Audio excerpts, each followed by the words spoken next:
Welcome to the Heavy Spoilers Show. I'm your host Paul, and this is a collection of our James Bond Sean Connery breakdowns. Bond.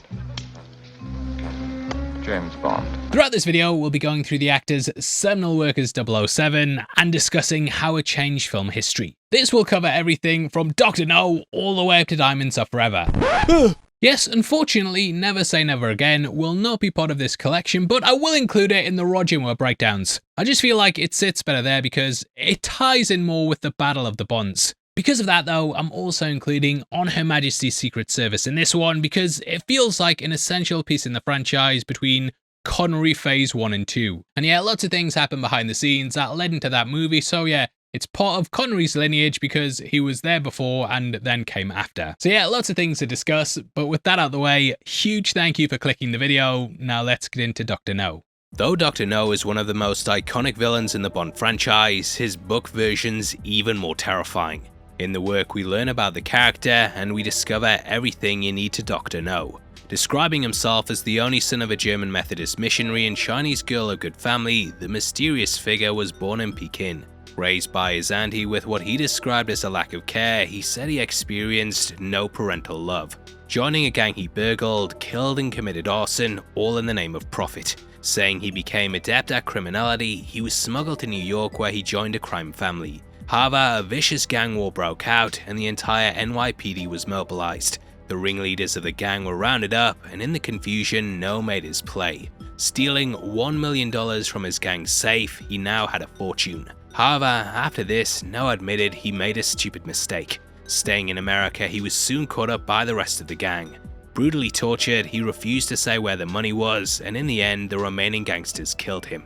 Or so they thought. Cutting off his hands to show he was a thief, they also shot the figure in the heart. However, as we learn, No's one of the only people in the world whose heart's on the right side of his body. Through sheer willpower, he forced himself through a rough recovery and made it through the agonizing months in hospital. From here he used his fortune and invested until he was one of the richest men on earth. However, he foresaw the incoming world war and knew there would be a rise in inflation. Thus he bought an island where his money would hold its value and he hired staff to come and live as workers. Though the price of an average worker rose, because they were all on the island, he didn't have to do that. The wages they were paying them were the highest they'd ever known, but in comparison to the rest of the world, they were extremely low. So he continued to get rich, and all the while he was changing his appearance. He had all his hair taken out by the roots, his nose made thinner and his mouth made wider. He said he made himself taller wearing built-up shoes and had weeks of traction on his spine. Along with this came prosthetic hands, which we of course see in the movie. Wearing some of the first modern contact lenses ever, he changed his name to Julius No. Julius after the name of his father, and No is a rejection to him in authority. No says he's the most interesting man on earth, and throughout this video we'll be discussing his movie, which might also just happen to star a hero you may have heard of.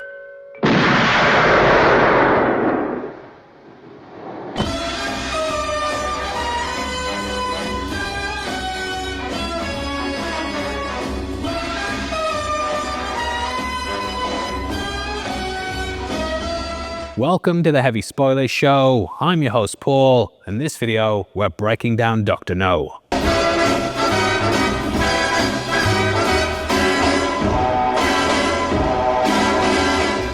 The 1962 classic kick-started it all and it began cinema's longest-running franchise. Introducing us to Bond, James Bond, the movie gave the world its quintessential spy. Even to this day, I still think the 007 franchise demonstrates the best handling of a property in Hollywood. They haven't made a million different TV shows and tried to milk it for money penny. However, that wasn't always the case, and initially they tried to launch a James Bond TV show. Hero, I don't like pain, but I can tell you one thing right now. You won't get anything out of me. Pain and killing's part of my job. And of mine too, Mr. Bond. I'll bet you love it. Now, Fleming penned the novel Casino Royale in 1953. Described as a first-rate thriller by the Manchester Guardian, it's a brilliant book that I definitely recommend. It really sets the groundwork for what's to come, and he created a character that became an instant legend. But why didn't they make this the character's first film? Well, that in itself's a big story I want to talk about before we break down the movie. Now, you might remember that we announced we were covering the franchise back in October. The reason that it's taken so long to get to this is because Dr. No isn't the second or even the third book. Released 6th in Fleming's run, I had to read through those other 5 before tackling this. Though you can do most of them in any order, the latter books sometimes refer to earlier things. Dr. No being the first movie is all down to the complicated rights process. In 1954, CBS paid Fleming $1,000 to adapt that first book. Casino Royale would be a 1-hour episode that would launch as part of their climax series. Starring Barry Nelson as James Bond, the show had him as an American agent. In a nationality swap, Felix was the Brit, with Peter Law playing the Chiffre. If you're a die-hard fan, and let's face it, you're here, I think one day it might be worth putting it on in the background. It doesn't really do anything incredible, but it's sort of a what-if of the world's most famous spy. Now, Fleming kinda got pushed towards writing for TV, with CBS signing him to a deal. Agreeing to pen 32 episodes, he wrote an outline for a series. Though this didn't go anywhere, a lot of these outlines eventually became other books, which included Dr. No. We'll talk about the legal rights with Thunderball when we get to that film, but it caused issues for the franchise that lasted for decades. That included Casino Royale, with Fleming selling the rights to Gregory Ratoff in 1955. After the TV stuff fell through, Fleming ended up meeting with producer Harry Saltzman, and he bought the rights to the others. Initially having trouble financing the film, he was then introduced to Albert Cubby Broccoli. Broccoli tried to buy the rights off Saltzman, but after he refused, the pair formed a partnership. You mean we're fighting the same war? Now, why did they choose Dr. No first when it was the 6th book in the timeline? Well, initially they wanted Thunderball, but that was all tied up. However, that kind of shows where Fleming was mentally. He was used to thinking of his work being adapted to the screen at this point and writing his pieces in cinematic ways. I think this is one of the books you can just pick up and immediately get into. Though there's elements of the Bond formula in the other 5 novels, I think this is the first time that Fleming really nailed it. If you work through them in order, you can see how Fleming's style evolves and develops. Though some of them are fantastic, I think it's at Dr. No he really hits his stride. That has all the elements of the character, and it makes sense to adapt that as the first film. It feels like Fleming's in a second wind, and he's got everything nailed about Bond. This actually almost didn't happen, and from what I gather, he was fed up with the character. If you've read From Russia with Love, then you'll know that ends with him seemingly dying. Bond's stabbed with a poison blade in Rosa Kleb's foot, and we end the book with him collapsing to the ground. Though it doesn't out and out kill him, you do get the feeling that that was supposed to be a goodbye. However, that book was of course a big success, with it being one of his best. I'm sure everyone knows that JFK listed it as one of his favourite books, and it hits a point where you can see Fleming's actually enjoying writing it. So Dr. No brought him back, and yeah, I think it's a really good starting point. However, Saltzman and Broccoli initially got a lot of Dr. No's from the studio. Some of them said, and I quote, "It's too British. What do you mean?" However, United Artists took a chance and decided to help produce the movie. Saltzman and Broccoli also set up 2 companies, with the first of these being called Danjaq, which would hold the rights. Eon Productions would help to produce them, and it's a name you'll be hearing a lot of throughout these breakdowns. Eon stands for Everything or Nothing, which would later be adapted into the game of the same name. Give me everything or nothing. Give me everything or nothing at all. Hey, come here, come here. You see this? See this here? Put an eject button in the car, eh? So when people sit in the seat, we go, "Oh, careful, mate! We're gonna eject you." And I'm all right. I love sitting in my car with me. I love it. So if you love it too, yeah, make sure you subscribed, and I won't press the eject on you. Get out of it. Get out of it. Ejects me. Fuck off. Fuck off.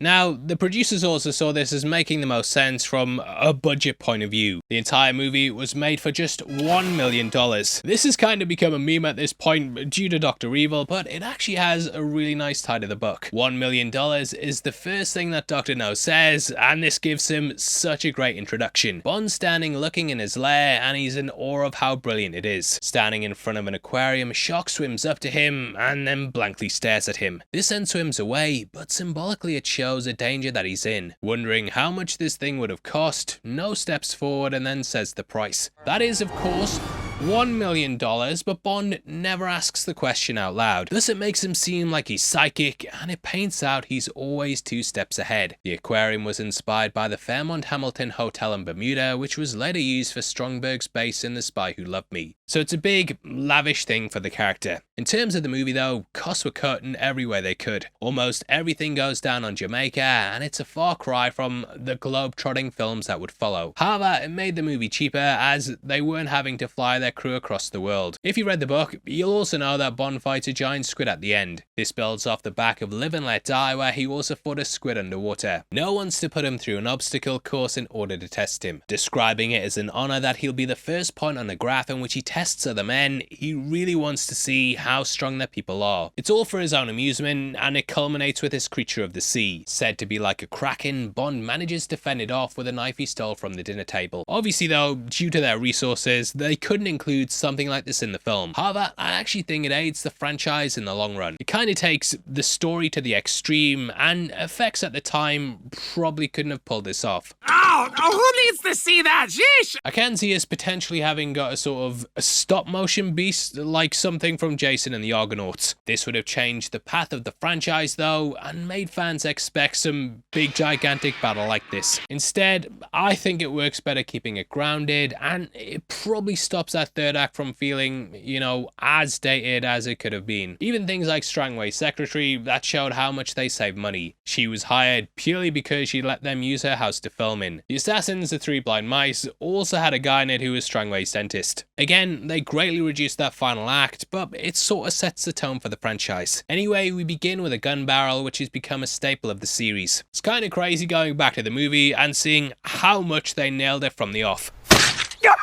Normally, you can kind of see how a franchise evolves, and they start adding in little things as the series starts to develop. Here though, they had most of it at the beginning. Now this was put in place because the creative team wanted a way to instantly grab the viewers. Normally at the time, you'd have the studio logos and credits, but this gun and blood, it just instantly grips you. Like, cast your mind back to the time, yeah, right? Imagine being someone in the 60s, you sit down at the cinema, you're used to seeing credits and stuff, and then you start the movie with the camera being shot. It's a big thing, and it's one of the many reasons the movie stood out. What you may or may not know though is that this figure in the gun barrel was in fact played by Bob Simmons. He was a mainstay stuntman for the series. He'd do the gun barrel for the first 3 films until being swapped out for Connery and Thunderball. The iconic effect was created by Maurice Binder, who used a pinhole camera to shoot the inside of a gun barrel. Binder also created the title sequence and will work on several of the film's iconic credits. Also, I'll be using the word iconic a lot in this video. Now from here, we kind of go into a Calypso title sequence with trippy dots and the people singing.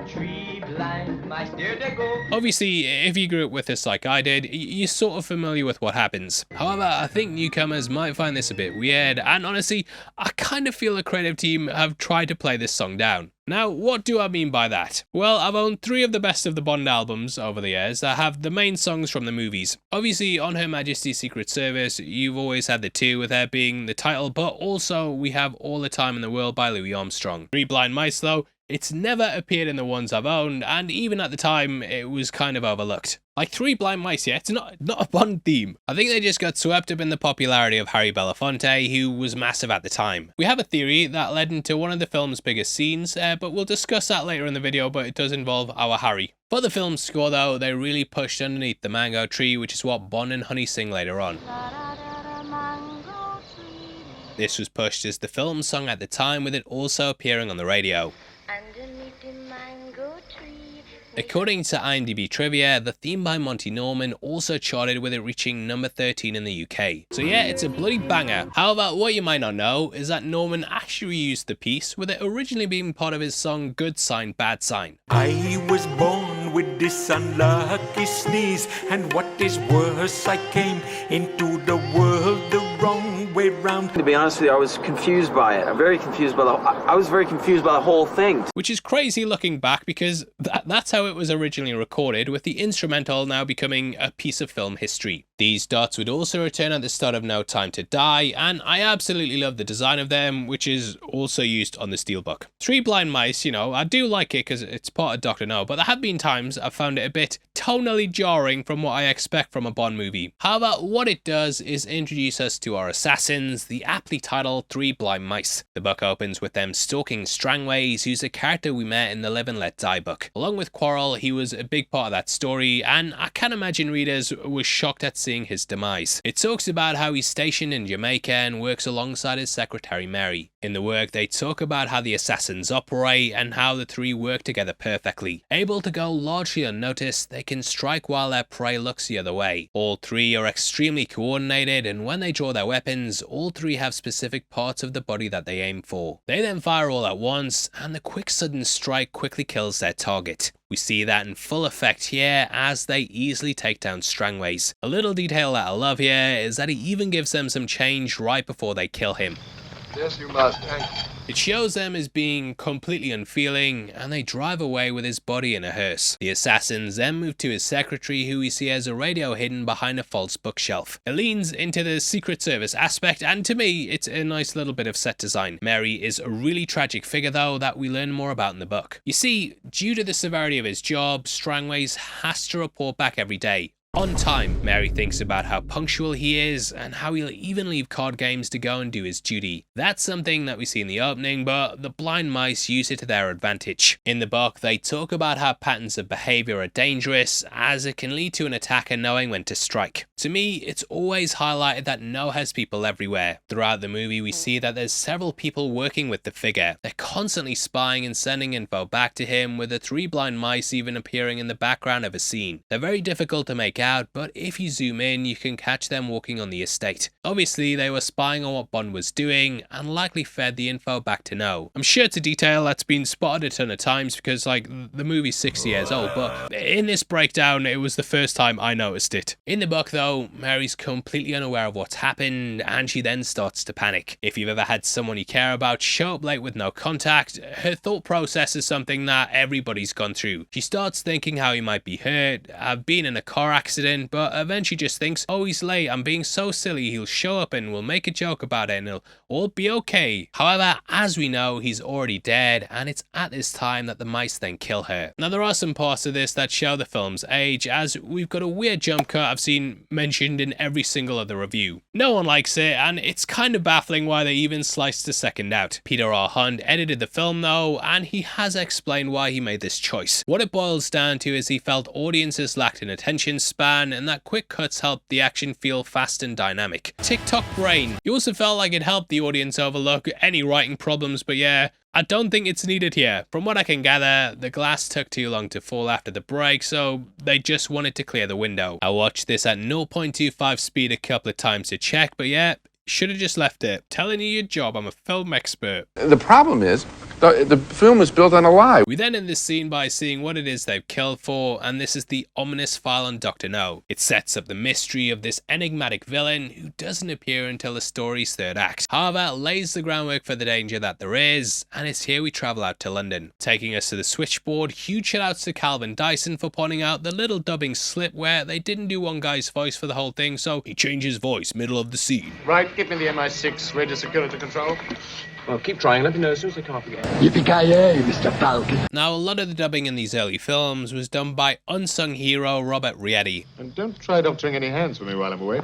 Not only did he voice Strangways and Superintendent Duff, but he'd also go on to do Largo, Tiger Tanaka, and quote-unquote Blofeld, and for your eyes only, that we're not legally allowed to say is Blofeld. Either way, they're very alarmed the Jamaica station hasn't checked in. Realizing there's only one man for the job, we then cut across to Le Cercle. This is at Les Ambassadeurs Club, which was actually a very important piece of Bond history. This is where Fleming had his first meeting with Broccoli before also meeting Saltzman there the next year. And what will get a further call back down the line, we can see a picture of a horse on the wall. Jumping all the way to No Time to Die, this can also be spotted in the lockup where Bond keeps his Aston Martin V8. I won't be doing a lot of call forwards like that, but mate, a breakdown of that movie is probably like 2 years away, so I'll give you this one early. I'll give you for free. Put your money away. Clubs like this were frequent throughout the books though, with one of course being the basis of Casino Royale. In the novel for Moonraker, we also got a big one at Blades while Bond investigated Hugo Drax. Blades even gets mentioned in the Dr. No book, and Bond frequenting these clubs is how the agent finds him. Now, another absolutely iconic thing in the film is how they introduce Bond, James Bond himself. Framing things on Sylvia Trench, we hear his voice before seeing his face. Seeing Bond from behind tossing cards across the table, Bond clearly gets the upper hand. It's Sylvia who then introduces herself, doing the surname first thing. Trench. Sylvia Trench. I admire your luck, Mr. Which then leads us into Bond's most famous catchphrase as a response. Bond. James Bond. Whether they knew what they were doing at the time is up for debate, but this is one of those lightning in a bottle moments. Having the first time we see Connery being accompanied by his classic line just sets the standard for what we'd compare all the other introductions to. My name's Bond. Bond. Bond. Bond. James. Bond. It would then come full circle in Casino Royale, where Craig said it is the last line in the film. The name's Bond. James Bond. Why that's such an incredible way to showcase he's now become James Bond is because of how much they absolutely nail it here. It would also be how others refer to him after his death, with it also being the last line in No Time to Die. His name was Bond. James Bond. So this is extremely important, and it gives us our quintessential image of James Bond. Here's a man sat in a tuxedo at a casino, playing the cards and coming out on top. Doing this as a character intro instantly makes him iconic. Now, for as famous as his name is, when coming up with it, Fleming wanted one as bland as possible. The name's bland. James Bland. I wanted a really flat, quiet name. And one of my Bibles out here is James Bond's Birds of the West Indies. And I thought, well, now, James Bond, now that's a pretty quiet name. And so I simply stole it and used it. Now this naming convention is also something Honey does later on, with her introducing herself surname first. Ryder. Ryder what? Honey Ryder. So, it kinda lays the groundwork for one of the franchise's big catchphrases, and it gives him the perfect introduction. This technique was apparently taken from the 1939 movie Juarez with Paul Mooney. Director Terence Young was a massive fan of the film, and he felt the slow character introduction helped to emphasize he was someone legendary. Just the way the theme kicks in, perfection. In all the behind the scenes stuff, it's also Young who's giving credit in building Bond's character. It might seem laughable now, yeah, but apparently Connery was heavily coached by the director on how to act. Just imagining Young telling Sean Connery how to be Bond, you know, it seems weird, but that's what happened. There were lots of doubts over bringing him in, as both Fleming and Young felt he was wrong for the part. Fleming had wanted his friend David Nevins, who ended up playing the character in the 60s Casino Royale. Young also thought that due to his background, he might have some difficulties portraying an upper-class gent. You see, kids, Connery was a working-class Scot who dropped out of school at 16. Joining the Royal Navy, we can see remnants of this in his tattoos, which include an anchor. The makeup team, they tried their best to cover these up in the film, but you can spot them at several points. Though he'd done a couple of films, he was actually nicknamed the truck driver, which was for the kind of parts that people saw him in. So they were against him playing a suave British gentleman. However, it was Cubby Broccoli's wife who convinced them to take the chance. Saying she found him sexy, they thought he'd bring a women for reason to want to see the films as well. Looking back, it's kind of ridiculous to think they had reservations, as Connery's such a staple of the Bond franchise. He casts such a long shadow over the series, and everyone that followed has tried to live up to him. Well, for obvious reasons, but you know, they haven't done Never Say Never Again and brought Roger Moore back. It's just, Connery is Bond. And I like Moore as well. Personally though, I think his working class roots help with the character. Though he can be charming and witty, he's always ready for a fight. Him shooting Dent in the back is something a gentleman might not do, but with Connery on the trigger, it comes off as believable. So it adds to the duality, and overall it's part of his charm. Now, one thing I thought was hilarious was pointed out by a Dutch Bond fan. Turns out Connery was only 31 at the time, and you what, mate? Gotta be 40 at least, you. At the time of making this, I'm 36, sat in front of some Funko Pops, while he's doing that, and feel like a bit of a failure. Either way though, the pair start to flirt, with Trench becoming enraptured by Bond. Calvin Dyson pointed out you can see the character has a ring on her wedding finger, and she kinda toys with the idea of sleeping with Bond. I did try to see whether she was married or not, you know, whether she removed it for the scene at his room, but the sleeve's on the shirt which covers up her hand. However, because of that, there is even the possibility that she's married, and it just adds a nice little dynamic to how seductive that Bond is. There's even a nice little touch when he calls her Miss Trench, and she raises an eyebrow that would make Roger Moore jealous. Tell me, Miss Trench, do you play any other games? I mean, besides Chemin de Fer. So yeah, it's possible she even has an old man at home. She returns at the start of From Russia with Love, and Eunice Gayson was signed on to do 5 films. Plan was that for the last one they'd go on their own adventure, but she never returned after the sequel. That was so that Bond had room for other love interests, with Ursula Andress later setting the stage. Calvin Dyson also brought up in his review how she was dubbed by Nikki Vandersel, and you can hear Grayson's original lines in the trailer. I decided to accept your invitation, just as things were getting interesting again. I decided to accept your invitation, just as things were getting interesting again. So why is everyone getting dubbed? Well, at the time, there was the feeling that a lot of the actresses should sound exotic, and thus a lot of them were dubbed. Personally though, I think the original takes a fight, and yeah, weird dubbing choices kind of plague these early movies. Now we then get some more firsts as Bond heads to MI6. We've got the first hat throw to the hangar, the first meeting with Moneypenny, and also the first meeting with M. The red door looks glorious. Technically it's the first meeting with Q, but people never see this guy as him because yeah, Desmond Llewellyn completely just made the character his own. Let's rewind it though and watch as Bond walks in. You can see the door behind him says Universal Exports, and this would be used as a cover for the character. This was the business he said he was employed by, which would help to explain why he was in these luxurious locations. We also of course have to talk about Moneypenny. Obviously she's become a series mainstay, but Lois Maxwell completely carved out her role. She's barely in the books at all at this point, with her only making very brief appearances. Though that's the case with the early movies, she at least leaves an impression. In the books, I can totally see how you'd completely miss her, and she'd just disappear amongst the rest of the secretaries. Now, what you might not know is that Eunice Gayson was initially picked to play her. Lois Maxwell would play Trench, which seemed like a much beefier role. According to IMDb trivia though, Maxwell turned this down as she didn't like the scene where she only wears one of Bond's shirts. Thus the pair switched parts, with it seeming like Trench would be the bigger character. However, as we know, Maxwell would continue to star, whereas Trench wouldn't return beyond From Russia with Love. So overall, it paid off for Maxwell and she became a franchise staple. However, these were obviously early days, and they didn't see her as being a big character. She even had to wear her own clothes for the part, with a lot of the smaller actors doing the same.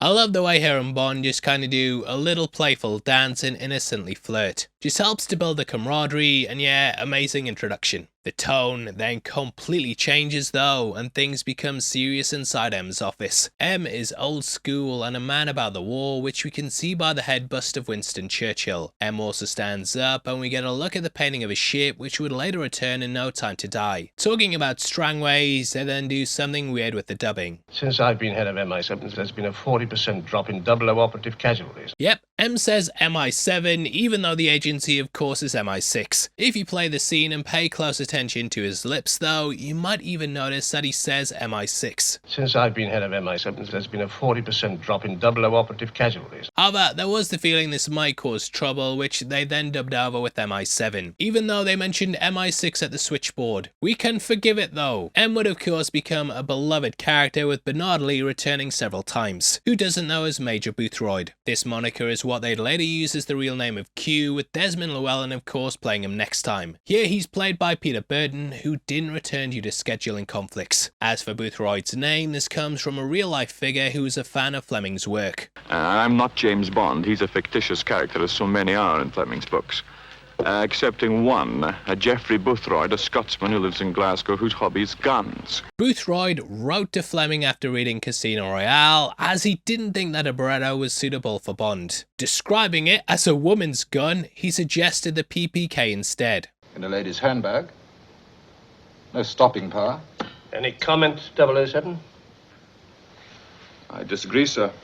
The book even calls it a lady's gun, and he said the Walther had a much more stopping power. Fleming thanked him for his note and dedicated the character to him. In the book, he supplies him with a new gun and basically acts out the letter that was sent. It was the first ever YouTube comment in a way. Bond describes his voice as sounding like his tailor, and Q would be an archetype that many films followed. Now here, they kind of touch upon the reasoning for why it happened in the books. But it jammed on your last job, and you spent 6 months in hospital in consequence. This actually builds off From Russia with Love, with the gun jamming in the fight against Klebb. Bond's then poisoned, as we mentioned before, and the Dr. No novel says he spends 6 months in hospital. The book gives us a lot of insight to his thoughts and how he just wants a sense of normality. By the sounds of it, the 6 months were agonizing, lying, with him being at death's door at several points. He even admits the case was a shambles, and M somewhat questions his abilities. In the book, right, he asks him if he still wants his 00 status, as he might not be up to the job. Bond says yes though, and he thinks about how he likes those missions, as those are the dangerous ones. Bond doesn't want to let go of his Beretta though. The book says he feels a strange sense of attachment as it saved his life so many times. However, M says you can't give a weapon a second chance, and after it failed him, it needs to be replaced. 007. Sir? Just leave the Beretta. You can definitely read all that as he places it on the desk, and yeah, you will be missed.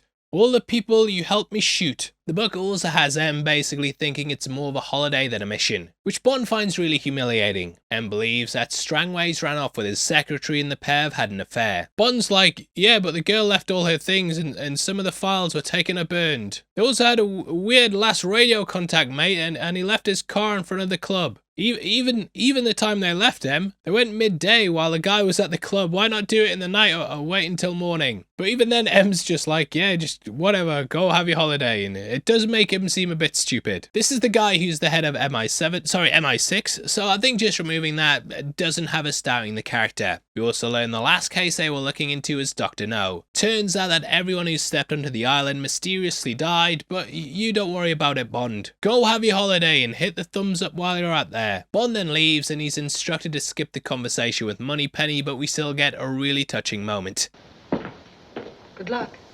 Just the delivery there is something I really love, and it says everything you need to know about their unspoken bond, James Bond. Anyway, after getting a hole-in-one in the trench, which is a golf pun I swear, Bond heads out to Jamaica. There's lots of shady figures from the off though. From a balcony we see a mysterious figure watching him, with this being revealed to be Felix. I can see this being a surprise for book readers though, as Felix doesn't feature in the novel. He of course got name dropped at M's office, but I can imagine fans of the books like seeing him in the flesh. If you read them in order of release, you'll also know Fleming nearly wrote him out early on. In Live and Let Die, he gets half eaten by a shark, which is a fate he suffers and licensed to kill. There's even rumours that the original book draft had him dying, and there is a bit where it's almost like Bond discovers his corpse. All that's left is a note stuffed in his mouth saying, he disagreed with something that ate him. However, apparently Fleming's publishers felt it would turn off American audiences, and thus they wanted someone that readers could relate to. So Felix was spared in the end, with him being revealed as surviving. From that point on, he helps Bond where he can and pretty much just gets back into the action. So they kinda introduced him here so that Americans had someone to gravitate towards. However, the guy was too cool, too bloody cool. Yes, apparently the creative team thought that Jack Lord was way too slick and that he pulled attention away from Connery. Thus they ended up replacing him in Goldfinger. Weirdly, Lord's real name was Jack Ryan, who is of course a famous fictional CIA agent. The character also appeared in Hunt for the Red October, with Connery also starring in that movie. It's all connected. Either way, that feeling of paranoia is enforced by members of Dr. No's staff. The first of these is the photographer, with the second being the driver. In the books, Bond's just picked up by Quarrel and the pair then go out to the club. The driver allows us to have our first fight though, and it lets us see how capable Bond is. In order to show how much Bond will run head on into a fight, we also have him aware the guy's not a driver. Going to a phone booth, he calls up the station and double checks they didn't send a car. Even though he learns they haven't, he still decides to take a ride with his enemy. It just shows how he's 2 steps ahead and still trying to learn what he can. Just,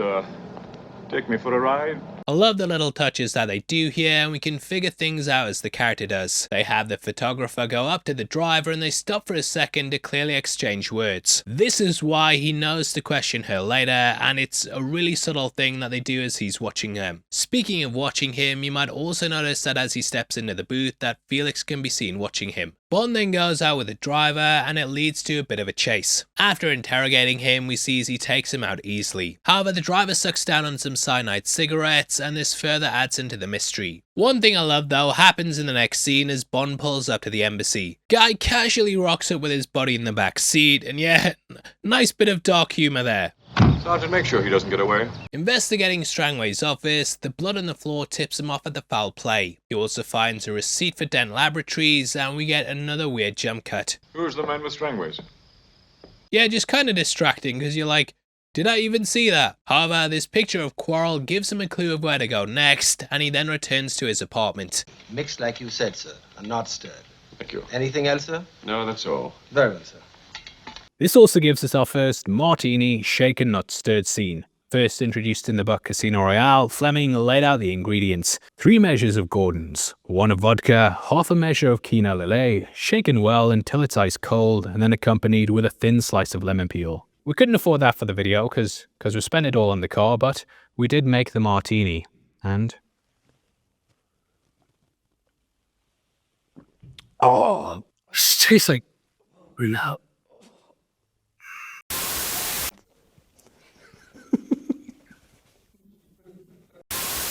Now, we then see as Bond puts things in place to see if people are messing with his stuff, putting talcum powder on his briefcase and hair over the cupboard. This is something he first did in the book Casino Royale. There he says these precautions are no different to a deep sea diver or, well, a test pilot checking their equipment before doing the job. He says that this is as dangerous as those are and that these precautions have kept him alive. He was a secret agent and still alive thanks to his exact attention to the detail of his profession. In Bond's mind, these are minute burglar alarms and they later confirm some of his suspicions. In the meantime though, he meets Strangways' friends including Dent. He actually appeared way back in the opening scene with them playing against Strangways. He was clearly keeping an eye on the character and likely tipped off the 3 blind mice. Obviously, this was a cover where he investigated the island and we learned that his guide was Quarrel. Under the cover of darkness, they'd slip to the island and pick up rocks to then take to the mainland. Strangways then asked Dent to examine them and then he snitched to his boss. Dent later denying the rocks came from Crab Key highlights he's lying and clearly trying to throw Bond off the scent. They're discovered to be radioactive, and not just the unremarkable rocks that Dent said was brought to him. This then takes Bond to the harbour where he meets Quarrel. However, there's a lot of paranoia from the off. Saying he'll talk in a back room, he then pulls a knife on the agent. However, in this Felix arrives, and finally we get the pair's first introduction. Now this motif of a fake out with Felix is something they'd keep doing in the franchise. Films like Thunderball, they all play into that, and you can do it because the actors constantly recast. Here though, Felix even gets the upper hand, but it's a bit of banter between them. Now in order to get the right clothes for these videos, I've been doing a lot of research on what Bond wore. Yeah, he tells Felix that his tailor's from Savile Row, but these were actually made by Anthony Sinclair on Conduit Street.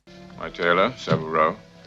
This suit and, well, most of Connery's outfits are available on the website, so if you see one in the film that you like, then it's definitely worth going there. NPL also have a lot of replicas as part of the Goldfinger collection, including this suit I'm wearing now, which is one of my favourite pieces from the franchise. This isn't an ad or anything, yeah, but if you're this far into the video, you might be interested in buying some yourself. So I thought I'd let you know because it took me hours to find all this stuff, and yeah, if someone had just let me know, it would have saved a lot of time. Thank you to the Bond experience, because you definitely helped me with Anthony Sinclair, and I spent ages looking for a hacking jacket from Goldfinger, but you passed me on to it, and thank you very much. That night, they then hang out at a bar, which is another scene from the book. This is actually where Quarrel and Bond went immediately after the airport, and they said Quarrel had a red stripe, which I respect. This is one of the product placements they got for the movie, and it was on this film they also signed a deal with Rolex. We then see the patrons dancing to the song Jump Up from the soundtrack, and this guy absolutely off his face. You enjoy yourself, mate.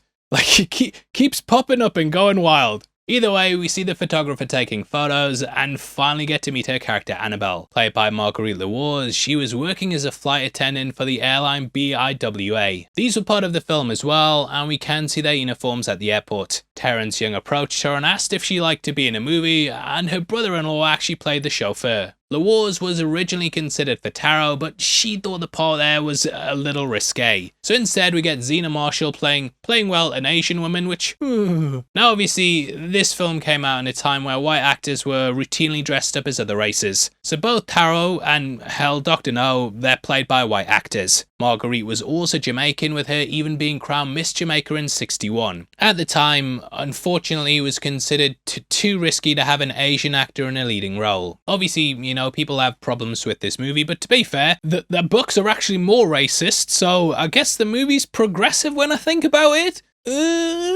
I think in terms of why this movie hasn't been cancelled though, is because of the way it depicts the characters. Unlike say Mickey Rooney in Breakfast at Tiffany's, the characters aren't played up as jokes or stereotypes. Obviously, I'm not fully qualified enough to talk about this stuff, so if you disagree, yeah, let me know below. And I do get it's a sensitive subject to some people, so no offense intended. This would later be referenced in Die Another Day, where we have an Asian character turning into a white man. That's a joke, yeah, it's a joke. It's a bad joke, I'll admit it, but when I wrote it, I thought it was funny, and looking back and filming it now, I'm not too sure, so it's a joke, and it might be gone by the time the video releases. Anyway, we then have a scene with Coral twisting her arm that's ripped right out of the book. This includes her smashing the camera bulb like the like button and then using it to stab Coral in the face. However, he barely reacts, and in the book he even likes that she's feisty. There he says she's one tough lady and imagines that she'd be really good in bed. Which, nice way to take being scarred for the rest of your life, mate. Your very short life. In the text, they also do something really subtle as Bond asks her to tell him who's paying for the photos.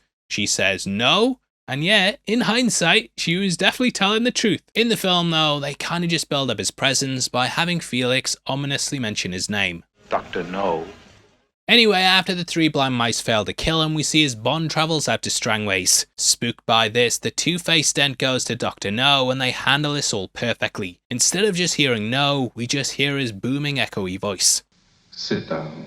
It fills the room with his presence, and though we can't see him, he instantly changes the tone of the film. Having a disembodied voice like this makes him feel godlike, and we see how scared that dent is. Ken Adams really gets to flex his muscles here as well with his set design. This vast, expansive room that's covered in shadow from the great above, it just gives the feeling of something ominous. The light and bright colours make it feel like it's free, but that great, it just gives the impression of a prison. Even the shadow from it feels like if you enter the darkness, that something might get you. We also have the tiny little chair with Dent almost sitting in it like a naughty little schoolboy. It just enforces the idea of how terrified he is, and it makes No feel larger than life. Ordering him to use a tarantula to murder the agent, I love how this kinda just appears in the room. It's almost like it's not there until Dan walks over it, and it gives the impression this quote-unquote god made it appear. We then cut to Bond returning to his room. The hair is now off the door and there's fingerprints on the briefcase. The book goes into further detail here, and he searches some fruit placed in a bowl. Inside each nectarine, he finds poisonous capsules that would have broken off if he'd bitten into any of them. Bond then thinks, so it is war.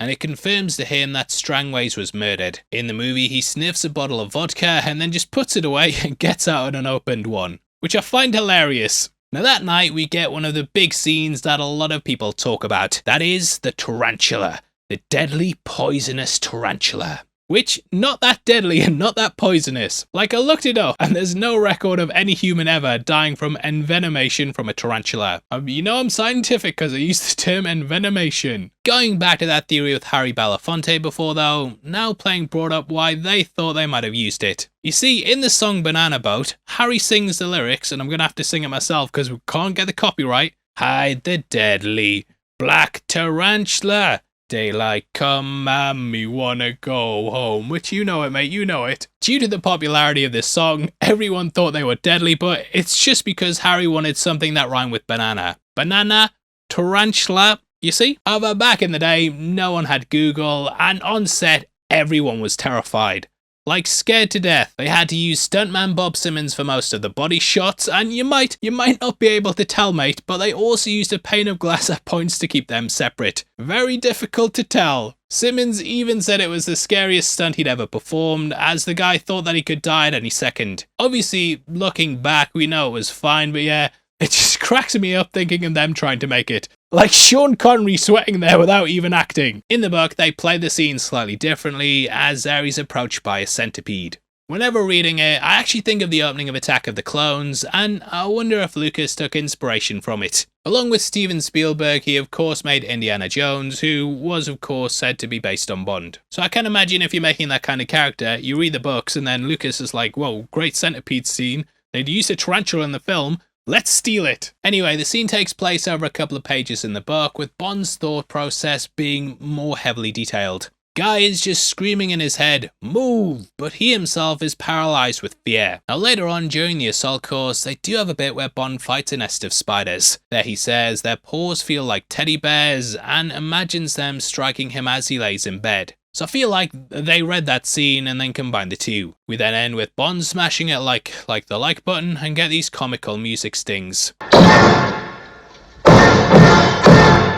Now I know this gets ripped apart in the Bond community, but I actually think it adds to the charm. People call it cartoony, but yeah, I actually enjoy its sort of Fantasia feel, which means I'm a fake fan. We then see as Bond goes to the bathroom. Though they don't emphasize it much here, this was him actually going to vomit. Guy had just been through a big brush with death with a highly venomous deadly spider, and thus he's physically sick. For me though, it just humanizes the character and makes him feel a bit more vulnerable. Guy's probably gonna need to change the sheets and also likely change his clothes. Now, we've just launched our 007 inspired shirt, which can be found on our merch store right below the video. Again, yeah, I've got a gun, yeah, so remember that. It all goes towards helping videos like this get made, and you look bloody great doing it. If you want to see the videos for your eyes only, you can also join our membership program for 99 cents a month that will give you early access to them. We drop at least one video early every week for our members, and for less than $12 a year, it's a big bundle of entertainment. Now from here, Bond travels back to the offices and he asks out Miss Tarot. Catching her spying through the keyhole, it's clear No has people everywhere. Love that Bond's whole plan is to just get close to her and pump her for information. Heading over to her house, we then get a big car chase with Bond riding in a Sunbeam Alpine. In this book,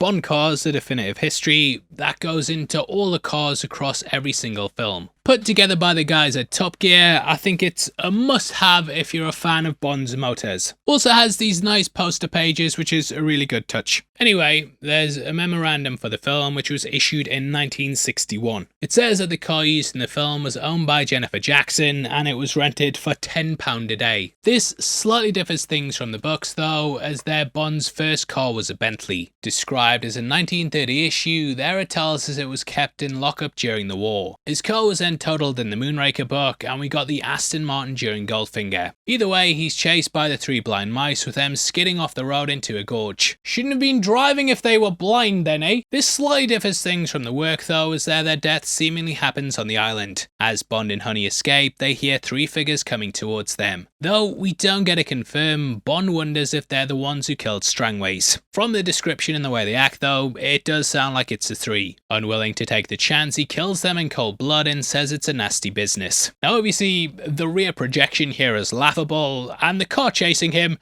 it looks absolutely massive. It's like bigger than his car and it's behind him. I think it's just a sign of the times, but we do end with a nice little quip. I think they were on their way to a funeral. Hey, because they were in a hearse. Heading up to Tarot, you seem really surprised he's arrived, love. Not even finished getting ready. She then rushes to the phone to tell them to send other assassins, and yeah, not a good poker face. I'll try and keep him here for a couple of hours. All right. I'll have to go now. Connery completely kills it though, and he plays it initially really tongue-in-cheek. Guy is clearly smirking through the scene, but Connery also toys with his rough side. Wrapping a towel in his hand, he also ramps up the pressure by forcing her head. However, he charms his way into sleeping with her before she's then arrested. So like all the classic motifs of what makes Bond Bond. Setting up pillows on the bed, this is a trick that he did in the book The Spy Who Loved Me. Patiently waiting for someone to arrive, I love how he just sits there and plays solitaire. Den then shows up, and after firing his gun, he falls into his trap. There's a couple of continuity things where Den pulls the gun towards him with his foot, and yeah, it jumps about massively with some of the cuts. However, it has Bond coolly and calmly dispatch him, which helps cement how deadly that he is. It's a Smith & Wesson. And you've had your six. This just shows how professional that Bond is, because he sat in his chair and counted the shots. Recognizing the gun is a Smith & Wesson, he knows Den's completely empty. So he doesn't even mind him reaching for the weapon, and this is why he's so calm in the scene. Like Guy is even playing with his cigarette case. Now originally it was going to play out much darker. Bond was going to say, "Now have mine," and shoot Den 6 times. This would knock him to the ground, and then the following 5 would be into his back. This would repay him for the fate he tried to give to him, as Den just tried to shoot him like that as he lay asleep. However, the censors felt it was too brutal, and thus they scaled it back to what we get. This bit of dialogue would also be referenced down the line when Bond battles Brad Whitaker in The Living Daylights. Alright, you've had your rate. Now I'll have my 80. Either way, Bond then heads out with Quarrel to investigate Crab Key. Before this though, the book had Bond basically being trained by Quarrel, and it showed what a rough fitness regime was like in the 60s. It says Quarrel wakes him up, he goes for a run, has a swim, and then sunbathes. It's a grueling fitness regime. Means you can get punched in the stomach without flinching like a real tough guy in the 60s. Now Casino Royale tells us Bond smokes 70 a day and the work often goes into what he eats. You can definitely tell from the descriptions though that these were things pulled from Fleming's life. Like there's certain meals I've had that I've only ate once, but I can remember everything about them. It sort of feels like that, and Fleming was a really well cultured guy and he was writing things in a time before Google. So even things like street names, restaurants, and so on, they all had to be things that he'd gone to or heard about. Fleming would even wake up at GoldenEye in Jamaica and go for swims in the morning. So I think this grueling fitness regime likely came from his life too. Ian Fleming, of course, sadly died young, with him passing away at the age of 56. Apparently the doctors were even like, look mate, you have to stop drinking and smoking 25 hours a day, and the guy was basically like, sod off mate, I'll do what I want. The quote attributed to him is, I don't want to waste my life trying to prolong it. And that just comes out in Bond. We also get a great scene in the work as they float upon the water and Bond stares down into the depths. Wondering about the squids down there the size of zeppelins, he talks about how they could take down a whale. This sets up the encounter at the end and it nicely lays the groundwork for what's to come. In the film, they ended up shooting this in the day, as it's easier to work on the water than at night. The film was then darkened and desaturated in order to give it the dusk-like appearance. Obviously though, there's no stars in the sky, and you can quite easily see the clouds in the background. But I actually like the effect here, and it gives it a more stealthy feel as they sneak to the island. In the book, Bond notes that Quarrel doesn't scare easily, but he notices that he's chilled by the land. Arriving at the island, they then stash the boat, and Bond falls asleep before awakening to an angel.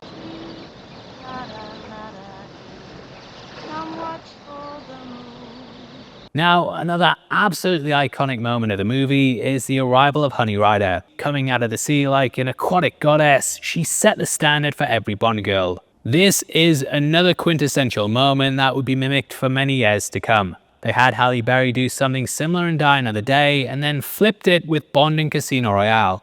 Instantly, audiences were captivated, and it ushered in another element of the Bond formula. Now, they slightly altered the character from the work, as there she emerges almost naked. All she has is the knife at her side, and Bond later describes her as having the buttocks of a young boy. What?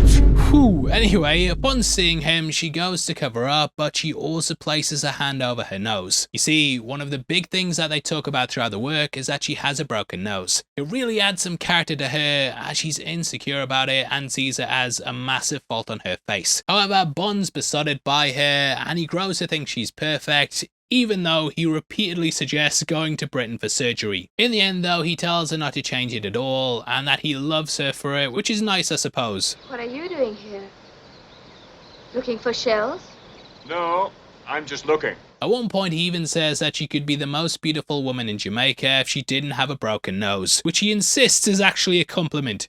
Why are you the way that you are? In the book, she then says that she travels to the island to collect shells so she can sell them to Americans on the mainland. Though initially she tried to sell the prettiest shells, she actually found the ones with defects brought the most money. They were seen as the most valuable due to their character, which you could see Fleming using as a metaphor for her nose. The nose has a pretty traumatic backstory though. In the book, we discover that Honey lived in a large plantation in the middle of the Bow Desert near Morgan's Coast. The home unfortunately caught fire, which killed her parents, and from this point she was raised by her nanny. She often talked about how when the local areas were formed, that the animals that lived there were stripped of their homes, and thus they fled to the ruins of hers. In what I only ever imagine as being like a scene from Snow White, she lived with the animals until their crops grew back and they ended up leaving. However, this was a yearly thing, and that she became a bit like a creature of the forest. Anyway, after the death of her nanny, Honey was sexually assaulted one night by a local man who stumbled drunk into her home. When she resisted, he brutally beat her, which led to her her nose being broken. Waking up the next morning, though she'd been knocked unconscious, she knew that she'd been violated. Worrying she'd have his baby, she even considered ending her life. However, Honey instead decided to get revenge. Waiting until the next cane cutting, she watched as all the animals fled to her home. This included a black widow, which he placed on his bed as he slept. Black widows of course consume their mate, and I can't help but think that Fleming may have chose it for that reason. Might be reading into that too much, but again, it kind of plays in the spider scene with Bond, and the creative team might have just thought it was easier to pull all these scenes together. We hear that he took a week to die, and I love how it shows Honey isn't one to mess with. Now they do slightly bring this across to the movie when she tells her backstory.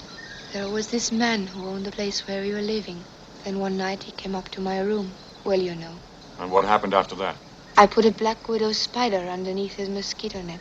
It took him a whole week to die. Beyond this though, the film alters things so that her father was killed by No. Turns out he investigated the island, but then it was said that he drowned. However, Honey knows he was far good of a diver for that to happen. These aspects of revenge and, well, No killing her dad, they're both things that could set up something for the third act. However, neither really go anywhere, which I've always felt was a missed opportunity. Also in the work we learn her full name's Honey Child Rider, which they refer to a lot. I just kept thinking of Honey Boo Boo Child when I read though, so yeah, thanks for ruining that. You're promising me there's no methamphetamine in here, and there's no crack. In the book, they also give her a monologue about the scorpion and praying mantis, which is brought across to the film. Did you ever see a mongoose dance? Or a scorpion with sunstroke sting itself to death? Now, I love how Quarrel runs over to warn them about the guards, and even he has to pause seeing there's a beautiful woman. I want a diamond ring, I want some bracelets and everything. It kind of sums up what I think the general audience reaction would have been like in the 60s to seeing a beautiful woman emerging from the sea. It's timeless. We then get the scene where the guard patrol arrives. Boats swoop the area, guards use dogs, and Bond has to kill again. The book describes at one point him grabbing someone and feeling their life slip away as he kills them, and I feel like this moment's based upon that. It also shows how resourceful he is as the three use reads his cover. In the movie it then descends to night and the group are attacked by the dragon. Though this happens in the work, they first decide to lie low at a hut. Finding a little dugout with a thatched roof, they bunker down and settle for the evening. Honey keeps trying to sleep with Bond and she even invites him to her sleeping bag. Bond then wonders if he can make love to someone with the mental age of a child. Oh no! You kinda get that in the film as she believes the tire tracks belong to a dragon. Those are dragon tracks. I think that's the biggest criticism with Honey, and she's your stereotypical dumb blonde. Like, it's a very two-dimensional character, and though I think she's a legend, the film definitely feels like she's lacking. That might be because of my knowledge of the books though, and in the novels, she's easily the best Bond girl thus far. Dubbed by Nikki Van der Zyl, I don't know, there's not really much of a performance that you get in the movie. Nikki did go on to voice lots of other Bond girls though, and yeah, every film I feel like she gets more things to do. Here though, it's very toned down though. Andrus and Connery remain close friends though, with him even being the godfather to her son Dimitri. Apparently the pair fought over the record player during the filming, so they could learn the words for Under the Mango Tree. Andrus said he sung much better than she did, and they ended up dubbing her anyway. But you cannot deny the impression she made. Even the bikini alone was sold for $41,000 to the founder of Planet Hollywood. Andrus was also a very late addition, with her being cast just 2 weeks prior. Apparently they saw a photo of her in a wet t-shirt and were like, yep, that's it, get her in the movie now. Now in the book, they also refer to sex as slave time. But why though? Bond keeps putting it off, and this comes full circle at the end. The book closes out with Bond going to her house and she's made him dinner. She kind of interrupts it by saying he owes her slave time though, and when he protests, she says do as you're told. Gonna be honest, I'm butchering the explanation, and it's much sweeter than it sounds. It kind of highlights though how focused Bond is on the mission, and that he'll put Queen and Country above all else. However, the downtime's broken up by the attack of the dragon.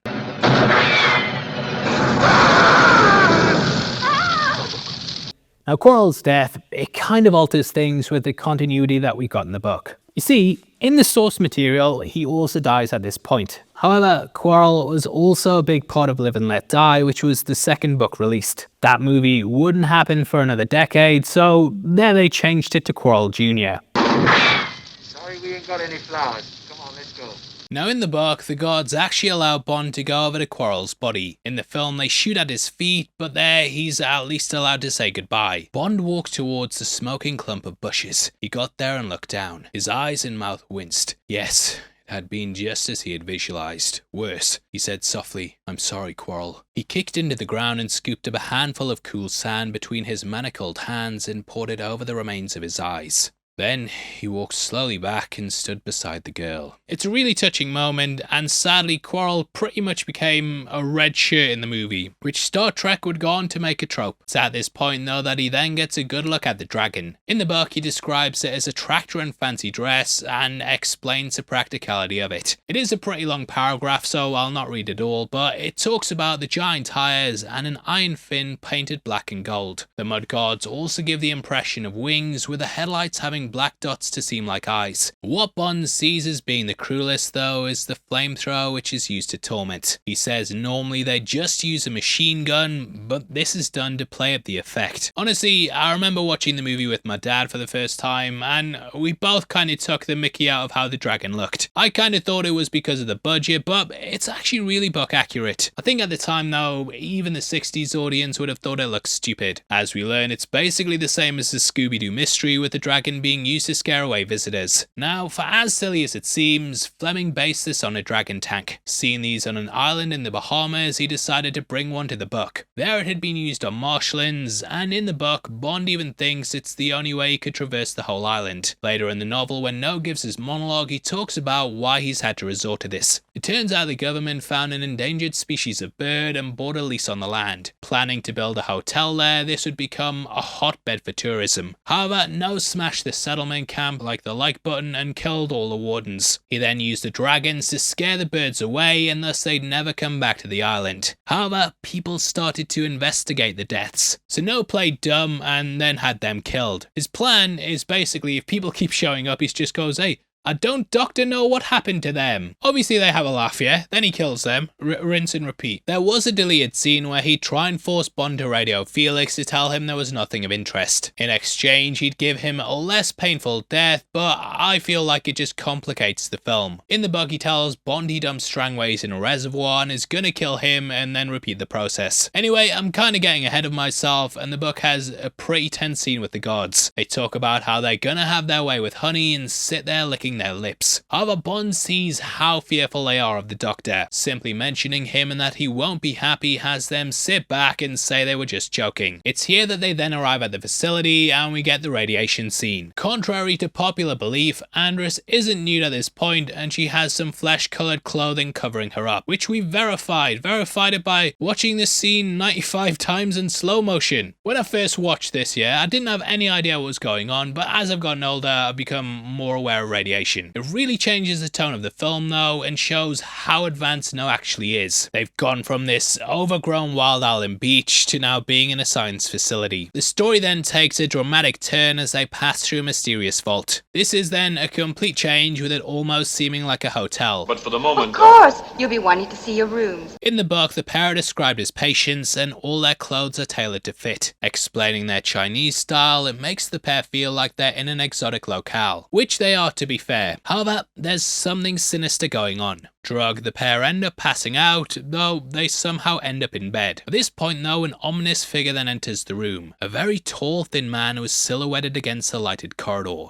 It was a man. He must have been 6 feet tall. He stood on the threshold with his arms folded, listening. Satisfied, he moves slowly into the room and up to the bed. Said to be studying their bodies, he takes great care looking at Bond. Obviously, in hindsight, we know he wants to test him in the assault course, and he's measuring the kind of man he is. It says he counts every pulse and measures every line, and just a very creepy way to introduce him. We don't ever get to see his face in this moment. All there are these black, lifeless hands. These contrast perfectly against the white suit, and it's pretty creepy, to be fair. Fleming does an excellent job of describing the sterility of him though, and how he drifts in almost like a ghost. In the book, the next day the pair go to dinner, which is when they finally come face to face. They adapt that brilliantly in the film, and it's such a creative turn to have your bad guy inviting you for food. Very polite. This sort of thing's another staple of the franchise, and even at No Time to Die, the villain's still hosting people. No even notices Bond's hands are sweating, which highlights again that he's fallible. It also creates a great juxtaposition for No, who of course has artificial hands. A medium dry martini, lemon peel, shaken, not stirred. Vodka? Of course.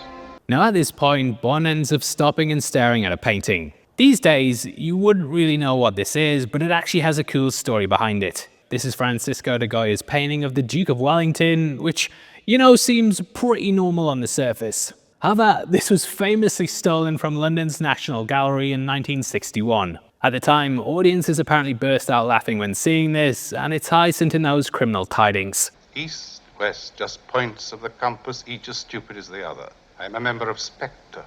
Spectre? Spectre.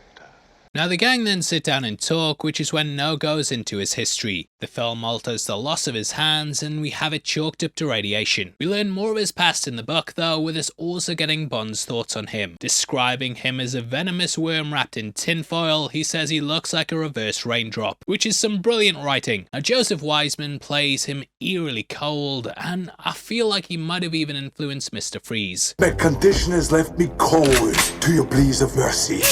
No, not that one. Going back to Batman the Animated Series, I get a lot of No in his voice when I listen to the character. I doubt they should do so again. I'm beyond emotions. What you might not know, though, is that Fleming initially wanted his cousin to play him. That was none other than Christopher Lee, who would of course later play Scaramanga. Max von Sydow also turned down the part to play Jesus in The Greatest Story Ever Told. However, he'd later play a Bond villain, with him appearing in Never Say Never Again. Now there's even been rumours that Dr. No would have been revealed to be a monkey. This would have been worshipped like a god on the island, though this rumour has been heavily downplayed. Obviously Bond doesn't like him though, and he even argues with the character. It's clear No has a god complex and believes he's above regular people. Bond says the asylum's full of people like that, and the only difference is that No has power. However, in the book he says it's an illusion, and that someone with a revolver has power over life and death. In the work, Bond keeps thinking about killing him, and he constantly looks about for weapons. He notices his jugulars just above the collar and wonders if he could get it in time. In the movie we see him pick up a knife, which he then starts to play with. He then says that Honey should be sent away, and feigns trying to help her using a bottle of Dom Perignon as a weapon. However, what Bond does in this moment is slip a knife up his sleeve. No catches this though, but in the book Bond keeps it and uses it as a weapon. Now if you're a big Bond fan, then the god behind them may look familiar. This is actually Milton Reed, who played Sandor in The Spy Who Loved Me. In the text, No then rattles off his plans and talks about what he's doing with the island. Turns out he's been harvesting guano, which is described as being the world's best fertilizer. So the guy's basically just peddling poo, and Bond even kills him using it at the end. Escaping the squid, he climbs aboard a crane and dumps a load directly on his head. He wonders what was going through his mind, and the last gasps of breath as it filled up his lungs. I'll admit it sounds goofy saying you killed a big bad by dumping shit on him, but it works well on the page. However, they scrap all that for the film and have him discussing missiles. M at the beginning said there'd been strange signals at Cape Canaveral and weird things going on with the tech there. This builds off a bit in the book where he talks about the countermeasures that he has. He figures that if he keeps murdering people, that eventually they might attack the island with missiles. However, he's developed a device that can jam the signals and send them home or land them on the island. Dismantling them, he'd be able to sell the tech to foreign enemies, so he thinks after announcing this, they'll just leave him alone. In the movie, I don't know, the plan's just kind of there, and yeah, if they changed it to absolutely anything else, I doubt it would have affected the story. However, this did cause a bit of real-world issues, as the Cuban Missile Crisis was happening around the time. So the movie was actually delayed in America because they didn't want this big controversy around it. He also goes into what he wants to do with Honey. He explains that he fed a black woman to crabs once, and that he wants to test if a white woman will die quicker. It's an absolute psychopath, and this tests, of course, Meriden Bond. How Honey survives in the book, though, kinda ties into her Dr. Dolittle powers. She ends up just lying still because she knows the crabs will leave her alone. Rather than panicking, it keeps her safe, and she says the woman probably just died of fright. They actually wanted crabs to attack Honey in the film, but they couldn't get them to move in the way they wanted. Should have just gone to Bond if you wanted crabs love. In the film, No then mentions how he's a member of Spectre, which is something Fleming hadn't created in the books yet. Spectre.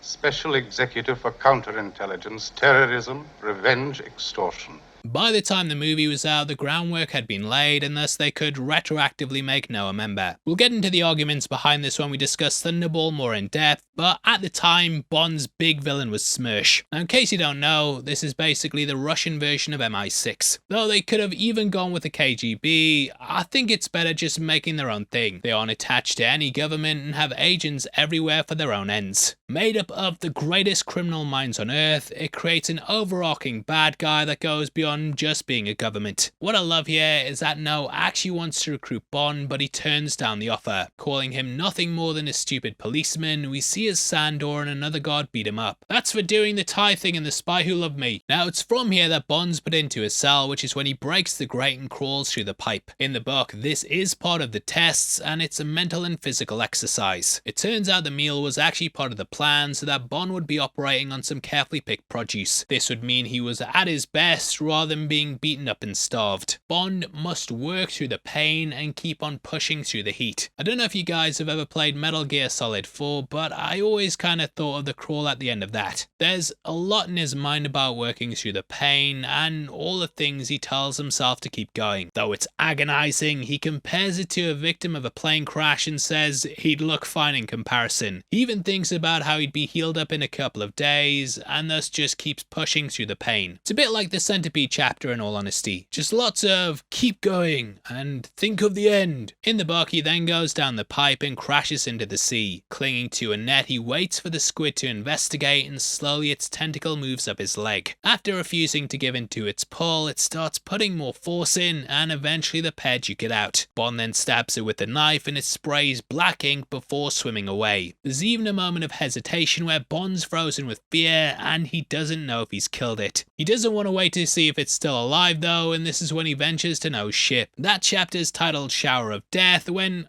really it should just be Shower of Shit.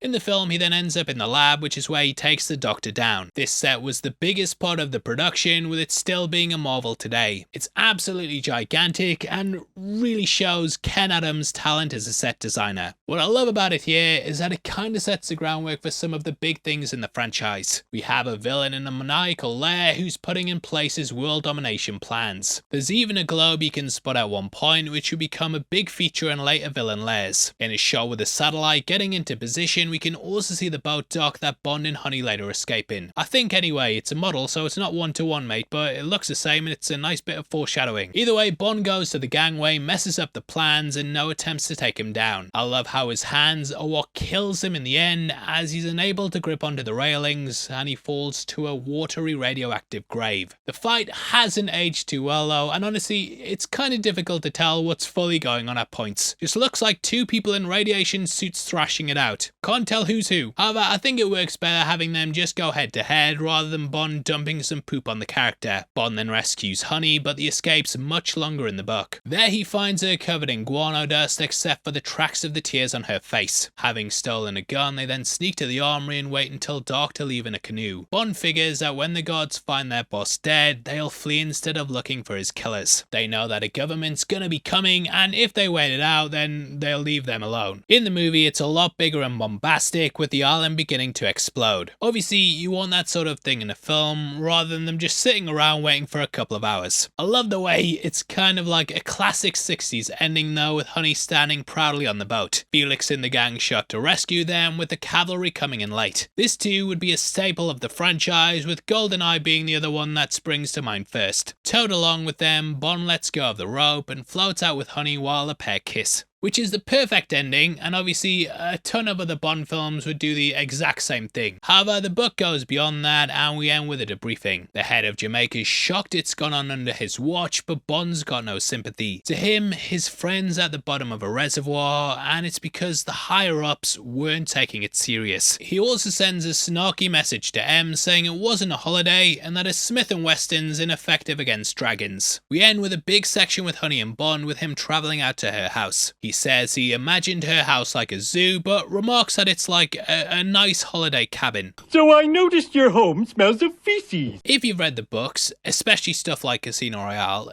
you'll know Fleming has these things with his early endings. Things kind of turn into a romance novel, with Royale basically being for a third of the book. They do scale it down a bit here though, but it's nice to get some time with the characters. Fleming was clearly thinking at this point about writing his movies for screen, but it's nice that they still held on to these moments. What I love about Bond is that he's one of the only action heroes that's still interesting even without an action scene. Guy can basically just sit with a woman, or hell, even go on holiday and it's still fun to watch. I think it's why he's endured for so long, and it's a great way to close out the film. No would actually end up returning though, but it wasn't an out of canon story. The daily James Bond newspaper strip Hotshot had him return, but yeah, the guy's not regarded as returning by fans. But you never say no again.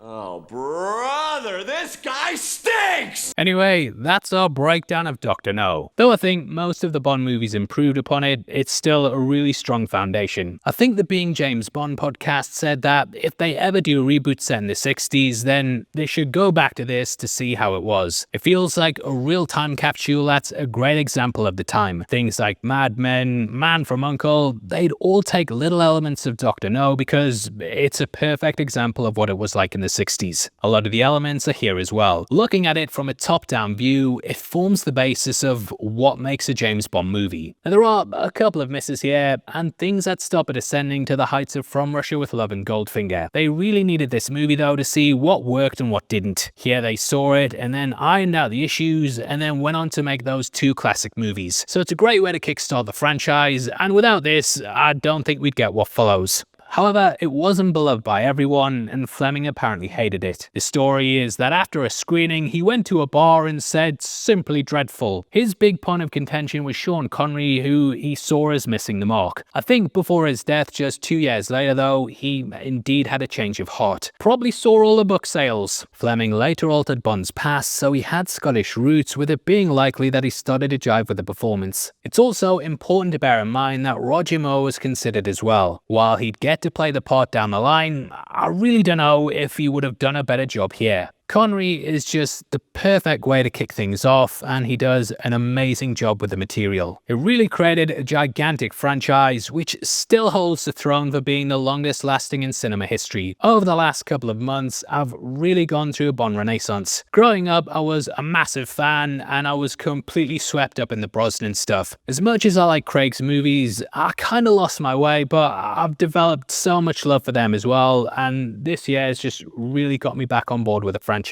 Weird thing is, I've actually spoken to a lot of people who've gone through the same thing as well. So if you're looking for channels beyond me, then I highly recommend Calvin Dyson, Dutch Bond Fan, The Bond Experience, Being James Bond, and Analyze This Mr. Bond. All brilliant YouTubers, and yeah, definitely go check them out. Now, throughout our videos, I'm also going to be ranking the movies, but we're first one in, so you can figure out the position of that. Anyway, I hope you join me next time where we'll be tackling From Russia with Love. Now, if you want something else to watch, we have a video on screen right now. MT has just broken down Kingsman, so if you want to see that and keep it with the spy stuff, then definitely head over there right after this. With that out of the way, huge thank you for sitting through the video. I've been your host Paul, you've been the best, and I'll see you next time. Take care, peace.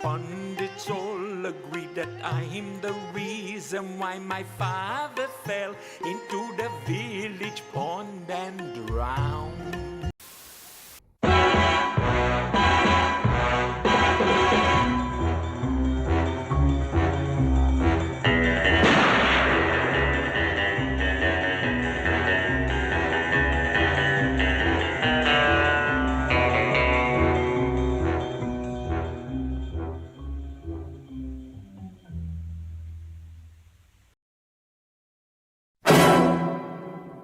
The story I'm about to tell you involves Russia's top assassin, a man nicknamed the Executioner. From Russia with Love introduces us to Red Grant, who's somewhat a mirror of James Bond. However, he's missing all his charming characteristics and instead is cruel and calculated. Grant is a cold-blooded killer who's described as being evil incarnate. Unable to fully pose as a gentleman, it's his inability to fully pass off as anything other than a psychopath that gives away this dark and evil monster. Now, though we get brief clues of his past in the film, the book elaborates on him much more. In fact, the entire first third of the work's completely absent of Bond. Instead, we learn about Grant and discover his dark history. Born in Ireland, Donovan Red Grant was a sick and sadistic serial killer that saw himself being sent on some of the deadliest missions during the Cold War. His childhood was extremely disturbing, and he was born in a small village in Northern Ireland. Now, the book describes his conception as a one-night stand between an Irish waitress and a German weightlifter who'd been performing with a travelling circus. He left her £5,000 and then travelled with his group to never be seen by her again. All she knew was his stage name, the Mighty Donovan. She gave birth to their son 9 months later in the year 1927. Requesting he be named Donovan after his father, she passed away of fever just 6 months later. Cared for by his aunt, the book describes him as the school bully who quickly realised he could get what he wanted through violence. Gaining notoriety on the boxing and wrestling scene, he became a strong arm for local smugglers. However, he had a darker side to him, often shared by psychopaths. Grant used to kill small animals. Every time there was a full moon, his bloodlust would emerge, and he'd get the need to satiate his feelings. It was about this time that his body began to feel strange and violent compulsions around the time of the full moon, when, in October of his 16th year, he first got the feelings, as he called them to himself. He went out and strangled a cat. This made him feel better for a whole month. In November, it was a big sheepdog, and for Christmas he slit the throat of a cow at midnight in a neighbour's shed. These actions made him feel good. Being unable to temper his feelings on animals, he eventually killed a homeless person as they slept. Grant began cycling into villages at night to kill, and authorities began to notice a pattern. A police unit was formed, and they set up a task squad to hunt down the person known as the Moon Killer. Due to forensics and the lack of tech at the time, Grant was never charged despite being questioned. Being heavily involved in boxing and having a training routine meant he always had an excuse for his early morning cycling. The boxing benefited him greatly as well, and in 1945 he won the lightweight championship. This happened on his 18th birthday before he was then called in for national service. It's in this time that he toured Berlin and learned of the Soviet Union. Hearing of their violent tendencies, he waited for a chance and then headed to the Russian sector. Going straight to the MGB, he not only handed over government secrets, but also offered his services. Now, they obviously suspected something was off and wanted to test if Grant meant what he said. Grant just asked for a name and said he'd prove his abilities. So the Russians gave him the name of a German doctor, and he went in and brutally killed him. With this, Grant slowly started to integrate himself into the Russian Secret Service, and over time he became their top killer. The colonels even remarked how they had difficulty with prison executions and the psychology behind it. Executioners have a short life. They get tired of the work. The soul sickens of it. After 10, 20, 100 death rattles, the human being, however subhuman he may be, acquires, perhaps by a process of osmosis with death itself, a germ of death which enters his body and eats into him like a canker. Melancholy and drink take him, and a dreadful lassitude which brings a glaze to the eyes and slows up the movements and destroys accuracy. When the employer sees these signs, he has no alternative but to execute the executioner and find another one. However, Grant never tired. No matter how many times he was taken to the prison to execute someone, or how many citizens he was sent to kill, Grant never tired. Selected for one final job, this would see him going against his opposite in the British Secret Service, a man named Bond, James Bond.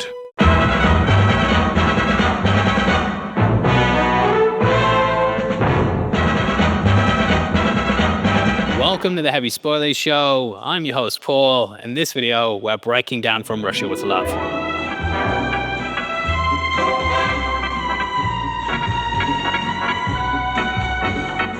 Highly regarded as one of the best Bond movies ever made, I've been very excited to return to the film. Throughout this video, we'll be breaking it all down and also talking about the book alongside it. This is one of my favourite films, however, it wasn't always the case. There was a time, and apologies, that I thought it was one of the most boringest films ever. After growing up on Brosnan, I also got swept up in the Roger Moore era and really vibed with the style there. I loved the gadgets, fast cars, big stunts and one-liners, and that stuff was very much my Bond. So this sleek, slick and grounded spy film just didn't tick the boxes. Sadly, I feel like a lot of my generation went through a similar experience. Even if you look at the From Russia with Love game, you can see what expectations were there. That's got a big jetpack, shooting scenes, car chases in the DB5, and big villain bases that act as the final level. Interestingly, none of that's in the movie at all, and every time I went back to the film, I had the wrong expectations. However, once Craig changed the game with Casino Royale, I started to appreciate these more grounded films. Over the years, it's aged like a fine red wine in fish, and it's arguably Connery's best. Now, the James Bond archive goes into the history behind the films. It's a big book that talks about the ins and outs of production and kind of chronicles the movies step by step. It says that, though Dr. No was a massive success, Broccoli and Saltzman were unsure if it would be a hit. Thus, they made the comedy Call Me Buona to kind of cushion any financial loss. The pair actually gave a little nod to this in the movie, and it's the poster that appears in the sniper scene later on. In the books, it was Marilyn Monroe's Niagara. That's not how you pronounce that. But I love this little personal touch they added. The book also describes how hectic filming was, but how out of this struggle there grew a little family. Dr. No, From Russia with Love, Goldfinger, they were all released within a year of each other, which is absolutely insane. Because of this, though, they kept most of the same crew and built what was basically an elite team of filmmakers. This included Terence Young, who returned to direct alongside composer John Barry. However, the quick succession meant some people weren't available. This included Peter Burton, who played Major Boothroyd in the last film. So Desmond Llewellyn was cast as Q after working with Young on They Were Not Divided. Obviously, he'd gone to star in 16 other Bond films, and it's so good seeing him make his debut, even if he is clearly a little nervous. Ken Adams was also doing Dr. Strangelove, and thus he couldn't commit to the set design. Another major one was Maurice Binder, who'd done the title scene for Dr. No, so they had to use Robert Brown John instead. In case you don't know though, Binder actually went on to do 14 other title sequences, and it's crazy thinking that Brown John arguably nailed it more than Dr. No, and then Binder went on to perfect it after Goldfinger. We also had stunt coordinator Bob Simmons. Though he appears in the gun barrel, throughout the film he was replaced by Peter Perkins. Now, from what I've read, there was definitely the worry that lightning wouldn't strike twice. He's been struck by lightning. How many times is it now, Reg? 66 times. God, that's gotta hurt. Due to the success of the prior movie though, they were able to double the budget and really make sure that everything stepped it up a notch. So they teased the big bad Blofeld, brought across gadgets, and even had a proper theme song made for the movie. They're not just singing Three Blind Mice anymore. Three blind mice in a room. All of these are now staples of the series, and they nailed the elements here. Now, obviously, when people talk about this movie, one of the first things they mention is JFK. He's pretty much the reason it was this film that was picked to be the second, listing it among his top 10 favorite books in Life magazine. That picked up a lot of attention. Now, there are some theory times and, well, rumors. Now we're through the looking glass here, people. That Kennedy's list was a bit too abstract, and people gave him a little nudge, like maybe you should throw some contemporary books in there as well. People want to be able to relate to it. You're a politician and you want to seem popular and amongst the people. Either way, the guy was right though, because yeah, it's one of my favorite books ever. His name's forever tied to it though, and sadly it's also the last film that he ever got to see. Kennedy watched the movie at the White House on November 20th, 1963. 2 days later, he'd be gunned down in Dallas in what's probably the most famous assassination of all time. Get chills just thinking about it, but I suppose you could see it as a positive that he at least saw before he passed. So the title of the movie was actually inspired by the film To Paris with Love. No, not the John Travolta movie. Released in 1955, this Alec Guinness film was pretty slammed at the time. However, I love the layer of intrigue it adds here, and it sets the tone of a love story to the backdrop of the Cold War. Huge shout out to Dutch Bond fan for pointing out that the story was taken from Fleming's real world life and a trip that he'd taken out to Istanbul. Fleming returned on the Orient Express, and while on it, he learned of an interesting story. In 1950, a US naval attaché had been assassinated and thrown from the Orient by a communist agent. Thus, All these elements came together and helped to build the story. Beyond that though, the book was something Fleming prefaced by saying it was based on real-world spy figures. It actually has a section written by the author that's dedicated to letting us know the Soviet section really existed. Kleb was based on a real-world colonel that he'd previously wrote about in the Sunday Times. The knife shoe was also a practical weapon which had been used by agents in the KGB. The decoding device was also based on the Enigma machine, which had been crucial in winning the previous war. Fleming actually worked as part of the Ultra Network, who were part of cracking the code. This was all classified until 1975, and then 4 years later, a close friend of Fleming named Sir William Stevenson, he released a book called A Man Intrepid discussing the operation. Now, there's a big section where the Soviets plan out their hit, which is led by Colonel General Nikolai Servenjevich Grubovsky.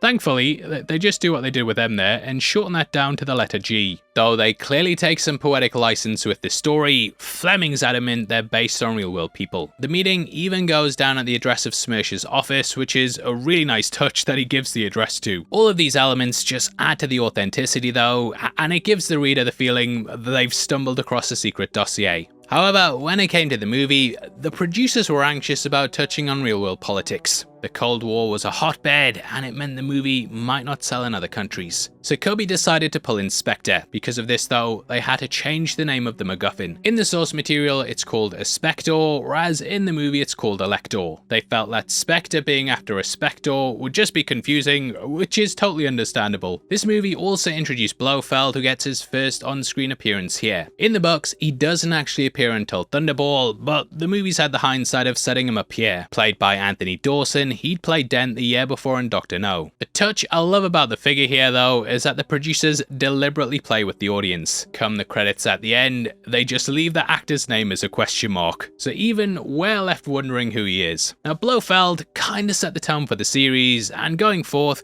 just a guy stroking a cat in a chair, it became an archetype of villainy. Beyond that, Spectre also adds an extra element. In the book, it was just Bond versus Smersh. They're basically Russia's secret service with a name combining Smersh Spionin. That means death to spies, and it's something they later gave a direct nod to in The Living Daylights. In the book, the plan was to tempt Bond with a Spectre device that they then used to trap and embarrass Britain. In the movie though, I love how they have the extra conspiracy. This trap plot's all still going down, but Spectre are using Bond to steal Elector. They'll then steal Elector from him and beat both the British and Russians in one fell swoop. They are the perfect metaphor for the fighting fish, and while the two sides battle it out, they hang in the back and wait to strike. They also felt like Grant should be a bigger character. Beyond changing the name from Donovan to Donald, they expanded upon his inclusion in several ways. In the book, he's just there in the beginning and he pops up on the train at the end. Here though, he appears constantly stalking Bond throughout. He follows him throughout Istanbul and even saves his life at the camp. One subtle detail I love is that he gets closer and closer throughout the runtime after initially starting off in the distance. It's such a good shot when Bond's walking on the platform and we see Grant following behind him. Now they're almost face to face and he's like an evil spirit that's slowly gaining ground. Finally he stops and like a ghostly spectre, we see his reflection in the glass. It's such an amazing bit of iconography and it symbolizes he nearly has him. He also dresses a lot like Bond, and if you'd like to dress like Bond, then check out our partners Anthony Sinclair. They are the original Bond tailors, and Sean Connery actually wore their suits during all his appearances as 007. They've now built a 6 decades of Bond collection that allows you to buy his iconic suits from the movie. They're absolutely timeless, and these suits are made to measure, meaning they're gonna look the best they can and make you look your best too. I'm wearing the 2-piece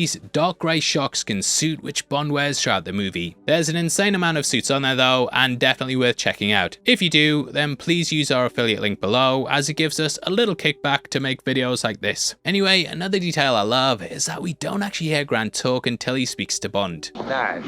Captain Nash. This of course reflects Bond, James Bond, and further adds into how he's a mirror of the hero. Now there's even the theory that the character doesn't have an actual personality. What I mean by that is that it's thought he instead speaks to Grant on the platform and then adopts his accent. His voice changes later in the carriages and he drops the upper class accent. As mentioned earlier, he's Irish in the book, but none of this really comes through. So it's thought that he might be along the lines of someone like Michael Myers, where he's just a killer who takes the shape of human form. Peter Hunt actually thought he should only ever talk if he was imitating another spy, which is such an amazing detail for an assassin. He'd become a blueprint for henchmen henchman, and the franchise has mimicked him several times. Whether it's Hands and You Only Live Twice, Necros in the Living Daylights, Stamper in Tomorrow Never Dies, or even 006 and Goldeneye, they all have their bases here. Peter Franks from Diamonds Are Forever also builds off him as well. Franks was played by Joe Robinson, and he initially auditioned for the role of Grant. Robert Shaw just kills it though, and he'd of course also go on to kill it later down the line with Jaws. Spielberg said he spotted him in this film, and that's what then got him the role in that, which is another amazing performance. These villainous mirrors of James Bond though, they've become archetype characters. However, I think Grant's the most memorable, which is shown right from the off. In the film, we join him in the opening and literally see him killing James Bond. This was Saltzman's idea, and he stalks him in the garden like he'd do throughout the movie. Like, I can't imagine what audiences thought at the time, but yeah, this opening alone sets up he's superior. Strangling him with a garrote from his watch, this comes full circle at the end. There Bond uses it to strangle Grant, whereas here Grant's using it to strangle Bond. Now though it's obviously a fake out, I think it leaves a lasting impression. Going back to it though, you might notice there's some clues that something's off. For example, they overdid the makeup and Connery looks caked in it. They also don't really have him emote at all, and he's not doing Connery's usual mannerisms.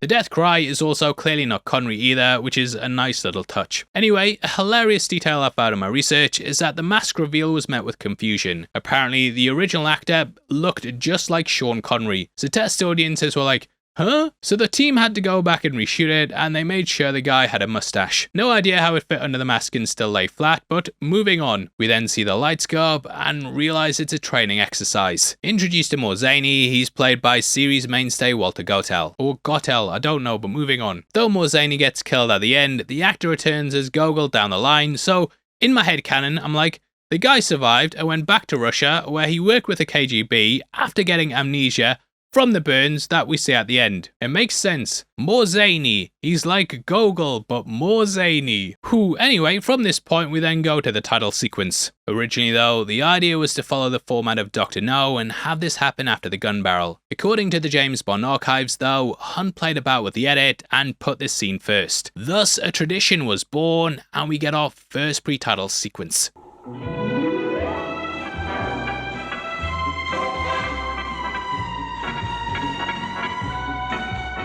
Now as for the music, I absolutely love this instrumental. I even bought the vinyl and a record player suitcase just to listen to the soundtrack in my office. In my head, it's obviously a gadget-laden attaché case, but I really love this song. We've also got dancing women with paddles projected onto them, and we're back!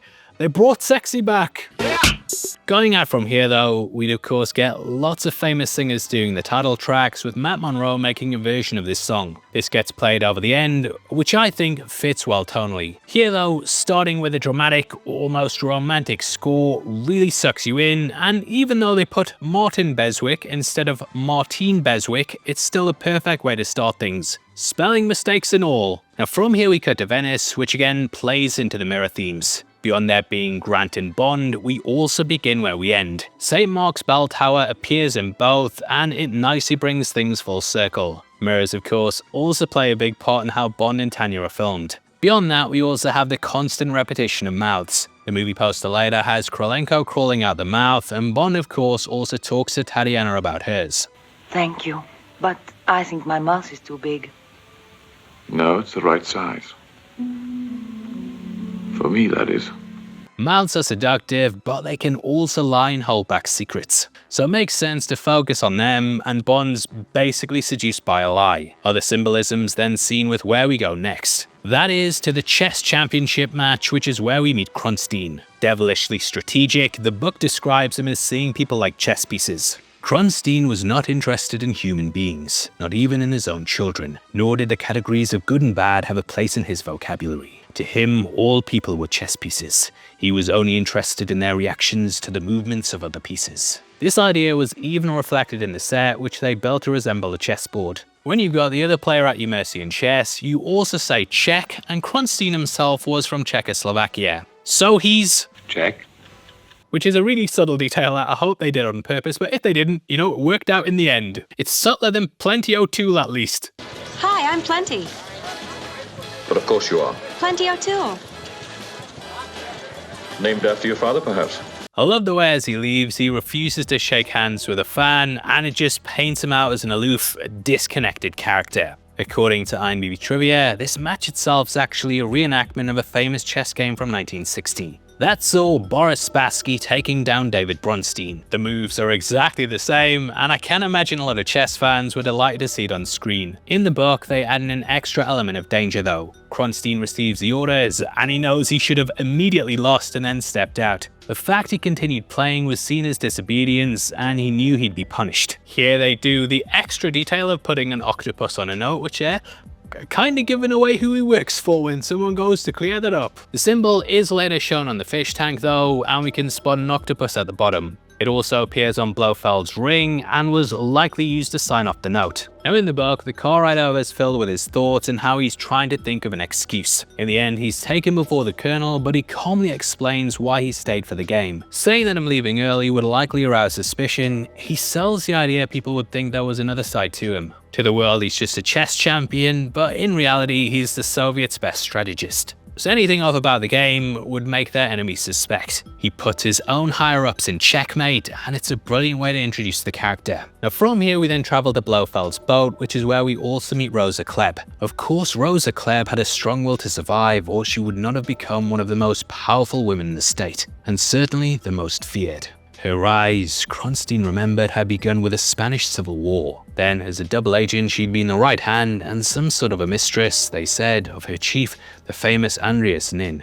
She'd worked with him from 1935 to 37, then on the orders of Moscow, he was murdered, and it was rumored, murdered by her. Whether this was true or not, from then on she'd progressed slowly straight up the ladder of power, surviving setbacks, surviving war, surviving because she forged no allegiances. Here she's gone through all of that and is now a member of Spectre. Now in the book, the Russians all sit around the table discussing who to target. There's a brilliant passage where they discuss the world's spies, and it's in this they decide to settle on England. They say every country has good spies, and it's not always the biggest ones that have the best. Secret services are expensive to run though, and thus they tend to work with larger countries like America. However, at the heart of the information is often nuisances like Bond in Britain. They even talk about the French Secret Service and bring up Mathis from Casino Royale. Settling on Bond though, they then recount his previous adventures. In the book, this includes Casino Royale, Live and Let Die, and lastly Moonraker. I love how in the movie they mention Dr. No, and it builds out from his mention of Spectre there. Another funny bit in the book is that they also call him Shems, and even spell it out S-H-E-M-S. Shems, so you can hear it as you read it, which is nice work, Fleming. The plan is to basically have someone defect with the Spectre that Bond then escorts out the country. They'll then board the Orient Express, which is where the pair will fight after Bond discovers the sex tape. He'll feel like he's being blackmailed and kill the girl before then turning the gun on himself. All going down on the world's most famous train. It'll end up being a scandal that feels ripped right out of a novel. Knowing it'll garner headlines around the world, this will destroy Britain's reputation and also take out their best agent. It's a scandal! These days, it'd be forgotten tomorrow, but back then, in the 60s, a tale like this would have been big worldwide news. Smersh control all the Russian media and can easily circulate in the foreign press. They've also booby-trapped the device so it'll self-destruct upon being used. So it's a great plan, and personally, I love the idea of them sitting around coming up with maniacal schemes, and it's just a brilliant way to start off the novel. The chapter then ominously ends with the line, "We shall also require an extremely beautiful girl," which then takes us into Tanya. I was in love. Although the book says she looked like Greta Garbo, the producers wanted something different. According to the James Bond archive, they were after a girl who could tempt Bond with her eyes. Daniela Bianchi fit that mold perfectly, and she landed the role just days before filming. The Being James Bond podcast went over how well she works in the movie, and she's sort of an opposite to last time. There, Ursula Andress was like your statuesque goddess, whereas here, she's more beautiful in a toned-down realistic way. Working as a model in Rome for Valentino, she was also a Miss Universe contestant. That's kind of the caliber they were looking for, with them scouring several beauty contests. This also brought them Eliza Gurr and Martin Beswick. The former was Miss Israel, with the latter being Miss Jamaica. Though the pair didn't land the role, they were featured in the movie, and those are the girls we see fighting at the camp. Beswick would return later down the line, and we'd see her as the ill-fated Paula during Thunderball. Bianchi absolutely loved the role though, and I think she soars in the plot. They even had her return for the Bond spoof OK Connery, which starred Sean's brother Neil. They got a ton of actors for that, and yeah, might even break it down one day. Anyway, her meeting with Kleb's ripped right out the book. There we really get an insight into her fears and suspicions. Told she's been selected because of her great work, Kleb sells it as a promotion. However, Tatiana senses danger, as this is unheard of for a 24-year-old. Knowing she might be being used as bait, it actually adds weight to why she defects in the end. Kleb senses her trepidations too, and tempts her with Swiss chocolates and a nice glass of French champagne. These are luxuries in Russia, but really it's just a play to loosen her up. It's through this that Kleb then starts to play her hand. Asking how many men she slept with, Tatiana can't believe an actual state head's doing this. Really though, Kleb just wants the name of her lover so she can blackmail her. Played by Lotta Lenya, she absolutely nails the role. Apparently Lotta was a lovely woman off screen, but here she leaves a terrifying lasting impression, which is insane as she's only got about 5 minutes of screen time. Lenya would also create an archetype, and she'd be further built upon in Irma Bund and parodied in Frau Verbissner. We do get to see a personal side of Tatiana though, and she even gives the name Tanya, which is what her friends call her. My friends call me Tanya. In the book, Kleb then goes through the entire rigmarole that she'll face and downplays how bad it'll be, saying the Brits give easy interrogations, she'll be given false info to hand over to MI6. They then send captured spies out to Canada, where they're normally given a new ID. After this, Smersh will strike and pull her out the country, and she'll be rescued by Russian agents. Now in the film, we see as Kleb caresses her, which back in the 60s was really controversial. You wouldn't really bat an eyelid these days, but back then, something like this was really risque. However, Fleming went a lot further with it in the book. Come, come, my dear. You are very fortunate to have been chosen for such a simple, delightful duty. A real labor of love. Now in the book, they play up the lesbian angle with Kleb a lot more. She asks Tatiana to review the information and then leaves, and then comes back in wearing sexy clothes. She starts to pose in them, and basically tries to entice Tatiana. With it being a book, we can get Tatiana's thoughts, and I quote, "She is the ugliest and oldest looking woman in the world." Kleb then asks her to sit down on the sofa and slinks along seductively. She taps it and offers Tatiana a seat and tells her to dim the lights. In today's modern world, you know, it's clearly sexual harassment, but I'm not sure how prevalent that was in the zeitgeist at the time, socially at least. Obviously, we're way more aware of it today, but 60 years ago, it might not have been as touched upon. Probably get in trouble myself, but Kleb says sit down so they can get to know each other, and Tatiana then goes over to the lights. However, Tatiana just goes off her instincts, and she dims the lights and then just steps out the room. Realizing what she's done, it says she rushes down the corridor. The book then says she covers her ears to block out any screams, but halfway down the corridor that scream never comes. It never gets mentioned again, and Kleb completely ignores the encounter. It's just such a creepy thing to insert into the book, and yeah, it elevates almost the sort of horror of this scene.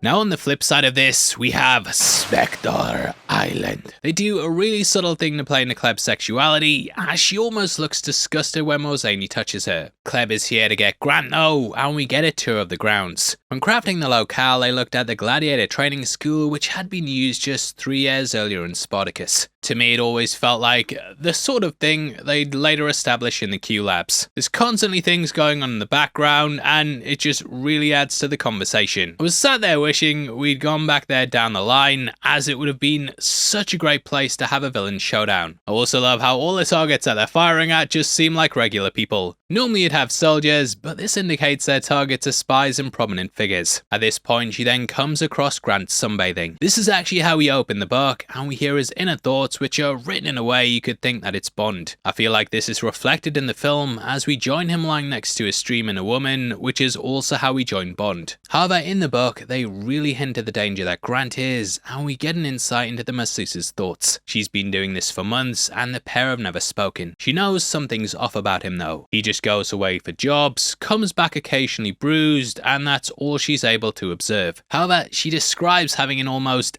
animal or spiritual instinct. Something within this man is inherently evil. Though a side of her wants to warn others, she knows she'll be jailed if she asks about it. In the movie, you don't really get that subtext, but they do touch upon his past. Donald Grant, convicted murderer, escaped Dartmoor prison in 1960. Huge shout out to the Bond Experience, who did a big book club on the book and brought up a point that I hadn't really considered. When Fleming was writing him, they hadn't established things like the behavioural science division at the FBI. So him writing things about how serial killers hurt animals as kids, it was all things that hadn't been established in any academic way. Beyond just being a psycho, this scene also establishes how tough he is. Kleb swings around with a knuckle duster and hoofs him right in the stomach.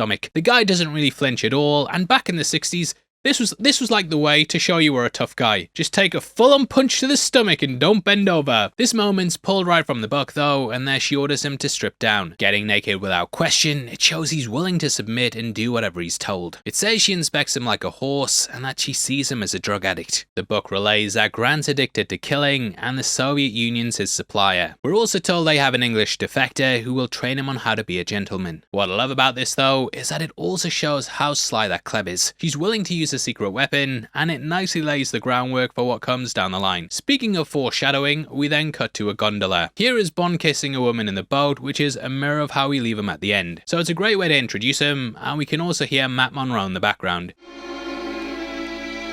From Russia with love, I fly to you. Did my cutaway work? Did it work? Nope, but we kept it in anyway. I was mind blown when watching the clock on my Blu-ray player though, and realising this was just 18 minutes into the movie. Holding off your hero that long would be seen as a big risk, as people obviously are here for Bond. However, I think it speaks to the film's strength, and it obviously builds off the book. That's split up into two parts, with there firstly being the plan and then the execution. The scene also brings in Bond's Bentley, which is something that he drove in the books. Here it's a Derby Bentley Mark IV half-litre sports tourer convertible, which even has a built-in phone. It's the future! He is not on his way. Now, Eunice Gayson returns to Sylvia Trench, which brings her over from Dr. No. Excluding Moneypenny, we wouldn't have a returning Bond girl like this until No Time to Die. In case you missed our first breakdown, Grayson was actually signed to a several picture deal. The plan was to have Bond have several adventures around the world across multiple films. This would then culminate with him hooking up with Sylvia for a big adventure with her. Unfortunately, it never panned out that way, and this marks her last appearance. However, she still makes an impact, and I'd have loved to see a little what if timeline where she appeared in more films. That little clap she does, realizing Bond's staying a bit longer, is hilarious, and yeah, you will be missed. Now, about that lunch. Now in the book, our reintroduction to Bond comes in part 2. Obviously, when you're trying to set up a franchise, it's probably a bad idea having your second film delay the main character's arrival. So it makes sense to have Bond show up straight away. However, when we rejoin him in the work, he's not the charismatic hero that we've been accustomed to. Reintroduced in the chapter The Soft Life, it tells us how bored he is. Boredom to Bond's a sin, how we discover he's basically been doing desk work and documents since Diamonds Are Forever. Even on the morning, he'll wake up and work out until his muscles are in agony as the pain keeps away the boredom. He's constantly looking for some action in the most mundane things, like drinking all the time. In the book, though, we meet his housekeeper May, who's sadly never been in the films. She is Scottish, though, and I did wonder if Kincaid in Skyfall was supposed to be loosely, and I mean loosely based upon her. Now, she also talks about a TV salesman who's constantly around trying to sell him a TV. Bond starts to ponder that it might be a spy, and yeah, on a first read, you're like, it could be. Kill him to be safe. He's constantly around and asking where Bond is, asking him to hit the thumbs up, but I think he's probably just, a pushy TV salesman. However, there is that aspect that he might have some ulterior motive. May brings up how he's part of a union that's also linked in with communists. So potentially, he could be a Russian, and it's the perfect way to play into the story's themes. Here we have something that seems pretty mundane, but there's the possibility something else could be going on, which I love as it just ties in excellently with the overall story. Now, with the book being a sequel to Diamonds Are Forever, we also have some ties to what happened with Tiffany. That ended with them moving to England, but yeah, they didn't have a license to Netflix and chill. You what? No. She ended up meeting a man at the American embassy and then went back to the States. Bond's heard they're planning to marry and the guy's completely devastated. You can tell he misses her a lot and the boredom in his life has left things at a low point. So yay, alcohol! The chapter even ends with a quote, "Those whom the gods wish to destroy, they first make bored." And it kind of lays the groundwork for this big conspiracy about being single again means that he's useful and thus M calls him in. It means he can go on this mission and really put his heart into it. Now at this point we could have crossed to MI6. According to the James Bond archive, it was actually Connery's idea to joke about the hat throw. This is something they continue to repeat and it just nicely builds off the scene from Dr. No. The book also describes Moneypenny as clearly holding back a secret, and I love how Lois Maxwell plays this. She knows some Russian woman's fallen in love with him and is just cheekily enjoying what's going on. Bernard Lee's once more back as M, and we also meet Desmond Llewellyn. Along with that, we also get our first Bond gadget, which comes in the form of the attaché case. Growing up, I had this DK book that I used to constantly read cover to cover. One of the best things about it is that it has these in-depth drawings about how all the gadgets work. This includes the case, which is equipped with a rifle built into the gun butt, ammo in the studs, a tear gas bomb disguised as talcum powder, and also some pop-out knives. I feel like these latter ones were picked for a reason, as they nicely reflect Kleb's knife in her shoes. Bond pops these out to later beat Grant, and Kleb then pops hers and tries to beat Bond. Beyond that though, we also have the gold sovereigns. I remember asking my dad how much this was worth as a kid and he was like, "Fair bit, son, fair bit." Never got a figure though, so I always thought it was a bit stupid that Grant was so easily bribed by what's a very obvious trap. However, in doing my research, I found that though it was just worth £1 on its surface, the gold was worth much more. Melted down, this would have been worth about £415, which is worth about £20,000 now. That's if we go off inflation and the increase in the value of gold. So 50 of those for a cigarette, you know, you're gonna be sunbathing for a while. I love that they do this though, and that they give Bond a means to basically bribe his way out of situations if it ever comes down to it. Now though this scene doesn't happen per se in the book, Bond does talk about the suitcase on the airplane. He remarks how Q Branch put it together and at the airport they would have got a surprise if they'd examined it. Beyond that, it also specifies the throwing knives were made by Wilkinsons, aka the sword makers. Another thing they mention in the work is that the case is packing a cyanide pill. However, Bond says he flushed the pill down the lavatory, which is something they'd later touch upon in Die Another Day. You had your cyanide. Threw it away years ago. What the hell is this all about? Now they also did a joke editing the scene where Bond tries out the briefcase. Apparently, they spent weeks having him turn it to the wrong side, and then they animated an explosion before cutting to the credits. Now you try it. Like that? That's right. And open ordinarily?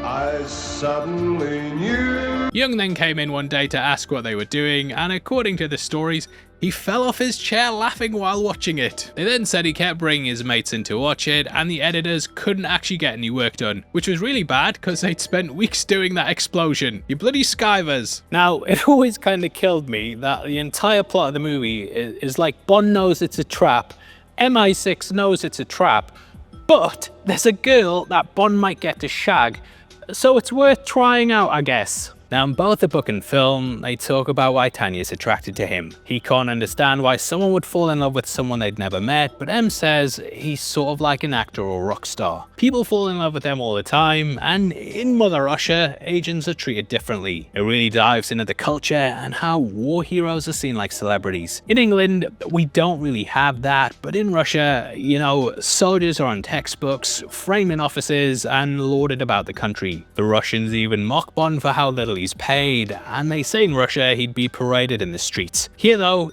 even he has to fly economy. We actually get a big chapter about him traveling on the plane, which he booked on Friday the 13th. This is referenced later in the movie when they discuss the plan to grab the Lecter. The 13th?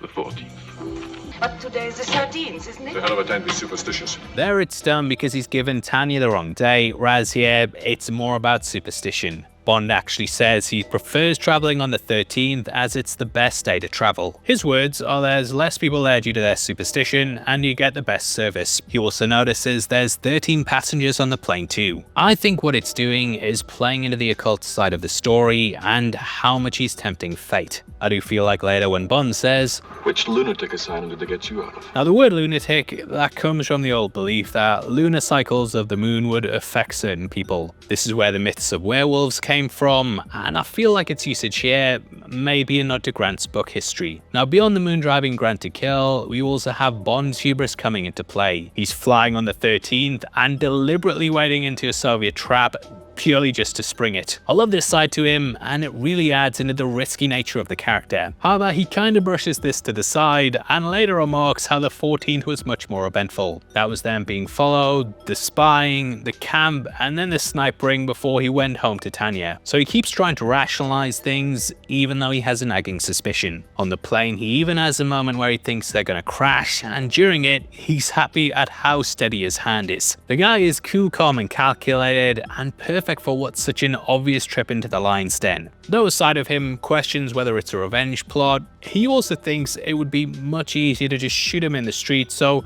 maybe it's actually gonna be fine. In the book, we also get his thoughts about what a younger version of him might think of his life now. He firmly tells himself that the past is gone though, and that's it. Never look back and be thankful you're not a used car salesman. Which, his words, not mine. However, he describes it as pimping for England and wonders if he'll be able to feign love while staying focused on the job. Arriving at the airport, just like Dr. No, he sees he's been watched by several characters. After meeting Kerem's son, we see he's followed throughout Istanbul. An aspect I've always loved though is that Kerem and his family are well aware. It's sort of a we follow them, they follow us customary agreement. It basically sums up the entire Cold War and works as such a good metaphor. Yeah, both sides are aware they're spying on each other, but both don't want to make things escalate to the point of retaliation. The Cold War in Istanbul will not remain cold very much longer.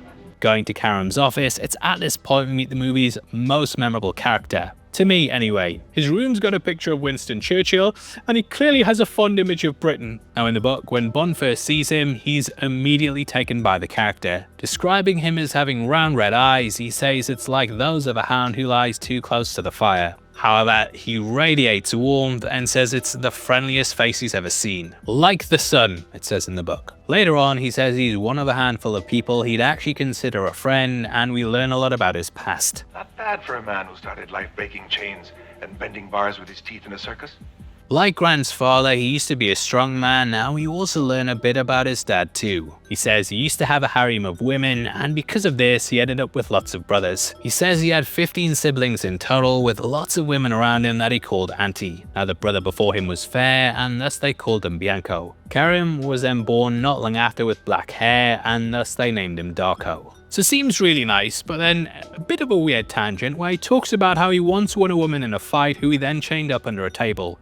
Naked. He said he used to throw scraps of food to her under the table like a dog. He then said his mother found her and tried to free her, but she'd fall in love with him and then refused to leave. Which I'm reading it like, okay, Fleming, is there something you want to say? Now normally you'd be like, whoa, what mate? This guy's pretty problematic. I think I need to report this to MI6. But Bond's like, bloody nice chap. Love that Karim, he's like the sun. So I think it just kind of gives an insight into Fleming when this is like one of the big heroes of the story. Now the reason he's my favorite character, isn't because of that, don't cancel me, but I think it's because of Pedro Armendáriz. Sadly though, there was a really tragic side to the story. Now the James Bond archives talk about how during filming, Pedro had a pain in his leg. After seeing the doctors, they confirmed he had terminal cancer. Though this was absolutely devastating, Pedro was adamant they must finish the film. Thus they changed schedules and focused on shooting his scenes. At points they even had to prop him up during the camp scenes because the pain was so bad he couldn't stand up. You do kind of see that when he leans against the table after putting it up. But honestly, I don't think you'd even realize unless you already knew. I certainly didn't until doing my research, and yeah, I think the guy's just an incredible person who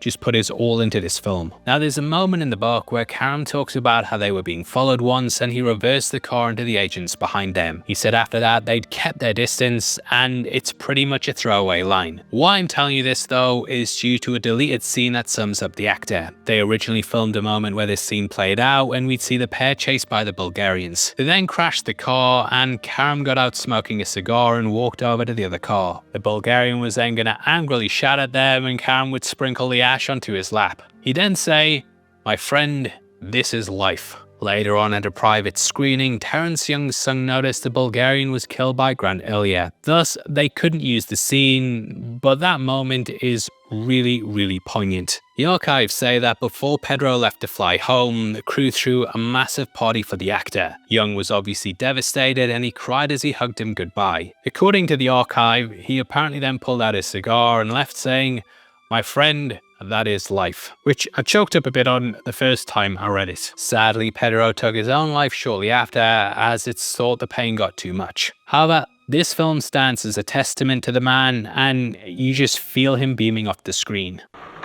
I've had a particularly fascinating life. Would you like to hear about it? So in the book, Bond actually arrives after the explosion at Karam's office. Upon getting there, the character remarks the place stinks of fresh paint as they've been rushing to get it ready for the character. However, I think having the explosion happen later in the movie, it really helps to add to the tension. It shows the repercussions from Grant killing the Bulgarians and highlights how Spectre strikes from the shadows. In both, they have Karam go over to a woman who's sat on the couch. However, in the work, we learn this is a girl from the other team who thinks he'll exchange secrets for love. Obviously, she's a spy, and again, it kind of plays into both sides being aware they're spying on each other and kind of both going along for the ride. In the movie, she's played by Nadia Regin, and I've got another bit of headcanon for you. Regin plays the woman at the start of Goldfinger who's seductively working against Bond. So in my head, she's a spy there who's been sent in to seduce Bond, but he manages to get the best of her. She also makes for a great human shield. Now, in both the book and film, Karam says he can smell trouble. This is an old friend of mine, and it tells me something smells. In the work, he then goes on to discuss how a spy operation's like shooting a film. You have your locations and your actors, and those who are watching like the director. However, he says, in both instances, love can be a wild card. It can develop between actors on opposite sides, and it's up to Bond to decipher what's real and what's not. Anyway, we then see as Bond goes to the hotel. In the book, this is the Crystal Palace, which I'm pronouncing that how it's in the audiobook, but that's described as being one of the worst ones. However, Bond says it'll get him away from the soft life, and the view's one of the best in the world, which the book says is worth the bed bugs. This has a double meaning though, as the room's of course bugged and Bond's being spied on. In the movie, I love how he tips the guy and then the Bond theme really kicks in. Will there be anything else, sir? No, only this. Sure. Thank you, sir. In his review, Calvin Dyson brought up how he then just walks around the room for 5 minutes while the song plays in the background. And you could watch this, right, and think he's just walking around the room looking for where the music's coming from.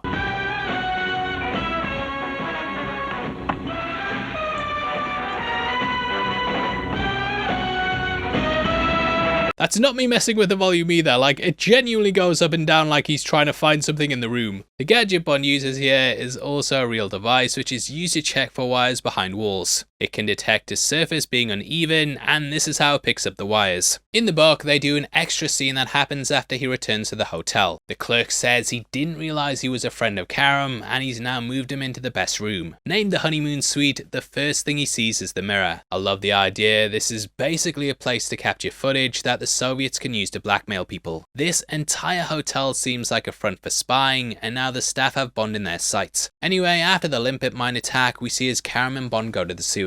Hiding in Karam's carpet business is a tunnel that leads directly to a periscope. This goes right up into the Smirch briefing room and allows them to spy on the Soviets. Don't know how much information they can get through that though, because there's no microphones, but yeah, nice to look at Tanya's legs, I guess. Now later on, we see the rats piling out as they escape with the Lecter. However, the book sets them up much earlier. Bond spots them everywhere in the tunnels, and it's clear they've infested the city. Karam feels guilty for not getting it cleared up, but if he does, they might discover the periscope. These rats have actually helped him to plant it, as the lens peers out from the back of a mouse hole. Now, according to IMDb trivia, this to Fleming was a really important scene. Screenwriter Richard Mayborn said the only question Fleming asked him was, are the rats still in it? It adds an extra element of horror and plays off a bit more in the book. In it, we learn the periscope's got an explosive attached to it that can be blown at any time. In the movie, the gang escape through the sewers, which happens after they detonate the bomb. In the book though, Tanya just shows up with a Lector, having grabbed it as she exited work. Later on though, when Karam gets killed, Bond thinks about how his family will get revenge. He imagines his sons going into the sewers and then blowing it as the Soviets sit in their office. He then pictures the rats rushing to the surface, and then like a plague they spread over the streets.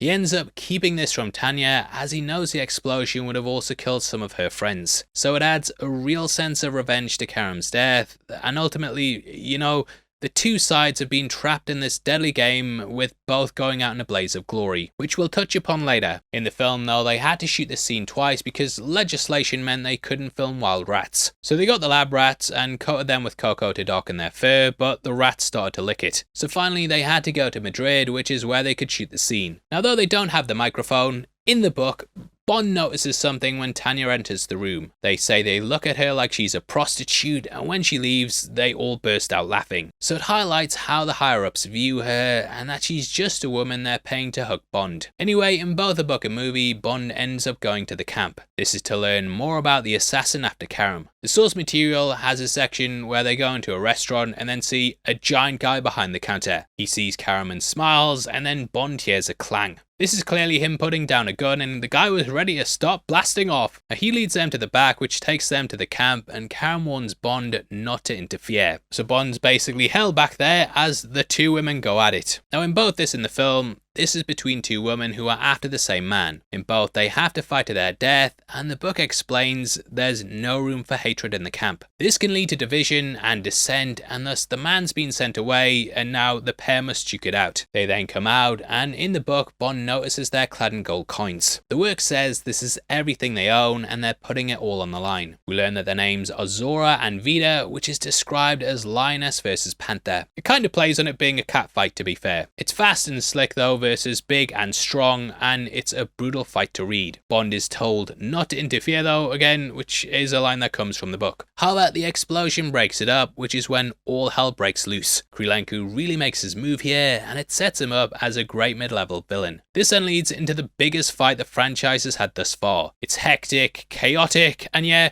just full of close calls. Karam gets shot and Bond almost catches it as well. Thank God for his guardian angel, Hero Red Grant. Now in the aftermath of it, the book tells us 10 men died in the fight. Due to saving his life though, the king of the camp, Vavra, grants Bond a wish. Bond says he wishes the fight was a draw, and the king says he can decide who wins by himself. So that night he gets to bang them both. He then goes to the hotel to Tatiana, and imagine what he would have missed out if Grant hadn't saved his life. A true hero. A bit I love in the book though is as they go to leave the camp, Karam tells Bond the king told him his fortune. Saying the pair have the wings of death over them, he leaves them with this ominous message. He said that I am to be aware of a son of the snows, and you must be aware of a man who is owned by the moon. In the book, Karam's later killed by an agent from the northern region of Russia, while Bond goes face to face with the moon killer. Now it's here that they go down to the sniper scene, which is ripped right out the work. Karam says he knows of a trap door and has his men go to knock on the character. Knowing Krylenko will flee, it's in this Karam readies the rifle and finally kills the man who's been hunting him.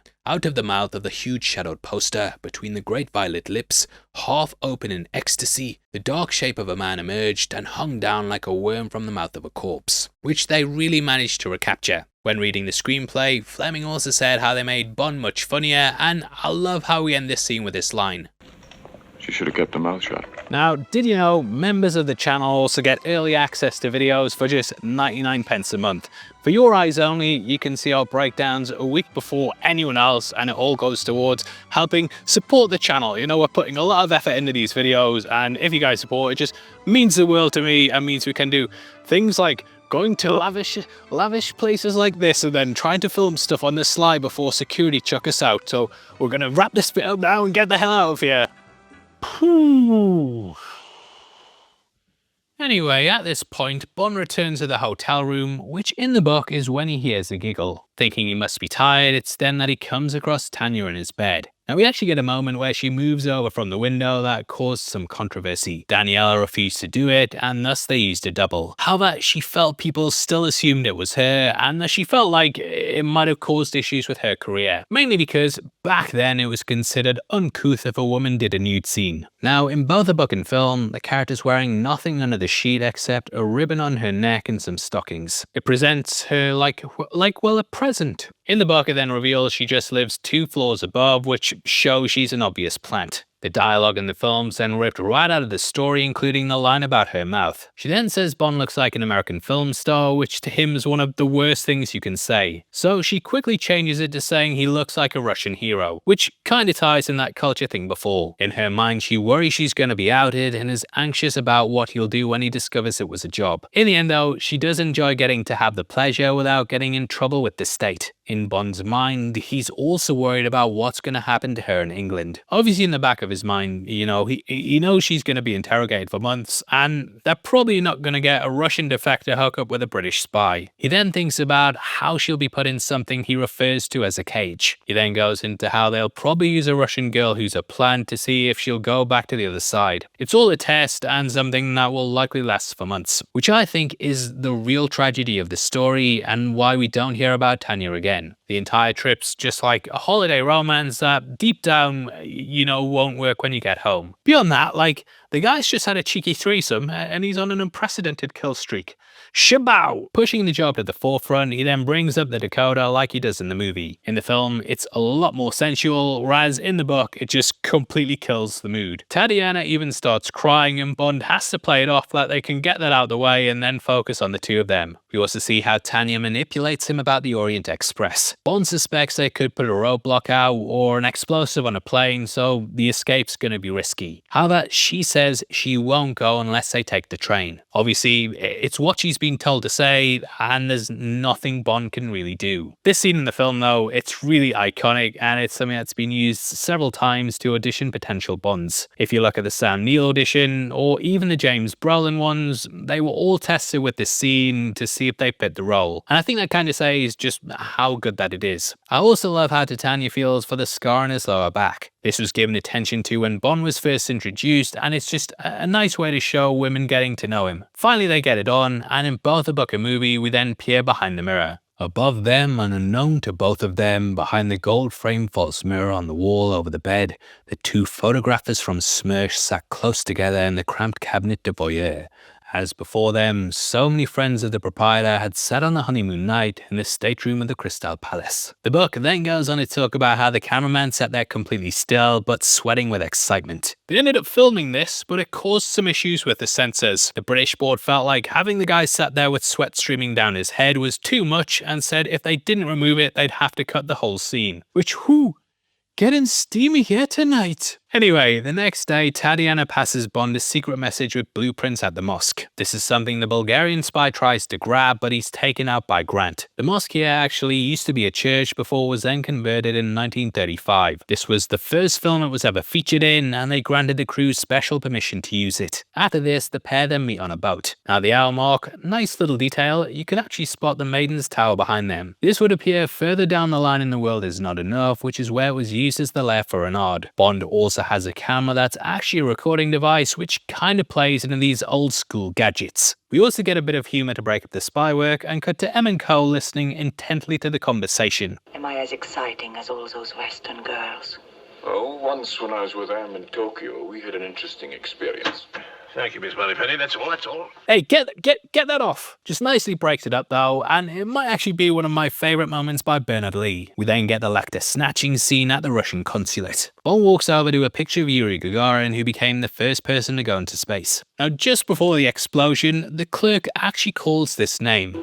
I gotta get it. And I did wonder if this was a joke to show how close Bond was to the figure. Anyway, they grab the machine and escape through the sewers. The rats rush them, and it's similar to a moment Connery would later also go through in The Last Crusade. They then make a mad dash for the train. In the book, Bond notices the men joining in the work, notes them down as 3 agents. They then try to lose them on the journey and do tricks like stealing their tickets. This gets them ejected formally and means the other passengers don't get suspicious. Tatiana even worries that once Bond gets to Dakota, he's just going to throw her off the train. She even asks him if he'll do it, and after he says no, she then begins to cry. Bond thinks, bit weird that, and it just adds to the suspicions on the journey. So I'm here at Stevenson Steam Railway North Shields to really take a step back into the 60s. Here they store several trains from the past, including ones just like the Orient Express. I think it's on this train that the film really stepped it up a notch and made its way into becoming legendary. Even as recent as Mission Impossible Dead Reckoning, they're still using this train for a spy set piece. So also during this film that Fleming visited the set as he knew this would make or break the movie. This was the final film the author got to see as he sadly died a month before the release of Goldfinger. I think it's an incredible way to take the story, and obviously trains would return again throughout the franchise. Whether it's Live and Let Die, The Spy Who Loved Me, Octopussy, GoldenEye, Skyfall or Spectre,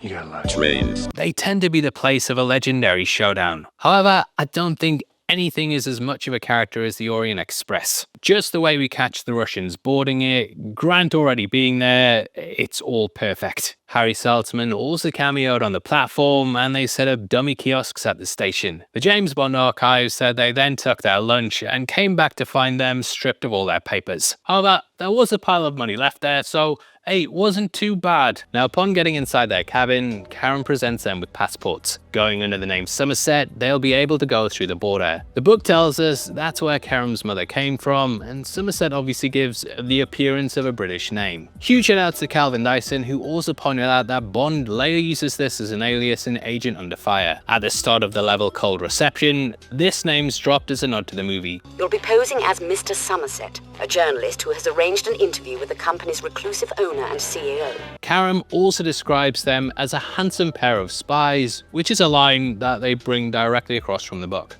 I have rarely seen a handsomer couple. He also makes a joke about the Queen, which Tanya's really shocked by. She says it would be in really bad taste to make fun of a head of state in Russia. Again though, it just kind of shows the cultural differences. Karam then goes off to bribe the conductor, who's sort of the inside man on the train. He holds up the other spies and keeps them out of the way, and it's just another case of Karam charming people. In the film, I love how they basically just have Karam hold him at gunpoint and then tell him his life story. Tatiana and Bond then really get to know each other and build an actual connection, when she's not sitting about pretending to have a mustache. You can easily see though how in this situation on a dream holiday, well, a dream holiday in the 60s anyway, you can see how people would fall in love like this. However, Karam's found dead not long after. In the book, Bond comes across the cabin and the scene plays out in his mind. It was like watching a film. The sleeping Darko. The man slipping quietly through the door, the 2 steps forward and the swift stroke at the jugular. Then the last violent spasm of a dying man as he flung up an arm and clutched his murderer to him and plunged the knife down towards the 5th rib. The wonderful man who had carried the sun with him, now he was extinguished, totally dead. So, in the book, they just have things coming to a head with the agent after he's been constantly messing about with the tickets. In the film though, it's actually Grant who killed them both. He then staged it, which I think works really well with where the movie goes. Grant is going to do the same thing to Bond and Tanya, and it just improves it having the character do it here. Bond then gets serious and even slaps Tanya, which I know even now is a big point of controversy. Though there's not an excuse to it, I always kind of took it as he's just lost his friend, you know, the one person he trusts, and he's now assuming that spies are after him. However, Connery of course later down the line would comment on how he thought it was okay to hit women, which was even brought up in Parliament during 1993. So knowing this, it obviously, you know, recontextualizes the scene, and looking back, it makes it age even worse. Though I don't condone it though, as far as it goes with the character, I did think it makes sense why an assassin like Bond would hit a woman that he suspected was a spy. Like, Bond's a bad guy. He even says to her he knows that she's in on some of it, though they didn't didn't quite tell her everything. So the guy's well aware of what's going on, and at this moment he just decides to drop the act. If Connery hadn't said what he said years later, I think people wouldn't be as offended by it, but yeah, when you know the actor does it in real life, it makes you cringe seeing it on screen. I think the lesson is just don't hit women. They later do something with more in his early movies that I felt was kind of a carryover from them trying to figure out what worked with the actor. There, it didn't really come across well at all, and rightly so, they went with a more light-hearted Bond. With Connery though, you know, he has that dark side to him, and it's a moment where the mask kind of slips and reminds you he's a ruthless assassin. It's almost like a slap to the audience to wake them out of this daydream. Now the book has a much longer section between this and Grant's arrival where Bond leaves a message for M. He says his partner's gone very sick, and the two from the other firm have come down with it too. M asks if him and his wife want another salesman to help finish the campaign, which is obviously all code. Bond says no, but as soon as he hangs up, he kind of wishes he got reinforcements. In the end, when Grant arrives, he just assumes that M sent him anyway because he wanted to be careful. After the call though, Bond actually says he feels himself slipping back into the soft life. He thinks they may have made it, like for real for real. Bond finally feels happy, and he loosens up to Tanya and starts to take in the beautiful scenery of the journey, which really enriches the text. Anyway, on the platform, Grant finally makes his move. We see him speaking to the real Nash, who's portrayed by production manager William Hill. This was kind of done on the day. The actor didn't show up, and they're like, who can play this? Get in here now, you're in a movie. Grant's able to pass himself off as him though, as he overheard the password earlier. Also, I love how he just steals his hat. I love that little detail. However, the book does things a little differently. There we learn that once a year, Smersh will capture one of their spies that they don't think MI6 will pay attention to. If it's a desk clerk or someone not that noticeable, they'll simply come in and take them off the board. However, this gives them access to their passwords, and that's how Grant's able to do it there. From a film point of view though, it just makes economic sense to have him overhear it. In the book, it's also at this point that Bond realizes something's off. However, it's due to him having a Windsor knot in his tie. Like, even the chapter itself is called Windsor knot, so it's spelling this out. Gonna be honest though, mate, I didn't even know what a Windsor knot was. The book says, right, that no Englishman would ever wear one, and I googled it and I thought, shit, I mustn't be English then. Get him, he's Spectre! The work also has Bond noticing the eyes look mad and that he has a very strange accent. However, he chalks this up to him living at a station abroad and thus it fading in with the local one. Still though, he can sense there's certain cracks and even toys with having station checkup on his medical report when he gets home. He just looks mental. Anyway, I love how he also toys with Bond by constantly calling him old man. You know how it is, old man. Whatever you say, old man. Oh, there you are, old man. Now, I have a theory, yeah, that this is actually a nod to the spy classic The Third Man. Don't worry, old man, they won't hurt her. You're handing her over to the Russians. What can I do, old man? There, Harry Lime calls Hollier constantly, and he's also a treacherous character like Grant. Fleming even mentions there being a third man at one point in the book, and it's used in a similar context to how it is in the movie. Bond wonders about people spotting a third man after his death, which would obviously be Grant. Harry was also the third man, so I felt like the writer was giving a nod to that spy classic. Now, another thing that made me question my Englishness was what gives away Grant in the movie. Ordering red wine with fish. I remember my dad having to explain that to me because I was like, what's wrong with that? He was like, you just don't have red wine with fish. And I'm like, well, but wine? He's like, you just don't, yeah? You just shut up. So yeah, I'd be dead in both cases, but I love the little glance Bond gives. White candy, monsieur? No, the red kind. Bond also catches Grant drugging Tanya. This makes him suspect the character, and he pulls a gun on him in the carriage. Now in the book, Bond's actually a bit of a dummy. They don't even explain that Grant drugged Tanya, and instead, you've got to figure it out by putting the pieces together yourself. So Bond just seems like he's not clued into it. He notices he holds his knife and fork like a fountain pen, and just seems a bit mental, mate. Tanya also says that Grant's cover's suspicious. She explains how Nash in Russian means ours, and it's a name they give to their agents, but Bond dispels this due to it being a common English surname. Again though, bit stupid. In the carriage, instead of pulling a gun, Bond gives him his because he says he doesn't have one. The pair then bunker down for the night, and Bond's nudged awake, which is when he looks up to see Grant. Staring at him, just in the middle of the night, Bond starts to think, yeah, my instincts were right, he is mental, which yay, finally clued into it. And then Bond starts to think, I should probably ditch this guy at the next station. He slowly looks about the room though, and then notices a tube sticking out his book spine. This is a Smersh operator upgraded weapon that fires high-speed lethal projectiles. Bullets, I think they're called. Grant then explains the plan and says not to move as he's extremely accurate. He even shoots Bond's watch to demonstrate this. Bond eventually counts on this though and gets him to shoot his cigarette case placed over his heart before feigning death. Lying on the floor, he then lets Grant go to Tanya and slips the knife out the case. He then stabs him and the pair duke it out, which leads to Bond using the book on the agent. The way they describe it is brilliant, with him just pressing against Grant and firing over and over until he stops moving. Whatever was in him is gone, and they survive that brush with death. Here though, for as great as that is to read, I think the scene just works much better in the movie. Bond pulls the gun and Grant even calls him 007, which again, it's another clue that he's not part of the team. Take it easy, 007.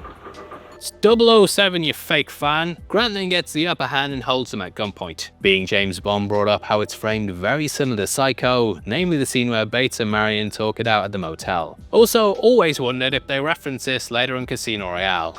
The first one won't kill you. Well, you needn't worry. The second is... There, it's sort of a flip on this scene with Bond having his target at gunpoint. I know that might be a reach, but them just talking about firsts, seconds and thirds, and Craig kinda looking similar to Shaw, it's something I've always just seen a connection with. Bond then tricks him into setting off the briefcase and the pair duke it out. The character would later do something similar in Tomorrow Never Dies, where he uses his mobile to flip the situation on an assassin. One touch I love here is that they don't have any music at all. The fight is completely raw, and it just feels like a realistic battle to death rather than a theatrical one. The way the sound of the train takes over the audio as well, it just really adds to the movie. As straightforward as this seems though, it actually took weeks to film. Due to the cramped conditions of the cabin, it meant they had difficulty with fitting a camera and crew in there. Back in the day, film cameras were these big things that you had to lug around, and we didn't have the portable ones that we have now could fight anyone in this cabin. Each shot had to be staged and set up in order to fit the actors in. Eventually Bond gets the knife and he uses his own watch against him, which excellently closes out the scene. Due to the stabbing in the book though, it says the carriage is covered in blood with 10 pints leaking from Grant. Describing it as a butcher's shop, Bond then grabs some bed sheets to clean it up. They don't get off the train at this point like in the movie though, and yet just hope no one notices it's all covered in blood, mate. Some sheets should do it. In the movie, Bond and Tanya then make their escape and use Grant's plan to their advantage. In the source material, he actually tells Bond he's meeting Kleb at the Ritz, and this is why they decide to go there at the end. Bond basically wants to catch her in the act and take out one of the heads of Smirsh. We see that almost happened back at Spectre HQ, which was actually filmed at Pinewood Studios. Steesh before we pointed out, they make it look like a boat because it's rocking, and we were thinking of doing that with the camera to make it look like we're not really on a train, this is all green screen. Just like the fighting fish though, we see as two agents of Spectre are facing down against each other, but it's the third one that comes in who holds the real power. It also lets us say goodbye to Kronstein.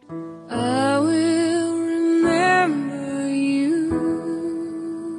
And yeah, I love when villains kill other villains for failing. Also, this guy does look a bit like Putin, I can't get it out of my mind, and he's playing a Russian, but moving on. Now while this is going on, the helicopter arrives to get Grant before they realize something's off. I love how as the helicopter swarms in, the guy they've got there sat beside them, he's just looking up like, oh, what the hell's going on? He seems like he really likes Bond, they're getting along great now, they're good mates now. Now at the time, they were clearly trying to mimic the style of Hitchcock, and you can totally see why.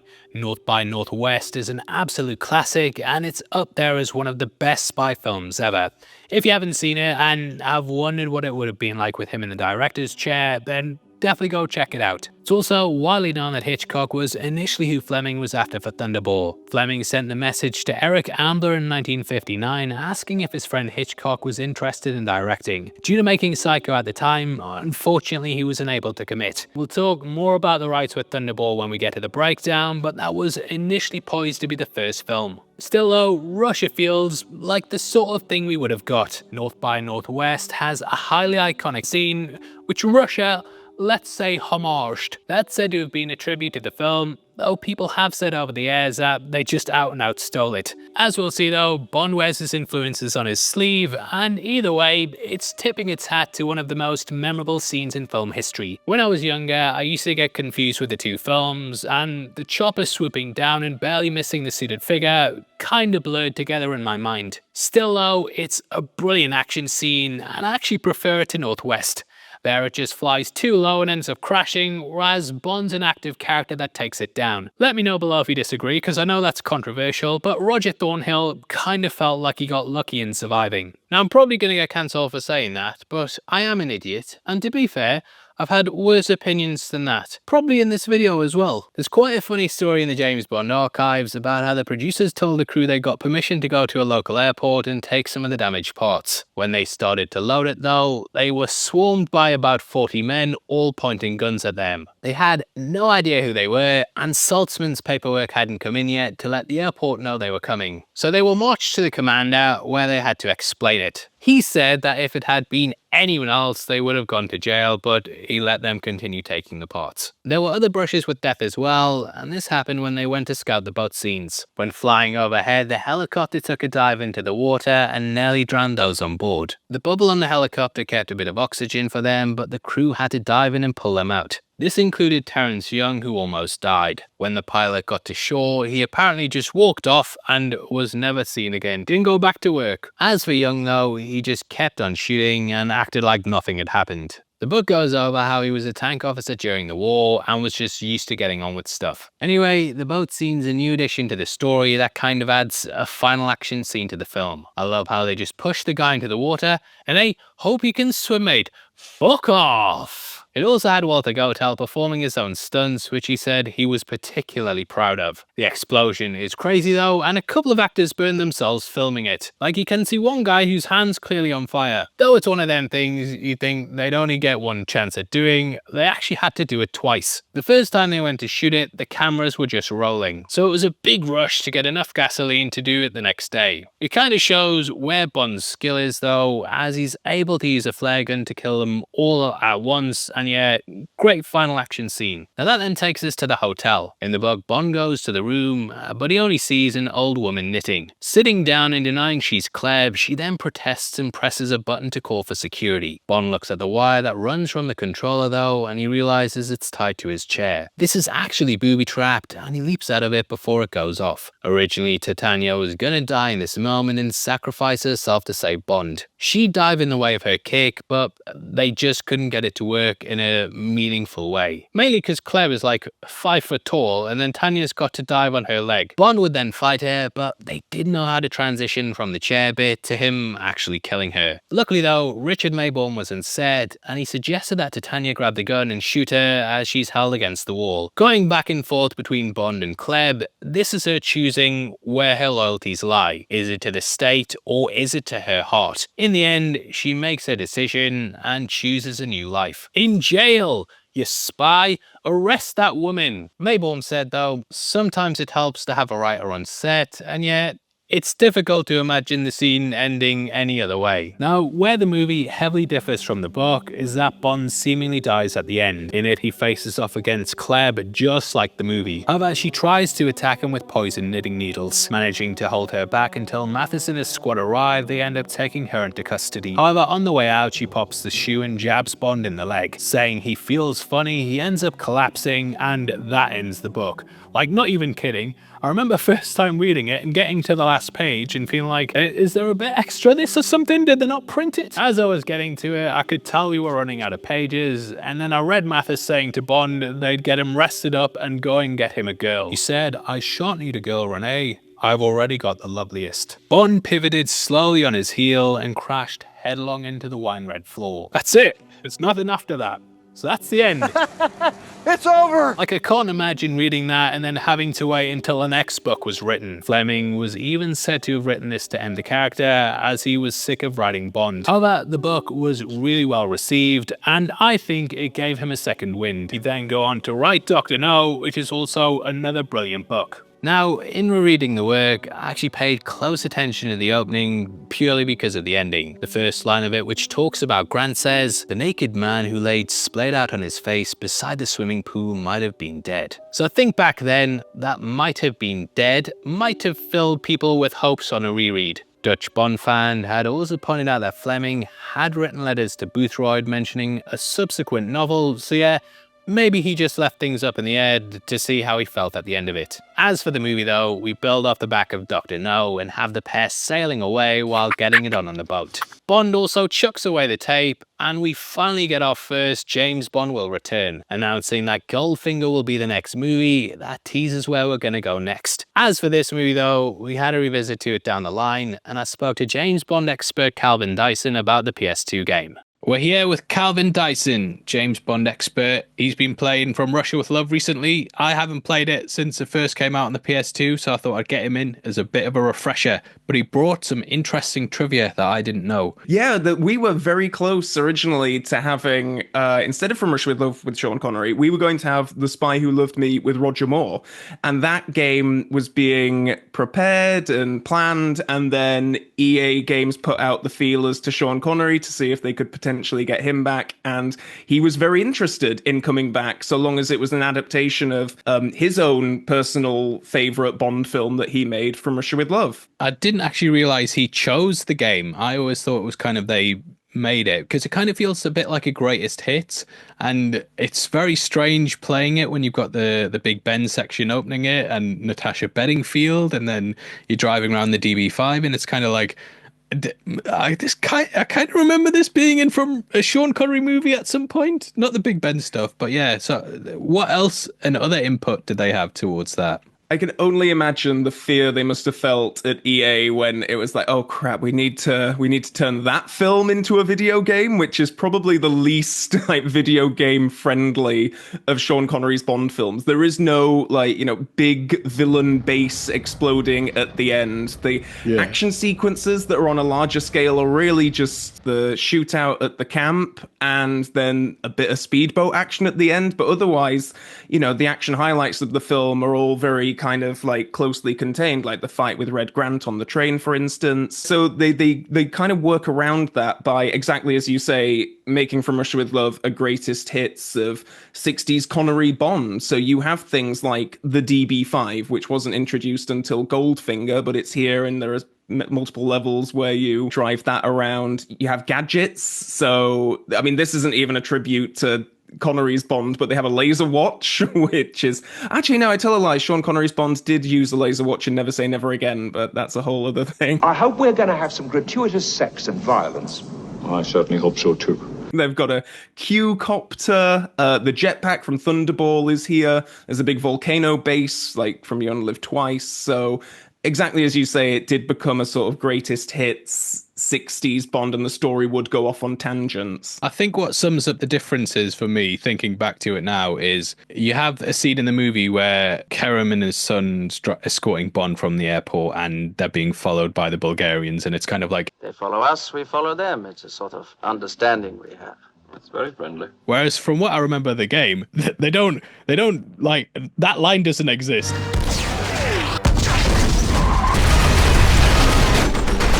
It appears that your truce with the Russians has just ended. It's things like the sniper sequence that I just mentioned. In the film, that's a very small, resting the sniper on the shoulder and just shooting the guy as he comes out of the poster. In the game, that's fully expanded out into like you're on a rooftop as Bond, and Kerim Bey's going through this alleyway, and goons are coming out and you have to protect him. But they still recreate the moment. They even still have the Call Me Bwana billboard poster thing there with the thing opening up and shooting the guy through that. So I think that the game does do a really good job of adapting the story of the film from Russia With Love really well, and those key moments from the film are still here. So the camp sequences here, for instance, they do the whole going through the cisterns under Istanbul on a boat, but then they, take it to the next level by having Bond in a jetpack going around. Yeah, exactly. Well, the ending I always remember kind of revealed that Red Grant was still alive. And not only was he still alive, he was on a big island where they had a big showdown. And I do mention earlier in this review that you haven't seen as of making this, that I wish at some point they'd gone back to Spectre Island. Is it Spectre Island? Because I can't remember, but I remember the action scene. It isn't. And Spectre aren't even mentioned in the game because at this point, and I can't wait for you to get to this in your Thunderball breakdown, but the whole legal dispute with Kevin McClory still existed at this point. So they couldn't say things like Spectre and Blofeld. So in the game, it's Octopus instead of Spectre, which is a nice workaround. It's pretty good because they do the ending from the film in a cutscene where Rosa Klebb comes in and she's got the shoe and everything, and Tatiana shoots her. Yes, she's had her kicks. And then it's like a quick fade to black, fade back in, and Connery's literally parachuting onto the island with them saying, threatening to blow up London unless we pay them £100 million. And then, yes, as you say, Red Grant is there in a big, like, mechanical spider thing with a laser and shooting grenades. It's curious. It's a moment from the film that they don't really... The fight sequence on the train between Bond and Red Grant, which, like I say, is such an iconic sequence from the film, they don't really try to replicate that all that much. There is a cut scene where Bond and Grant are fighting in the dining cart, but otherwise, the two boss battles that you have with Red Grant are the very last one, as you say, when he's in the mechanical spider, and then one that's on the train platforms, and you're shooting him from a distance, and then that ends with him falling in front of a train. But it's, I guess, that the fighting mechanics weren't quite there at the time. I think now you'd probably do it as a quick time event and just kind of have the cutscene play out and you press the buttons. And it is strange that they missed out the whole thing. Now, in rewatching the cutscenes and gameplay of it, and going back to the reviews, I know a lot of people were kind of dogging Sean Connery for how old he sounds and the fact that he's playing like a middle-aged, like 30 or 40 he's playing, but he sounds very, very old. A dry martini. Shaken, not stirred. But I kind of find it charming. I don't know why. I kind of find it like, it's like his last performance. It's like this old guy going back through his greatest hits. Yeah, we don't remember the DB5 from Russia with Love. Yeah, we don't remember the jetpack, but I remember Sean Connery doing it, and maybe he did have those gadgets just lying around at the time. I'm with you, actually, on this, because, don't get me wrong, I think it's funny that you have old man Sean Connery voice coming out of this, like, 35-year-old looking character model. James, now that it's over, I hope you don't find me disappointing. I'll let you know in the morning.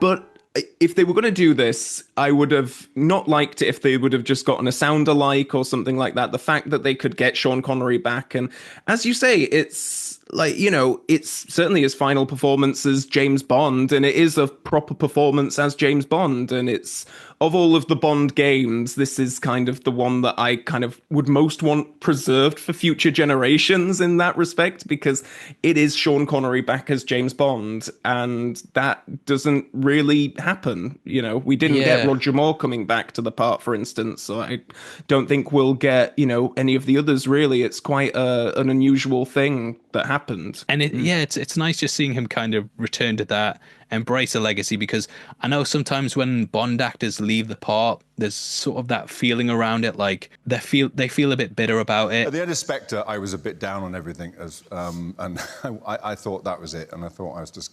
And some of them might not be proud of what their careers turned into because they're always seen as Bond, so they might struggle getting work. I was wondering why the door closed on me. I thought everything was going so well. Come back. They said come back. And then, all right. There you go. We won't talk about that. It's a cruel business. It's always been really a cruel business. And it's just nice that he kind of went back to the thing that really made him as one of his final performances. In terms of other highlights, I kind of just other ways that they tried to expand out the mythology of From Russia with Love and just introduce some things to appeal to modern gamers. That they introduced a couple of new characters. We had Natasha Bedingfield, and I don't know if that name really means much to people outside of the UK, but she was here playing the Prime Minister's daughter in the opening level, really inauthentic accent for that time, proper like East End of London kind of. Hello, Bond. Exactly. My daddy's a very powerful man, you can't just go around Shut doing up! this. The only reason why I can imagine that she is here is, and I'm not sure if maybe this came, if this came before GoldenEye Rogue Agent or not. One of the songs from her debut album is featured on GoldenEye Rogue Agent, which was the game that came before this. So I don't know if this was some kind of deal. And then the other character is, this is Maria Menounos. Welcome back to the movies. I'm Maria Menounos from E, and this is First Look. Who played Eva Adara, who is a new villainous character. And I didn't know who Maria Menounos was. I think that she's more there for the American audience, because from what I understand, she's a bit more of an American TV personality, presenter, actress. But it's just interesting, these additional characters that they put in there just to try to kind of, I guess, up the sex appeal for, young boys at the time who were playing this. Yeah, I suppose that's exactly what it is, because I was thinking, why did they need these people in? But, teenage boys playing video games all day, that was very much a stereotype at the time. So, get as many contemporary sexy ladies in as you can. I just wanted to go back to what you said then, just in your kind of, wrap up about the game, really, because I think that it is quite a miracle, really, that this game even exists. Like, it seems so, like, just beyond the realm of possibility that they would do this now. Like I say, get back Pierce Brosnan or what have you to do a new Bond game. And I do love that it came full circle for Sean Connery, really, because there was a lot of animosity around the time that he left, the series for the first time with Diamonds Are Forever, well, with You Only Live Twice as well before that, and then coming back to make Never Say Never Again, and the difficulties involved in making that film. So it's quite lovely, really, that towards the end of his life, he came back to Bond and seems to really, there's a little featurette at the end of the game, which features him talking about the character and getting involved with it and everything. And he seemed really interested in it. It shows him, like, looking over some concept work. He seemed quite, like, engaged in it, which was really nice. I do think it's important to note as well that the sales figures for the game were not amazing. Like, it was, at this point, it's a tie-in for a movie that came out 40 years prior, and it was very much being released towards the end of the lifespan of the consoles, the PlayStation 2, the GameCube, the Xbox. But all that aside, like, I know that it is a game that has a really special place in a lot of Bond fans' hearts, precisely because it is such a love letter to an era of Bond that so many people hold really dear. It's wonderful to have Sean Connery back, and it's, again, like I say, it's kind of it's a miracle that we even have this game, really. Yeah, and it kind of feels like a risk looking back, but it's one I'm glad they took. I don't think they'll ever do it again. I think they'll always point at this game and go, well, we did try something outside the box that was purely for the fans, and it didn't necessarily sell well. But I'm glad that we have this anyway, and it was nice going back to Sean. You are doing a big playthrough of it on your channel. Guys, if you're watching this and you want, like, actually good in-depth James Bond breakdowns, definitely check out Calvin's channel. He covers all the games. He's been doing The World Is Not Enough and an insane review of that. And yeah, go check him out. And thank you for joining me on the channel to add some legitimacy to our breakdowns.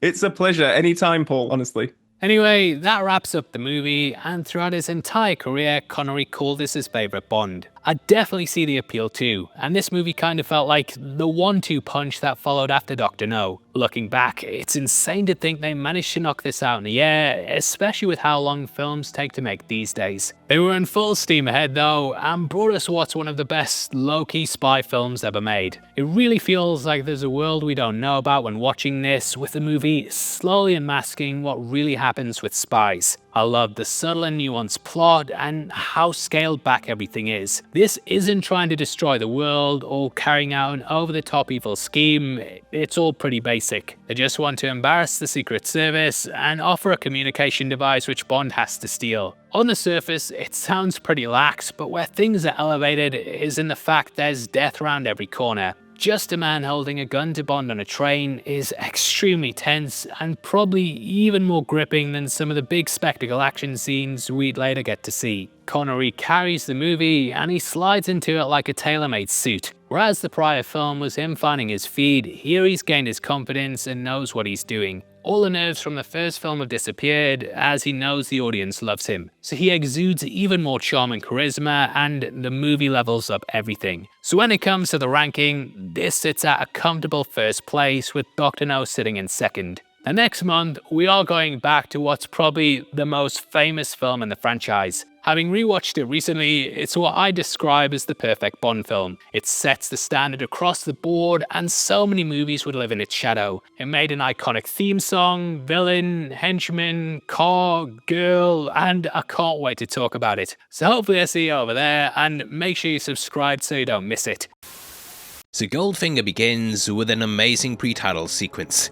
In it, we see a seagull drift into the docks, only to reveal it's James Bond's disguise. The agent then uses a grappling hook, beats up a guard, and plants some explosives in a secret storage room. Upon exiting, he strips off his wetsuit to reveal a pristine white tux beneath it. It's complete fantasy, but it immediately grabs your attention and shows the dynamics of James Bond. Bond then sparks up his lighter as the explosions rise and he goes back to a room with a beautiful dancer. He then takes her out along with a henchman before uttering a pun, and we then cut to the film's iconic titles. It's an incredible way to start the movie, and it's something that would change the course of the franchise. Though From Russia with Love, it had a pre-title sequence, that was more of a happy accident. The film was reassembled during editing, but never written to have that scene start the movie. However, for Goldfinger, they set out to do it from the start. Described by director Guy Hamilton as a wonderful bit of nonsense, it's a scene that would set expectations going forward. From here on out, audiences wanted a big bombastic scene to kickstart the movie. Whether it's the parachute scene in The Spy Who Loved Me, or the world-breaking bungee jump in GoldenEye, the chase down the Thames in a boat, or the Day of the Dead, it all started from this moment. Other franchises would take from it too, and even Mission Impossible's recently adopted this format of storytelling. However, this is where it really started at. What follows is a film that ticks all the boxes and establishes the formula for what we expect in a Bond movie. This film's where they made him a cinematic icon and built the legend of a man named Bond, James Bond.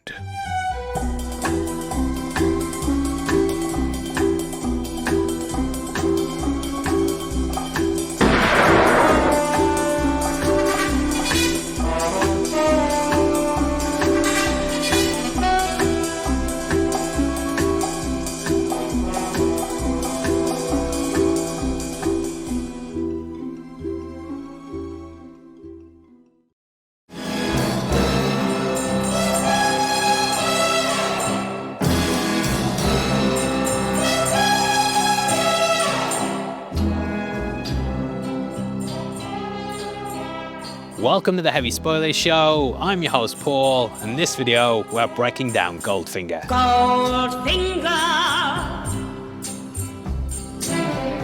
he's the man with the Midas touch, a spider's touch, such a cold finger. I'm here at the Aston workshop in Beamish to go back to this classic. This is the movie where I first fell in love with Bond. Before ever seeing Brosnan in the cinema, it was this film that got me into the character. I vividly remember sitting around Manana Jones on a Saturday and just being enamored with the movie. My dad then got me a corky Aston Martin and it quickly became my favourite toy. I think Goldfinger's more than just a movie, and it established this iconic legend. Though you could argue that there's been better Bonds out there, I think every film lives in its shadow. Whether it was the pre-title sequence, gadgets, the car, villain, henchman, girls, girl innuendo names, or the hero, this set the standard across the board. Even the iconic title sung by Shirley Bassey would be something singers would mimic for decades. You listen to that brass sound, and you hear that from this point out in almost every movie. It's also the first Bond film I showed my kids, and if anyone ever asked me what a James Bond film was, then this is what I'd bring them to. It also pulled off one of the rarest feats in Hollywood, which is to create a trilogy that gets better every film. Dr. No was good, Russia was great, but this just took things to the next level. It took me a while to think of other trilogies that had managed to do that, where every entry was better than the last one. Though there's ones like the Dollars trilogy, or you could argue Lord of the Rings, it's something that's rarely pulled off. Because of that, I see this as the movie that put the Bond franchise into the stratosphere, and it cemented him as a film legend. We've just celebrated the movie's 60th birthday, and it's something that's still talked about today. But why is it a classic, and what's the elements within it that make this one of the best? Well, throughout this video, we're going to break down the film and also go through the book alongside it. Do you expect me to talk? No, Mr. Bond, I expect you to die.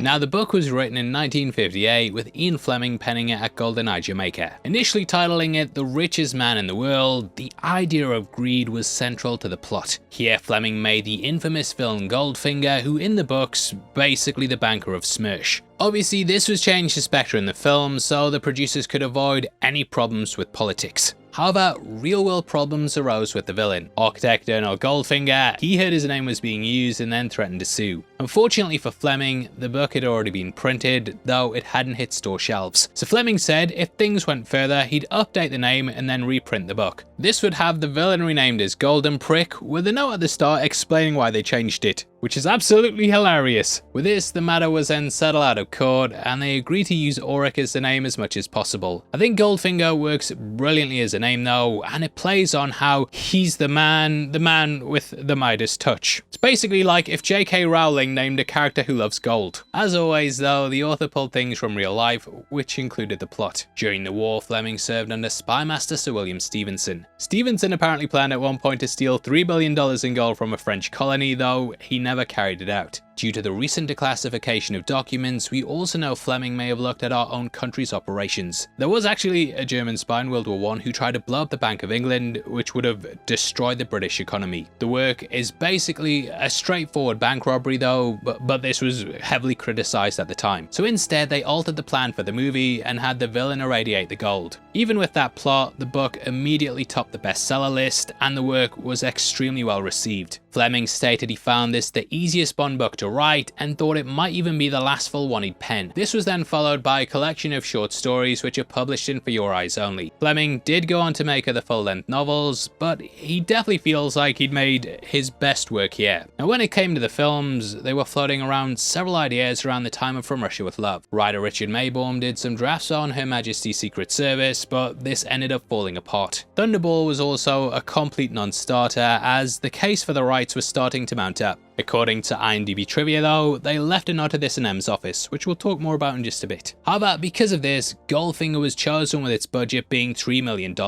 That's as much as Dr. No and Russia combined, but the producers felt confident they had a hit. So it makes sense to reinvest as you want the sequels to be bigger. Now, they initially asked Terence Young to return as director. However, he stepped back from the franchise over a dispute with pay. Thus, Broccoli and Saltzman went to Guy Hamilton. Hamilton had initially been asked to do Dr. No, but he wasn't really that interested in Bond. Hamilton felt he'd need to make Bond an invincible Superman, and that wasn't that interesting of a character. What he wanted to get his hands on were the villains. It's something that directors like Tim Burton, when he took on Batman, he's clearly more interested in the bad guys. Hamilton had that too, and immediately saw the potential in the villains. Hamilton also had some legitimacy when it came to the life of a spy. Like Fleming, he worked as part of the intelligence sector in the war and actually knew the author personally. Due to schedules clearing up, they also managed to bring back Ken Adams, who made the expansive sets on Dr. No. Building out the vaults of Fort Knox, this became a key set for the climax. They also had stuntman Bob Simmons come back as well. Given more free reign, he choreographed a lot more of the action scenes. Shot predominantly at Pinewood, the film also saw Bond hitting up the States for the first time. Miami Beach, Kentucky, which you can tell by the KFC sign, definitely Kentucky, Fort Knox, they were all added to the film. Now, a lot of this was all shot at Pinewood, with there just being 5 days of shooting in America, even though it has that KFC sign. Fort Knox is obviously a real-life gold depository, so they obviously didn't want it filmed. Worrying this could give robbers a layout of the movie, the inside was kept from the film team. Adams knew that if they built a realistic replica of the outside, though, that people would accept what was in it. Thus, his imagination ran wild, and it's all completely fake. It's incredible seeing it though, and what an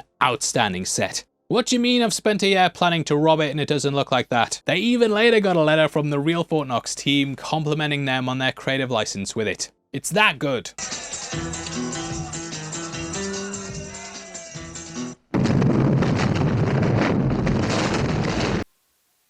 Now that takes us into the film itself. Beginning with the gun barrel, this marks the final appearance of Bob Simmons. Come Thunderball, they'd reshoot it with Connery, but I just want to raise a glass to Simmons for him cementing these iconic openings. Don't have a glass, but I'll give a thumbs up. Anyway, as mentioned earlier, we then cut to the pre-title sequence. The Spy Hod's podcast mentioned in their review how this scene basically sums up all aspects of Connery's Bond. You've got the brutal side to him, the smooth and seductive one, and also the witty one-liners. He's classy but vicious, and it's sort of a best of his Bond. Weirdly, the James Bond archive said that the first idea was to have him drift in with a dead dog on his head, which would have been a bit distracting. Like, who killed the dog? Why is there a dog in the water? Can he carry a dog on his head? How heavy's the Move it on. They also floated the idea of a crocodile, and this would later be used as a disguise in Octopussy. They do speed up the footage though, as he throws the seagull cap, which looks a bit stupid. These early 60 films are full of these sort of editing tricks, and they were thought to help with the pacing. Even though it only cuts off about a second. Him pulling off the suit to reveal a smooth silky tux, that's probably one of my favourite Connery Bond moments ever, and it would influence the opening of True Lies when Arnie does the same thing. Although this is completely disconnected from the film's plot, it's actually something that pulls from the book. Well, in a way, that opens with a quote from Goldfinger at a time when he has Bond at his mercy. Mr. Bond, they have a saying in Chicago, once is happenstance, twice is coincidence, 3 times is enemy action. It just grips you from the off and makes your brain race as to what's going on. Your mind starts to fill in the blanks, and teasing the villain like this is absolutely perfect. In my mind, I imagine Goldfinger standing in the darkness while Bond's strapped to the table. Even though the quote gives us very little info, it just instantly has your mind racing. Where we begin the work though is at Miami Airport after Bond's completed the mission from the opening. Staring at his hand, he looks at the bruise and thinks how he used it to kill a man. Describing himself as a surgeon, he says double O's have to be cool about death. He sees regret as being unprofessional. It's then that we learn about what this opening is. Heroin's been made illegal in Britain, and prohibition always breeds crime. Back then, it was widely prescribed by doctors, but this of course bred an addiction. It's here we hear about a man named Blackwell whose sister says she'll die if she can't get it. Thus he set up a network within Britain, which led to him corresponding with a kingpin in Mexico. Though this story, it was sympathetic at first, it's led to its usage in the dance halls, and there's been an explosion in crime. Thus Bond's been put on the case, and the film follows him as he destroys their supply lines. Bond broke into his warehouse one night and left a thermite bomb. He then went and sat in a cafe a mile away and watched the flames leap above the horizon of rooftops and listened to the silver cascade of the 5 Brigade bells, which is a scene they sort of play in the movie. Now this tuxedo under the wetsuit actually came from a real life story. According to the legend, Dutch agent Peter Tazelaar was put ashore and trapped behind enemy lines in the German-occupied Netherlands. Having even dress under his wetsuit, he was able to infiltrate a party. This allowed him to sneak past the guards and then escape into the night. Here, we get a sort of Casablanca scene and watch Bond destroy the facility and then meet up with his contact. The dancer here is also played by Nadja Regin. She actually started from Russia with Love, where she played Karen Bay's girlfriend. In case you missed our breakdown of that, I actually had a theory that she was a double agent. In the book, Karen talks about how she's been sent to spy on him and gain secrets through seduction. So I've always thought she might be a returning agent, and she even pretends to be hurt by Bond's gun to make sure he takes it off. Oh, Forgive me. why do you always wear that thing? Even though she distracts him though, Bond still manages to get the upper hand. I do think him spotting the guy in the reflection of her eye, it's a bit ridiculous, especially because it's like caught in 4K, but look mate, wonderful bit of nonsense. The James Bond archive also explains this guy was played by Alf Joint, who was a last minute replacement. The original actor playing Capungo was a cat burglar who got arrested the day before. So Alf Joint was picked out the people and set because he had high cheekbones. Guy was white, but they said high cheekbones would make it easier to make him look Mexican, so they got him. Look, it was different times back then. In the end though, he got 2nd degree burns from the bath, as all these effects had to be done practically. Now in the work, we also get an attempt on Bond's life. After blowing the factory, Bond returns to his hotel, which is when he catches a man outside. Pretending to be a pimp selling pictures, he then puts his hand in his pocket. Bond instantly recognizes this movement though. Chopping his hand against his Adam's apple, he instantly kills the figure in the night. Kicking himself for not moving hotel, this is a line we get a nod to in the movie. Don't go back to your hotel, senor. In the film, Bond says he's going to go straight to the airport, which is where we join him in the work, staring at the bruise. Anyway, in the film, we then cut to the titles, which gives us that iconic theme. Shocking. Positively shocking.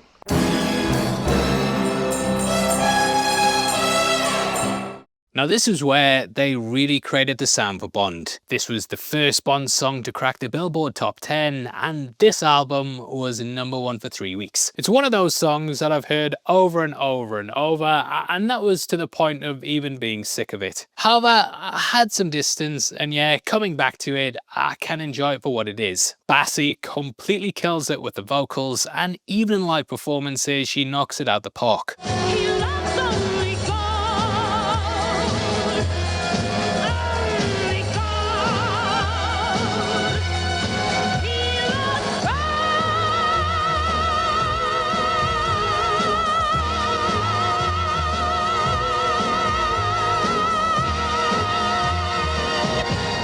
Now that final note was actually a sort of happy accident. When recording the track, she sang over the titles but realised they were going to keep going. Thus, she held on as they rolled to the end and almost blacked out from doing it. It's something Tom Jones would also experience, and he had a similar thing with Thunderball. Either way, you compare it to, let's say, the recent Bond tribute at the Oscars, and not to get disrespectful, but Bassy could sing them all under the table. From a young age, she aligned herself with the franchise and returned for Diamonds Are Forever and also for Moonraker. However, I think this was probably the most celebrated song she did. I'd love to see Adele return in a similar way, but Bassy will always be the singer of Bond. For as big as it was though, producer Harry Saltzman didn't really like it. He said it was too late to change it though, which made John Barry realise if he left the song to the last minute, it would be too late to do anything. Give 'em View to a Kill. If you're a fan of Led Zeppelin, like your boy, then a nice bit of trivia is that Jimmy Page also played as a session musician on the song. That was before he blew up, but yeah, it's nice just knowing that the guy's music's on here too. During these titles, we also once more see the work of Robert Brownjohn. He returns from Russia with Love, but he got replaced by Binder going forward, which is a shame, as I think the work he does here and on that are absolutely brilliant. However, Binder was of course fantastic as well, but I think Brownjohn really upped the standard. Like, I can imagine Binder coming off the back of Dr. No, and then seeing From Russia with Love,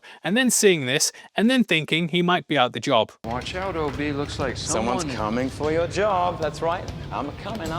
OB, watch your back. Projecting clips from the film onto Margaret Nolan's body, this actress also played Dink in Miami. Painted in gold, this of course foreshadows the fate of Jill Masterton. Or Masterson. I'm a little confused. Which we'll talk about more in just a bit. Throughout the scene, we see clips projected onto women, including the ones from the past films. However, there is a moment from Goldfinger which Dutch Bond fan pointed out is a deleted scene, and it never got used, but it's nice to see it here. We also have the golf ball going into the cleavage, which the James Bond archive said was the producer's favourite moment. Brownjohn said he got this whole idea when sitting in the cinema and watching as people got up to leave. The projector played the film clips over them, which inspired this setup. Either way, this sort of tease is something Mission Impossible would borrow for its title sequence as well. A little detail that I found on IMDb trivia is that Nolan was actually going to initially play the role of Jill. This is why she's photographed for things like the book and the album cover. However, she quickly realised she'd have to travel for 2 years promoting the film and thus turned the role down, which angered the producers, and thus she was cast as Dink while Shirley Eaton was cast as Jill. And where do I find him?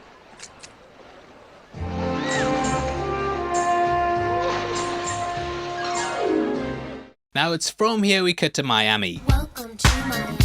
In the book, they actually fill in a lot of the in-between and follow on from Bond being stuck at the airport. His flight home gets delayed, and then he thinks about a night at a hotel. He talks about finding somewhere he can get drunk, and then some tart can carry him home, which is his words, not mine. Realizing he's seen too much of death, he decides to have a slice of life. All he's done is take down some bad guys, and now he thinks he should shift his mind to living. However, it's at this point he has a chance encounter. Hearing a voice calling his name, he turns around to see Julius DuPont. Now, if that name doesn't sound familiar, it's because he's from Casino Royale. Fleming obviously had that as his first book, but for the movies, they didn't have the rights to it. So it makes sense that they just skip this section and have Bond just wind up at a hotel. For readers though, it was great seeing him turn up. Bond doesn't really like a lot of Americans, fans and describes him as being as harmless as those fat Americans you see taking pictures outside Buckingham Palace. Which, hey, stop with the dislikes, mate. His words, not mine. Fleming at one point actually got told by his editors to beef up Felix in the books, as having a good American would get Americans on board. So I feel like there might be some of that here, because Bond even remarks that he's glad DuPont's one of the good ones. Not related to those ones mixed up in chemicals, he makes sure to spell that out. I, though,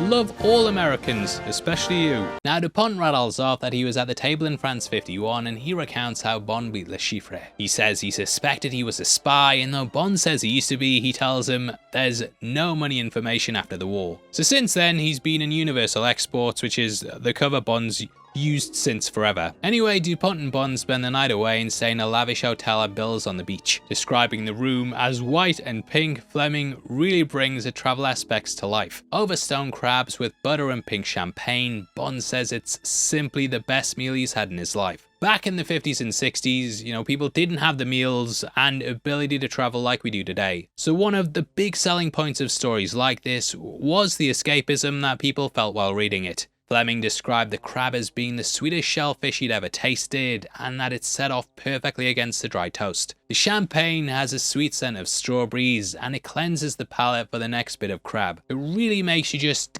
get lost in the text. Fleming died just before the release of the movie, but you really get every aspect of him in the character. He was a man who ate the best food, drove the best cars, and lived in all the best places, which is something Bond does as well, which this section exemplifies. However, Bond suspects he's whining and dining him. Eventually the truth's revealed, and DuPont nervously talks about two-handed canaster. In case you don't know, it's a card game, which is pretty straightforward, and normally it's just played for a bit of fun. Bond talks about how it's based on the law of averages, and how over time both players should end up even. DuPont thinks the same thing, but he's having an issue. There's a man named Goldfinger who constantly beats him. DuPont is sure that he's cheating, but he can't figure out how he's doing it. There's no marks on the card, no mirrors, and he's even tried with new decks. But Goldfinger keeps winning. Nothing to do with a big earpiece sticking out his head. DuPont then leans in close and tells him he'll pay $10,000 to figure out how he cheats. Fleming initially had the idea for this being a self-contained short, but after writing it, he expanded it into the novel. This then takes us to the Fontainebleau Hotel, which is where we join Felix. Leiter doesn't actually appear until right at the end of the book, but yeah, they layer him throughout. Now, if he looks a little different from Dr. No, that's because they recast Jack Lord. Zach Linder now plays the part, with him being an almost polar opposite to Lord. Like, they didn't even try and get a similar actor. I have seen people be like, they cast a guy 30 years older than Lord, but doing my research, I actually found out that Linda was a year younger. Life in the CIA stresses you out. Now the details are sketchy, but from what I can gather, Lord wanted more money. He also wanted a much bigger role and to be listed as the co-lead. So they then recast him with Austin Willis. However, at the last minute, they gave the role to Linda, and then Willis played Mr. Simmons, which is who Goldfinger plays cards against. Linda was actually the only one on location when they filmed the scenes at the hotel. You can kinda tell when they switched to Pinewood, and they used back projection throughout. A detail I love, pointed out by Dutch Bond fan, is that you can clearly see they used a stand-in for Goldfinger as he walks down the steps. They then cut to the close-up, which was done at the studio, but it is pretty seamless. Now again, that was all shot at Pinewood, including Bond's massage. This was done by Dink, whose arse he'd end up hitting like the like button. Now, under today's modern lens, this has been a bit controversial, and yeah, probably not aged that well. I think in the 60s though, it was just a flirty, innocent moment, but yeah, some people say it makes Bond seem like a sexist, misogynist dinosaur.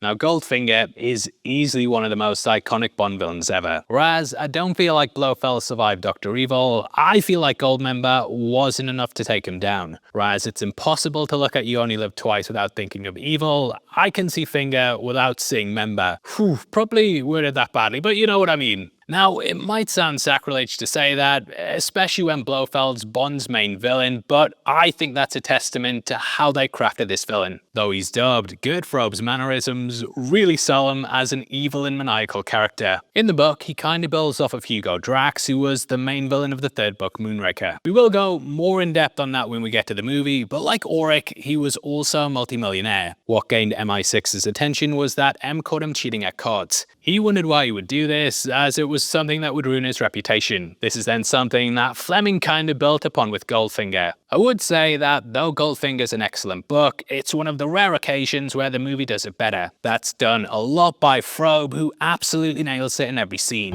Choose your next witticism carefully, Mr. Bond. It may be your last. I love Goldfinger so much, yeah? We even got bloody Goldfinger socks. I love gold! From what I can gather though, Frobe wasn't fluent in English and thus the dub job was easier. Michael Collins provided that, and it's probably the best dubbing job of all time. Like, it's completely flawless and the voice fits perfectly with the actor. I didn't know for years and years, and I just assumed that that was Frobe's voice. It's actually crazy thinking that they had other actors audition who could speak fluent English, but no one nailed it more than him. Calvin Dyson's done a big video reacting to the other actors' auditions, which includes Theodore Bickle and Tito Vandis. Charles Gray also tested for the role, and he'd later go on to play Blofeld. However, Frobe was one of a kind, and he basically created the rich bad guy Bond archetype. Like, I think you even get shades of him in Hans Gruber. There we have a German villain with class and sophistication who's carrying out a robbery on a gigantic location. The robbery in itself comes with a twist, so it kind of feels like he's Goldfinger-esque. A detail I love is that he wears either something gold or carries a gold item in every single scene. Even when he's disguised at the end of the movie, he still ends up having a golden gun. This is a golden revolver, which is something that Scaramanga had in the book, The Man with the Golden Gun. So it explains why they changed it there, but yeah, it's laced throughout every aspect of the character. Auric even means gold, and his license plate is AU1, which is really clever, as on the periodic table, AU of course means gold. In the work, he actually meets Bond here, and the character attempts to suss him out. Bond sees him sunbathing with a sheet of tin around his neck, and I did wonder if this was playing into the phrase golden skin. DuPont then shouts, "Hey there!" but Goldfinger in the book pretends not to hear him. In the work, you see, he feigns being deaf, and this is so he can sit with his hearing aid. It's flesh coloured, which Bond says isn't an improvement.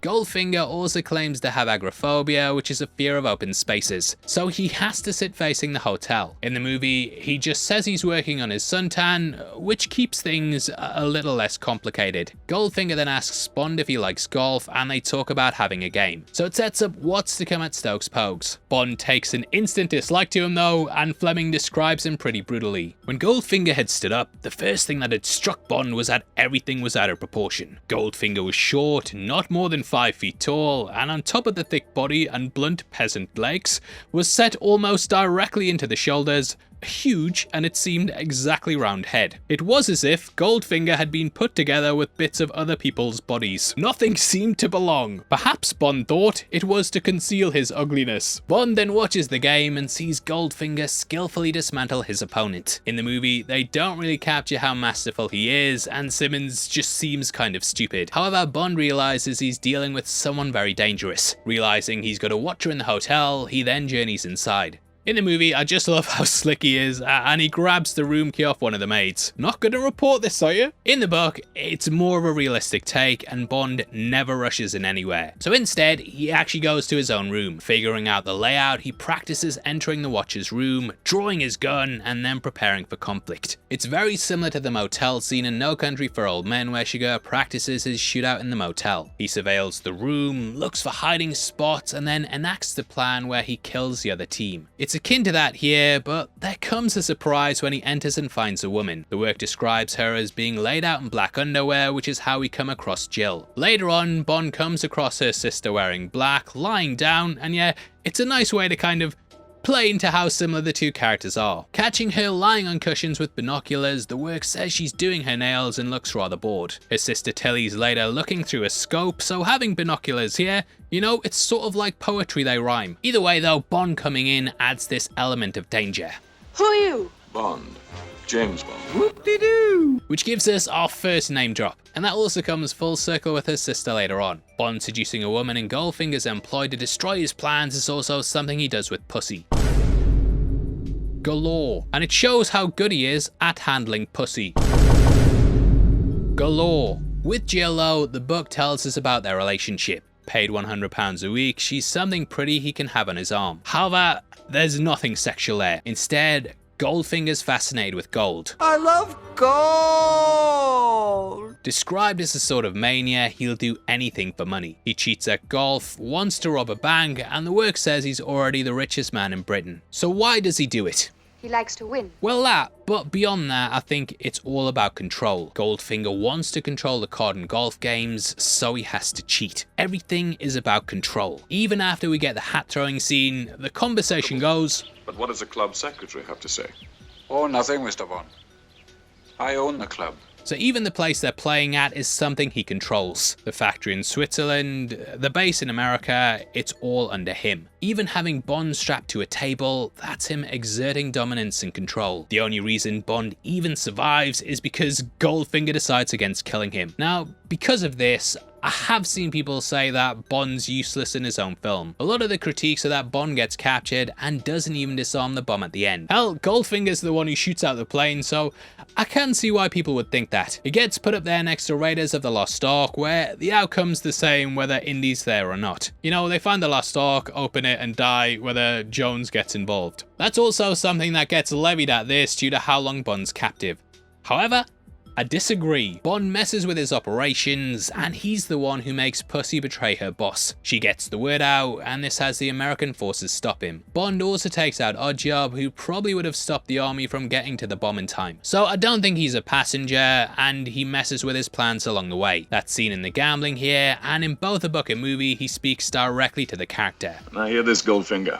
Your luck has just changed. Bond also gets him to write a check out, with the humiliation being even more in the work. He gives it to DuPont and tells him coldly he's been cheating him. Bond also has him buy a luxury train ticket with one for Miss Masterton as well. I'm a little confused. Yes, I said Miss Masterton and not Masterson like it is in the movie. Now, I can't find exactly why they changed it, but they did alter it for the film. When writing the book, Fleming based the name on Sir John Masterman, who was a former MI5 agent. I reached out to Dutch Bond fan to see if he had any idea why he changed it, and apparently Maybaum did it because Masterson's easier to say. And I'm not even playing this up, we've just done 20 takes of that last line because it was difficult and I messed it up, so I completely agree with him. Based it on Fleming based it on the book. When writing the book, Fleming based it on...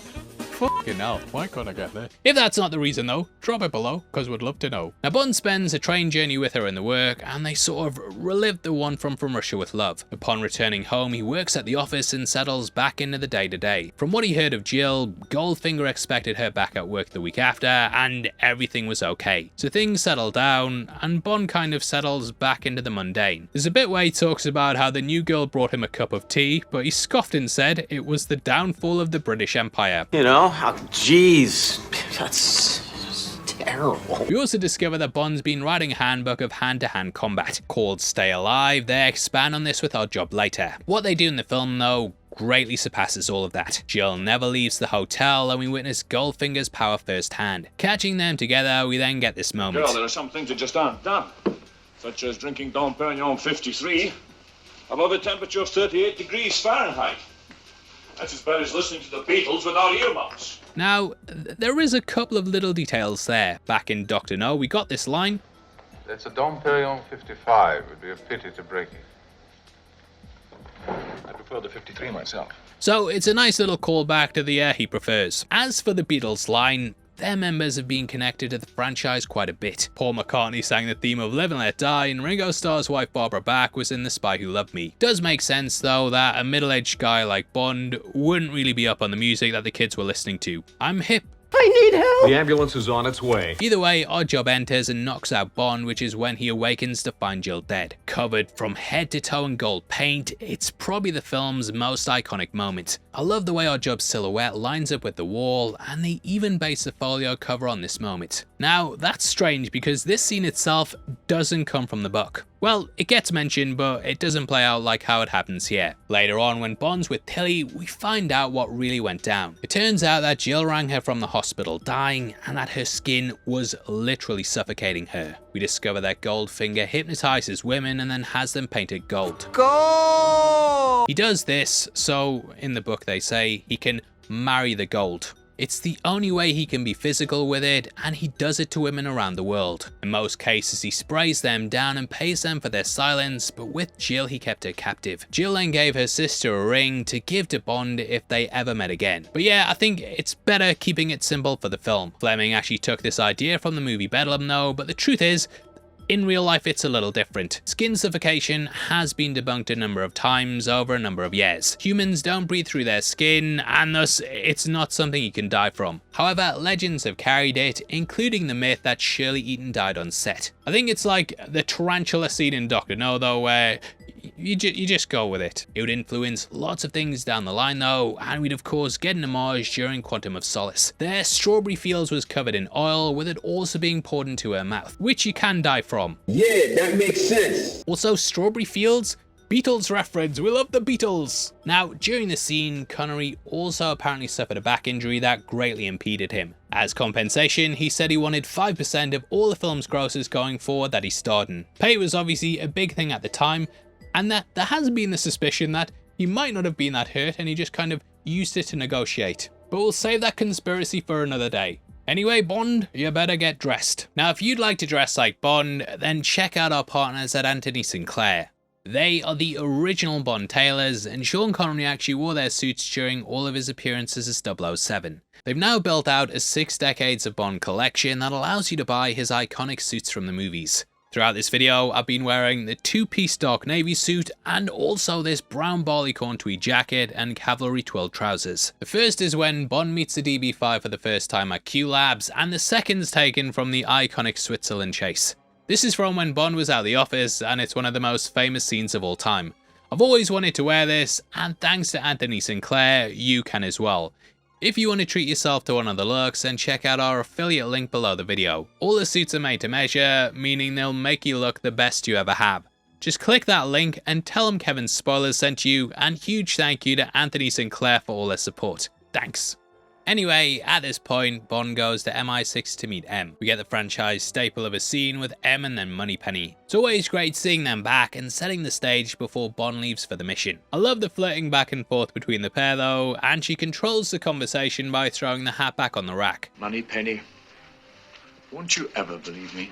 In the book, Bond then goes to the Identicast, which is a way to map out how Goldfinger looks. Though it's not present in this film, it's something they'd later adapt in For Your Eyes Only. That works, it's just made up of short stories, and the sniper mission itself is what the movie's based around. So it's nice that they borrowed from other books for it, and I love coming across this for the first time. Now in both the book and movie, Bond then goes to a dinner which is where he meets Smithers. No, not that one. This is a man who's from the Bank of England, and he's in charge of tracking down England's gold. In the work, Bond says, he feels boredom in the corner of the room, and that's slowly creeping in. I feel that in the movie as well, except this bit is my favourite bit of trivia. Woo woo! So Richard Vernon here, he's actually 39 years old. Yes, 39 years old, that lad. Anyway, he rattles off about the gold, but it's actually way more interesting in the work. There they run through how gold's untraceable and nigh on impossible to keep track of. Some people hoard it and hide it in their homemade vaults, and others have it in their teeth and also on their rings. Every year, the stock visibly reduces as well. Even friction from having it in your pocket rubs away and gets rid of minute pieces of it. On a big enough scale, it alters the world's amount. He runs through the entire history of the element on the planet, all the way from gold being used by the ancient Egyptians up to modern day. It's fascinating, but the story comes with a twist, as there's of course gold thieves that want it for themselves. Smuggling it out the country, they can sell small amounts for vast values in other places. This is what flagged up Goldfinger, and Smithers recounts his life story. A jeweler by trade, he used to smuggle small amounts out through wearing a belt laced with gold. Over time, he built up a base and then bought a number of pawnbrokers. Called Goldfingers, he bought up old gold. Buy her engagement ring with Granny's locket, that was the saying. Building up a stock that's flown under the radar, he's hired underlings to do the smuggling for him. Buying a Rolls Royce and a factory line with Korean staff who don't speak English, he's managed to keep his supply lines quiet. However, Smithers says that he can't resist leaving a signature. Goldfinger signs every bar with a tiny Z, which Smithers says is purely down to vanity. That's likely why he cheats as well. The guy just wants to look like a winner and wants himself to be known. What Goldfinger's doing though is tanking Britain's economy because our gold reserves are being smuggled out. Giving them to our enemies in Smersh, it's being used against the country. This makes it personal to Bond, and he sees Auric as helping fund the murder of millions. Bond is then told to investigate him, and this leads to the pair playing a game of golf. Given a bar of Nazi gold to lure him, this could have actually hit a little close to home. Frobe was actually a member of the Nazi party, so probably saw that gold and was like, oh shit, that's mine, checking his pockets and stuff. Nah, that's a joke, mate, yeah, because he actually worried that the gas scene at the end would have had negative connotations. Beyond that though, the movie was also banned in Israel once his connection came out. However, a Jewish survivor named Mario Blumenau, he came out and spoke in his defense. Mario was someone who made it out of the Holocaust, and he said Frobe hid him and his mother in his basement. Once this came to light, the ban was lifted and the movie was then able to be shown. Anyway, Bond is then sent to Q Labs, which is the first time we see it in the franchise. Last time we talked about how Spectre Island sort of worked as the basis for it. I love how there's stuff going on in the background, and it's something that makes the scene electric. We also get Q as a real character for the first time ever. I think his betrayal in Dr. No and Russia were very flat, with him just standing there and saying the lines. He didn't really feel like an actual person and was just a figure running through the gadgets. Here though, we get the banter back and forth, and this scene would establish how the pair interact forever. Starting off though, Desmond Llewellyn wasn't sure about what to do. Having far more lines than last time, he didn't really know how to play it. Initially, he was going to have lots of admiration for Bond as he was a hero in the Secret Service. However, Guy Hamilton gave him a note which was, make sure you hit the thumbs up and subscribe. And at the bottom of it also said, your note is, you don't like James Bond. Llewellyn asked why, and Guy said he doesn't respect your gadgets. He destroyed the attaché case last time and his Bentley had its day. From this point on, Desmond Llewellyn knew how to play it, and it creates a dynamic they'd have for every film after this. Morning, Q. Morning, 007. This way, please. Now at this point, Bond's introduced to the car that would become synonymous with the character. That is his Aston Martin DB5. Batman has his Batmobile, Marty McFly has his DeLorean, Knight Rider has KITT, and Bond has the DB5. Needing no introduction, it's a car that's arguably the most famous in movie history. Today we're here at the Aston workshop in Beamish to see this iconic car in person, and it looks even better in real life. Now, though it's absolutely timeless, I think where the car got its extra edge is due to how it's used in the movie. This felt like the next step in a spy film where they made a car a gadget in itself. Though From Russia with Love had the attaché case, this was leaps and bounds above it. That was on purpose, that one. However, we almost had a completely different ride, and that was purely down to the book. In the work, Bond's given the choice between a Jaguar 3.4 or the Aston Martin, so he dodged a bullet there. Now, but obviously that would follow him throughout the franchise as well, and they even had a showdown in Die Another Day. Now, depending on what version you pick up, you're gonna get a slightly different car. I have found some printings that said it was a DB2, whereas in the audiobook, the updated versions, or maybe even the original ones, it always says DB3. The car in the film's obviously a DB5, and they obviously updated it to keep it more contemporary. Either way though, we get this description that they flesh out in the movie. But the DB2 had the advantage of an up-to-date triptych, an inconspicuous colour, battleship grey, and certain extras which might or might not come in handy. These included switches to alter the type and colour of Bond's front and rear lights if he was following or being followed at night, reinforced steel bumpers, fore and aft in case heated to ram, a long-barreled Colt 45 in a trick compartment under the driver's seat, a radio pickup tuned to receive an apparatus called a Homer, and plenty of concealed space that would fox most customs men. For the movie though, Q guides us through the car. Now, I waited 30 years to be in the same room with the DB5, mate. You know, I got the right suit, did all the shoot, and then got home and looked at the photos, and I made the tie way too long. Spoiled the whole day, ruined my childhood. 30 years, and I had one job and I fucked it up. You do that though, you're gonna look like a right bloody plonker. And then you suddenly realise what a 100% 24-carat plonker he really is. I had people just hitting me up all day, saying how stupid I looked. Tie another day, golden tie, tomorrow never ties, the tie who loved me, they said. No time to tie. Tie fall. Do you expect me to talk? No, Mr. Bond, I expect you to tie. The world is not enough, you know. Dr. Not. Terrible, that one. On Her Majesty's Secret Service, yeah? You're gonna look like a right bloody plonker.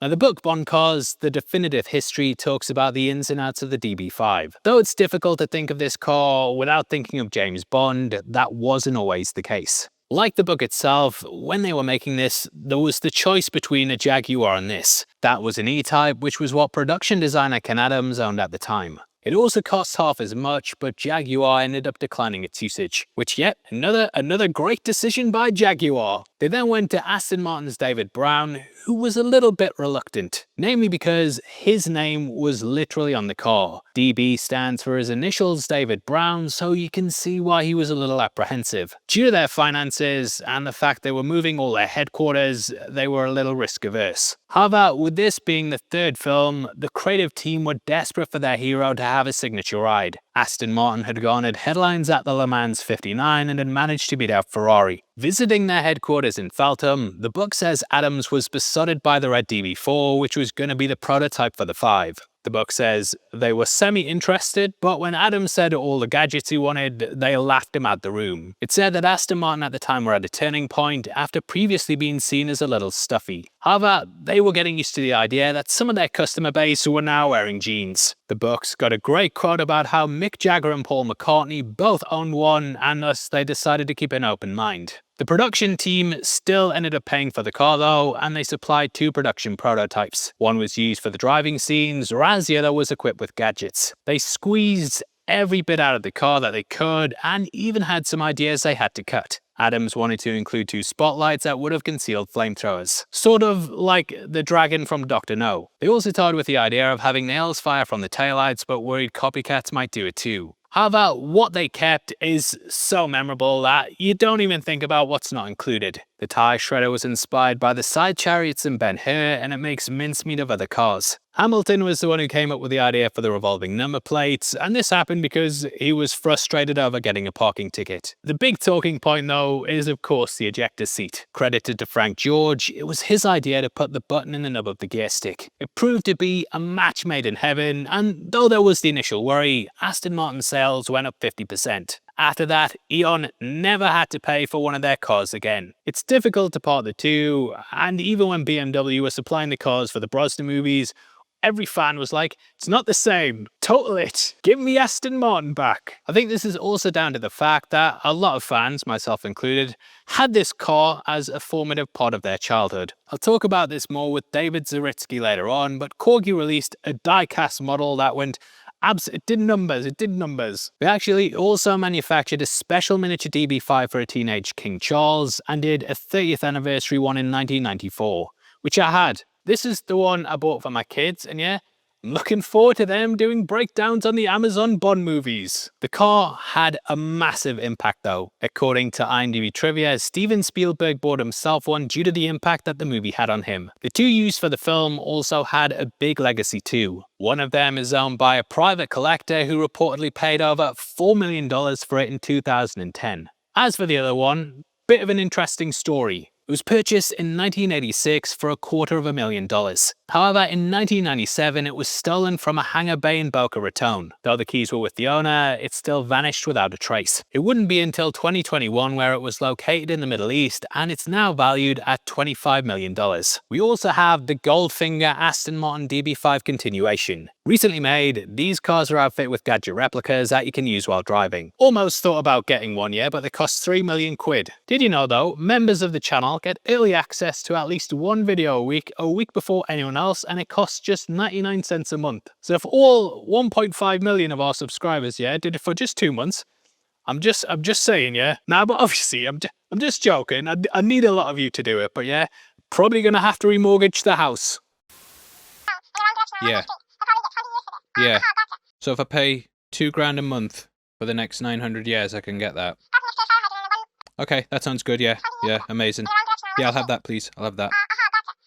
Sorry, just financing a pizza on Klarna there. Anyway, they have made a cheaper version of the car on the 007 store, which is a mini version of the ride. Costs just 90 grand in total, and unfortunately, the car isn't roadworthy. You can drive it on a private track though, which if you have 90 grand spare, I'm guessing you might own. However, I think it shows the legacy the car has. There's a reason they keep going back to it throughout the franchise, and Bond of course would forever be connected to it. Now, the Aston workshop has a full range of vehicles from over the car manufacturer's long storied history. Established in 1988, their team of 40 specialists work across this massive 45,000 square foot facility. Along with sales, servicing, repairs and engineering, they also do one of the coolest projects I've ever seen a workshop do. That is the ultimate DB5 program. For this, the garage source a DB5 for a customer and then restore it to their bespoke specification. For this, the customer chose a Goldfinger inspired one. That means it's in the correct shade of silver birch with a dark grey leather interior. Restored over a process of 2 years, it comes with a number of subtle modern upgrades. A bit like what Q would add into the newer movies. This includes Aston Workshop's Monte Carlo handling kit, Le Mans brake booster kit and a limited slip differential. If you're interested in the program specifically, or just want to check out the site, you can follow them on Instagram at the Aston Workshop. If you're in the market, they've got over 80 Aston Martins on site that range through cars from throughout the decades. Aston Workshop's located as part of the Red Row estate in Beamish, County Durham. Also on site is the 300-year-old country pub The Black Horse, the Car Barn and the Car Barn Drivers Club. So yeah, if you're into cars or just want to see what they're up to, come and visit or follow them on Instagram at the Aston Workshop.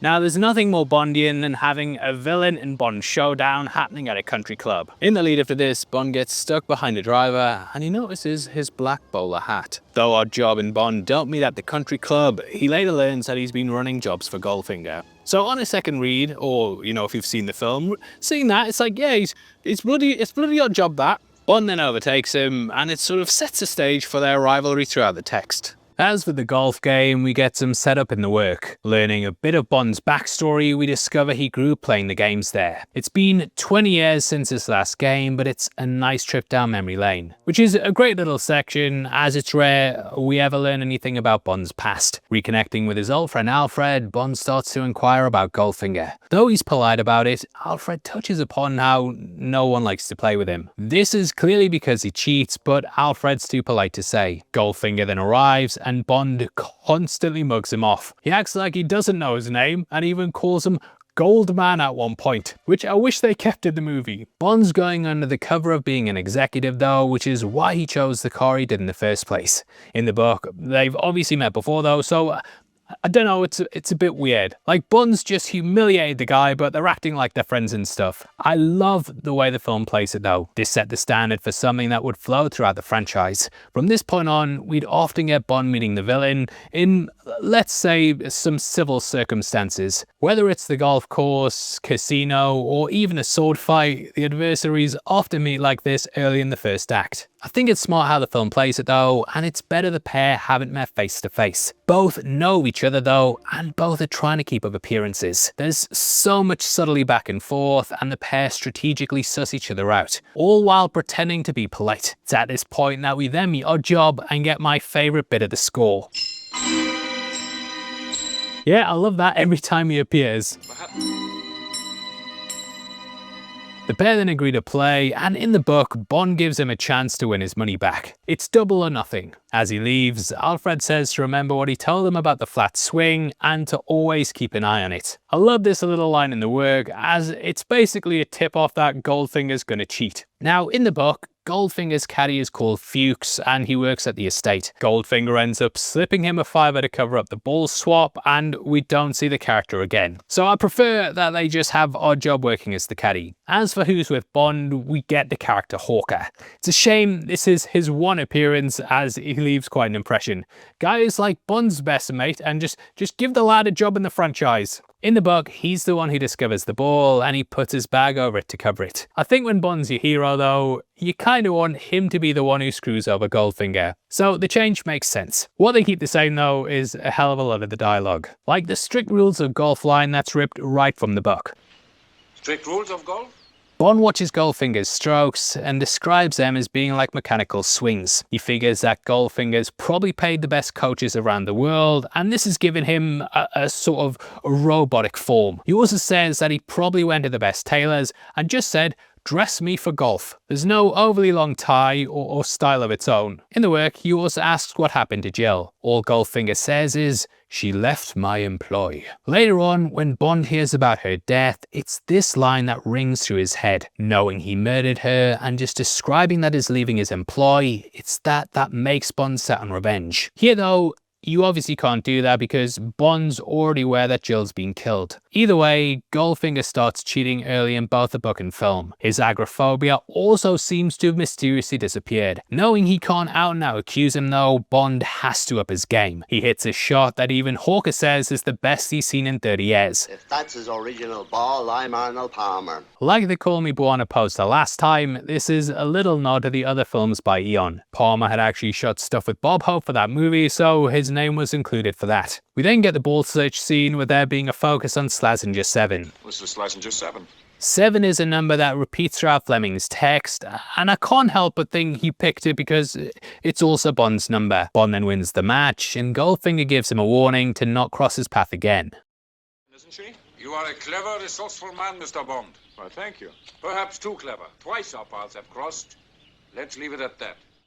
Now, a job throwing his hat is silly, it is silly, but when you're a kid, this is the kind of thing that just sucks you in. So I really don't see it that way, even as an adult, and I love it way more than I'll ever hate it. Like, the guy beheads a statue with a steel-rimmed hat. This is one of my favourite weapons in the franchise, and I'll always have fond memories of playing him in GoldenEye. It's not cheating. The hat is part of film history though, and it sold for $62,000 in 1998. I don't think it would be anywhere near beloved as it is though without the man underneath it. Initially, Milton Reed auditioned for the role, and he even said that he and Harold Sakata should wrestle for the part. Though he lost out, he would appear in The Spy Who Loved Me as the henchman Sandor. I don't think anyone other than Sakata could have played him though. Without having any speaking lines, he still creates an unforgettable figure. The guy was committed to the role as well, with him even burning his hand during the battle with Bond. However, he refused to let go of the hat until Guy Hamilton yelled cut. The guy was just brilliant, and this opened the door for a lot of roles in future. However, he'd always be dubbed as Harold Oddjob Sakata, showing how much he became attached to the part. Now in the movie, we also really start to hear the James Bond chord. Today I'm going to teach you about one of my favourite guitar chords known as the James Bond chord.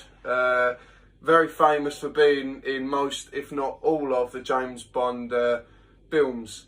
And it usually happens after he says one of his infamous lines like, "Oh,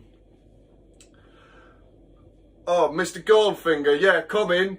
We've got space for you to have a haircut. Come on, sit down here. Fucking joking, dickhead. I'm not really a barber. I'm fucking James Bond. Short back and blow your fucking head off. Twat!"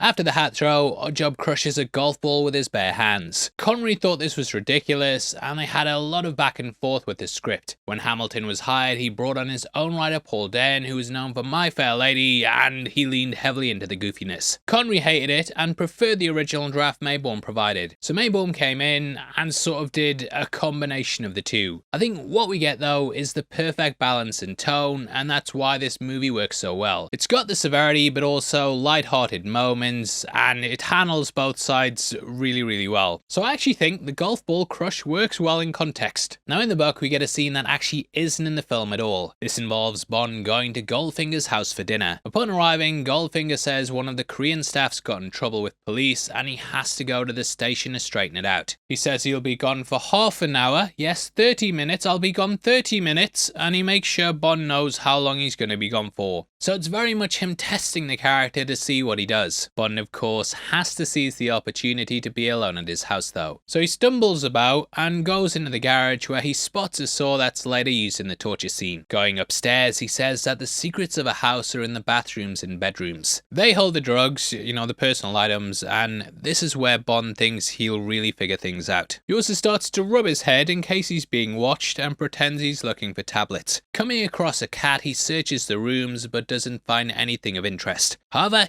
he hears a small hum. Discovering a camera, he realizes it was all a trap. However, Bond destroys the film and then blames the cat. This is then cruelly disposed of, and Goldfinger actually gives it an odd job to eat. Obviously though, you know, it plays on stereotypes, so I can totally see why they avoided this. Because reading it, you're like, he literally just tosses him the cat to eat. It's pretty bad. However, it's at this point that Goldfinger gets Oddjob to give a demonstration. Bond sees he's got no fingernails and that he's got the most muscular hands he's ever seen. Almost like bone. It kinda plays back on Bond staring at his own at the airport, and Oddjob shows how his are like weapons. Breaking the banister with a swift chop, he also breaks the mantelpiece with his foot. Bond remarks he could bend a man like a daffodil, and Goldfinger says it's best to not shake his hand. He doesn't know his own strength and could probably crush yours. Bond then thinks about his book on combat and how he's the most dangerous creature on Earth. Describing him as being like a living club, he's a master at a new form of martial arts. It's a style known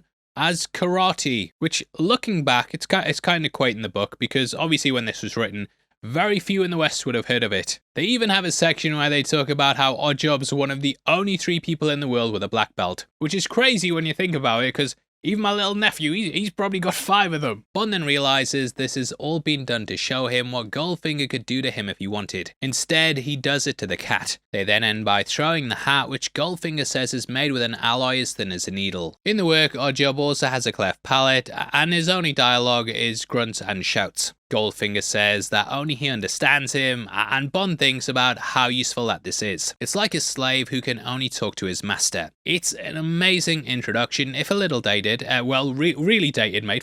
Hell, the cat thing, but you can tell Bond's just on his guard the whole time. Even when they get the food, he's wondering if he's being served the cat, and Auric has to reassure him that it's only shrimp. Bond then touches upon crime and how he's been doing a bit of dodgy dealing on the side at Universal Exports. Telling the story of the heroin shipments, he swaps places with the dealer in the story. It lures Goldfinger into trusting him, and even though he says they probably won't meet again, Goldfinger assures him that they will. Either way, the next day we have a scene at the customs office, which is where Bond slips a tracking device on his car. In the film, that happens at the golf course, and it's just better storytelling to have it done there. The book also has a low hum, which gets louder as he gets closer. In the film, we've got a sort of GPS thing, which works better visually, and I can see why you do that in the movie. They also speed up the journey too, because like Bond in the book, yeah, he's just stopping off at every pub and hotel. Fleming, obviously, you know, he loved travel, that lad, and drinking and eating food, so it's full of stuff like that. But you don't really need it when you're going through the movie. There's even sections where he just goes to a pub and sits about and has a meal. It's a spy action thriller. In the movie, they just cut that all out and we see the beautiful roads of Geneva. There's even an area that's since been renamed Bond Pass, which is a great way to show how this film's impacted the location.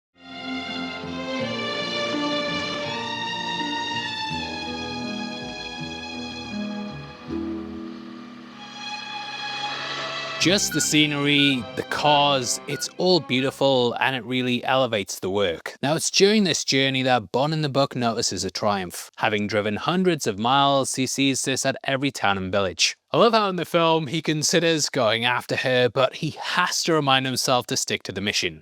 Discipline 007.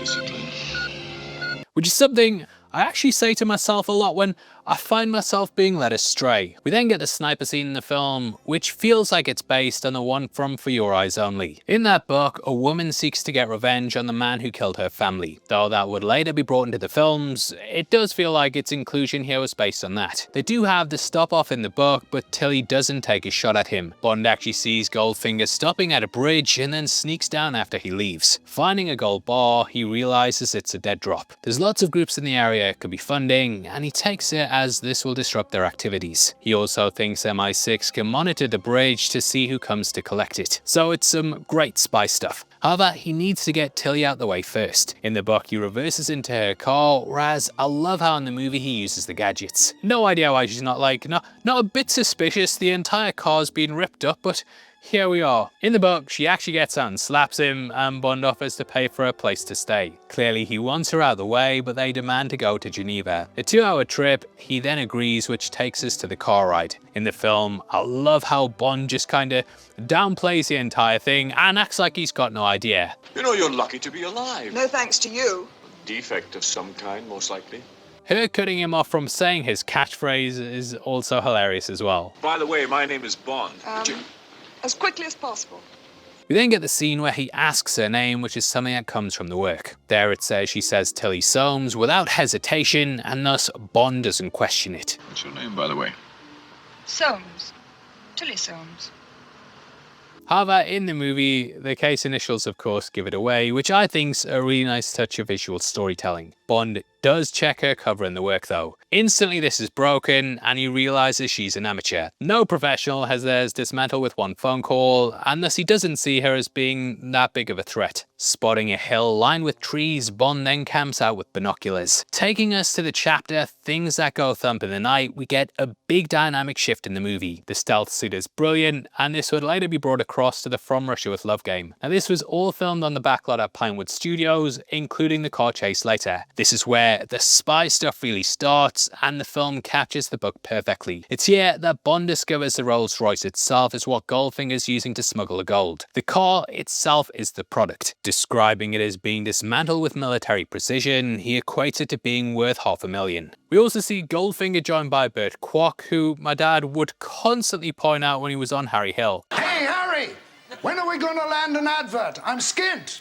It's Bert Kwok. Guy's legendary, and he appeared in a number of Bond movies, which my dad constantly told me. Sneaking through the trees, Bond then spots something.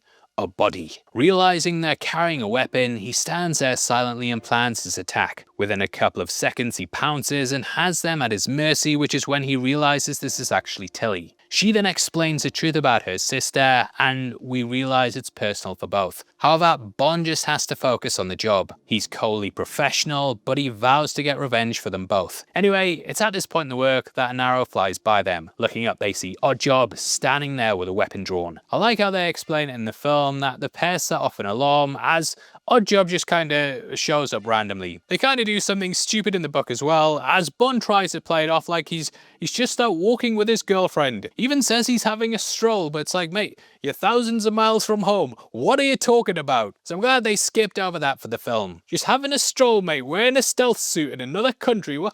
Look over there. He even threatens to call the police if they don't let them go, but I think they're right to just go with the car chase for the movie. Now, Bond going over to Tilly is actually a really important moment. We'll talk about what happened in the book in a bit, but there the character survives the encounter. Now, the website Spy Movie Navigator broke down the scene and discussed how it shows another side to Bond. In what's a really subtle moment, it builds brilliantly off the back of Dr. No, where we watch Bond also lose an ally. There he went over to Quarrel's body, and it really added some emotion. Here, he does the same thing with Tilly. In just a few seconds, we get the emotion, and then he clenches his jaw and gets back to the job. However, the site pointed out the anger that comes with this, and how he clearly vows to get revenge, which is all done without words. It then takes us to the second part of the chase. Now, I know that people have an issue with them letting Bond drive his own car, and I'm one of them. However, at the time, I think you have to remember, nobody had seen, an ejector seat in the car. Ejector seat on car! Though he'd used the shield and smoke screen, they might have thought he was out of weapons. They're idiots. What are you doing? You do see a genuine look of surprise on the guy's face as he ejects him though. Also, it just lets us have more of the gadget use without having Bond have to get back to the car. Like, how is he going to get back in the car? It cuts all that out and it just helps speed things up. Also, love the old grandma with the machine gun, and when I was a kid, I used to think this was Goldfinger's mother. It's a fan theory. However, the James Bond tabletop game revealed she was called Marta Crimmins. I love how she kind of greets them as they come in, and it's hilarious to just have this kind of character in the scene. Another thing I love about the wiki is that they say it's unknown whether people like her who were part of Goldfinger's operation were ever brought to justice. Machine Gun Grandma still at large. Bond gets to bust his out too though. In the end though, he's outsmarted and crashes the car after playing chicken with a mirror. The scene gives us some cool action, an impactful death, some revenge, and then a fall in which Bond is captured. So it goes on a big dynamic journey with this amazing car at the centre. The Aston Martin crash actually required 2 takes as stuntman George Leach drove the car too far into the fake brick wall. This scene is actually in the theatrical trailer though, which you can compare to how it is in the movie.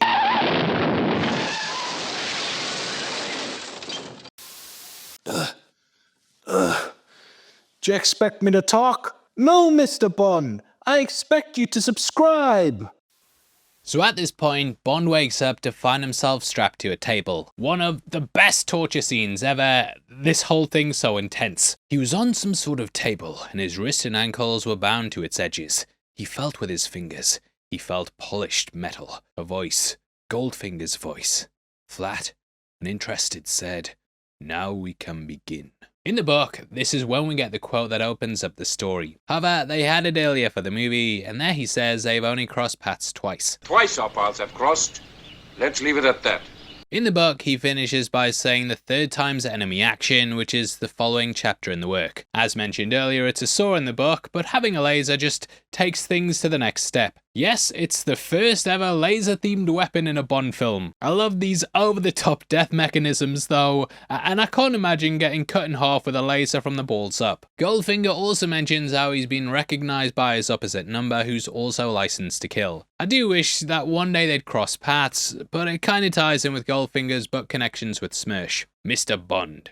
The word pain comes from the Latin poena meaning penalty, that which must be paid. You must now pay for the inquisitiveness which your attack upon me proves, as I suspected to be amicable. Curiosity, as they say, killed the cat. This time, it will have to kill 2 cats. Alright mate, what's your obsession with killing cats? As mentioned earlier, Tilly was left alive in the work, but Goldfinger threatens to feed her to Oddjob. All he wants to know is what's going on. Bond actually offers to work for the villain in the book, and this is what saves his life. He threatens that Universal Exports will want to know what happened to him, and keeps up his cover throughout. Kinda paints out Goldfinger as a bit of an idiot though. I think the threat of others coming works a lot better, but Bond in the book does think about M sending other agents. You're forgetting one thing.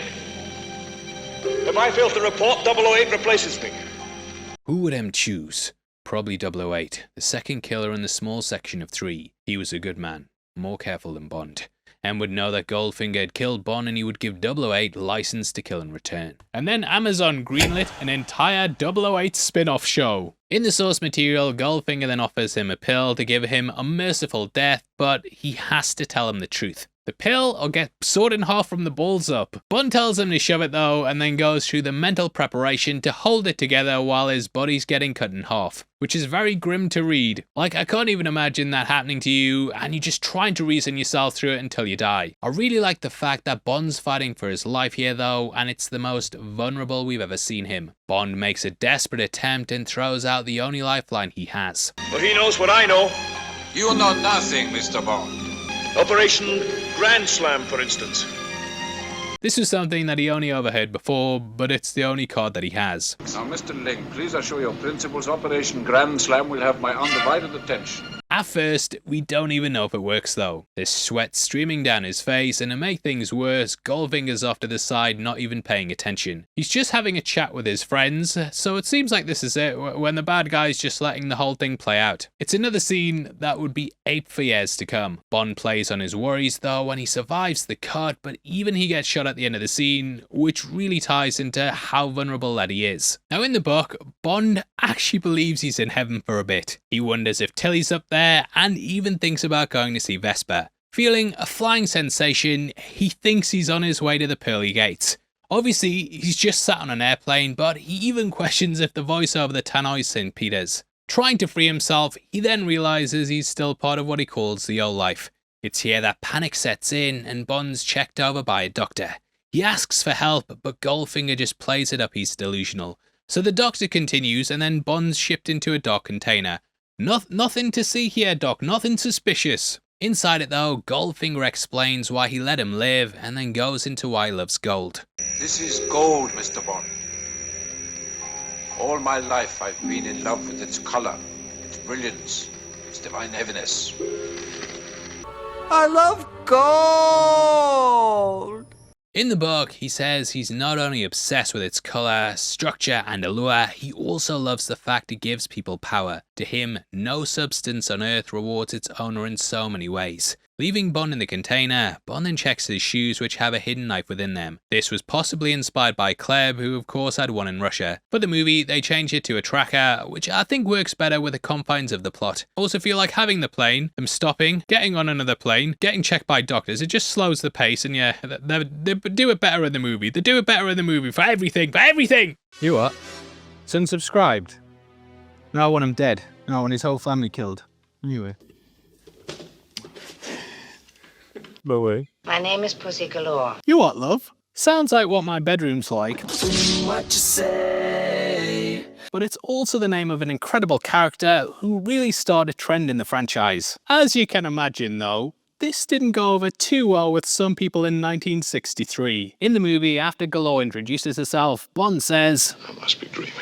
How about the original script had him saying, I know you are, but what's your name? This was then altered due to pushback. Studio execs also went back and forth with changing her name to Kitty. Her name wasn't included on any of the trading cards pushed in the marketing, and many distributors refused to mention her in the promos. At best, they'd call her Miss Galore, with some simply saying Goldfinger's pilot. However, it's impossible to discuss Bond girls without her name popping up straight away. Fleming had her as a lesbian in the book, with Tilly becoming besotted by her. Inspired by one of Fleming's lovers named Blanche Blackwell, the name Pussy also came from his pet octopus. This would later get a bigger nod than Octopussy, with it inspiring the short story and the movie. Now as for Honor Blackman, she was spotted on the Avengers show where she played the role of Kathy Gale. Though she quit to appear in the movie, she had to be convinced to sign to the project. The producers ended up writing Blackman's judo training into the film so that it seemed like it was written specifically for her. This won her round, though Harry Saltzman wanted her dubbed. It's weird thinking how much they kept trying to do that, and I don't know why you'd want to lose Blackman's iconic voice. From what I can dig up, this is because Saltzman wanted the Bond women to sound more exotic. Luckily for her, she was a well-known actress whose voice was already known due to the show. Guy Hamilton convinced them that audiences would find it distracting, and thus they stuck with her in the end. Can I do something for you, Mr. Bond?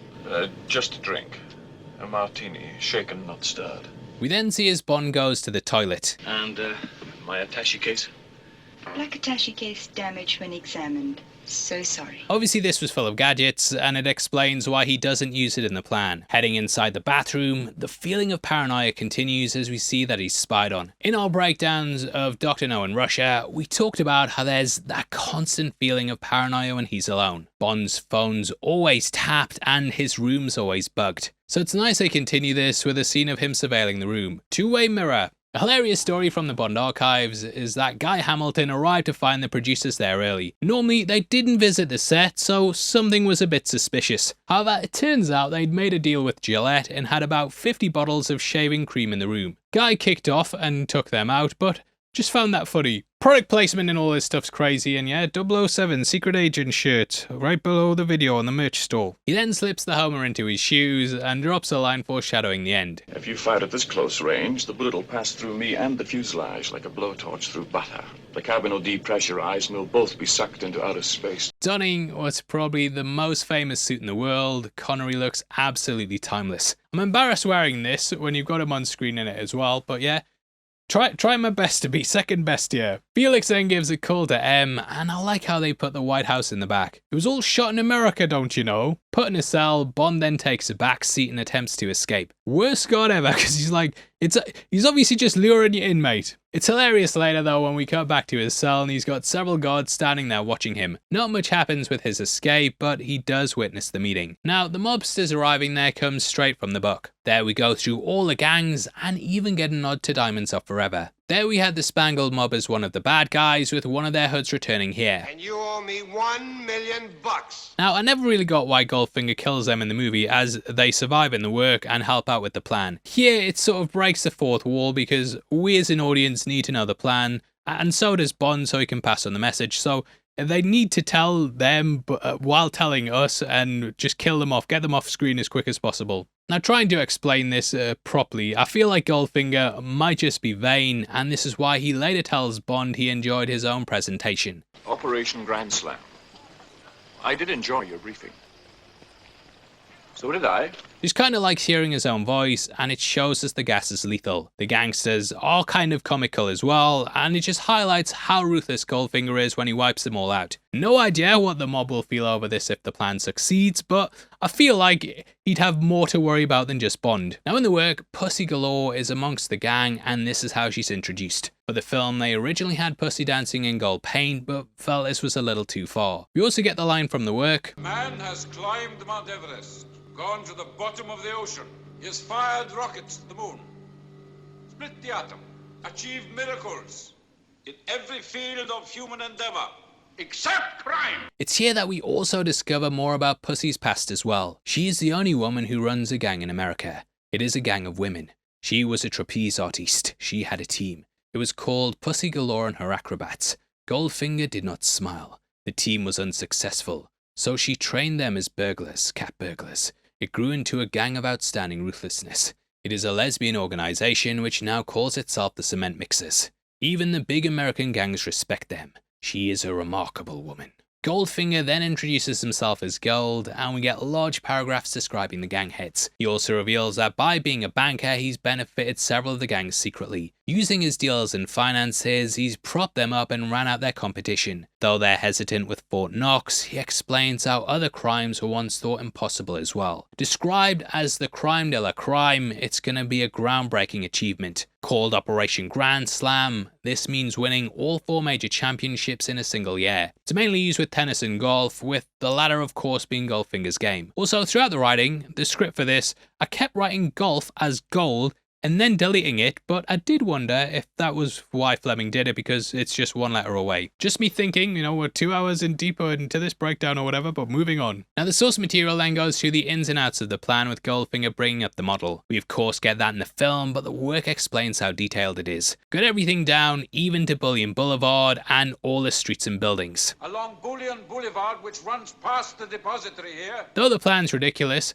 Fleming sells it really well in the work. He's got the weight of the bars, what they can lift, and so on and so forth. He also explains they'll blow the vault door with a nuke, but I kind of feel like everyone else might have died. He explains the radioactivity's okay since the Fission Act was signed, which means they can blow it and then go in immediately after it. Now Bond's just sat there thinking, this is insane, and this is the guy who was playing golf against just a couple of days ago. This time it really was St. George and the dragon, and St. George had better get a move on and do something before the dragon hatched the little dragon's egg he was now resting so confidently. Bond smiled tautly. Do what?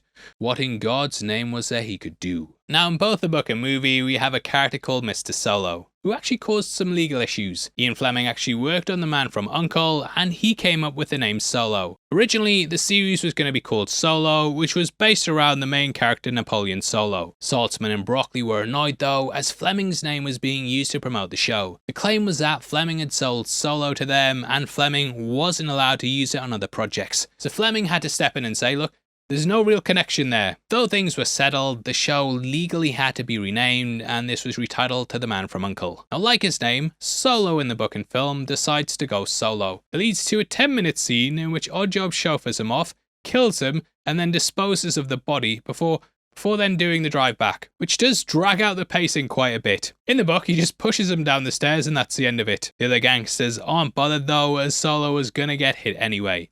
So it works out well. Kinda sets the standard for people being killed for wanting to drop out a deal though, which is something that returns in A View to a Kill. I think though, because they drag it out so much, it just kind of sinks the film, and yeah, worst part of the movie for me anyway. At the time though, I think car crushing was a relatively new thing. There wasn't like thousands of videos on YouTube of it. The James Bond archive actually said the producers were devastating seeing a brand new Lincoln being crushed. So I don't know, like maybe in the 60s this was a big thing, but meh. Today, I think you can cut most of it. It's nice to see Bond's hopes being dashed though, as the cars return cube-sized along with his note to Felix. In the work, this actually gets through though, and Bond leaves it stuffed in one of the plane seats. Describing it as an SOS bottle, he's thrown it out to the sea in the hopes someone comes across it. But now though, it's lost in the waves. Felix isn't following in the book, and thus it's a really desperate move. In the film, it's Bond's seduction of Pussy that eventually helps win the day. Now this has obviously been labelled as highly problematic, as Pussy's clearly saying no and resisting. So look, I'm stop cancelling me, yeah? I'm gonna explain. Let me finish the sentence first. So there's a scene in Thunderball, right, where he forces himself on a woman that I don't think anyone can defend. However, here, let me explain. So, a spy seducing someone to get what they want is all part of their skill set. Bond seduced Tatiana in Russia to get the Lector, the dancer at the start was seducing him to get what she wanted, and this constantly happens. Mrs. Tarot and Dr. No. GoldenEye, that has Xenia seducing the Admiral to get the helicopter key. Tomorrow Never Dies even has M telling Bond to pump Paris Carver for information. Casino Royale has Vesper seducing Bond to get what she wants for her bosses. Quantum of Solace has Camille seducing Dominic to get to the inner circle, and so on and so forth. Even as recent as Spectre, you know, Bond seducing Monica Bellucci to find out more about Spectre. So using sex as a way to get what you want, it's part of what spies do. Tinker Tailor Soldier Spy, that's got double agents seducing people, and even Kingsman has an entire scene where the agents are trained in the art of seduction. So I think Bond was captive and basically had one hand to play, which was to get pussy on his side. So look, for as problematic as it is, I think it makes sense for the character to do this, and yeah, these techniques are rampant throughout spy stories. And yeah, the stakes are high here, so don't cancel me, that's just the way I say it. We won't be explaining it that deep on Thunderball though, I imagine. And the book explains that Goldfinger's gonna kill 60,000 people, so Bond's in a very desperate position. They even bring across the line about American motorists. You kill 60,000 people uselessly. American motorists kill that many every 2 years. Bond also guilt trips her when he has a second alone with her. Too bad it all has to end tomorrow morning. He's quite mad, you know. So yeah, probably aged badly, but makes sense, I think, when you look at the character. Now in the work, they still have Tilly there as a sort of third wheel. Well, I say that, she's actually described as finding pussy divine, so it's basically Bond who's the spare one here. So I can see why she was taken out, as the producers wanted to focus on Bond. The entire lesbian angle is really played down in the movie though, and even Anna Blackman thought it was ridiculous Bond could turn someone. Though they weren't allowed to make it overt, she did give her co-pilots gender-neutral names like Joe. You might also notice that they didn't manage to get as many female pilots as they needed, so some of them are just men in blonde wigs. The book also gives more of a focus to the build-up, with Goldfinger calling up Fort Knox. He says he's filming a movie for Paramount and needs to survey the area. Like, they don't even check his clearance, and yeah, it's probably smart to skip all that. In the work, they lace the water with chemicals, and this is what poisons the town. Upon arriving, the superintendent says he doesn't know what happened, and there's theories that the Russians might have sprayed something from the air. That's of course what they do in the movie, so that kind of inspired the film. As they fly past the sign, you might also notice the name Gen Russian. This is a little nod to General Russian, who helped the crew to get access to the outside of Fort Knox. Bond also plans to stab Goldfinger with the blade in his shoe, and they roll through the town on a train. It's really haunting, with bodies lining the street and it being described as a graveyard. He sees babies left without parents due to them drinking milk, and it's one of the most horrifying chapters Fleming ever penned. In the movie, they actually used real soldiers while filming the shots at the airstrip. Apparently they just went in and asked who wanted to be in a movie, and then filmed the shots of them all falling down. They then get the same group, run to another area, set up there and do the same thing. The soldiers were killing themselves laughing doing it, but they managed to get all these inserts for free. Now in the work, the whole gang get arrested at the door, and Goldfinger and Oddjob manage to escape. It's in this shootout that Tilly gets killed after not having really done anything for the last section of the book. I think the movie vastly improves on the fight, and obviously, you know, if you're planning a bank robbery, you want to see them inside the bank. Finally, we see what the laser's really for, and it helps them get entry to the lobby. The giant vault doors then get broken open, and Goldfinger arrives with the bomb, which is when the army swarms. I love how as the authorities close in, Goldfinger also has a plan B. Guy's got a reversible jacket, and he kills Burt Kwok to keep up appearances. I love how Oddjob remains behind as well, and he's more than happy to go up in the blast. He even kills Goldfinger's man to keep things on track. So good. This gives Bond access to the key though, and the pair can then go head to head. You can't beat him physically, and Bond gets pushed to his limits. No matter what you throw at him, he just keeps coming. Oddjob's just one of them characters it's difficult to beat, and like, yeah, even on Goldeneye again, keep shooting over his head. It's cheating. It is cheating, to be fair. Originally, they were going to have Bond crash a forklift truck into him, which was ferrying about gold bars. Oddjob would just then push it over, but I think it probably would have been too much. In the end, Bond has to outsmart him, and he electrocutes him to death. The suits then roll in and manage to stop the bomb with 7 seconds left. According to the James Bond archive, this was a last minute choice. It was originally going to be 3 seconds, which you can hear by this line. 3 more ticks and Mr. Goldfinger would have hit the jackpot. Obviously though, you can see why they kept it at 007. First Easter egg I ever spotted. Now in the book, 2 days pass and Bond's already been to the Pentagon. He's already met the president and even got offered their highest ranking honour. However, M turned it down, as it would have been weird having another country do that. He knew that Bond would understand, and yeah, Bond in the books not really bothered about medals. In what's a full circle moment from the airport at the opening, we then rejoin Bond at the airport. told there's been a breakout of typhoid, he's taken to a room to get an injection. However, this is a move by Goldfinger. Instantly knocked out, he then awakens on the plane. Here, Pussy's dressed up as a hostess, which is sort of how they used her in her introduction. I do prefer the plane scene in the film though, and how Bond's basically going to meet the president. I told the stewardess, liquor for 3. Who are the other 2?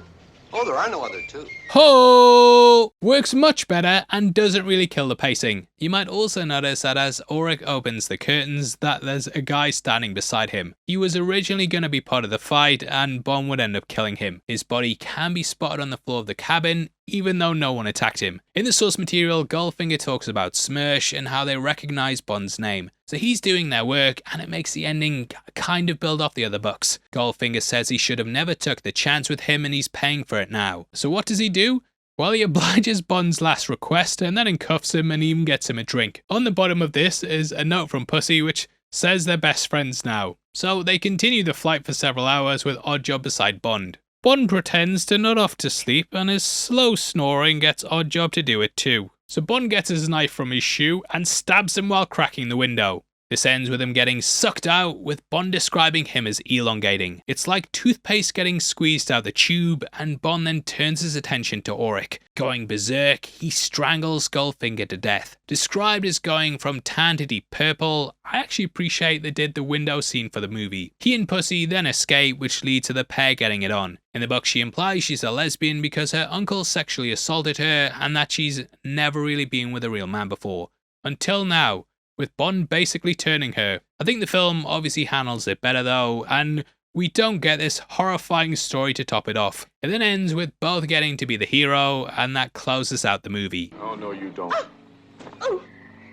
This is no time to be rescued. Now, due to the other film's success, they were able to hold a very lavish premiere. Going down on September 17, 1964, this was a big event at the Odeon Leicester Square. British designer Dripples created a special Goldfinger jewellery piece, and it was a big thing for the film. Beyond that, Sean Connery also drove the DV5 down the Champs-Élysées in the French... Champs-Élysées. How do you say it? Champs-Élysées. Champs-Élysées. Champs-Élysées. It's Champs-Élysées. It's Champs-Élysées. For the French premiere. Oh my God! Oh, I did it! 60 women were painted gold and paraded about, which garnered lots of headlines. However, it wasn't all fun and games. According to IMDb trivia, a woman mobbed Connery and tried to climb into the car. Apparently, he was a bit shaken up and stirred and didn't attend another Bond premiere until You Only Live Twice. However, the film had a long-lasting legacy, and I actually spoke to Bond expert David Zaritsky about why that could be. Owner of the Bond Experience, I first saw him on This Morning around the release of No Time to Die. There he was talking about the fashion in the film, but on his channel he goes over so many different topics, and I was really interested to know why he thinks people are still going back to this film. I mean, when people think of James Bond, even if you're what I call a normie, you typically think of Goldfinger because I think it was the first one to capture all the essence and the tropes of Bond. You had the gadgets, you had the girls, you had Bond and his swagger, and yes, you had this, what I call now, iconic Bond lifestyle and style. So you had, Bond as this kind of undercover assassin spy playboy. Some of the things that us normal people who have to, hold down a job want to sort of emulate, the more positive side of things of travel and beautiful things and food and beautiful people. But then suddenly you have these incredibly iconic moments from a visual and style standpoint. And by the way, just for you today, I didn't wear the typical Goldfinger suit, but I am wearing the Goldfinger outfit that he wears when he's strapped to the laser table. Do you expect me to talk? No, Mr. Bond, I expect you to die. Including the updated Rolex 5513 that he wears in the movie. So, well, a lot of people watching this video don't know, but we've got a laser pointed right below your balls just to get you on the video. So I appreciate you. I had an itch just down there. So that's perfect. Yeah, so obviously, I follow your stuff, and last year especially, there was lots of events and stuff in London. Like they built out a massive Goldfinger celebration thing. I myself, doing these videos, I've bought lots of replica clothing. You recommended me shoes, and I just want to know why you think out of all the Bonds, this seems to be the most celebrated, even decades after its release. I have my theory, but we'll talk about that in a bit, but I want to hear from you first. I think we are the most critical bunch, James Bond fans. I think we're a positive bunch, but I think we're critical in that, our James Bond has a bingo card to it, every film. And it's like, is James Bond badass? Yes. Does he have a good story and plot? Yes. Are there gadgets galore, some of the best ones in the world, like the DB5? Yes. Does it have amazing Bond girls that actually are part of the story and not just exposable playthings, if you will? Do you want to play it easy or the hard way? Yes. And then the other thing is, does it have the most amazing villain and henchman? And you're hard pressed to think that this has a better henchman and villain. Throw in the music, throw in one of the best title songs, and suddenly you realize Goldfinger checks off the bingo card as 100%, which I think why on Rotten Tomatoes it has one of the biggest scores. Popularity-wise, it has everything that you would want in a Bond film and more. Yeah, and I think for me, it gets you when you're young, and it's purely down to this little bad boy here, yeah. This isn't my original. Ooh. Yeah, I bought this for my sons, but they love it. They don't know anything. Well, I sat them down to watch Goldfinger. They made it an hour through, but they don't know who he is. They call Odd Job Odd Dob, and for them, it's the car, and this is exactly what got me into it. It's kind of a toy. And, when you're a kid, you don't really know what's going on in the film. Like, they think Goldfinger's a good guy. But you just become obsessed with a toy, and then it takes you on a journey where it sucks you in. And I think toys in general, if a movie can give you a toy with a child, you instantly become attached to it because of that toy, You can't always have a movie playing all the time in the background, but when you've got a toy with you all the time, you can play with it all the time and be in the movie all the time. And to me, it's just this little gadget-laden car that I was absolutely obsessed with as a kid. And even, 30 years later, buying an Aston Martin, which I've spoke to you privately and said, I was on the fence about getting a V8 Vantage. And then I watched your video review of it, and you kind of went through a similar thing to me where it was like, you're talking yourself out of getting it, it's a luxury, and you're kind of like, well, realistically, should I get it? And then something clicks, and, I think you said you told your wife, or your wife said to just go for it. I had a similar thing with mine, and buying that car was a massive thing for me. And I remember it driving home for the first time, once I'd picked it up, and it was just me in the car. And I had a very emotional moment because it was kind of a full circle thing from when I've been a little kid. Like, I've always wanted this thing my whole life, and now I'm sitting driving it, and it was really nice. So for me, getting obsessed with the car, or even see my kids now as an adult, it's kind of this passing this thing down the line, and I absolutely love it. My dad got me that car, and so on and so forth. And then it kind of goes into the clothing, but it's quite a strange thing with Goldfinger.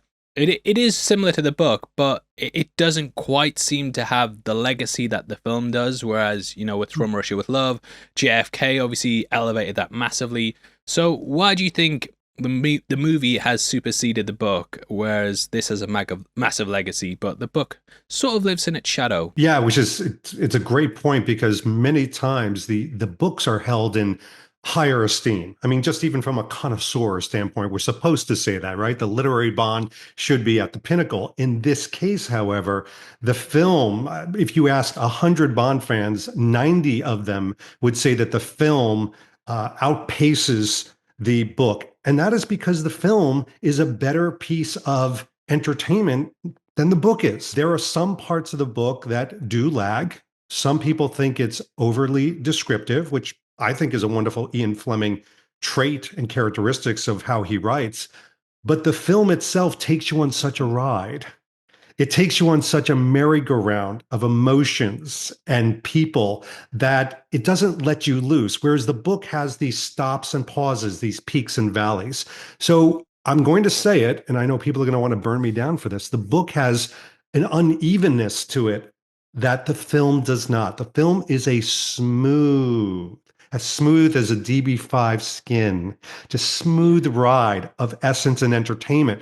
And it gives us something that I think some movies nowadays have lost, which is a triumphant feeling. Your hero in the story is triumphant throughout. He has this swagger, the one-liners that the books do not have. So you're left feeling a very different way about Bond in the film. than you do in the movie, which is why that corgi means so much to you. You want to emulate the character from the film. You don't want to emulate the character from the book so much. Yeah, no, I totally agree with that. I've read through the book twice already. On my third read through, I've gone through the audio book, but there is kind of, it doesn't have that flair of gripping imagery. It's really good, but you know, even things like the gold painted woman and things that we think of being iconic moments from the movie, they're sort of layered throughout the book differently. And it's not exactly presented in the same way that it is in the film. And, you know, those are the things that you kind of associate with Goldfinger, the hat toss at the golf club, and though that happens later in the book, you know, it doesn't necessarily excel in your mind for as good as the movie does. And seeing him portrayed in real life, I feel it feels more gripping, and it's the same with Goldfinger as well. You know, Gert Frobe, it's impossible to read the book without thinking of him. It's kind of just everything's tied together in the wealth of iconic imageries that are in the film. And these things just live in your brain forever when you got it on film. I had someone arguing with me on Twitter the other day when I was talking about it, and they were saying like, well, Mission Impossible is more impactful. And I'm like, look, mate, people are still talking about Goldfinger 60 years later. You know, give Tom Cruise another 30 years or whatever, we'll see. But this just opened the door for so many spy films. I think adjusted for inflation as well, it's still the second highest grossing Bond film. This paved the way for so many things. Quick little story. You talked about the Goldfinger celebration last year, which again was a focal point of so many things. I was invited to Stoke Poges, you know, the golf course, the golf club, really.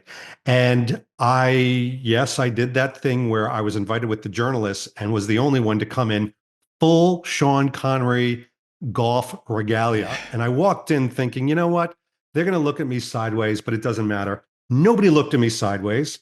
All these highfalutin journalists wanted their pictures with me. The people from Eon, who had arranged the whole thing, big smiles. I sat at their table because of what I was wearing and connecting to. And I had this iconic moment where, again, I bring it back to the corgi, where if you can capture a moment of an iconic film and put it into your real life, it moves from a surreal moment to one that you can start living that fantasy. And the best Bond films are about escapism and fantasy.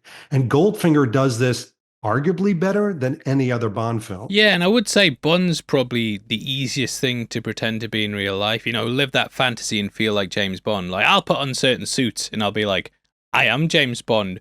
And I know so many people, every time they put on a suit, they're like, I look just like James Bond. And you know, it's difficult to be Iron Man. It's difficult to be Superman. It's difficult to be Batman. But there are avenues where you can be James Bond. You know, you can easily go to a casino. You can order a dry martini, 3 measures of Gordon's, 1 of vodka, half a measure of quinoa lily, shake it over rice, and then add a thin slice of lemon peel. Yes, sir. They look at you thinking, what the hell are you ordering? That's the wrong drink. But there are ways to become Bond and go through the series, which is something I've realized. And that's, you know, people are going like, oh, the production value on these videos is really good. And it's like, well, it's because we can get access to these things like the DB5. You know, it exists in real life. And I don't know if I'll ever drive one. I probably won't ever own one, but it's something I could go see. And it exists as a real tangible thing. And I feel the appeal of Bond is that it's slightly removed from real life, and there are certain elements within the film that you can put yourself in and go to the golf course and stand there, and it's a real operating location, and it's not like Wayne Manor or the Batcave. It exists in real life as a real place, and it's difficult not to go to these places and kind of let your imagination go wild and feel these things authentically. And I think that's what your channel especially taps into. It's kind of the fantasy of James Bond, but it's achievable. And yeah, you do an amazing job. You know, there's so many reviews that you watch that I'm on the fence about buying something, and every time I watch yours, I'm like, you sell it to me, and I end up getting it for myself and loving it. So I appreciate that. Well, thank you. I think a lot of spouses have a dartboard with my face on it in their house, but I've been approached by a lot of them that said, you know, you've heard our wallet, but my husband is dressing so well. And I love that about Bond. I call Bond invisible moments that you can create in your everyday life. It's almost like a training ground for the finer things in life, yes, but also becoming a better version of you. And I was, you know, before we started recording, I told you my story when I was 32 years old, a little younger than you are now, that Bond helped me to get into better shape. I was quite frankly, an atrophied executive, doughy, if you will.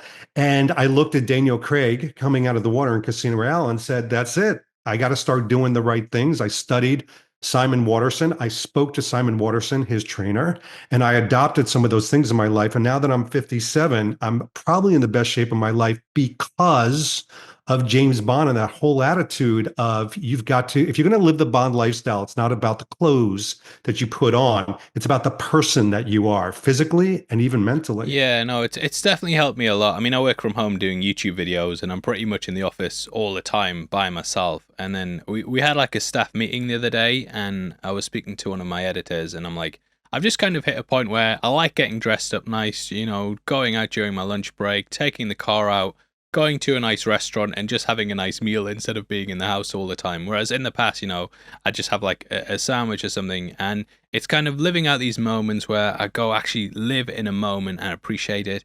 And, Fleming does a great job of describing restaurants and meals and certain things. And I just like enjoying a bit of that luxury for myself. And James Bond's helped me to do that as well, be confident to approach people, do these things. I meet lovely people like you as well, who are more than generous giving your time up to come and talking to us. So yeah, I appreciate that. If there's anything else you want to say, don't hang up. The laser's still there. But if there's anything you want to say about Goldfinger, this is your time. And thank you for coming on the channel. I appreciate it. Thanks. No, just thank you for having me. It's a pleasure. Huge fan of the channel and you, and this has been a lot of fun. Yeah, back at you. It's nice having you on, and thanks for adding some more legitimacy. I had to get you on the Goldfinger one though, because that was the big thing that I know you're an expert on. Absolutely. Have me back on the Quantum of Solace one, and then we'll talk. We'll see, yeah. But I love the car chase in that, but I don't know if you want to be in that video. It's going to be very, very toxic, but I'm getting you back on. Goldfinger would go on to be the film that made back its budget in the shortest amount of time. It was also the first Bond film to be shown on US television. Earning the highest Nielsen ratings for a movie on TV at the time, it broke records across the board. It also won the Oscar for Best Sound Effect and was the first Academy Award given to the series. Merchandise, Bond mania, and several things spun out from it, and it's difficult to deny it was a golden age for the character. Ooh. I also saw Michael G. Wilson working as a runner, and he has a cameo at one point in the movie. In case you don't know, Broccoli would hand over the reins to him and his half-sister Barbara, and they then herald the franchise from GoldenEye up until No Time to Die. So it's very important that it started out here, and yeah, what a movie to make your debut on. And Pussy? Now, originally the title sequence ended with James Bond will returning on Her Majesty's Secret Service. However, when the producers entered pre-production, they didn't manage to secure the rights to it. So the end title was changed to Thunderball in later releases. That will of course be our next breakdown, and I am excited to return to it. Anyway, that wraps up the breakdown, and I hope you guys have enjoyed going back to it. This really is a landmark film that ushered in the spy genre's popularity. After this, so many copycats came along, but very few managed to match up to it. Most would fall by the wayside, and this is the movie that made Bond a legend. Even the 60th anniversary celebration this year was a massive event with lots of things going on. It highlights how big this movie was and how beloved it is in the fandom. You can just list off so many things in it that have gone on to become cinematic legends. As I said earlier, this was the first film I showed my kids, and I still think it stands as an incredible doorway into the franchise. Many of us won't remember the first Bond film we watched, but a lot of us remember the first time we watched Goldfinger, and for that reason, it's now at the top of the ranking. Now, if you say From Russia with Love's better, look, I totally get it, but I think that when you break down what makes a Bond movie, this comes out on top, ticking all the boxes. It also has better villains, a better theme song, better Bond girls, the Aston Martin, and Connery's best performance as well. So that's why I put it at the top, and let me know below if you disagree, or if you're like, yeah, heavy spoilers, got it again, the son of a bitch. Now if you missed our breakdown of the first two films, they'll be on screen right now. Hopefully I see you over there after this, and with that out of the way, thank you for watching this one. I've been your host, Paul. You've been the best, and I'll see you next time. Peace. Within every major city in the world, there exists a normal-looking office block. However, hidden within is something sinister. At the Boulevard Haussmann in Paris, 21 men from around the world gather to meet with one another. Neither greet each other, they don't smoke or drink, and don't dare to even glance down at the agenda in front of them. Throughout the room is a thick feeling of fear, but here is the meeting of Spectre, held by its chairman, a man the other members view as a god. Certain members of history, perhaps Genghis Khan, Alexander the Great, Napoleon, among the politicians, have had these qualities. Seated amongst the ranks of the most evil men that ever lived is a man named Ernest Stavro Blofeld. Born in 1908, he studied engineering at the University of Warsaw. Graduating to a job at the Ministry of Posts and Telegraphs, he came to an interesting conclusion. Knowledge is power. Knowing what is coming and what people are planning can lead anyone to victory in the game of death and war. Watching the cables and telegrams pass through his hands, he began selling secrets. Things like where an agent was hidden so they could be assassinated, the planning of an ambush, all things that could lead to victory. The intel was extremely valuable to enemies, and it also came with a list of names. With every notice, Blofeld managed to build a network of spies in his mind from all around the globe. However, war was coming. Conflicts had begun in Europe, and with the fortune he'd amassed, he set off into the world. Returning home, he found the record of his birth and removed the page recording his name. He'd never slept with a member of either sex, and was only ever dedicated to global control. Assembling a group of skilled individuals from organizations around the world, he created the organization Spectre, the special executive for counterintelligence, terrorism, revenge, and extortion. Having carried out a wealth of crimes, they'd become a plague on the planet. However, now there was just one last job, a way to hold the entire world to ransom. Once this is completed, they can go their separate ways and dissolve Spectre and flee out into the world. Unfortunately for them though, there's one man who's standing in their way, a man named Bond, James Bond.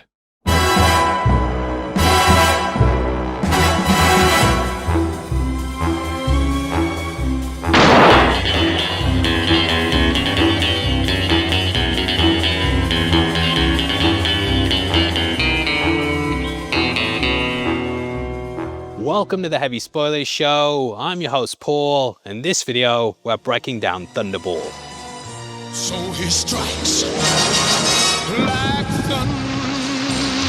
Thunderball. The fourth in the James Bondian films made a big splash at the box office, and for a long time it was the franchise's highest grossing film. Adjusted for inflation, it would have made $1.3 billion and at the time was a big success. I think a lot of that was helped by how much people love Goldfinger, and they were eagerly anticipating Eon's next release. But it's a film that I always thought paled in comparison when compared to the other three. Thunderball wasn't one of those films I went back to, and I remembered it as being one of the worst. However, when I did the announcement video that we were covering the series, a couple people in the comments said it was the best. So I've been eager to come back to the film, and after watching it, I've been converted. Though the pacing goes off in the underwater scenes, this is a really great film. It helped to solidify the formula and also acts as one of Connery's strongest performances. So come with me as we take a relaxing ride through the film and break down everything within it. As always, we'll also be discussing the book and how Fleming expands on the work within the text. With that out of the way, thank you for clicking this. Now let's get into Thunderball. So, one of the big things to come out of Thunderball was the issue with the rights. As I'm sure you know, there's been hundreds of videos on it, but in case you don't, this movie would later be remade with Connery in Never Say Never Again. We will of course be tackling that movie as well and going over the Battle of the Bonds, so make sure you subscribe for that. But the original issue stemmed from something we brought up with Dr. No. Fleming had been interested in his work being adapted to screen, and he'd wrote several TV episodes and film scripts. While these failed to get off the ground, he later used the ideas to create more books. That's how we got Dr. No, and it's also what started the issues with Thunderball. In 1958, Fleming was introduced to writer Kevin McClure and Ernest Cuneo by his friend Ivor Bryce. You will see that it's dedicated to Ernest, with it simply describing him as Muse. Bond's main villain is of course Ernest Stavro Blofeld, so you can see how he seeped into his work. Together they all formed Xanadu Productions, which would later focus on turning Bond into a film star. Meeting at Bryce's home, they came up with the outline of Thunderball along with Fatima Blush. According to the stories, McClure wanted to create these vast underwater sequences, which the movie is of course full of. Writing several outlines, one of the working titles was Spectre. There was a battle over that as well, with both claiming they coined the name. However, I do think that was at least Fleming's creation. For example, the Lektoran from Russia with Love is actually called the Spectre in the book. The villain's hideout in Diamonds is also called Spectreville, and the word Spectre appears frequently throughout his work. So I think you can assume he came up with a name, though that has been disputed. In the end, we do know they worked on a script with the creation of the organization, but I think the name can fully be chalked up to Fleming, even though McClory won the rights to it. And case dismissed. Get out of my court. Jordan fades back, swoosh, and that's the game! Now, Fleming initially wanted to work with McClory due to his movie The Boy and the Bridge. Entered into the Venice Film Festival, it had a lot of hype to it. However, upon its official release, it did very badly both critically and commercially. So Fleming soured on the partnership, but he kept things moving with the addition of Jack Whittingham, an experienced screenwriter. He immediately got to work on the project. The three would then meet later in December '59, which is where the pair presented Fleming with a script. Titled Longitude 78 West, this would rightly later be renamed to Thunderball. A thunderball refers to the mushroom cloud in the aftermath of an atomic explosion, so you can see how it applies to the story. It also refers to a lottery machine. Right idea, Mr. Baum. But wrong pussy. Anyway, in January the following year, McClory travelled out to Fleming's home in Jamaica, which I'm sure many of you know was called GoldenEye. No prizes for guessing what that got adapted into.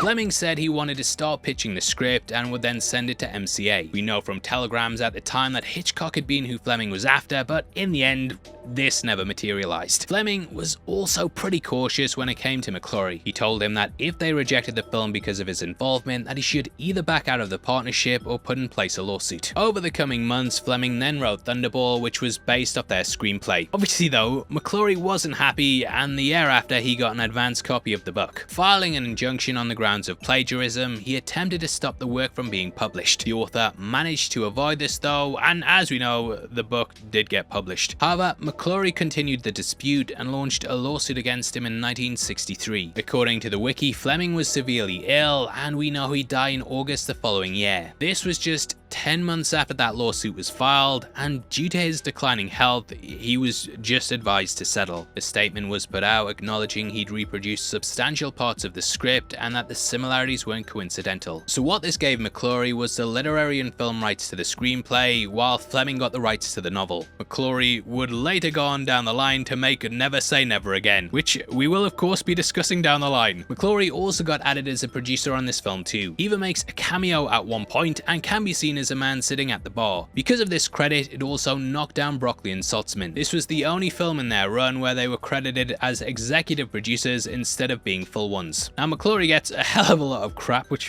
fair enough, but from what I can gather, he did do the work at least on this film. Guy scouted out locations on the beach and was even the reason they got Largo's mansion. However, he'd be a thorn in the producer's sides for a long time coming. When making Never Say Never Again, he tried to poach a lot of the team. Like the entire Eon alumni was asked, even Terrence Young. Some turned it down, but those that did it, yeah, I don't think Cubby and the gang were too happy.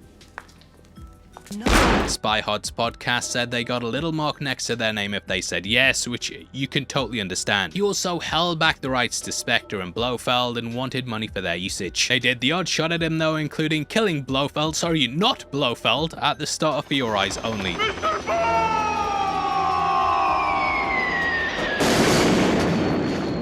Now, eventually McClory died and the rights passed to his estate. I think his widow and the family were just sick of it, and they ended up settling and giving the rights back to Eon. Just have it, mate. Just have a fucking sick of it. Spectre would then return in Spectre, which if you're a Bond fan, it's basically the equivalent of Marvel getting the rights back to the X-Men. Focusing on this film though, they initially went back to Guy Hamilton to direct. Cubby and Kevin McClory came out to ask me to do Thunderball. After his work on Goldfinger, it just seemed like a no-brainer. I was drained of ideas. I was very fond of Bond, but felt that I had nothing to contribute until I'd recharged batteries. He'd further appear down the line though and direct other films, but for now he was out the game. So they then went to the next most logical choice, which at the time was Terrence Young. Having directed Dr. No and Russia, he felt now was the right time to return. That may have been something he regretted though. The underwater scenes were difficult to do because they didn't really have any way to communicate. In those days, we really didn't have underwater communication like we have today. so we used hand signals. They could also only really shoot things in low tide as well, as sharks were rampant in the area, and they even end up killing one in the film, which I always thought was sad. You have this constant difficulty with the environment though, the equipment, and even giving directions, which I can imagine was just tough across the board. Young also left the project by the time it came to editing. It is thought that there might have been issues behind the scenes, but this is something that's never been clarified. In the end though, Peter Hunt did it alone, with the producers constantly over his shoulder. He wanted to severely cut down the underwater stuff, but those guys, they thought it was incredible. Apparently they kept saying make it longer, but to me, it kind of drags out the movie. At the time though, this was all brand new and completely groundbreaking. They even hired the guy who shot the underwater stuff for Creature from the Black Lagoon, and it was a massive undertaking. Expansive underwater scenes like this just were not commonplace, and thus they wanted to leave it all in. So you can understand what that thinking was. Marketed as the biggest Bond of all, they upped the budget to $9 million. That was higher than all the other films put together, with $3 million left to spare. So it was a major undertaking, but they stepped it up in every way. That included filming it in Panavision, making it have a much more cinematic look to it, which is also why it could be bought as a widescreen version on the VHS, which I have here. This is a VHS, kids, a VHS. Like the Ark of the Covenant in there. However, if you ever had your mates around your house, you'd get them asking why it had half the screen cut off because of those big black bars, which made the picture tiny because back then everyone had about a 10-inch TV. Because of this though, they had to reshoot the gun barrel so they could turn it into this new aspect ratio. This time round, they shot it with Connery, which replaced Bob Simmons from the prior 3. From this point on, every main actor would feature in the barrel, though Simmons returns in a pretty funny way later. Sincere condolences. That then takes us into the movie itself. Beginning at a funeral, we get a James Bond is dead fake out. This is the second one after From Russia with Love, and then they'd continue the motif in You Only Live Twice, which I just get kind of numb to after a while. It's like, oh, James Bond's dead again, is he? Tell me at the start of the movie, or oh, he's still alive. Yeah, he got me there, mate. I didn't think we'd have another 2 hours of him still being in the film, because that's what the entire movie is. I'm dying because I'm so surprised. I'll not go on about that, but the fake out doesn't last too long as we then pan up to the balcony. As we do this, we also see the dead guy's widow, and if you zoom in and pay close attention, definitely a woman. It's important that later, but it's definitely a woman. Anyway, speaking of women, we cut to the balcony to see Bond standing beside one. This is actress Mitsuko, who was a Eurasian striptease artist. The producers apparently found her working as a stripper, and don't know how they came across that. Always imagine it like, yeah, you get you in a movie. And she did do some promotional shots in a bikini, which I feel like there was another agenda there, but we'll not go into it. Dubbed by Catherine Clemens, both come together to form Special Agent Madame Laporte. Laporte, which I always wondered if that was an innuendo, but moving on. This is a funeral for a Spectre agent, which would play a big part in the film Spectre. Here is Jack Beauvoir, and there's something suspicious going on here. Bond notices his widow opens the door herself, and we get this hilarious music sting. Yep, gave it away, mate. Everyone knows women don't open car doors. That ain't no woman.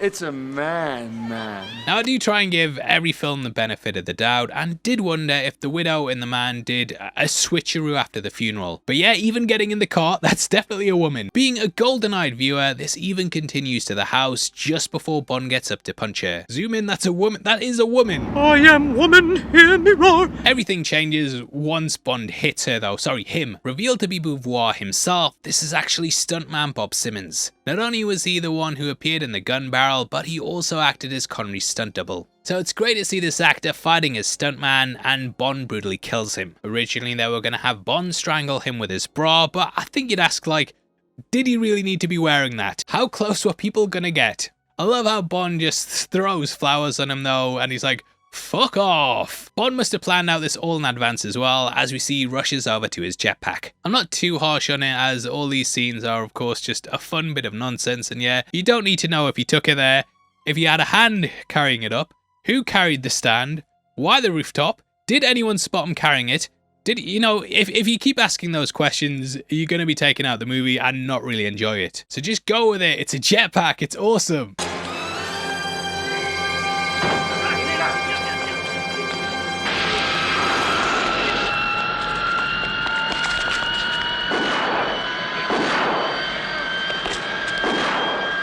Now this introduces us to Bond's jetpack, which is one of the most famous things from the film. Though you might think this is a bit of movie magic, the jetpack was actually fully functional. So all these shots are really happening with the pack taking to the skies. Flown by Bill Suter, he was one of the only people in the world qualified to do so. Originally, they wanted to have Connery fly without a helmet, as they felt this would look better in the film. However, Suter refused to fly without one, and thus they had Connery wear it to keep the continuity. Known as an SRLED, this stands for Small Rocket Lift Device. In my research, I found it was developed in the 50s with the intention being it would be adopted by the military. In the field, it would allow soldiers to quickly ascend blockades or pass over things like rivers and bridges. Flying for just 21 seconds, this had to be used sparingly, and there was also the fact that the pack could overheat. In the film, after Suter lands, we then cut to Connery taking it off. Not to be like, actually, but yeah, it would have melted your skin off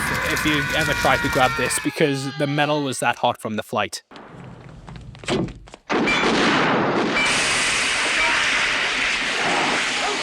Now this film also sees the return of the Aston Martin DB5. We're once more here at the Aston workshop in Beamish to get up close and personal with the car. This is a great place that does custom DB5 projects and a whole host of Aston Martins from over the years. We were last here for it with Goldfinger, where the car of course featured prominently in the film. Though it played chicken with a wall, the notes say it was recovered and reissued. It had become a staple for Bond to total cars, and there's been several times Q's had to fix them up. With this, it was given mostly the same gadgets, except for we didn't get the ejector seat. You might have noticed last time there was a panel on the roof, but it's completely absent for this film. However, it does have the addition of the hose, which is a brand new gadget. We also see the shield being used, which returns once more from Goldfinger. In coming back, it also made the car become Bond's signature ride. It would then continue to appear down the line, with it being in GoldenEye, Tomorrow Never Dies, Casino Royale, Skyfall, Spectre, and No Time to Die. Now, though I do think this film follows the success of Goldfinger really well, I also feel it's chained to it. You can tell they were trying to mimic what made that movie work, and that's evident right from the off. Not only do we have the return of the DB5, but we also have the theme song. Though Tom Jones is a national treasure, this song was never really one I enjoyed. It's one of those songs where I feel like they just took the title of the movie and sung it for some reason without it actually meaning anything. And he strikes like thunder. No idea what any of that means. And this is another song that Austin Powers spoofed brilliantly. And we hold the world ransom for $1 million.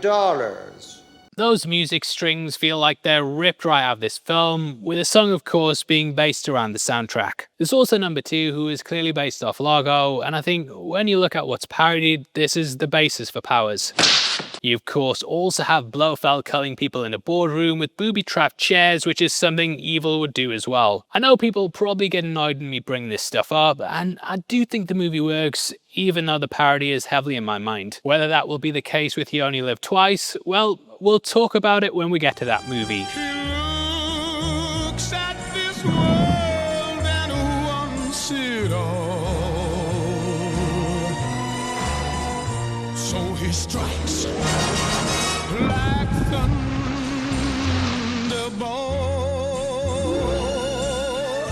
As for the title sequence, this was once more created by Maurice Binder. Returning from Dr. No, it's here he really sets the standard. The silhouettes, naked women, and colourful backgrounds, they were all things he laid down here. They'd appear from this point on and finally bring everything together from the previous 3. Robert Brown-John's contribution to the last 2 was incredible as well, but I really think this is the best of both worlds. The gentleman's a killer, Mr. Kiss, Kiss, Bang, Bang. Now that song is Mr. Kiss, Kiss, Bang, Bang, with that example being by Shirley Bassey. Over 4 versions of that song were recorded, with Dionne Warwick's being the most famous. However, I think Bassey would have been a big thing too. Her coming back after Goldfinger would have been a major thing, but they decided against it in the end. The studio, in all their wisdom, thought the song needed the film title in it. Even though He Strikes Like Thunderball, mate, it means nothing. It means nothing. Goldfinger though, everyone was singing that at the time, and when you sing it, you're of course promoting the movie. Goldfinger.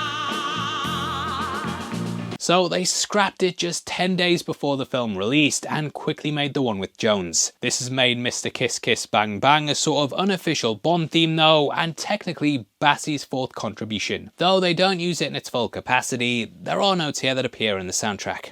And he's cool. He's from the school that loves and leaves Anyway, huge shout out to Dutch Bond fan for pointing out how the titles then segue to Paris, and we see a neat little detail, as we get a vision of the Eiffel Tower. The colours on the screen match the French flag, which is a great touch. At this point, we then meet Emilio Largo and watch as he's allowed to park wherever he wants. Hey, no parking here! Pardon, monsieur Largo. Such a hilarious detail, but it highlights how he's above the law. Like, the guy crosses the street even though there's clearly a car coming. He doesn't even hurry up either or break into a jog, he's just that much of a badass. Played by Adolfo Celli, he's dubbed by Robert Rietti. Rietti's an unsung hero in the franchise, with him dubbing several characters throughout the films. Largo also has an eye patch, which is something they added for the film. Beyond that though, his look is similar to the books, and there they describe him brilliantly. He was a Roman, and he looked like a Roman, not from the Rome of today, but from the Rome of ancient coins. The large long face was sunburned a deep mahogany brown, and the light glinted off the strong, rather hooked nose and the clean-cut lantern jaw that had been meticulously shaved before he had started out late that afternoon. The work also describes him as an Olympic-class swimmer who has notably large hands. These are something that really leap from the page, especially when he tries to strangle Bond later. 200 years before, he would have been a pirate, not one of the jolly ones of the storybooks, but a man like Blackbeard, a blood-stained cutthroat who scythed his way through people towards gold. The Spectre office itself is something we touched upon earlier, and we learn the inner workings of the HQ. The book tells us that it would look like a regular business, and you'd go in and then just talk to the receptionist. If you just asked a general question, it was the perfect cover and everything looked above board. That was until you told the man at the desk your business. His demeanour would change, and then you'd be ushered upstairs. In the book, it's a regular office, but I love how here it's behind a bookcase. Ken Adams does a fantastic job with the set design, and it's almost like an otherworldly command centre. What I love about this is that it also mirrors the scene at MI6 later on. Every member has a seat and their own assignments. The work also says how the members alternate by entering in the front and back door. They never arrive at the same time, and thus it keeps away suspicion. The book also does something funny with their numbers. We discover they alternate monthly, so technically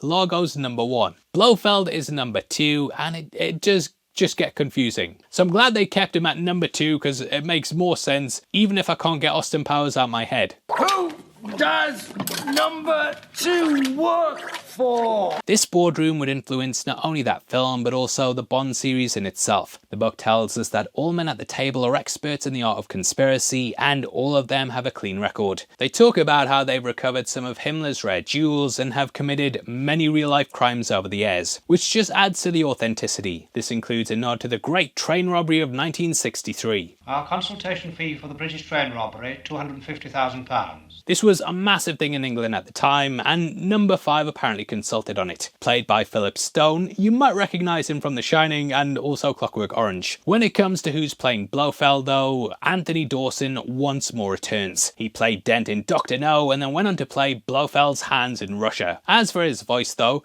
it's kind of up in the air. Some sources say it's by Joseph Wiseman, who played No himself. Are you quite sure all monies have been accounted for? However, others have said it's Eric Pullman who did the voice of Blofeld in Russia. We don't know for definite, but the whole scene, very Austin Powers, even down to the ransom. £100 million.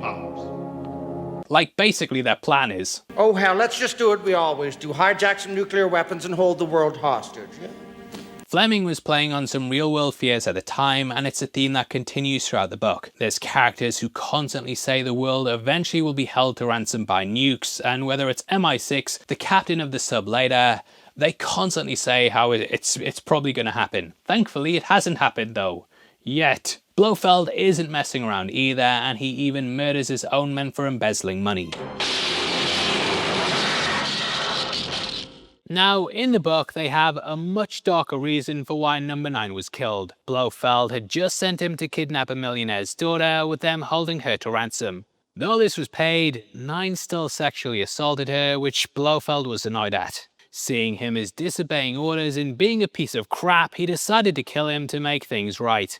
In the film, they say he's just been embezzling money, but according to IMDb trivia, the book stuff was changed to avoid trouble with the censors.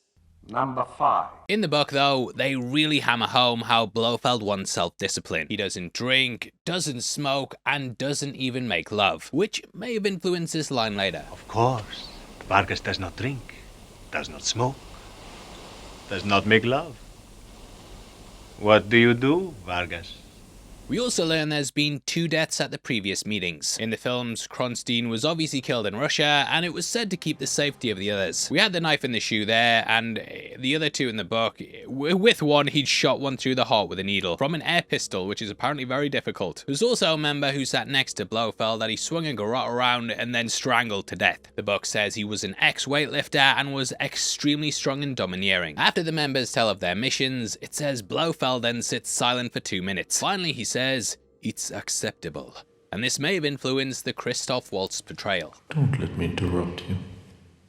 Either way, that then takes us to where the book begins. Titled, "Take It Easy, Mr. Bond," we catch James waking up with a hangover. Learning he lost a card game the night before, the guy sunk more martinis than he should have. It's a far cry from like how we see him in the movies, because like, I can't even imagine Bond ever losing a card game, let alone waking up with a hangover. The film version always seems fun and exciting, whereas the book explains how bored he is. Constantly. My God, you're thirsty at the moment. The guy says it's all the eventual hangover of having nothing but paperwork. Bond thrives on danger, and now he's got no proper work and is just spiraling out of control. Called him by M, he says it's never a good thing when he calls him by his first name. Guy always addresses him as 007, but there's a personal reason for this. Bond's failed his medical, and though he's in good shape, he smokes 60 a day and drinks half a bottle of vodka and never ever hits the thumbs up. They talk about how his liver's been destroyed, which might have also been referenced in Die Another Day. Liver not too good. It's definitely him then. M then brings up Shrubland's spa, which he says was life-changing. Rather than taking pills to hide his hangover and the side effects, he's gonna finally get some R&R. Bond's been booked in, and in his absence, 009 will be in charge. No! Is it necessary? No, not necessary. Essential. The 00 section's one of the country's most important, and they can't have anyone who's not up to scratch. Bond reluctantly goes, and even punches Moneypenny's desk on the way out, which is a complete opposite to the flirty scenes we get in the movies, and a bit problematic. Even with that though, the book says Moneypenny dreams of Bond hopelessly.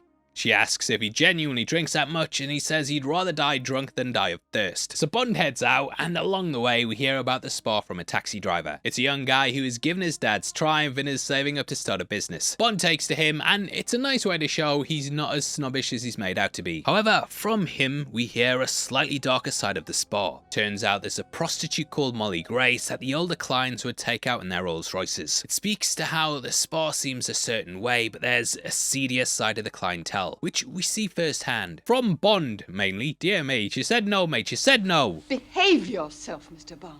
Upon arriving, he hands over his cigarettes and the doctor checks out his scars. Now, this is actually the first film where Bond doesn't smoke, and it does feel like they're phasing it out with the landmark studies around it causing cancer around the time. The doctor then asks him to strip down and says, "Whoa, he's really been in the wars." Bond says there was a near miss, which kind of hints to his time in the war. Come on, you bum! Though we don't know all the ins and outs of it, Fleming was of course high up in the government. The Ministry of Ungentlemanly Warfare actually documents a mission he was involved in, and it's definitely worth checking out if you're into the Bonds. Fleming. Ian Fleming.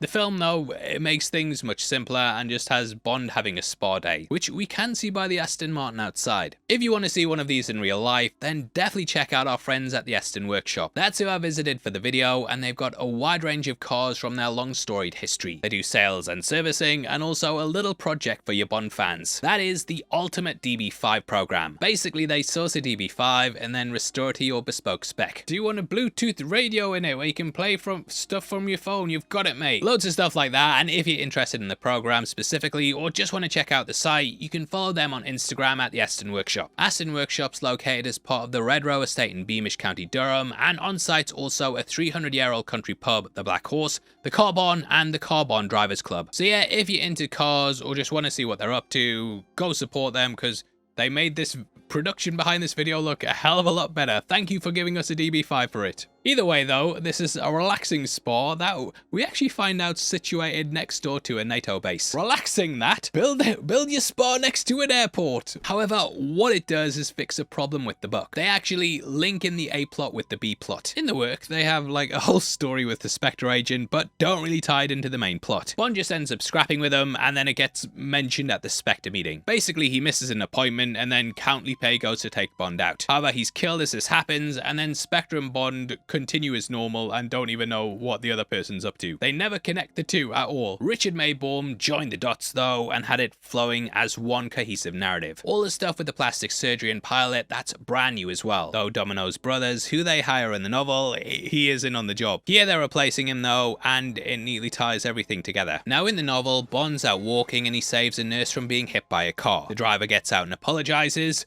but something seems amiss. Later, Bond catches him in one of the rooms where he refuses to take his watch off. Bond sees a flash of anger in him, and then he quickly puts on an act and brings down his temper. Taking off his watch, he lies on the bed next to Bond, and Bond glances over to look at it. There he spots the symbol. In the work, it's a sign of the Tongs, who are actually a gang that Dr. No belonged to. Though there's not a connection here, it is a brand that the gang give to their members. It's irregular for the gang to give it to someone who isn't fully Chinese, and thus Bond deduces he must be important. Here we skip all that stuff with the hangover though and have him just meeting Bond at the spa. That's impressive.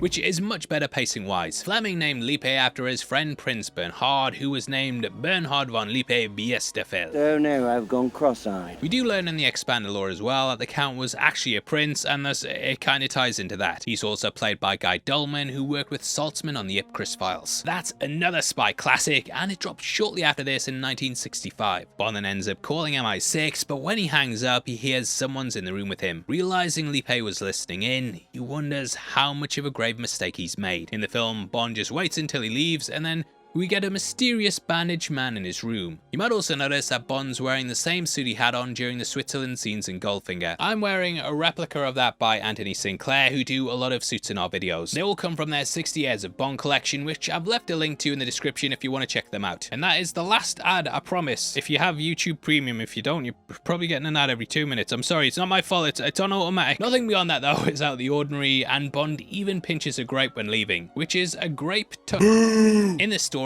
Bond then continues as normal, but in the book he then forces himself on the girl he saved. A bit where he wraps his arms around her and pulls her in for a kiss is pulled directly from the work, and yeah, just kind of uncomfortable to read. For this though, he's told to stretch while she examines him, and he loops his arms around her head and then tries kissing her. She ducks out the way and then tries to slap him, and Bond in the book's basically like, you shouldn't have a mouth like that if you don't want to be kissed. Which yeah, it's weird reading it. Oh no. So this is probably the scene from the movie that I think's aged the worst. Whereas in Goldfinger, we kind of excuse the stuff with pussy because it was the only hand Bond had to play, and seduction's part of being a spy. This, it's bad. It's bad. It's bad. I'll say it's bad. Rocky is another movie with a scene like this where, you know, Adrian's in his room and he won't let her leave. And that was years and years after this. I think it was kind of just part of the culture, and, you know, obviously we live in a different world these days, and I think Spy Hards actually gave the best analogy for it. They said that when you go to a different country, you often notice slightly different customs, and there's some places that have different views to you. Now, that's just going to another country in 2025. A lot of the time, you'll just be like, well, that's how it is over here. Anyway, the point is, they said, imagine if instead of going to another country, you went to another time in history. And that time happens to be 60 years ago. You can see why society norms would be different, and obviously this movie was popular enough for us to gather that was seen as a way that was acceptable to act with women. Obviously, you know it's bad now, I'm not going to beat you over the head with it, and this is sort of the kind of thing you might see when you go back to films that are this old. There's even stuff that Fleming had in the books just 10 years before they made this movie that they didn't bring to the franchise because even 10 years later it was seen as being in really bad taste. Read Live and Let Die and you'll see what I mean. Do not play the audiobook on speaker anywhere. Chapter 5. Him. 3 stood quietly. This is the worst! Street lamp. The booth behind him contained a handsome young leaning forward with concern on her pretty face was a sexy little with a touch of white blood in her. Now, the other big red flag in the room, and this is its full name in the book, the Hercules motorized traction machine which tightens up and relaxes your spine. Described as being like a mechanical donkey, Bond strapped down and then left on his own. If the clock looks familiar, it's because you're a sado and you watch Bond movies all the time, but it's also because they reused the one from the bathroom on Goldfinger's jet. Initially, the nurse comes in to up the speed, which Bond finds a bit stressful. However, at 120, it's manageable. After that though, he hears the click of the door. He looks up to see a man's hand turning it to 200 and notices the mark on his wrist. A voice said quietly close up against his ear, "You will not meddle again, my friend." Then there was nothing but the great whine and groan of the machine and the bite of the straps that were tearing his body in half. No idea why the machine goes that high, especially when it's like, big red section, mate. Why can you turn it up that high? Why has it got a danger sign on the massage machine? Why make it that way?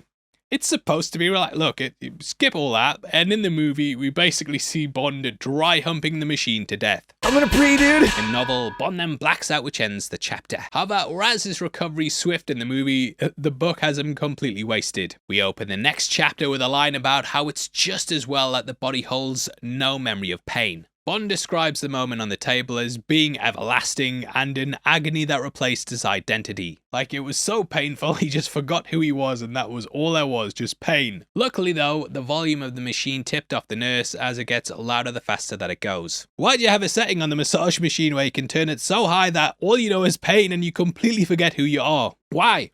Why? Bond then even starts rattling off about how M shouldn't have sent him there and how he's a danger to the country. Like, he even talks about going to see the Prime Minister and is very much in his "can I speak to the manager" mode, which you of course never really see in the movies. He just starts rambling away and they do a nice thing with the audiobook where they slowly turn down the volume. So it just sounds like he's going off on one about how people watch the hour-long breakdown, see all this work and never hit the thumbs up. Those bloody bastards, absolutely sick of them because I put all this work in and they just never hit the thumbs up. So he's wiped out. In the movie, he must have been excited from all that dry humping because he immediately blackmails his way into having sex with the nurse so she doesn't get fired. Which, yeah. Either way, as he leaves, we get a joke which comes directly from the book. See you later, alligator.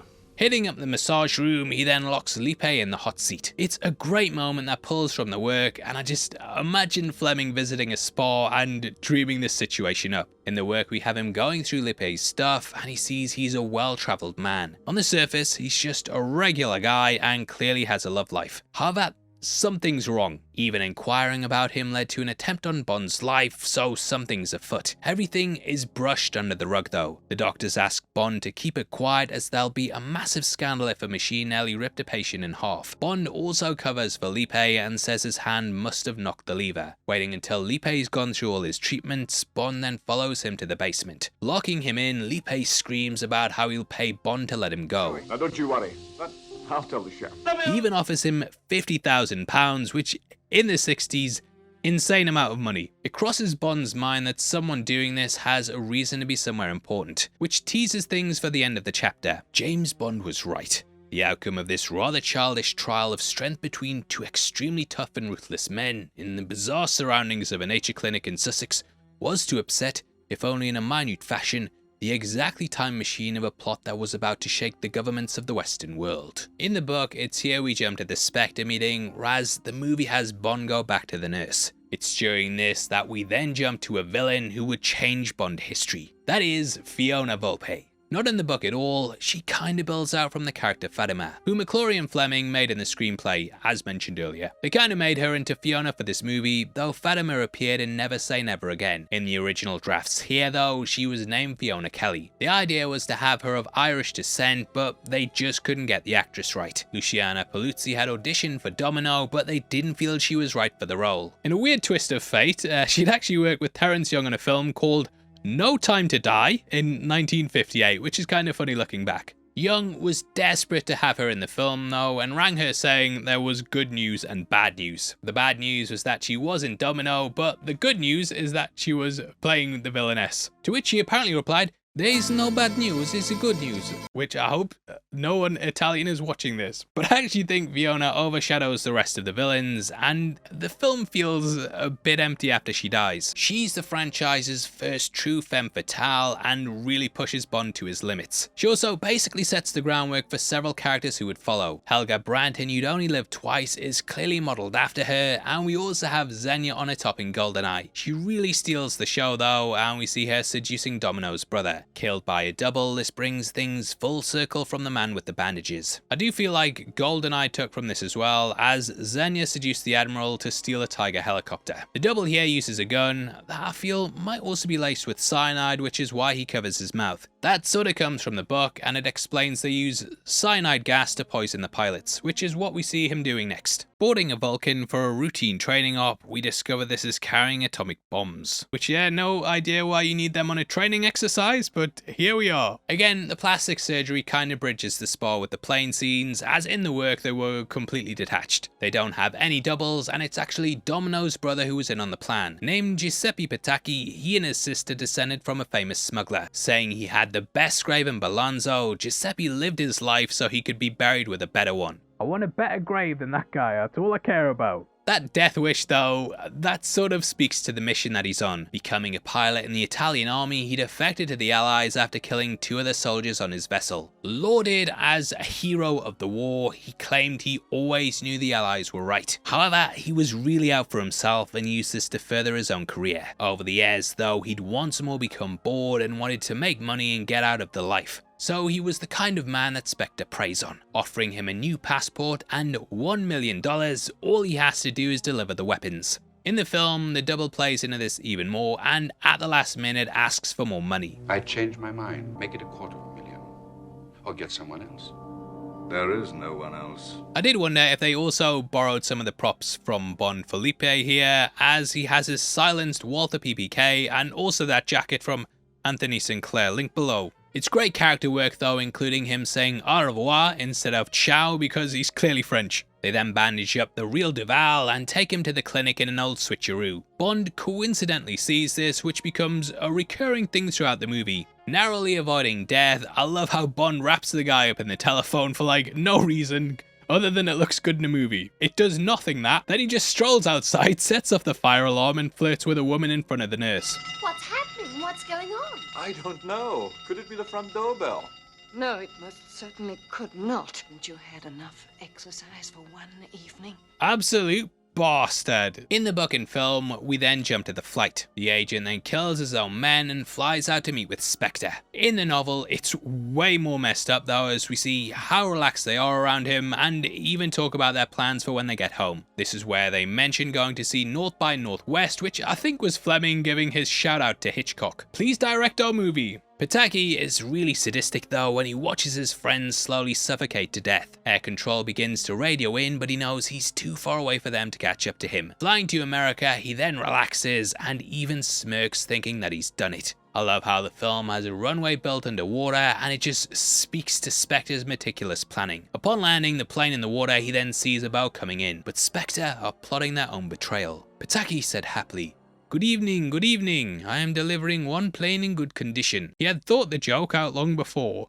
which is such a, just sat on the plane surrounded by dead people being like, oh, what joke am I going to do when I land? Anyway, moving on. Please sign here. He held out his hand. The man from the jolly boat took the hand in a strong grasp, braced himself and pulled sharply. Patacchi's head was flung back by the quick jerk and he was looking full into the eyes of the moon as the stiletto flashed up and under the offered chin, through the roof of the mouth, into the brain. He knew nothing but a moment's surprise, a sear of pain, and an explosion of brilliant light, which is chilling. And in the film, Duval drowns and it's kind of an agonizing scene to watch. You just put yourself in his shoes as he struggles, and it's another ruthless move by Largo. The Spectre team then strip the boat. In the work, they talk about the calm, methodical efficiency and how it goes on under the cover of darkness. For a movie though, it does get a bit tedious. In total, we spend just short of 5 minutes with them stripping the boat. Now, at the time, I can see why you'd want to leave this in, as underwater stuff like this just wasn't common in movies. However,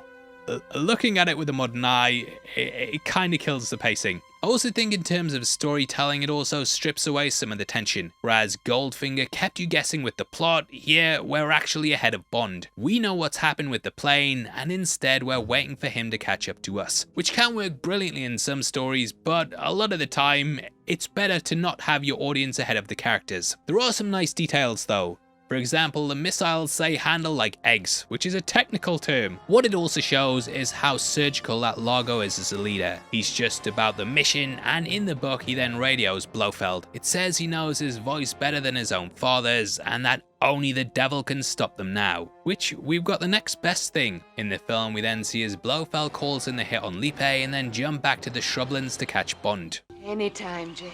Any place. Another time. Another place.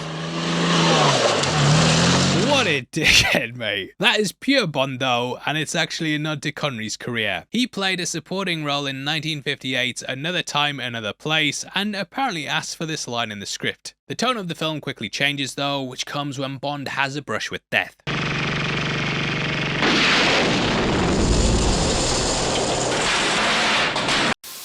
Now this car chase was apparently really difficult to film. According to the book Bond Cars, the definitive history, they had lots of things that could have gone wrong. Shot at the Silverstone circuit in June 1965, this was 3 weeks before the British Grand Prix. Long-standing franchise stuntman Bob Simmons was tasked as the one to take on the work. The book says they propped up a dummy Count Lipe in the car and then had Simmons lower down, working with an extra steering wheel. The rockets would then fire and Bob would trigger the explosion in the car. This was all happening extremely fast though. The bike was doing over 100 miles an hour with both the cars matched at 70. The rockets hit, the car exploded and then went off track. However, throughout this they couldn't see Bob.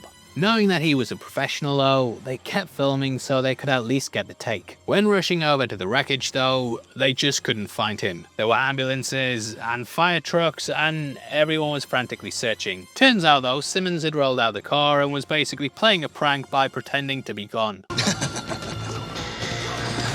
That's actually hilarious. Which I can imagine, you would crap yourself a bit.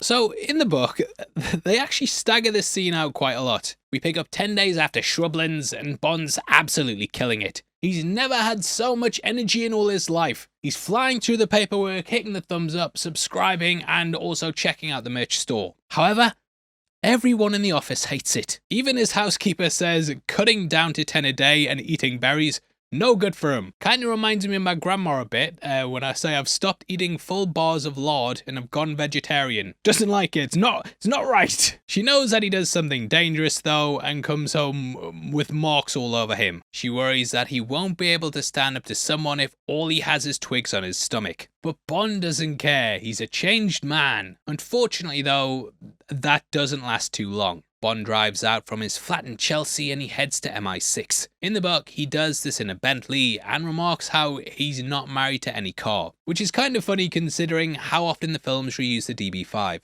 It's a great chapter though, and it sort of gives us a tour of London. Throughout the literature, Fleming recounts places in Jamaica and all these exotic locations that he's visited. So it's nice to have that same sort of penship given to a place a little close to home that's always rainy and miserable. The assassination attempt then happens though, and Bond's really rattled. Upon getting to MI6, he's then told about the stolen nukes. Reading the ransom letter from Spectre, this section ends with him sighing and then sparking up a cigarette, which is Fleming really showing his dark sense of humour. Just always made me chuckle thinking he was having the best time of his life after being at the spa. Then all this crap goes down and he just sparks one up and goes back to how he was. I think the movie handles things better though, as in the book it's an unnamed assassin. Here though we see Volpe pull off her helmet and get her long red hair revealed. Just helps to highlight how deadly and beautiful she is and works way better as a character moment. She's led to Duval's death, his double, and now Count Lipe, and had been with them all in just the scene before this.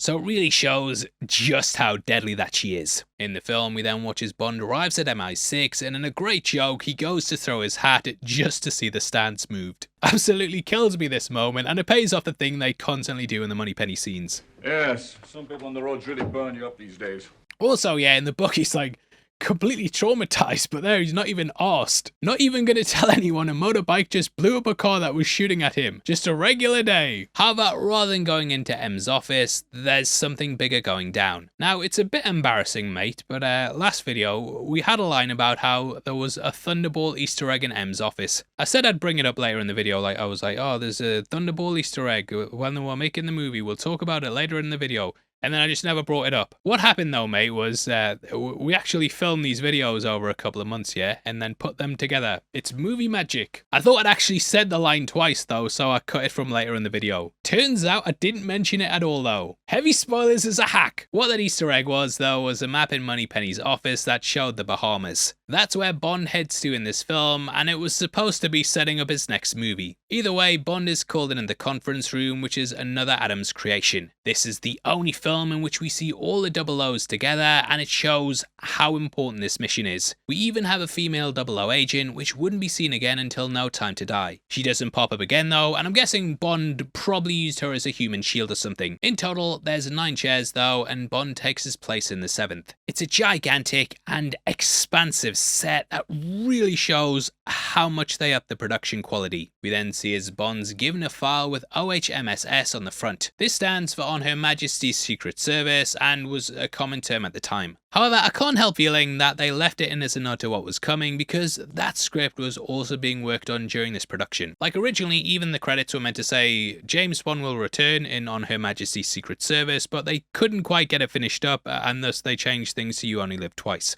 So definitely feels like it's hinting towards that. Things then go to M's office, which is a scene based off the book. There M talks more about Spectre and reveals how he knows they're real. Turns out that they've sold info to MI6 in the past, and in many ways, the West has built to their own demise. They also mention how Smush has been dissolved, and from here on out the books focus more on Spectre. That was put in place in the movie due to the real-life conflict with Russia, and the producers wanted to be able to sell their films worldwide. So it's here where the books and film sort of get on the same page. Excuse the pun. The James Bond archives that also tells us the original treatment went more into their members, and we learned where they pulled from. Made up of the Mafia, Gestapo and Tongs, they were some of the most evil men on Earth. There's no trace of the plane though, and no record of it landing, and there's been nothing on the radar. Potentially, they could be anywhere in the world, which is very worrying. However, Bond correctly deduces that it will be close to America. He says they're one of the biggest world powers and they'd react more to the threat. Places like Russia, you know, they might say it was an accident and do anything that they could do to not seem weak. England's too small, and thus it has to be America, so well done, Bond, for deducing that one. In the film, Bond then brings up how he saw Duvall's body, which is initially scoffed at. He requests to go to his sister, but this is also mocked as well. However, I love how M backs him, which is a moment that just, it's very small, but it works great. If 007 says he saw Duval last night at Shrublands and he was dead, that's enough for me to initiate inquiries. In the work, the PM asks M for his best man, and he puts Bond on the case. It even talks about how M trusts him implicitly. M would back him up, as he always backed up his staff, even if it meant M's own head on a charger. It just shows how much faith he has in his agents and how he admires and respects them, even if he doesn't always show it. It really speaks a lot about their relationship though, and does a lot with such a tiny little line. One thing the work really hammers home is how M is pretty much an opposite to Blofeld. Blofeld's right hand is of course number 1, or well 2 in the movie, and M's right hand is 007. So we have a nice mirror of power archetypes and numbers facing against each other. We then get a bit of flirting with Moneypenny. Now, James, you can't pull the wool over my eyes. You may be able to calm the old man, but I know better. So do I, Miss Moneypenny. And I'll thank you not to refer to me as the old man. Oh, he's behind me, isn't he? It's one of my favourite scenes between the three though, and Connery kills it as he awkwardly realises his hat's missing. I think I had a hat when I came in. In the book, upon returning home, his housekeeper May asks if he wants some carrot juice, but he says, sod that, give me scrambled eggs, and that he can count calories in heaven. Which pretty much sums up Fleming's live fast, die young lifestyle, and Bond's now back to the man we know. All praise the sexist, misogynist dinosaur! Woo woo! Now in the movie, Bond knows it's a really important mission, but in the book he thinks he's been relegated to the bench. In his eyes, he's been sent away from the action, but he'll enjoy getting his suntan, which is different to the movie as he clearly thinks there's a lead there.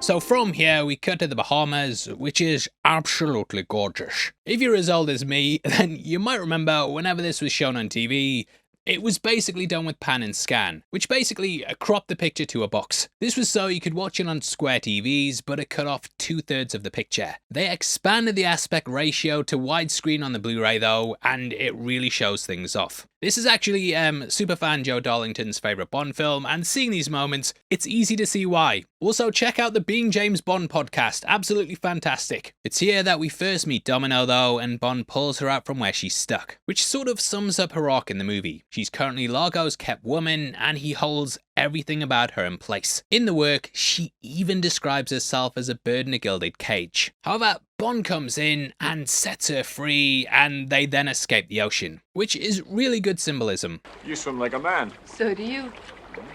Well, I've had quite a bit of practice.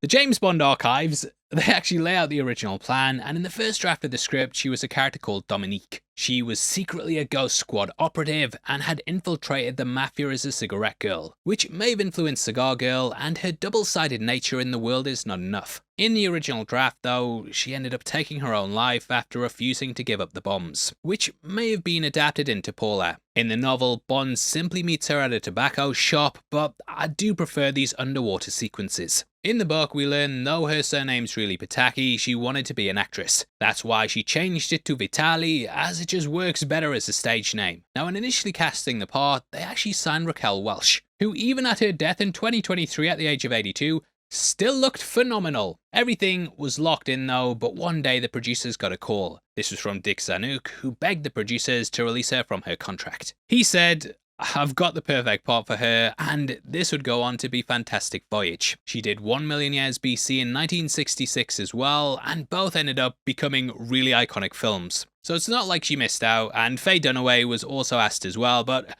her agent said it would just tank her career. So the search for Domino resumed once more. Played by Claudine Auger, she beat out 150 other actresses. Auger, or Auger, I've heard it pronounced loads of different other ways, but she'd just won Miss France and was a big get at the time. I always kind of get taken out of the movie a bit though, because she actually looks like a girl I used to date. Leave Her to Drown! Now, she was lovely, but I might be a bit biased because of that, but she's up there as one of my favourites. She actually gets to kill the villain as well, and in the end, she sets herself free. I did wonder if Nolan took inspiration from this for Cat and Tenet, as they both have abusive partners who own giant yachts that they then kill at the end before jumping into the ocean. I think she's far more three-dimensional than some of the Bond girls before, but they kind of take a step back. Whereas Pussy Galore had Honor Blackman's voice, for Auger, they went back to dubbing. This was carried out by Nikki van der Zyl, who dubbed Honey Rider and Dr. No. However, I did find a recording of what sounds like Shelley and Auger's original voices. Leo, you promised to buy me a drink.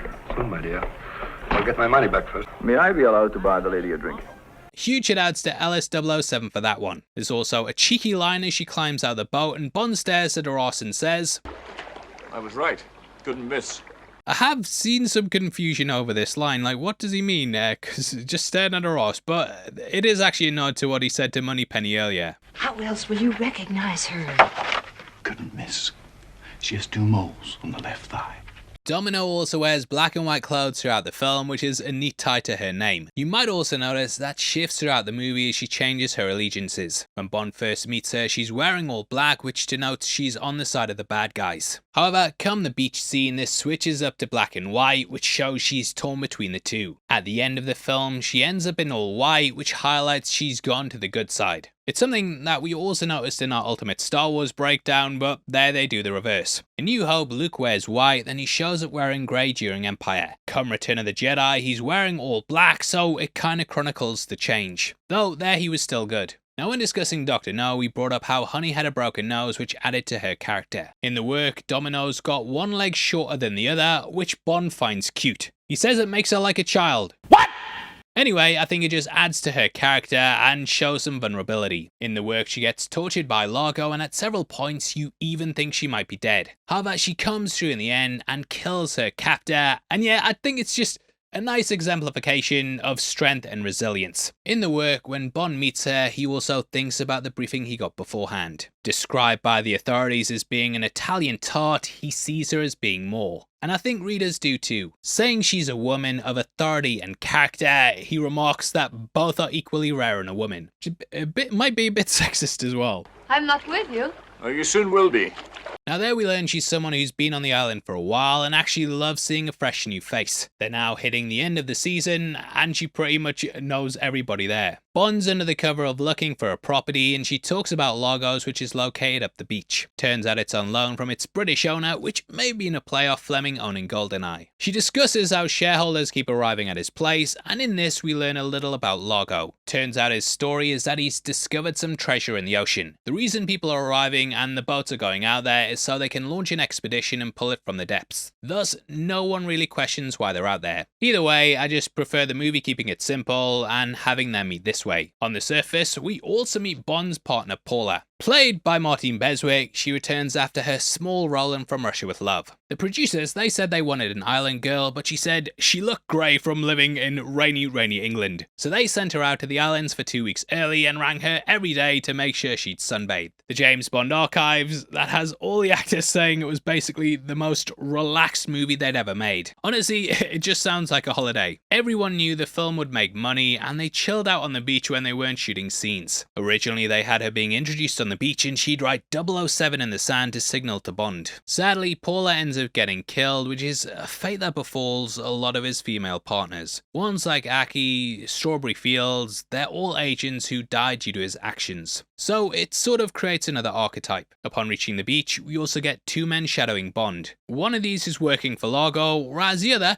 it's your boy Felix Leiter. Kinda plays nicely off the scene from Dr. No, and we get a lot of films where he's introduced like this. Due to the recast, we don't know who he is, and it adds a nice bit of mystery. However, from what I can gather, the creative team were getting a bit sick of constantly recasting him. So far, we'd had Felix appear 3 times in 4 films, and every time he'd been played by someone new. So they actually contracted Rick Van Nutter to return as him for the next 2 movies. Unfortunately though, when it came down to writing them, they just couldn't find a way to work him into the script. In the chapter titled The Man from the CIA, Bond then goes to the airport to meet an agent called Larkin. Turns out this is Felix's cover, and he's deliberately done this for a surprise. So it's great seeing him show up. Now, an important bit of context is that this book comes after Live and Let Die. There, Felix was fed to his shark, which is what happens in the film License to Kill. Because of that though, he's got a hook for a hand, and also feels like he's been basically relegated here. It seems like there's no chance Largo's their man, and it's all just a waste of time. Like the immigration officer even laughs at him being a suspect. However, he does say there's something odd about his group. Not one person on the boat's been arrested for drunkenness, which is a bit of a red flag. Normally you'd have at least one, but these guys are all really well behaved, which is a bit suspicious. Largo in the book rules with a violent hand and even broke a chair over one of his staff's head. Now that man follows him utterly, and it's the only discipline his men understand. He's said to work them like slaves and doesn't handle any disobedience. To the outside world though, he's a friendly holiday maker. Hey, it's me, Largo. Bond and Leiter then go to visit him under the pretense they're looking for a property. Since this one's owned by a Brit, it does keep up the cover. Largo then invites them in and acts like a gracious host, but you can tell something's off. However, it's in this we learn of the Disco Volante. This translates to flying saucer, and it's said to glide through the water. Capable of cruising at 400 miles an hour, it's a beautiful boat that always attracts attention. Onlookers love it, and the book says it's made him the most popular millionaire in the land of millionaires. They're then given a tour of it too, and Bond pays attention to the staff. He says it's suspicious that none of them smoke, which was obviously a big thing to do in the 60s. However, there's no real red flags, and Leiter feels stupid reporting it. So Bond comes up with plan B. He says he'll go to the casino and then sneak to the boat with an aqualung. The work really goes into the spy stuff, it talks about the cipher machines and encrypted messages and how surveillance basically works in the government. During the 60s, you had to go places to spy on people. Wasn't CCTV everywhere. It also talks about the honesty you have to have. Bond could easily message M saying he thinks this is the guy. If he did that though, and he's wrong, it would just draw attention away from who the real threat is. He knows it's disappointing, but the most dangerous thing you can do in intelligence is lie to please your boss. They deal in facts, which is such a great part of the text. Either way though, we jump to the casino, which sets up another franchise archetype. Though a casino appeared in Dr. No, we didn't have Bond playing against a villain there. These games become frequent in the franchise, and it's sort of a tete-a-tete between the hero and villain, which sets in place the motif for a lot of the first act showdowns. The book tells us this used to be the only legal casino in the world, and it's been built to have the odds in its favour. This is even down to the roulette table, which has 2 zeros instead of 1. So the house tends to win quite a lot. It's a place built on breaking the rules, and no one can figure out how it was legal in the first place. So it's the perfect den for the world's biggest criminals. Who seems to be cleaning up though is Largo, who's the life and soul of the party. In the book, he's a lot more affable and clearly loved by everyone. Everyone's nervous of his luck though, and Bond steps up to challenge him. He smiled charmingly.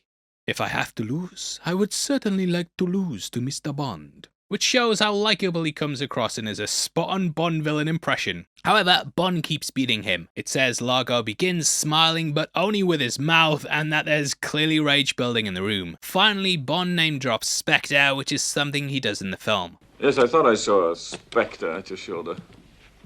What do you mean? The spectre of defeat. Ah, it's your spectre against mine, huh?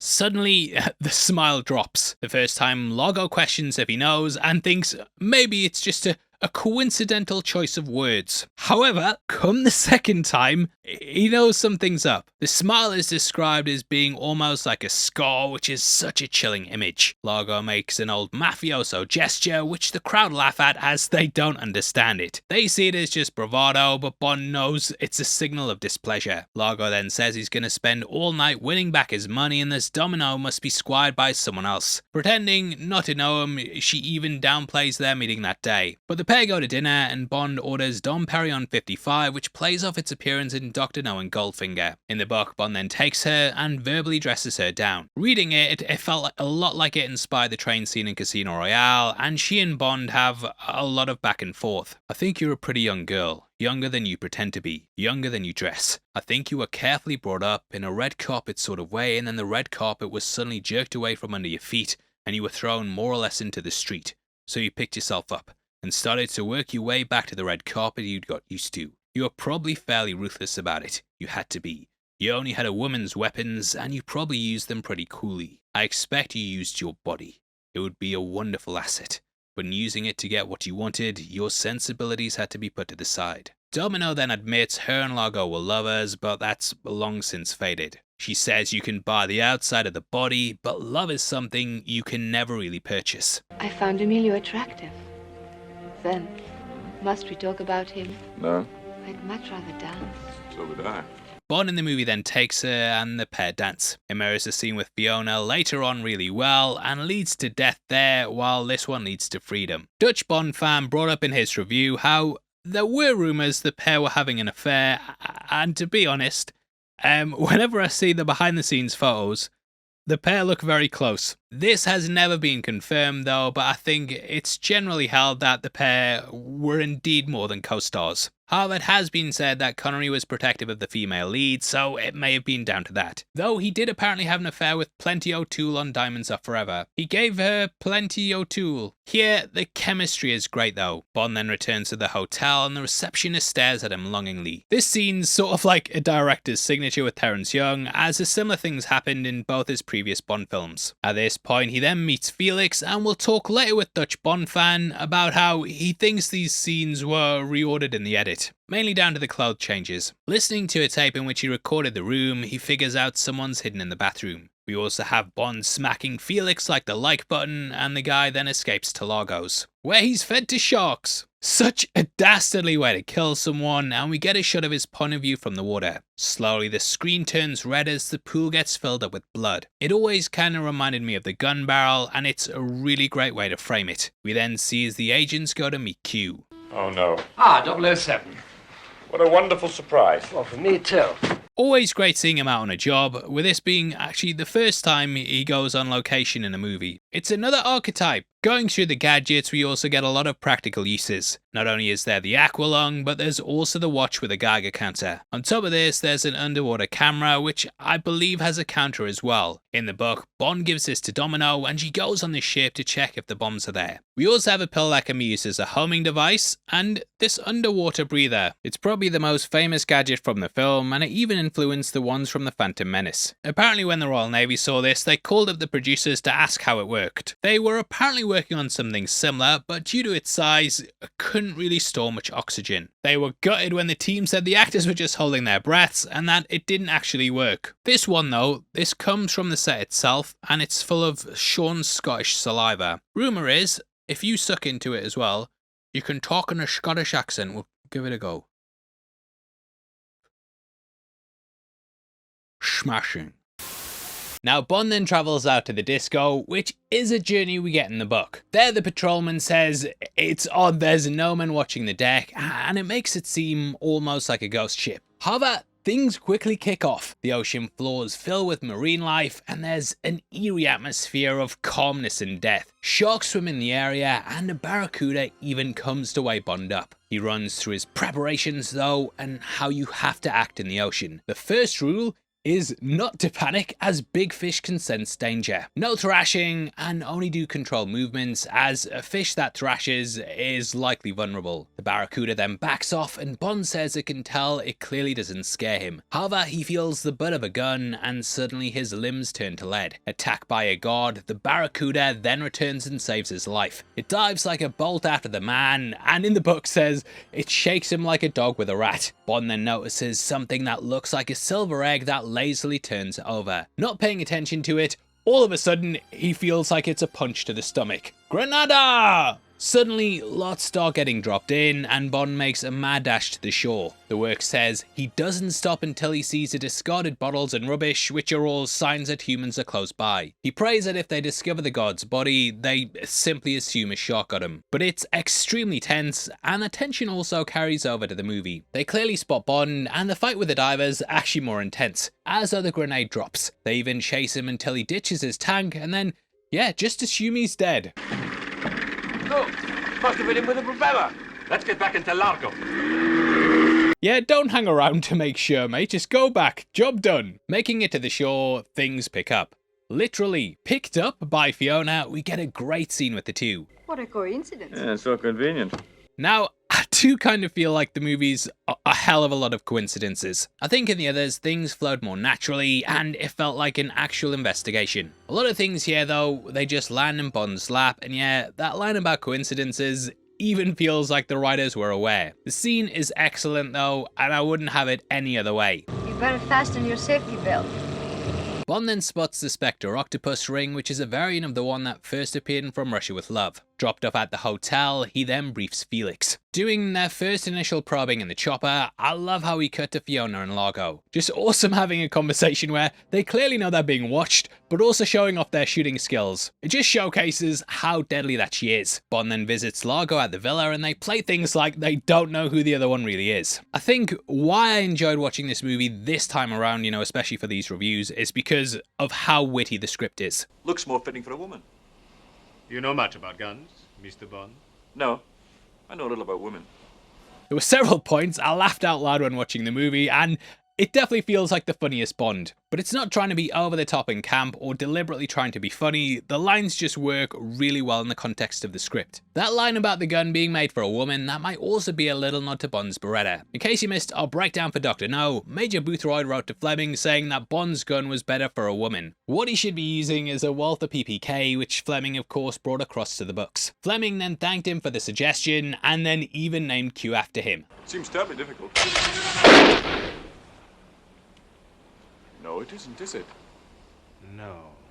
Just all dick swinging, and I love Bond showing off while pretending he's just a regular Joe. At the hotel room though, the tone completely changes. Fiona kidnaps Paula, and it leads to a pretty dark scene. We then join Bond at the parade with Domino, but then Felix quickly comes and grabs him. Bond then goes to Largo's to find her dead. Having swallowed a cyanide pill, it's probably the darkest moment in the first 4 films. Now, they also have the character Pinder, who seems to just disappear out the movie. Initially he starts off as a sidekick, but after this, he isn't really seen again. However, there was a scene on the beach where they'd have a gunfight with Largo's men. Bond would then flee back to the house and get stuck in the pool. I feel like they had to delete it though, as he still has to be alive to take him back to the hotel, which is something similar that happened during From Russia with Love, which yeah, check out our breakdown on that. They still continue with the outcome of the scene though, and Bond gets stuck swimming with the sharks. Literally. I love how he falls in the pool with Largo's man, and he's happy just locking both into it. Like, so ruthless. And yeah, from what I can gather,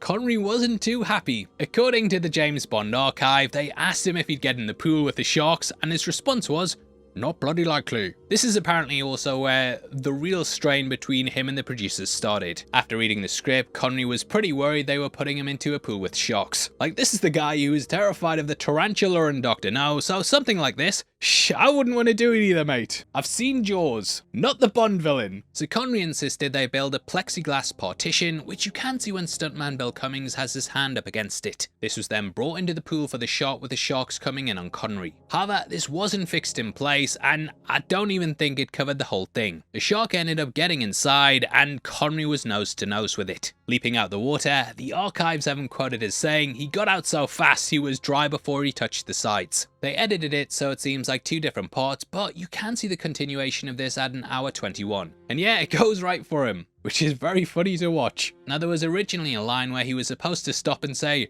"Sorry, you'll have to order something else." But he forgot to do it because he was panicking so much. So they had to ADR a line, and they ended up using a different one.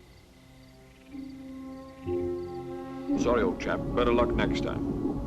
They ended up keeping both shots though, as they were far too good not to use. And I doubt he would have gone back in. They also had a moment where Cummings was going to be followed by a dead shark. This would be towed about the pool, and Bill Cummings would pretend it was chasing him. On getting in though, he realised the shark was still alive and had sprung up to attack him. Pretty mental, and he demanded extra money for the trauma that he'd just gone through, which you can totally understand. You can kind of tell that's Bill putting on the rebreather, and yeah, in high def, the stunt double stands out. Largo also says these are rare golden grotto sharks, which are the most dangerous of them all. But they don't actually exist. All just an invention for the movie, but like he says, they're the most savage and fiercest sharks in all the land. Upon fleeing, he's then chased back to the hotel, and Bond finds Fiona in the bathtub. Since you're here, would you mind giving me something to put on?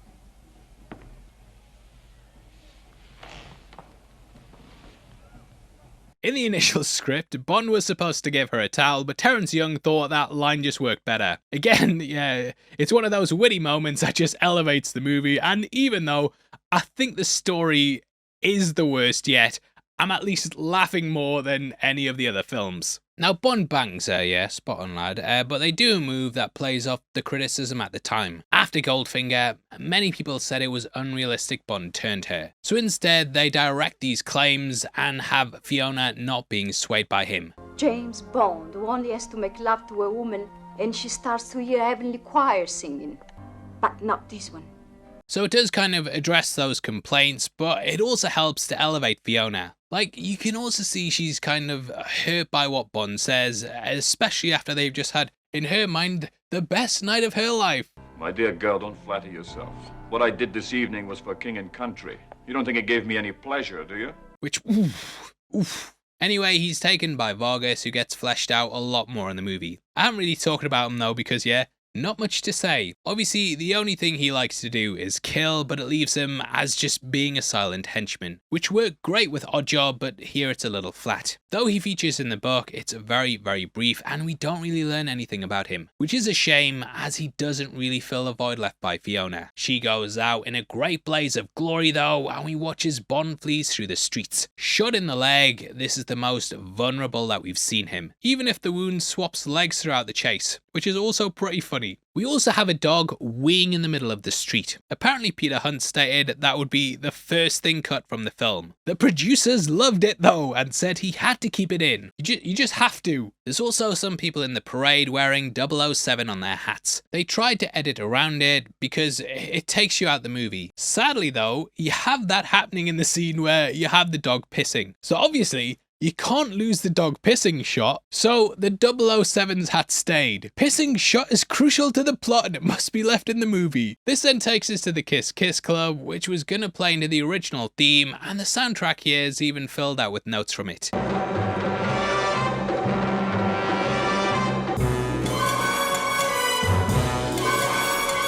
Left surrounded, Bond grabs a random woman and takes her to the dance floor. From what I can gather, she actually returns in Casino Royale and is at the table at the hotel. She was married to Huntington Hartford, whose estate appeared in both films. Fiona then steps in and we get an excellent death. I love the way the tempo ramps up and the music keeps getting faster and faster. You have the constant cutting to the gun and it all builds to this crescendo. Bond then uses Fiona to catch the bullet, and hey, Goldfinger shows he's not against using women as a human shield. Look out 009! One of my friends sits this one out. She's just dead.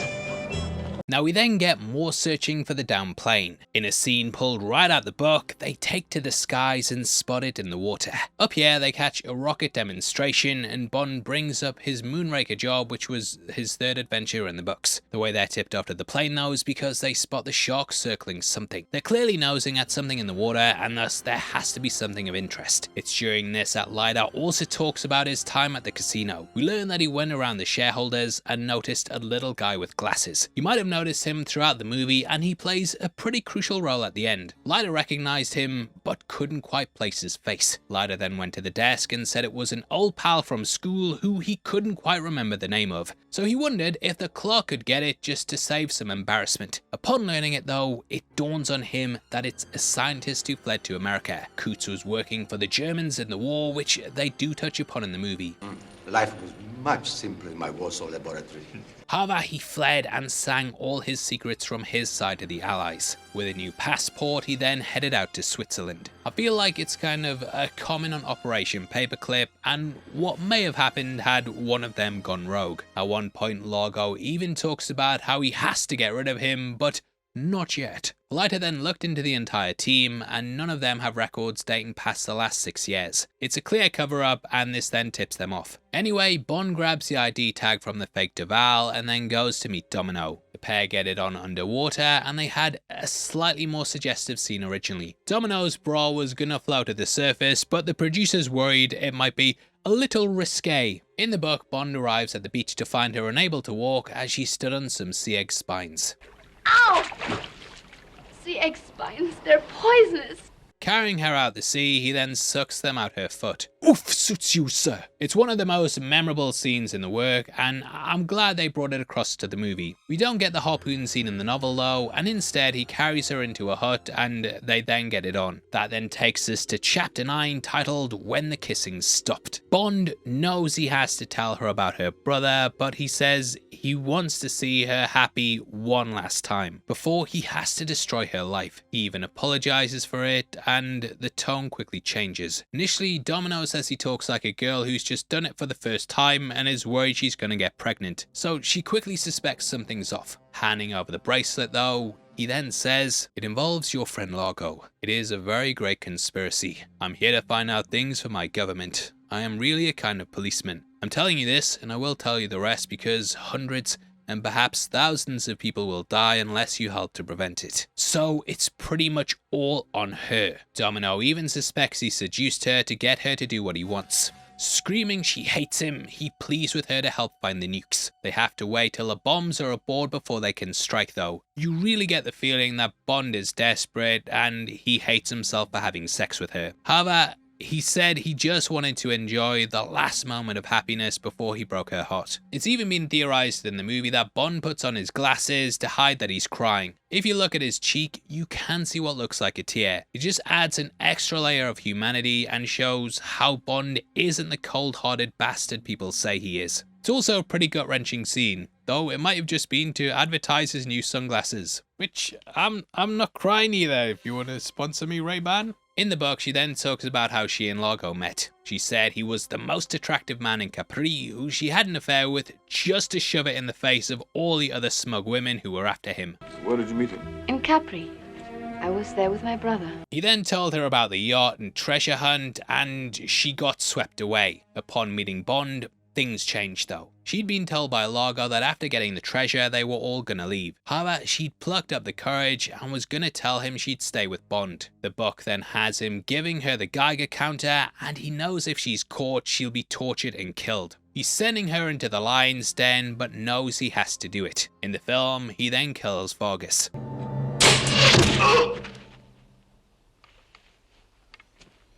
I think you got the point.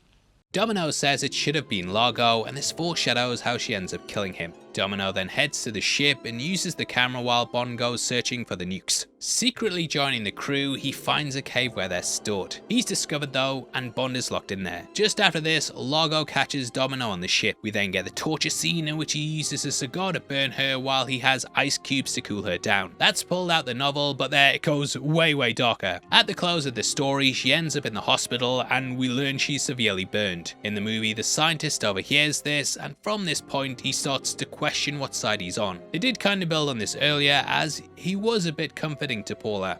Largo told you to be careful.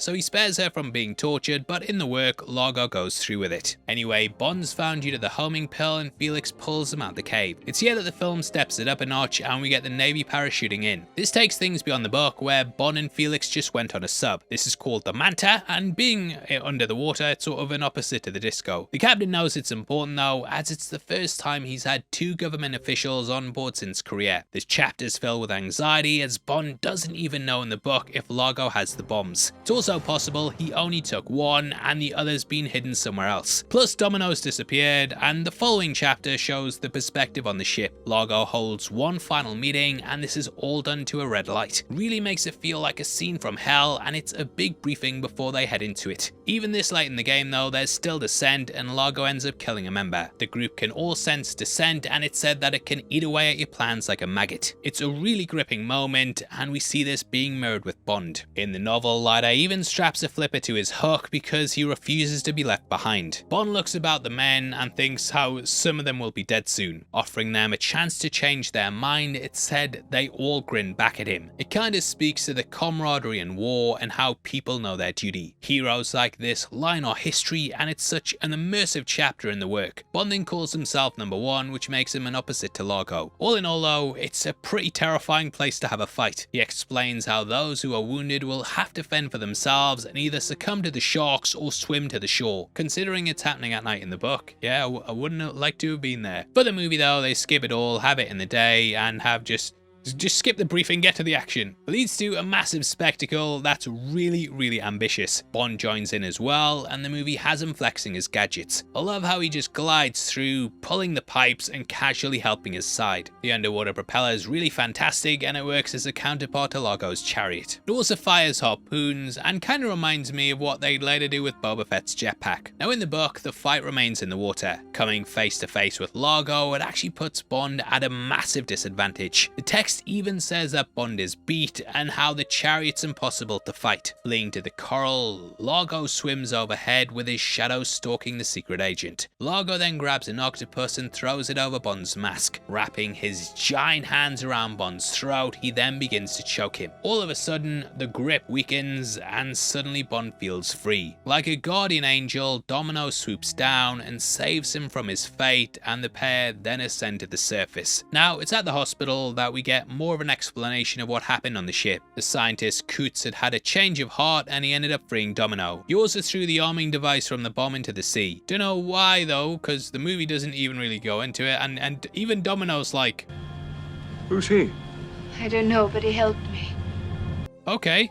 In the end, like, they jump into the water together, and then Domino and Bond get skyhooked out of there. No idea what happened to this guy, but cheers for the help, mate. F*** off. I do find this fight on the boat really suffers from the tech at the time though. It hasn't aged well, and I kinda wish they'd kept it in the water. The sped up footage, the rear projection, just everything feels dated. Like the speed the ship's going and them spinning the wheel, none of it feels realistic. Which is a shame, as they put a lot of work into the Disco. Coming in at 160 feet, this was something they had to physically build. Along with that, they also needed it to come apart, which marine experts said was impossible. However, they apparently got it first try, and it drifted away from the back section perfectly. In the end though, I think they tried to go bigger with the scene, but didn't really manage to pull it off. That fight against Largo, you know, it's distracting, all the stuff going on. Something like the one against Oddjob, or hell, even the train fight in Russia, they're much smaller but feel much more impactful. In the end though, Domino gets her revenge and manages to kill Largo. It's a weird moment though, because like they're having this emotional pathos, but the ship's speeding away in the background. There's no real urgency though, even though they're about to crash. They then shove the scientist into the water, and Domino and Bond end up in a dinghy. Come on, I'm never learned to swim. Never too late to learn. Yeah, whatever. Good luck, mate. F off. The disco also explodes, which at the time was the biggest explosion ever put to film. According to the producers anyway, this apparently was so loud it shattered the windows of the houses on the shore, and there was 40 tons of debris raining down on the crew. They said it's a miracle none of them were hit, and it apparently kept careening down as they made their escape. In the end, we then see as Domino and Bond get pulled away by a plane, which would obviously go on to influence Nolan. The book then ends with Domino being badly burned and Bond visiting her in hospital. The doctor says she's gonna need some tenderness, and we end with Bond falling asleep on her as she lies recovering in bed. So it's a pretty bittersweet moment. I think the film handles it better though, and overall, it doesn't wait around too long. Young then abandoned it in the editing and told Peter Hunt, do what you feel. I think there's a lot of scenes that are actually out of order, and I spoke to Dutch Bond fan about the clues that hint at them changing things. I am here with Jeroen from Dutch Bond fan. Amazing YouTuber, especially when it comes to Bond. Completely kills it on the breakdowns, much better than mine. Get out of here, go watch his right now. And he just kind of goes through all the films, ranks all the characters, the movies, everything you need to know James Bond. He's either broken it down, reviewed the books, or put the characters in an order where it's like, I prefer Blofeld over every other villain out there. And it's like, whoa, what about the Christoph Waltz portrayal? Thank you, cuckoo.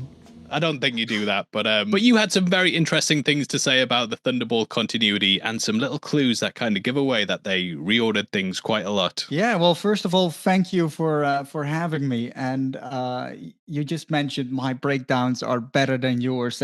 I wouldn't go that far because the production value on yours, I mean, I'm not standing in front of any Aston Martins like you are. Yeah, I've got a gun and we made him say that. Look, I've got a gun to his head. There's a lot of continuity errors in that one when I was going over it for my re-review. And it seems like there are more of them than in the other Bond films. Peter Hunt, the editor, he mentioned like, it's better to make the film work and the continuity comes later. And I completely agree with his philosophy, first of all. It's really when guys like you and me start to pick things apart, when you overanalyze it, then you start to notice these things. The major one, indeed, that I came across when I was doing the review was when Bond meets Domino at the swimming pool, at the wait till you get to my teeth moment. Then it cuts to the casino. Obviously, he's in his tuxedo now. It's nighttime, and Largo is there. They part ways. Then, next moment, Bond is back in his daytime shirt, the pink one that he was wearing the day before. Felix later comes into the hotel room, back in his daytime shirt. Now, obviously, we've seen him in the casino in the background, right? He was in his tuxedo. And that guardian that was around Domino, he's back in his purple shirt. So, indeed, that makes it seem like that whole sequence was originally intended to take place straight after meeting Domino at the swimming pool. But they probably, my guess at least, is they figured, hang on, he hasn't met Largo yet, so we should probably get the casino scene in between, and then it will just cut back to the daytime and no one will notice. And indeed, for the longest time, I never noticed. It was really when I started to get back into this one that I was like, hang on, this one is actually pretty major. I think it's the henchman's shirt that gives it away, because everyone's kind of back in the same clothes. But, you know, if you go on holiday or vacation, you tend to take the same sort of clothes, whereas this guy's a native to the island. He's living there and he's still rocking that same shirt. Maybe Largo doesn't pay that much. We know what he does to his staff.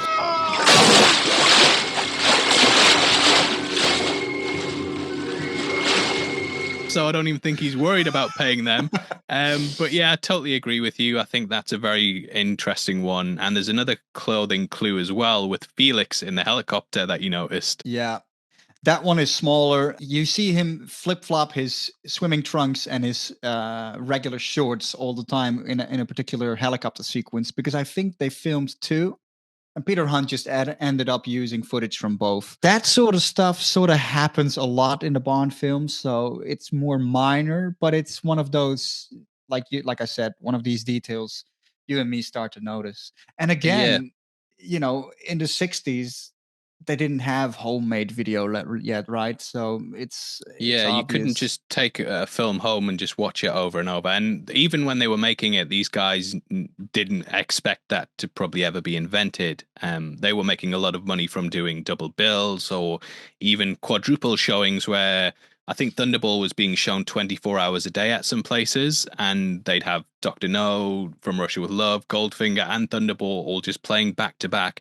People would go in, vibe out, chill out, watch the movie, not necessarily think, well, hold on a second, he's wearing that same shirt there, and then he's popping up there. But as we get older, 60 years on, Peter Hunt, you hack, you are a disgrace. You edited this all wrong. But I think when you read the book, especially, the order that you're describing it is what happens in the books. It was really when you started pointing out things in your breakdown, like the pink shirt, I started going, these guys, they've tricked me. It's been 60 years, but I'm not forgiven. But I'd actually quite like to see a fan edit maybe of putting those scenes back in order. But I think the big issue would be that Largo knows about Bond when he talks to his henchmen, but they haven't met. And that's probably that's probably why they needed to do things. But there are weird things like Felix hanging around him in the casino, and the way they do it in the movie is that it's sort of played the same as it was in Dr. No, where there's a mysterious figure in sunglasses constantly shadowing Bond, and because it's a recast, we don't recognize it as Felix Leiter, so it kind of works the same way as it did in Dr. No. But obviously, James Bond would know who Felix is, and when he's at the casino, he's not standing being like, oh, you're right, Felix, what are you doing? Yeah. He's instead, he's still played off as a mystery. But I totally agree. I think you nailed it there. That's a great observation. Thank you for coming on the channel. If you guys want to check out Dutch Bond fan stuff, definitely go over to Dutch Bond fan. He does, again, breakdowns on the books. As soon as I finish reading one of the novels, the first thing I do is hit up his channel and listen to his thoughts on it. And we will have you back on Her Majesty's Secret Service. Dutch Bond fan will return on Her Majesty's Secret Service. Yeah, no, thank you for having me. And I can't wait to dive back into more for on Her Majesty's Secret Service. Ooh, Roger Moore. So in the end, Thunderball was a massive success that catapulted the franchise even further. It made $142 million off a $9 million budget, which even today would be absolutely insane. They had double, triple, quadruple bill showings, with the franchise raking in constant repeat viewings. It's estimated that in the US alone, 58 million people saw it at the cinema. Considering at the time the US population was around 180 million, then that's an insane amount of the country. Though Skyfall is technically the highest grossing when adjusted for inflation, I feel Thunderball made way more in merch, toy sales, and all the things lumped in with it. Plus on those quadruple bills and stuff, they're drawing in people to watch those older films, and it's just having a knock-on effect where people get hooked to the franchise. So it's impossible to estimate how much money it actually brought in overall, but it absolutely killed it at the bank. The Bond Archives really goes in depth on it and shows how this movie really changed perception when it came to the film industry. Before Dr. No, the US film industry, they thought a British hero didn't stand a chance in the country, but this showed that we could make blockbusters. You also had the fact that Broccoli and Saltzman were an independent studio. Once mocked by the big guns, they now stood shoulder to shoulder with them, and even outdid some of them. It's an incredible story of ambition, drive, and passion that turned Bond into a phenomenon. John Steers also won an Oscar for special effects, and it kicked the spy genre stratospheric. After this, we had the Casino Royale parody, OK Connery with Sean's own brother, and basically everyone trying to cash in on the hype. Kevin McClory would remake it, and then try and remake it again after that. It took the franchise to the next step though, and really solidified the legend.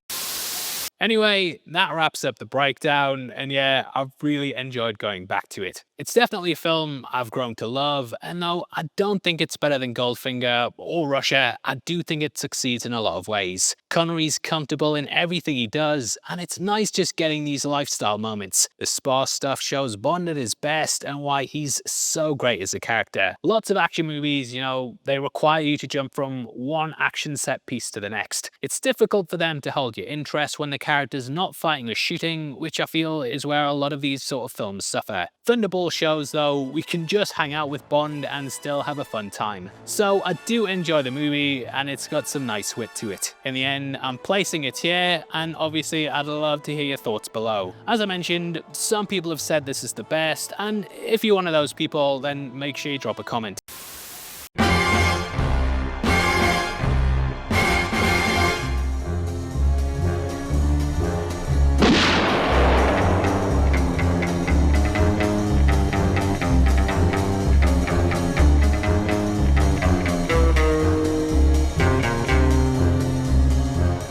Welcome to the Heavy Spoilers Show. I'm your host Paul, and this video we're breaking down You Only Live Twice. You only live twice, or so. Featuring the first appearance of Blofeld on film, this established the big bad of Bond in one of his most iconic ways. Though Dr. Evil spoofed him to oblivion, and this movie has Bond getting disguised as a Japanese man, which may not have aged well, overall this is regarded as one of Connery's best. However, it would also lead into him stepping back from the role. Connery would be recast in favour of George Lazenby, with him starring in on Her Majesty's Secret Service. After this, Connery would only live twice, as he'd then return for Diamonds Are Forever. He'd then do Never Say Never Again, which was an unofficial film. So what was it about this movie that made him step back, and does it still deserve the high esteem it gets? Well, throughout this video, we're going to break it all down and go through the film and also the book. Hit the thumbs up if you enjoyed, and make sure you subscribe as we continue our breakdowns. With that out of the way, thank you for clicking this. Now let's get into You Only Live Twice. Goodbye, Mr. Bond. Now, the movie had a lot of weird things surrounding it. We are of course going to be going through the book and how that differs from the way things are played out in the movie. Just looking at the grander scheme of things though, this really alters the order of Fleming's work. Though this story is the first time we see Blofeld on screen, the book actually ends the Blofeld trilogy, or the Spectre trilogy as it's known. That starts with Thunderball, and then it's followed by On Her Majesty's Secret Service. That was actually supposed to be the film that followed that, but production issues quickly rose. Getting the right location for the snowy setting was proving really difficult, and thus they switched things to this, which massively alters the tone. In that movie, spoiler alert, Bond's wife Tracy's murdered at the end by Blofeld and Bunt. So come You Only Live Twice, the guy's an absolute wreck and at the lowest point we've ever seen him. M basically sends him on this mission because he thinks there's no hope of completing it and he'd rather not waste a good man. Though there is the hope this might snap him back. I did wonder if him losing Aki was even trying to set up him losing a quote-unquote wife, though they don't delve to the depths that Bond is in the book. All that pain, anguish and thirst for revenge, that's all stripped away because this is the first time that Bond's met Blofeld. We also have the fact that this is the first film released after Casino Royale. Not that one, the shit one. Dropping 2 months earlier than this film's release, this spoof was a big send-up of Bond. Starring David Niven, he actually gets a nod in the work. There we learn more about Kissy Suzuki and discover she worked as a Hollywood actor. She said that Niven was the only man she met who seemed nice and didn't have ulterior motives. Fleming had actually wanted him as Bond, so the Casino Royale casting kinda made good on that. Now from what I can gather, Fleming was actually using some of Kissy's story to put his own on the page. It's believed that Fleming was burned out by Hollywood and he saw the business as being quite exploitative. However, in all of that, it's thought Niven was the actor that really looked out for him, and thus he included this in the book. Her being a Hollywood actor also explained how she could speak English so well and kind of filled in a lot of her backstory. Kissy had ended up returning from Hollywood and would rather live in this beachside village, which you can also apply to Fleming and his GoldenEye ranch. I'll talk more about Kissy in just a bit, but it's clear there was a disconnect from the way things were going. That's something you really notice when reading the book, as bar a few characters, the work's completely different. This feels like it was the first time producers set out to show they didn't need Fleming's books. Whereas Dr. No, Russia, Goldfinger, Thunderball, they were all pretty much just them shooting those stories. This is where they start to do their own things. At this point, they nailed down the formula and were finally starting to get things in place. So you can see why they were getting bold, James Bold, when it came to what they were doing. That included their pitches as well. At this point in time, Bond was the biggest franchise in the world, and they even went with that mentality when approaching people. Initially, they went to Lewis Gilbert, who just made his name on the smash hit Alfie. He turned down the picture at first, but Cubby Broccoli said, and I quote, "You can't turn it down because the whole world's watching." Bond was so hot right now, and he knew the opportunity was too big to pass up. This is also kind of reflected with how they felt with Connery. The James Bond archive goes into the inner workings of his contract and how he'd initially signed one lasting 5 years. That brought an end to it on this film, which caused a big fuss at the time. Big fuss.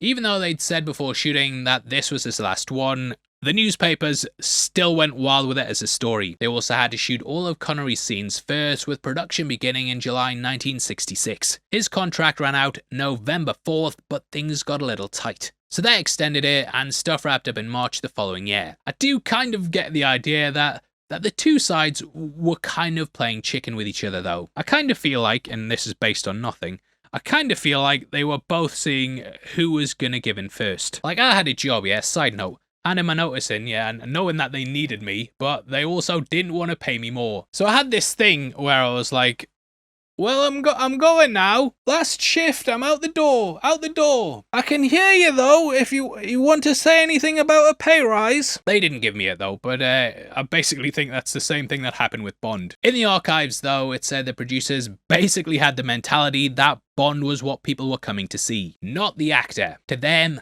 that was the big draw, and they believed they could put a complete unknown in the role and it would still break the bank. Which, yeah, we'll see how that comes into play on the next movie. According to IMDb trivia, things were so bad between them and Connery that he refused to act if the producers were on set. But Gilbert signed up, and they then started on the script. Gilbert returned several times to the franchise, and he'd basically remake this film twice. Those movies were The Spy Who Loved Me and Moonraker, both of which pretty much ignore the books their titles pull from. Like Spy Who Loved Me, yeah?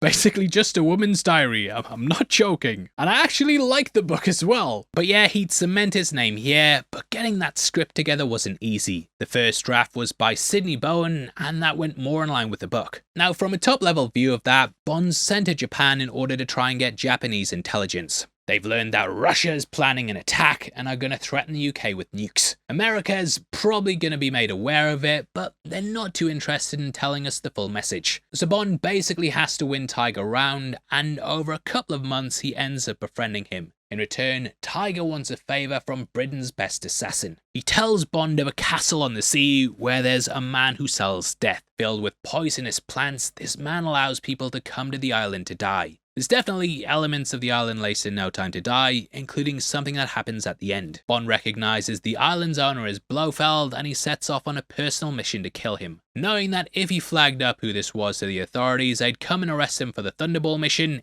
he ends up keeping it quiet. Bond's disguised as a Japanese man and taken to Kissy with her fishing village, allowing him to survey the island. He ends up sneaking there, getting caught before killing Blofeld and escaping. The island then goes up in flames, and Bond's smacked on the head like the like button with some debris. This then gives him amnesia, and he's then saved by Kissy, and basically told that his fake life's the real one. Back home, the character's thought dead, and M even writes his obituary. This is the one they read out in No Time to Die, including this line. I shall not waste my days trying to prolong them. I shall use my time. So you can see how they adapted the end of that into No Time to Die, and Calvin Dyson, I was even talking to him, and he said deep down he hoped there was a post-credit scene where Bond got found on the shore with amnesia, but wasn't to be. I'll talk about the book more in depth later, but the original draft had several of those elements. The second draft was by Harold Jack Bloom, and this was completely missing Blofeld. Instead, it focused on the Black Dragon Gang. They're part of the book, and they're some of Blofeld's hired goons. In that draft, they wanted to take over Tokyo and basically spray the city with fear-inducing gas. So, sort of like a 60s Batman Begins. The film had a release date. Sean's contract was running out, and we had no script. So the pressure was on everybody, and we lost the writer. Harold Jack Bloom. Now, you might notice that the movie was in fact written by Roald Dahl. Yes, the children's author of James and the Giant Peach, Matilda, The Witches, and so on and so forth. He was behind the film. I've written a lot of stories with sin, not a lot with sex or sadism. I don't think Bond is sadistic at all, really. He's just a tough, rather insensitive fellow who's very good at his job. Dahl was pretty open about the movies he was a part of though, with him saying most of them were crap. The only film the author liked was this one, with him saying they captured his script perfectly. So Dahl was actually a friend of Fleming, and they'd worked in intelligence in World War II. This was part of the spy ring established by Sir William Stevenson. Under the codename Intrepid, he led several operations. Fleming is even quoted as saying, "James Bond is a highly romanticized version of a true spy. The real thing is William Stevenson." David Niven would also play him in a TV show titled A Man Called Intrepid. So Dahl being picked to write a spy thriller based on Fleming's works seemed like the perfect choice. He said the key was having 3 central women in the movie. You'd have an ally that was killed, a henchwoman, and then the main girl that Bond ends up with. So he brought Kissy from the book and then created Branton Aki. Still though, some changes were needed. Finding a castle at sea was impossible because the Japanese weren't stupid and would never build one on the water. You don't build your house on sand or something that can be hit with typhoons or bad weather. So Ken Adams came up with an idea. The book was filled with boiling geysers, and these were used to cook people alive. Now, due to the success of Thunderball, the creative team had a lot more money to play with. That's still one of the highest grossing Bond films ever, and they had $9.5 million for this film. That's up from the $9 million for Thunderball, and way lower than the $3 million that they used for Goldfinger. Because of this, everything is bigger, including the base that we get at the end. According to the wiki, this set alone cost as much as Dr. No's entire budget. Situated inside a dormant volcano, it creates a brand new trend for the franchise. The overblown, criminal base became a staple of the series, and it all starts out here. Beginning with the United Artists logo, this is the first time we'd see it before one of these films. We'd see the logo return throughout the rest of the movies, and it sort of establishes them beyond the independent studio feel that I think the movies had before this one. Cutting to the gun barrel, this time the scene's presented in black and white. Though shot in colour for Thunderball, it was done to give a steely look to the gun barrel itself and make the blood pop more on the screen. I'm not sure how much it works, and obviously they'd go back to colour going forward. This is also the first time I really feel like they try to stylize the music to give a tease of what's coming in the film.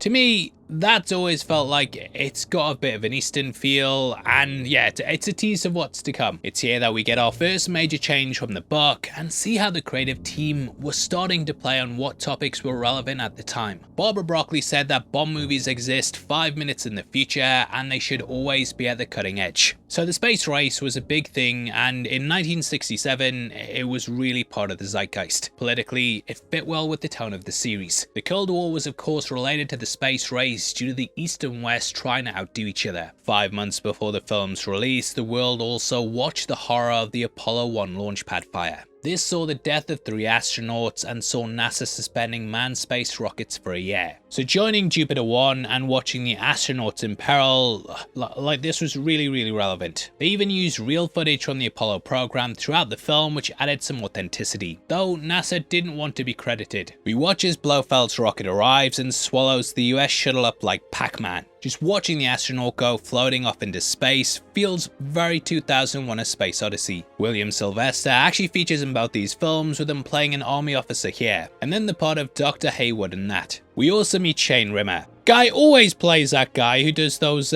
command center voices, and Nolan even played on this in his Batman movies. We've talked about in these videos how Nolan's a massive Bond fan, and he even had Rimmer as the board control guy in Wayne Tower. Rimmer returned for The Spy Who Loved Me in a larger role, and also featured in Superman 1 and 2. Hello, Houston. We've lost all radio contact. That voice sounds familiar. It's because he did work for Captain Scarlet and also the Thunderbirds. That was of course massive in the 60s, and huge shout out to Dutch Bond fan for pointing out how much this intro feels like one of their episodes. Global tensions are flaring up, and we see as the superpowers of the world are blaming each other. In the middle of this is the UK, which is a lot like the books. Because the two countries were often butting heads, it's normally up to Britain to find out the truth and cool things off. I think at the time this would have been a really big political thing though. In the prior movies, they'd switched Smersh to Spectre to avoid the real world complications it could cause. I think doing this though just heightens the stakes. Having Japan involved was a big thing as well. The attack on Pearl Harbor and their involvement in the war was still within recent memory. So them opening up and being allies while we had a focus on the Russians would have been a big thing. Spectre is playing them all though, and they're once more working like that third fish in the tank. Seeing that the spacecraft landed somewhere in Japan, they offer up an agent who's nearby. Cutting to Bond, we get... Why do Chinese girls taste different from all other girls? It's one of their movies, mate. Hope it doesn't get any more problematic than this. What do you mean he dresses up as a Japanese man? Phew. Now, the actress Connery's playing against actually returns down the line in a pretty cool way. This is actress Tsai Shin, who plays Madame Wu in Casino Royale. Now, I always wondered what the whole logic behind this entire plan was. Like, to the point, I couldn't really understand it growing up. Like, why do they shoot with real bullets at the bed? Who is in on it? Why are there bullet holes above the bed itself? Why did they need to do it in the first place? Those sorts of questions. How it plays though is that the woman Bond's with is a fellow agent. The men then rush in and shoot the bed, which has an underside of armor plating. I don't know how that explains the bullet holes above it, but yeah, logic goes out the window, mate, in these movies. We're here for a good time, not an actually time. The police then arrive and fake blood's used to give the illusion that Bond is indeed dead. His funeral is then shown, with his death being announced in the papers. They then have an extensive burial at sea where Bond's body's dumped in the water while he's wearing an oxygen tank. A sub then picks him up and he's able to go on with the world thinking that he's dead. Now, why they needed to do all that instead of just putting the story in the papers, no idea, but I applaud them for being so thorough. I feel like my biggest hang-up as a kid was because I felt someone part of the hit couldn't be in on it being staged. Ling's not, and the police feel his pulse, so they aren't either. I did think it might be the gunmen themselves, but they're led in by the agent, so I don't know, but maybe she was hiring them under the guise of it being a paid hit. I don't know. This is one of the movies where I feel like the plot holes really start to appear when you think about it, and I didn't really feel them in the other ones. In the grand scheme of things though, I think the sequence really falls flat and is probably the worst pre-title sequence that they've done. The whole Bond death fake out had been done to death, excuse the pun, and it appeared in From Russia with Love, Thunderball, and now this. However, just when I think they couldn't do anything dumber, they hit the theme song and completely redeem themselves. So, this is probably my favourite soundtrack in the series. Not even being hyperbolic, but a bloody whistle at least about 10 times a day, and have done for many years. I think between this and On Her Majesty's Secret Service that it encapsulates the best of John Barry and the dreamy melodic side to Bond. Whenever I'm driving, in my Aston Martin and thinking that I'm James Bond, you can guarantee I'll put the instrumental on for this. It's a midlife crisis, I admit it. It puts me on the mind to just take a relaxing drive though and enjoy what life brings. I think in spy thrillers, it's very easy to think you just need big bombastic music to carry you through the action scenes. The difference with Bond though is that we have these lifestyle aspects to it that other spy films just don't have. Like, I can't imagine them doing these sorts of things with Bourne or Ethan Hunt, where we're just hanging out with them and watching them enjoy food and drinks, along with a beautiful view and brutal for ladies. It's what Bond is able to do that the others can't, and it's songs like this that help really show that side to him. Doing the vocals is Nancy Sinatra, who steps in after her dad passed on the opportunity. Becoming the first American to sing a Bond song, she was apparently really nervous. It's said she ended up doing 25 takes, and they stitched these together from that. This song was also famously sampled on the Robbie Williams song Millennium. Featuring him wearing a tux, the jetpack, and the DB5, this was his first #1. Topping the charts in September 98, I think this is what a lot of my fellow Brits know the melody from. Maurice Binder also returns for the title sequence. It feels by far his best work at this point, and it teases what's coming in the film. There's the lava from the volcanoes, the Japanese iconography, the geishas, and the cliff sides. This then transitions to Bond's funeral, which is different to how we start the book. Now, as for the book, that's actually split into 2 parts. The first of these is titled It Is Better to Travel Hopefully, with part 2 being called Than to Arrive. We actually begin with Bond in Japan, already with Tiger. Told he's the head of the Japanese Secret Service, we read as the pair play rock, paper, scissors. It's very much Fleming's travelogue style that gives you an insight into the country from the perspective of a Brit. There's Bond drinking sake, getting massages from geishas, and ultimately Bond showing his ability to read people. In the end, Bond wins, and we close out with Tiger deciding to invite him to his house to discuss their dealings. In the West, when you have secrets to discuss, you shut all the doors and windows. In Japan, we throw everything open to make sure that no one can listen at the thin walls. And what I have now to discuss with you is a matter of the very highest secrecy. Jumping back to a month earlier, we see Bond at his lowest point. Throughout both the book and film, there's the constant theme of death and rebirth. That's seen from the off, with it being the death of Bond's career. Blades Club, that's been closed for a month, and we follow M as he meets Sir Maloney. It's the first time in the books, I think, that we see M without Bond there, and he talks about how the agent's up his game. We learn he's bungled 2 jobs and is a drunken wreck in the wake of his wife's death. So Maloney suggests sending him on an impossible mission, a mission impossible, if you will, that will either kill him or invigorate the agent. Called in thinking he's about to get fired, he shows up the next morning completely deflated. His secretary Goodnight sees him as an unshaven drunken mess, and she even ends up straightening his tie, which is a stark contrast to the way we typically see Bond. Goodnight features heavily early on, and she'd make an on-screen appearance in The Man with the Golden Gun. M sits down, and he then drops the bombshell, "You're being promoted, 007. Playing dumb that he hasn't noticed he's falling off, he says he's been selected for the biggest job of his career. He's getting £1,000 extra pay and being added to the diplomatic section. Just don't look at the likelihood of survival on the report." In the book, we learn that he's failed the medical, and it's against advice that M still pushes him through. This is something that happens in Skyfall, and I did wonder if this was the inspiration. Bond's actually excited to get another chance though, as he knows a lot of people would have dumped him. He takes Goodnight out for a meal, has a good night, and also spends time with Bill Tanner. Tanner would also become a big part of the films later on, and he's described as being Bond's best mate. Whoa, don't tell Felix, mate. Jumping to a week later, we then get Bond flying out. In the film, we see Bond's funeral and get some Gordon's Gin product placement on the ashtray. From what I read, this was thrown in at the last minute, which is why the guy with the binoculars doesn't really have any importance. I would have loved to have seen, you know, a henchman or something here, but yeah, that's just what you get when you want to throw a quick advert in. And this video is sponsored by Anthony Sinclair, which we'll talk more about in just a bit. According to IMDb trivia though, they shot this in the winter, but had everyone on board dressed for the summer. So the extras weren't happy, especially as the body wouldn't sink, so they kept shooting multiple takes. Bond is then picked up by the sub, with this being the first film that didn't feature the MI6 headquarters. Instead, they'd moved their base under the sea and are operating undetected. No idea how long Bond was in the raft for, and I can imagine that you would just shit yourself being down there, but it's all okay. This is also the first time Bond is also seen in his Navy uniform. The uniform returned in The Spy Who Loved Me and also Tomorrow Never Dies. As for M, he's wearing the Rear Admiral shoulder straps. Now with Moneypenny, she's actually donning the uniform of the second officer in the Women's Royal Navy. According to IMDb trivia, these were known as the Wrens, but they disbanded in the 90s when women were allowed into the Navy itself. Beginning with the classic hat throw, Bond also calls Moneypenny Penny. Hello, Penny. This is a nickname Fleming gave her in the books, and I was this years old when I realised Penny is also related to money, so Moneypenny.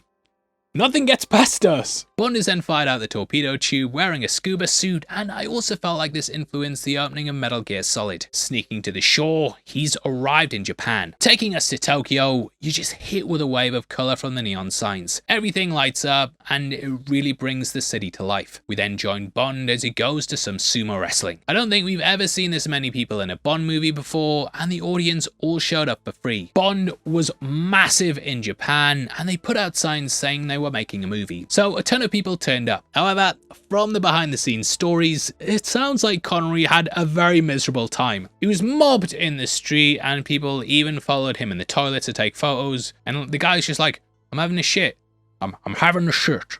Having a shirt. Pushed my pants. When he was in shooting scenes though, he had to answer questions from the press and constantly had a camera shoved in his face, both on screen and off. Apparently he showed up to an interview wearing normal clothes, and the guy there actually kicked off because, and I quote, "That's not what James Bond dresses like." Connery had to explain that he wasn't James Bond, which is crazy. To make things worse though, the marketing at the time that had all the posters saying, Sean Connery is James Bond, and you can see why people expected him to be a certain way. As we touched upon earlier, this is also where things strained with the producers, as he felt like he'd made Bond this massive thing. He wasn't really getting paid extra for it though, and it was holding him back from higher paying jobs in films. I'm a fan, so like I can't ever imagine being sick of playing James Bond, but like putting myself in the headspace I'm trying to think what it would be like if I had to play the main character in Avatar or something. I think Avatar's alright, you know, but if there was crazy fans chasing me down all the time, I think I'd get a bit bothered. I'm not in the Navi, I'm not blue. You have people who want you to constantly keep playing the same character though, and we'll no doubt discuss with a lot of actors how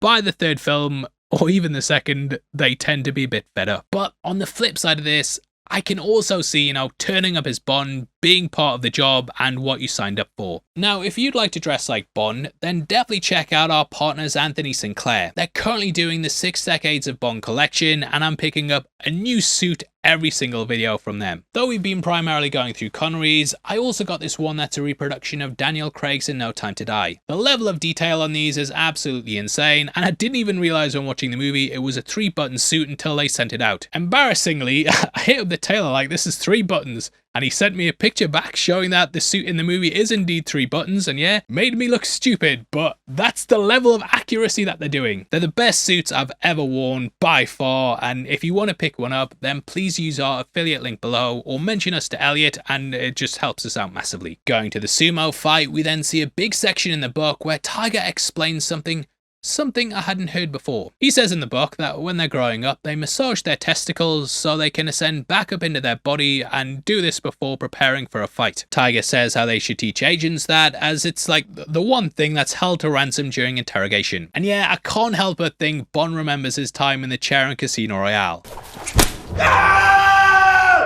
Either way, I'll love the password here as well. It kind of sets the stage for what's going to happen, and Aki's the standout in the movie for me. Completely brand new for the film, there's a pretty insane behind the scenes story about her and Kissy. When crafting the film, the Japanese government, they said they'd let them shoot it, but they had a couple of conditions.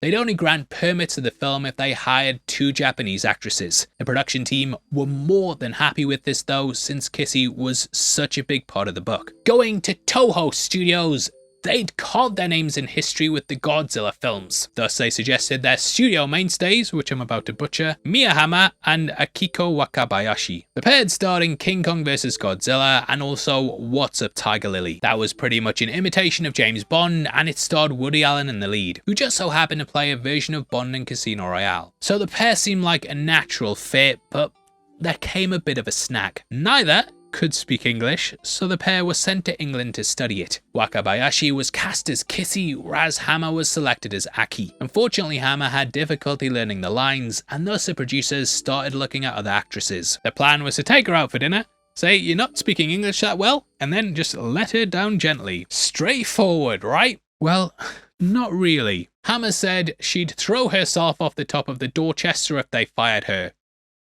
What?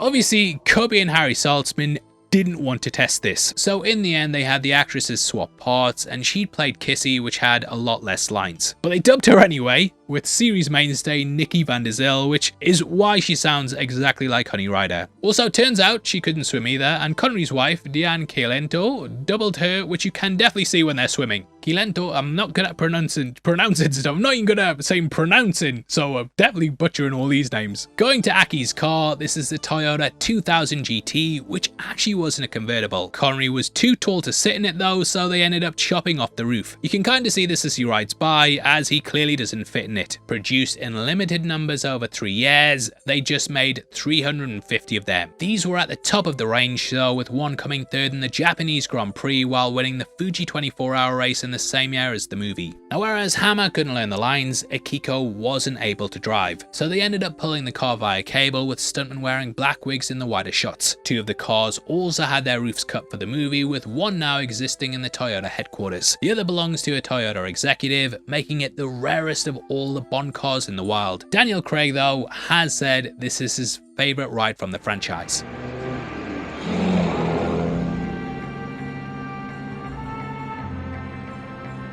Riding out to Dicko, this is a character that comes from the book. Based on Richard Hughes, he had a large career in the East during the war. Hughes began life as a war correspondent and went to Tokyo in 1940. He actually warned that Japan was likely to enter the war and try to raise the flag on what was happening in the country. After the war, he moved on to Hong Kong, where he then worked as a journalist. However, between you and me, it's also thought that he might have spied on the country for Britain, basically making him a double agent. Hughes not only inspired Dicko, but John le Carré also based Old Craw on him in The Honourable Schoolboy.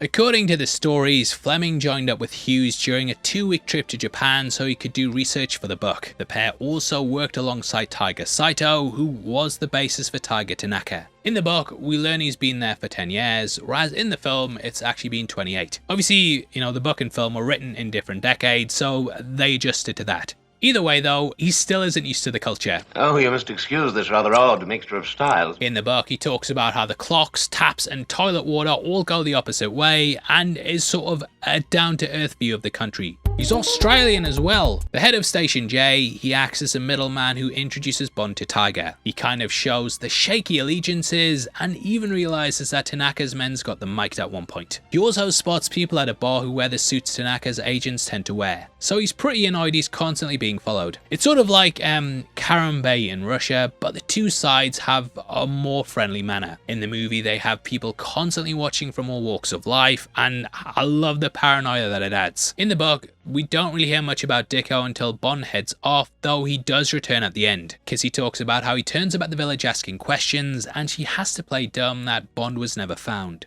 This isn't the fate he gets in the film though, and I love this death scene. A large Japanese industrial concern.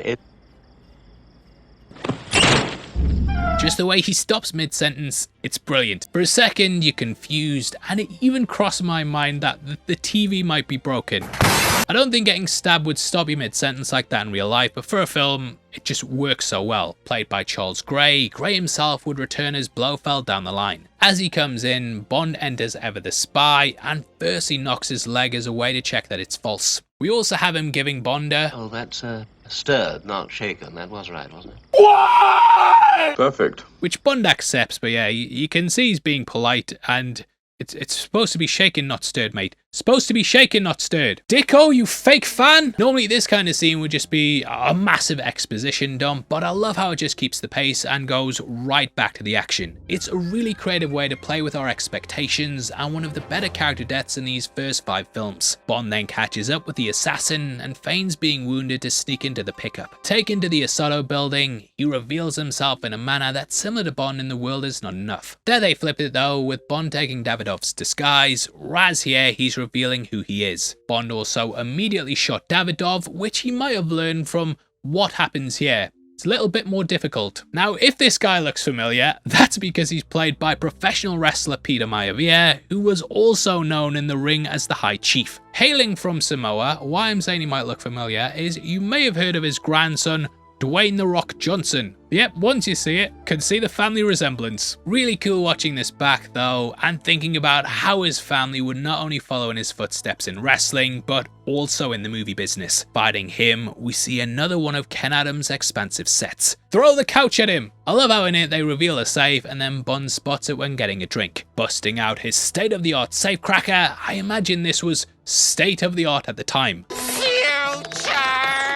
There's lots of things online about how it was impressive due to being the size of a matchbox, but these days it's kind of commonplace in a lot of movies. I think it's quite quaint, along with how Bond escapes from the guards. Obviously, as the series went on, his escapes got bigger and bombastic to the point he's like driving a motorbike off a cliff just to catch it with a plane that doesn't have a pilot. But seeing him just hide behind this filing cabinet and then quickly run out, yeah, it's great. Shot at as he leaves the building, he's then picked up by Aki, taking him to a subway station. It's here that we get to meet Tiger. In the book, this goes down in chapter 5, which is titled The Magic 44. I love this slide in the movie though, and it's much more elaborate. In the book, he gets taken to a room which is then revealed to be an elevator. Nolan may also have borrowed this from The Dark Knight Rises, as it reminds me a lot of the entrance to the fusion reactor. Upon entering, Tiger says, "It is a great pleasure to meet you at last." Voiced by Robert Rietti, he's performed a lot of dubbing in the film so far. Magnificent creatures. Now in the book, we learn more about the station, discovering it'll take 10 years to finish the subway. They've got a lot of time to run their operations. Plus, Tiger says it's cheaper than office space in Tokyo. Tiger, in the book though, he's quite a remorseful character, and he talks about the folly of war. He even says how stupid Pearl Harbor was. To him, the Japanese could never have conquered America anyway, and it was just asking for an impossible war. He even remarks they could have invaded Britain had they not bullishly done that. Bond quickly shuts it down though and says to save that for future historians as he's focused on what's coming. Tanaka then replies, "We have a saying, speak of next year and the devil laughs," which is actually something I say a lot actually in real life after reading it. They then talk about the nukes and even discuss how Russia's planning to hit Newcastle, which is where I was born, so yeah, I really connected with this introduction. In the book, there's people who actually want this to happen though, as another big nuke will force disarmament. So this will guarantee peace in the long run. So he says it might even be in America's best interest to pass on a garbled warning that doesn't really prepare us. Which bloody hell, America, I thought we were mates. Tanaka is clearly playing politics as well though, as he wants an ally in the UK. We discover that he feels a lot of shame about how he was involved with the war. Turns out that he came over here to study and said all the people treated him well. However, he reveals he was actually a spy and feels a sense of debt to us. Seeing himself as a pawn in a fruitless war, this to him is what's gonna make it right. So he's a great character. An interesting aspect as well is that we learn Tiger signed up to be a kamikaze pilot. He talks about it from the perspective of a soldier at the time, which is something you never really get to hear. Saying that they wore headbands with samurai symbols, they ran to their planes as if embracing their ancestors. He sees it as a point of pride because it shows how much people love their country. Bond, on the other hand, just sees it as a shame that Japan lost so many of its young men. This kind of dropped in a time where Japan was starting to open itself up to the West, and this is probably why Bond was such a big thing there in the first place. On the flip side of this, the West was also starting to open itself up to Japan, so it's brilliant reading this camaraderie reflected in the characters. Born in the era of the Tiger, Tanaka talks about the differences between East and West. He sees us as having a life centered around flashy cars and earning a quick buck, often dishonestly. He thinks that life's being sold in Japan, but Bond retorts about how the West sees the East as being an attractive thing too. They go into the simplicity of life there and how they honour their elders. I think this is Fleming, probably flexing some of the conversations that he likely had when he was out there, and it adds some real cultural aspects to the book. Now, though the movie has the events playing out in less than a week, the book has a month passing. There's a line that says, Bond's become Bondo-san, and clearly there's a great friendship forming. During this time, JFK gives his strongest speech about atomic weapons and how any use by Russia will be seen as an act of war. That's met with the same response, and thus tensions de-escalate. That point then kind of takes a back foot, and Bond tells us about a man on the island known as the Collector of Death. The story then switches to hunting him down. This then goes into Bond and Tiger riding a train, which is where we go next in the film. This is owned by Japanese intelligence in the movie though. I think the film just ties it together much better with the safe documents revealing several things. This includes a boat, a microdot, and lots of things that foreshadow what's coming. For the night though, Bond stays at Tiger's place just like the book. In Japan, men always come first, women come second. Or sometimes not at all. Which, look, yeah, I'm sure that's the most played out Bond joke in existence, but too good not to mention. One of the women here is also played by Jeanne Rowland, who actually starred in Casino Royale just a couple of months prior. She's very sexyful. It's here that we also hear Tetsuro Tanabe's real voice, minus the dubbing. Aki then arrives, and finally she and Bond get some time together. The next day, Bond returns to Asado under the cover of a businessman. I love how you can see the statue here that he just smashed before as well. It's here that we meet not only Asado, but also Helga Brandt. Red-headed, femme fatale, she's clearly based on Fiona Volpe from Thunderball. I think that's especially seen in her hair, as Karen Dorr was actually a brunette in real life. Her hair does look pretty dyed, and yeah, they've clearly just done it because Volpe was so loved. Because Dorr looks great as a brunette too, so yeah, changing that, just we love Fiona. Later on, we also meet the blonde henchman Hans. Clearly modelled after Ed Grant, he also falls short of what came before. All these characters are brand new for the movie, and I think Dahl was just trying to do what was already successful. I also feel like Asada kinda lays the groundwork for High Fat and the Man with the Golden Gun. Both are multi-millionaire businessmen that figure out who Bond is. both also get killed by the bad guy to highlight just how big of a threat they are. Asada is Japanese though, whereas Haifat's from Thailand, so maybe I'm racist. Anyway, we see as the Rock's granddaddy's body's being shifted from the safe, and thus there's been a cover-up. I love how this scene's a sort of repeat of the night before, but handled in a totally different way. That was about brawns, whereas this is two sides trying to outdo each other intellectually, even using X-rays. It still ends the same way though, with Bond being shot outside before he's rescued by Aki. Leading to a car chase, we see another big stunt for the time with the chopper using a magnet to pick up a car. This then dumps it in the water, which Bond watches from a TV inside the car. It's super high tech, even though like I don't know who's up there filming this helicopter stuff, but turn your brain off. We then get Target doing a video call of the car, which would then be parodied with Basil exposition, asking him to tell him to send little Nellie. Repeat, little Nellie.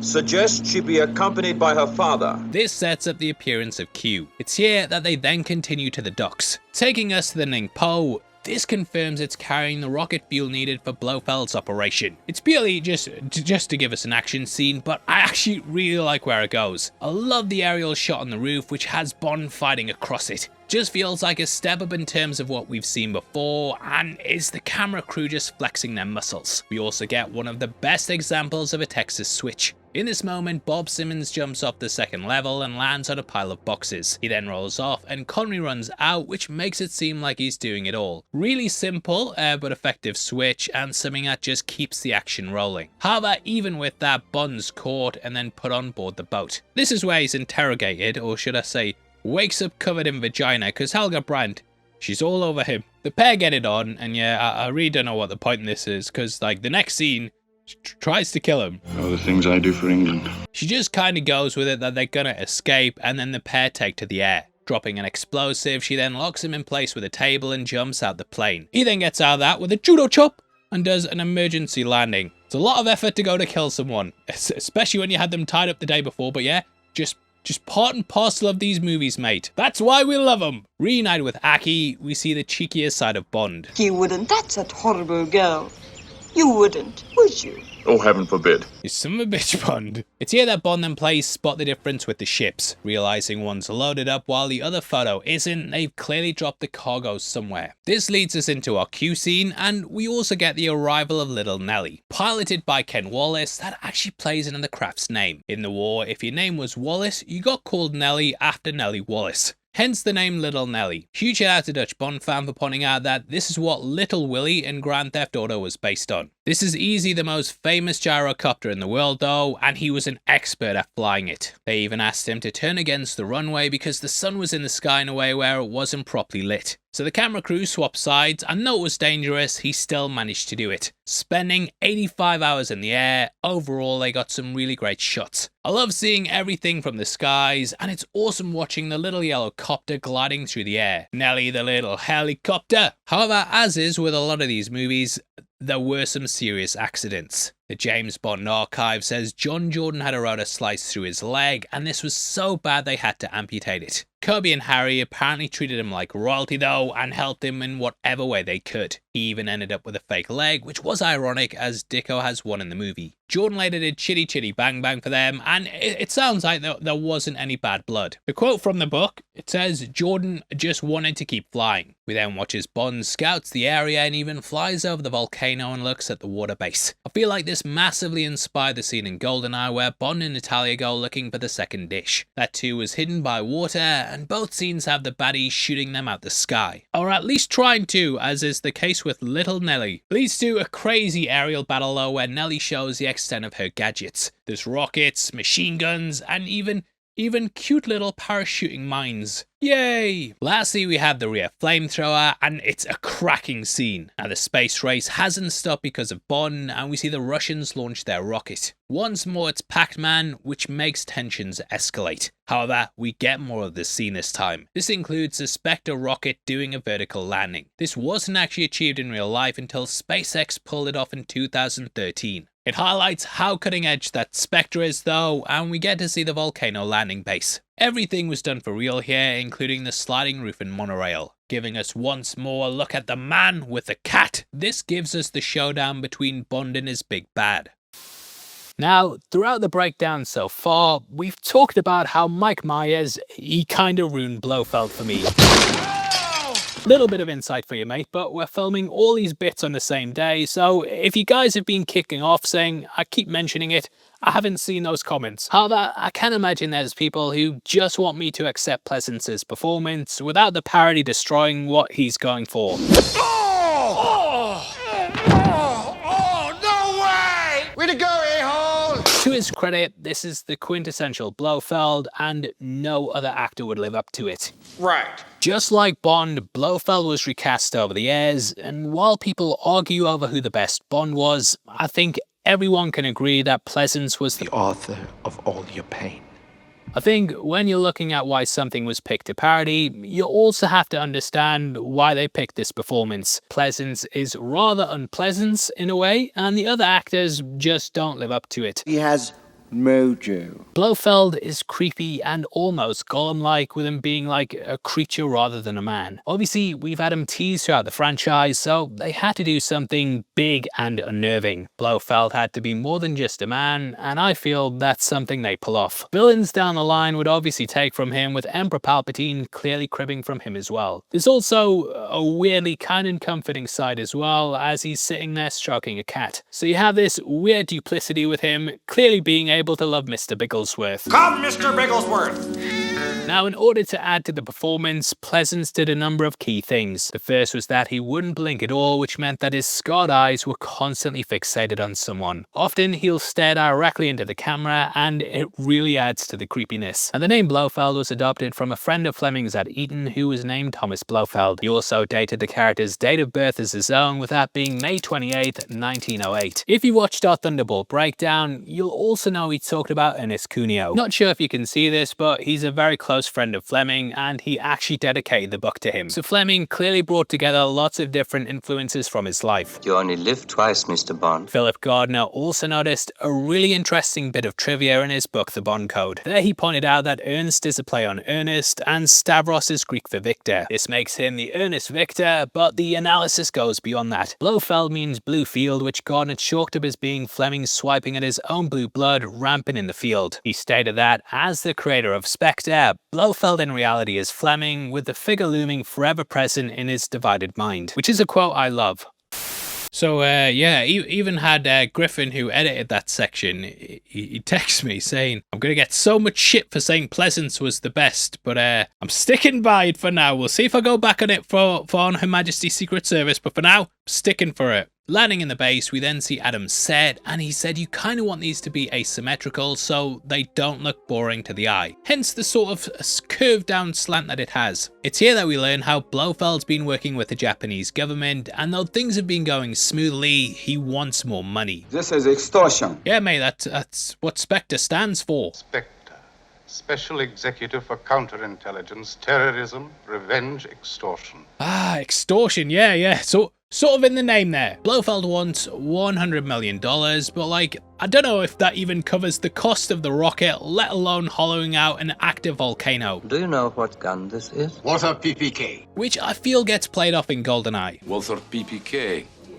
7.65 millimeter. Only 3 men I know use such a gun. But he wants more shows he won't tolerate failure and brutally dispatches Brandt. Dawn did this stunt herself and was pretty proud of volunteering to go down the slide. The piranhas actually pull from the buck, and we learn they're one of the delights of Blofeld's castle. And you have of course heard of the South American piranha fish. They can strip a whole horse to the bone in less than an hour. Speaking of castles, we then jump to the ninja training grounds at Himeji Castle in Japan. First established in 1333, it's been the home of several warlords. It's here that we see a ninja demonstration, which somewhat pulls from the book. There Tiger has them carrying out a demo in which they show how they defend the grounds if attacked. Involves them mounting the walls, moats, scaling the fort, and just basically all getting into place. A student actually dies during this, which Bond feels pretty bad about. However, Tiger says he was the weakest link, and thus it's better he died here than the castle was stormed and they all died together. It's here that they then walk us through the history of the ninja, which would have been relatively new to the West. The Now Playing podcast even researched and found out that this was the first Western movie to feature the ninja. You will see men walk across the surface of water.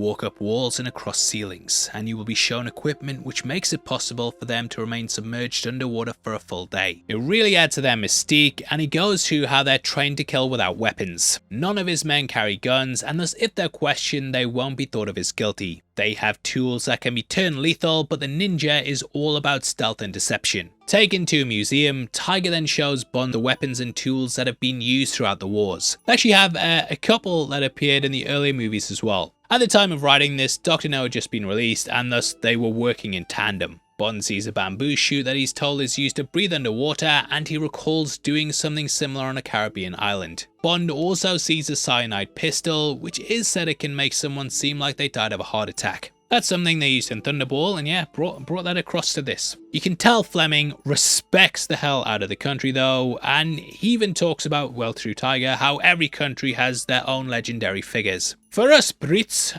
it's the knights in shining armor, and the Americans have their cowboys. The Japanese is the samurai in ninjutsu, and that's what Bond's working with. Now the creative team, they actually ended up enlisting Japan's only practicing ninja, a man named Masaki Hatsumi. He actually appeared as a cameo on the train and interrupts Tiger and Bond when they talk about the sake. The team also had an insane brush with death as well. They had a flight for Hong Kong to London but missed it due to watching the combat demonstrations. That flight ended up crashing 25 minutes in, and it killed everyone on board. We also see a guy practicing with a sword against several opponents. You might notice he returns at the volcano and even pulls off similar moves to what he does here. We then see Tiger taking Bond through what's basically the Japanese version of Q-Labs. There's lots of gadgets, including an explosive cigarette that fires rockets. According to IMDb trivia, these were real-life weapons that were given to the team as part of their product placement. Much in the same way, the military inquired about the rebreather last time. You know, the one who wanna make this talk Scottish. They hoped that this would get them some contracts. However, ammo cost twice as much as a regular bullet, and they were extremely inaccurate past 10 yards. So they ceased production just 2 years later. In the book, we then go to the chapter Instant Japan. But first, you must become Japanese. At this point, Bond's made into a Japanese man, which... Konbanwa. Konbanwa. Yeah, a bit bad, but it did kind of set the stage for when they did the reverse of it in Die Another Day, hey? Looking at the film and the time it was released, they obviously didn't have the identity politics we have today. You obviously couldn't make it now, but I'm actually surprised that they went with it in the movie. There's not really much of a point to it, as Bond's cover's blown instantly. Several assassins come after him at the camp, and by the time we get to the third act, the disguise is completely gone. So it's not like he ever needed it, and yeah, I feel like they could have easily cut it from the script. They were clearly trying new things though, with this being the first film Bond didn't wear a tux for. This scene would also massively be parodied in Team America, and it's hard not to think about it when watching it back. Like, the room is exactly the same. It's uncanny. But yeah, they go through all this work, and then he has 2 assassination attempts within 24 hours. So it didn't work at all. That night he gets in bed with Aki, and the first of the hitmen arrive. This was based on a tale from the 16th century in which a ninja attempted to assassinate Oda Nobunaga. Similar to lowering poison through the ceiling, this attempt failed when Oda woke up. However, in the film it catches Aki, which I think is a big shame. I find her much more interesting than Kissy, and wish they'd kept her around for the whole thing. Not like Bond is Oz though, and the next day the guy's just back on his feet, sparring and planning his wedding. According to the wiki, Barbara Broccoli ended up catching a fever from sleeping on the floor, and she was around 6 at the time of shooting this, and it's kinda crazy thinking how much she was involved in these films at such a young age. Connery apparently lent her her bed, and didn't know when else to drop this in the breakdown, so yeah, there's a sleeping scene where they lie on the floor, and drop it in here. Now the book handles things totally differently, and we catch Bond and Tiger boarding a train. Tiger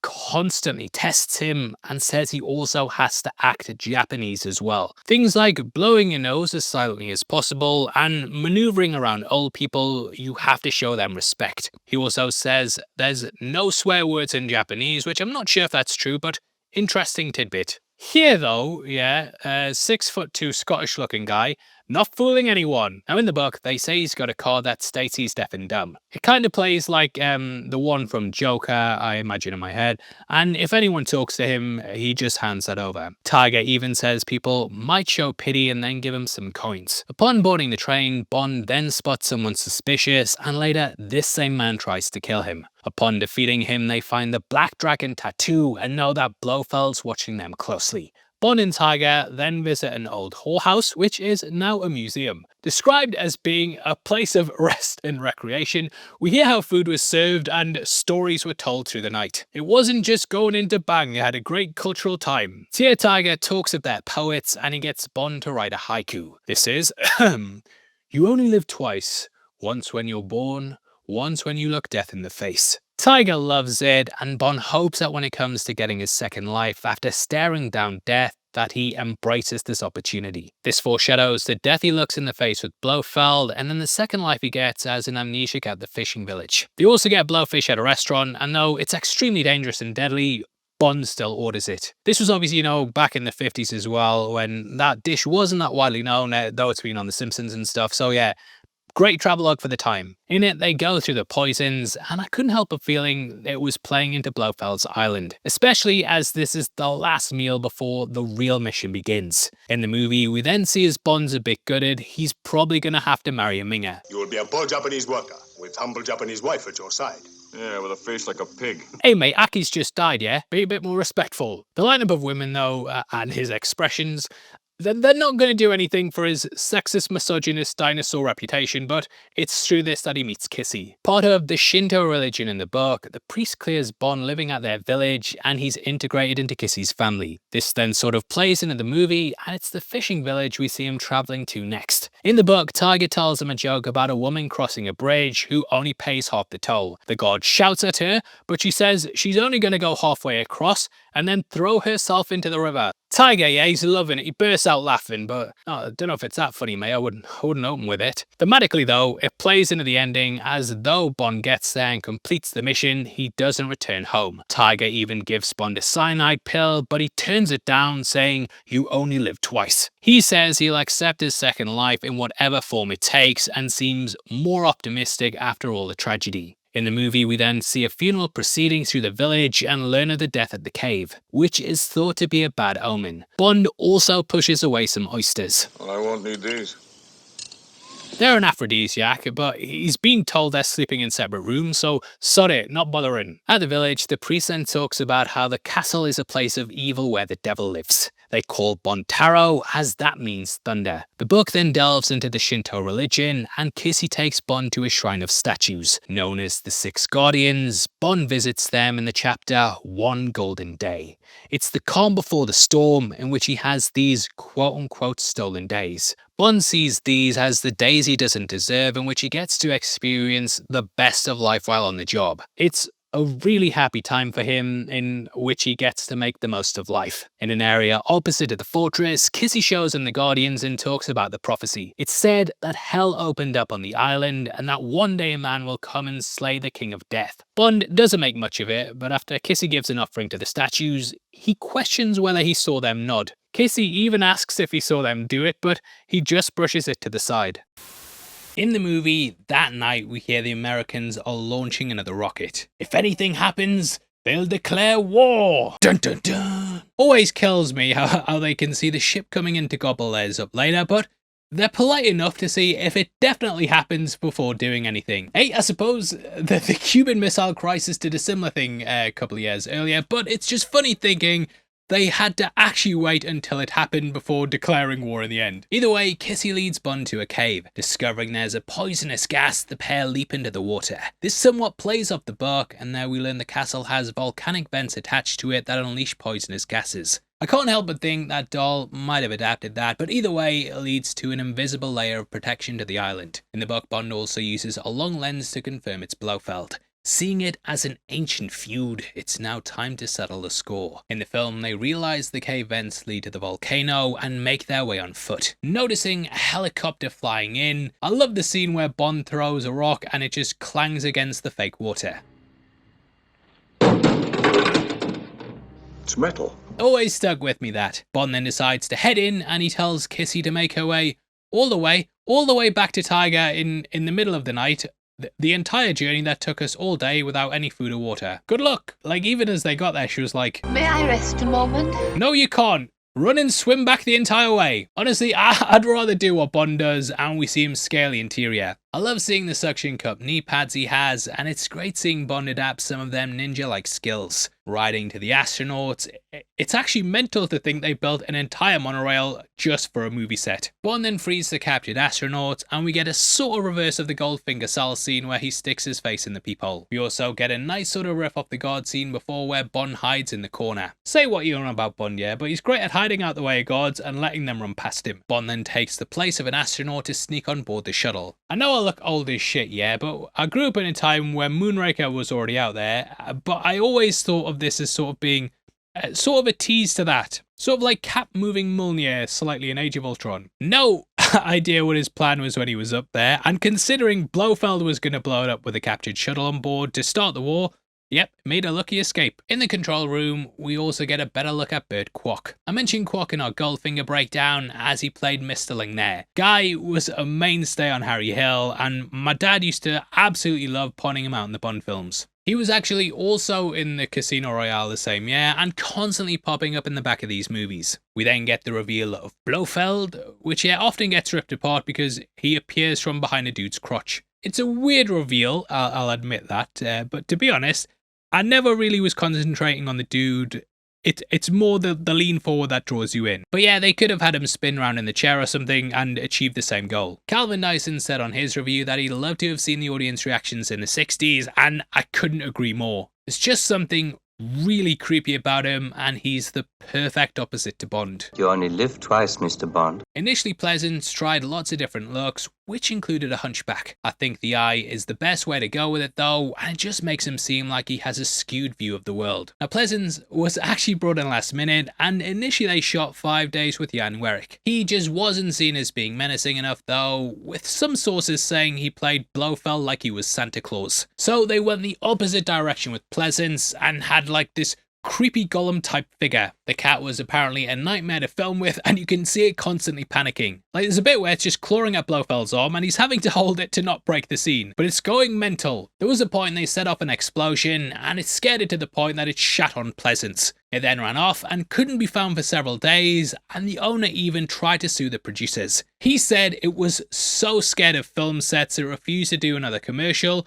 And Bond basically ruined another pussy, you could say. Hey. Nah, but Bond disrupts all Blofeld's plans using the cigarettes, and all hell breaks loose as Tiger's men arrive. It definitely feels like it became the formula to have an army arriving at the end, and we'd seen that in Goldfinger, Thunderball, and now this. Though they did kind of move away from it in later entries. Bond also goes toe-to-toe with Hans and chucks him in the pool of piranhas. This sort of riffs off a death Bond sees in the book, and it happens when he's hiding on the island. Finding a shed, he lays low and watches the patrols to plan out his moves. It's here he witnesses the horrors of the night and watches a man stumbling about in pain. Stung to the point his face looks like it's covered in shrubs, he sees him dazed and reaching out his hand, almost as if it's to a loved one. Falling into the water, Bond then watches as he's torn apart by the fish. Bond also sees a man burned to death by a geezer. He thinks the Japanese Air Force should just come and bomb the place, which may have inspired the ending of No Time to Die. Finally, Blofeld comes to survey the land, and Bond makes his move in the night.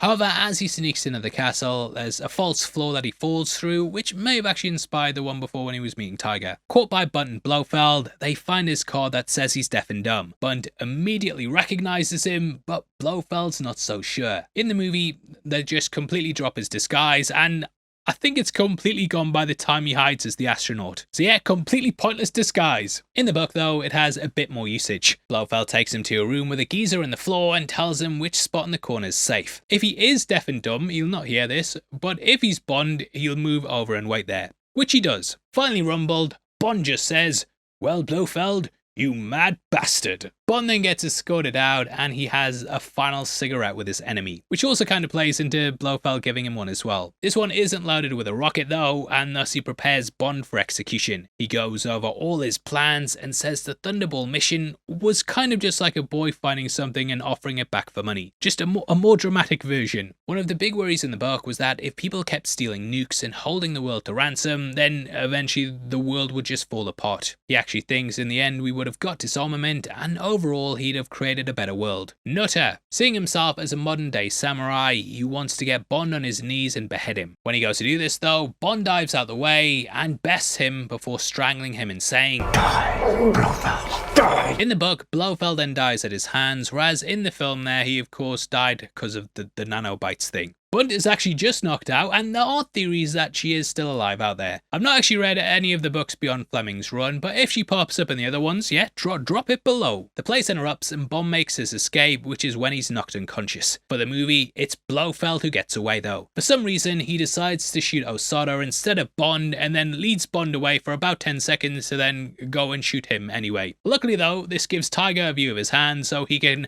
get him with a shuriken. I think in hindsight, yeah, They probably should have killed Blofeld here when we look at everything as one big cohesive narrative. Obviously they knew this was the last film in Connery's contract, and this is the bad guy he's been fighting all along. I know these days it's trendy to do the whole villain working in the shadows, like, it was me the whole time from the shadows, when yeah, a lot of the time they've had nothing to do with it. Looking at you, Blofeld Inspector. But here, in this initial run, Blofeld Inspectors, they've been there from the start. Like, they were actually there. Like, even back in Russia, he was controlling things from the shadows. So I think it would have just been better to cap off Connery's 5 with him defeating his final big bad. Instead, we get on Her Majesty's Secret Service, where the pair don't recognize each other, and then he shows up in diamonds and escapes. They then sort of technically kill him at the start of For Your Eyes Only, which yeah, we can't say because of legal reasons, but yeah, everything's just a bit messy. I think the producers just didn't want to potentially kill their cash cow and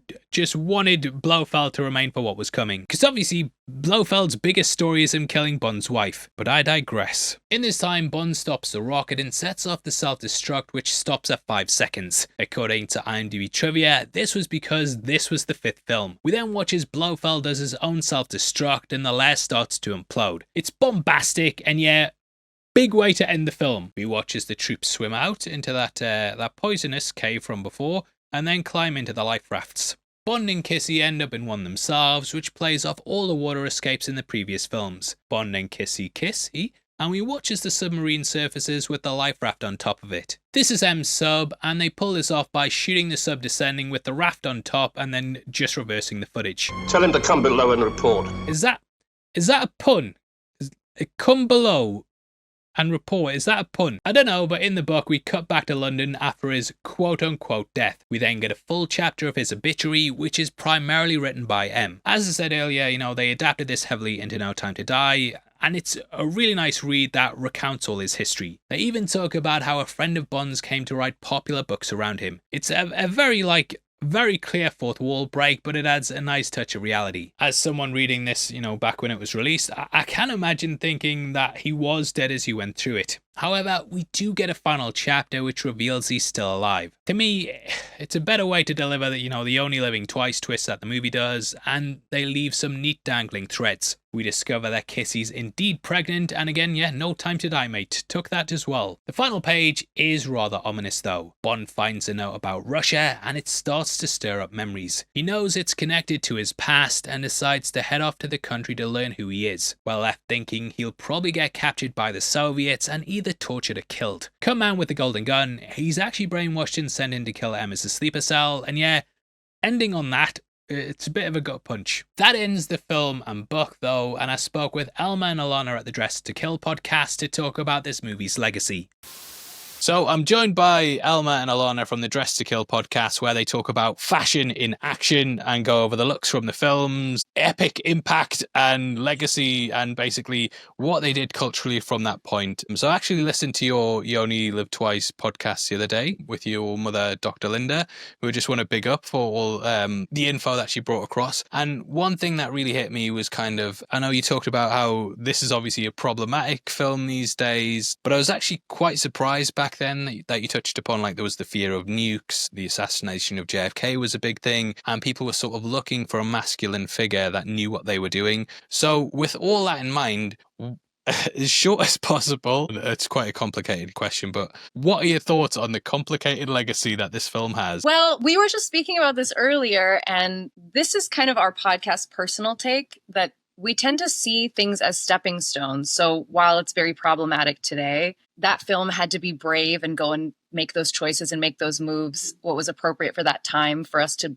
become and develop to where we are today. So we acknowledge the problems always, because that's what helps us grow in current media. But we really liked that. It seemed like that film was really aiming to be like an olive branch for Japan to the West. It had been 20 years since Pearl Harbor. So it was, at least from American culture, it was a good time to acknowledge Japan as like an equal in their capacity, in their political capacity, and in the big picture in the world. And as you had mentioned in one of our text exchange, this movie really showcased Japan so much, more than some other movies showcase other locations, other Bond movies. And it seemed like that was just such a nice, really acknowledgement of the culture and how powerful and epic they are in their own ways, which we love. And it really, I think, was an introduction to Japan for most people in the West. I don't think a lot of people, there wasn't Google back then. You couldn't just see what Tokyo looked like or what the beaches looked like. And Bond really set the stage with that film for so much culture around Japan to this day.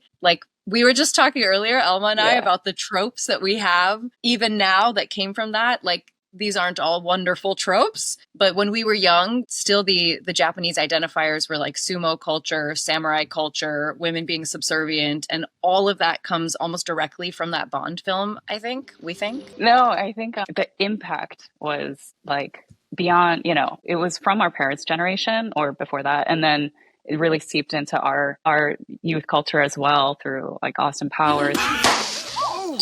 Sorry about that. I swear to God, that never happens. And like all of these other things that picked up from the Bond movies.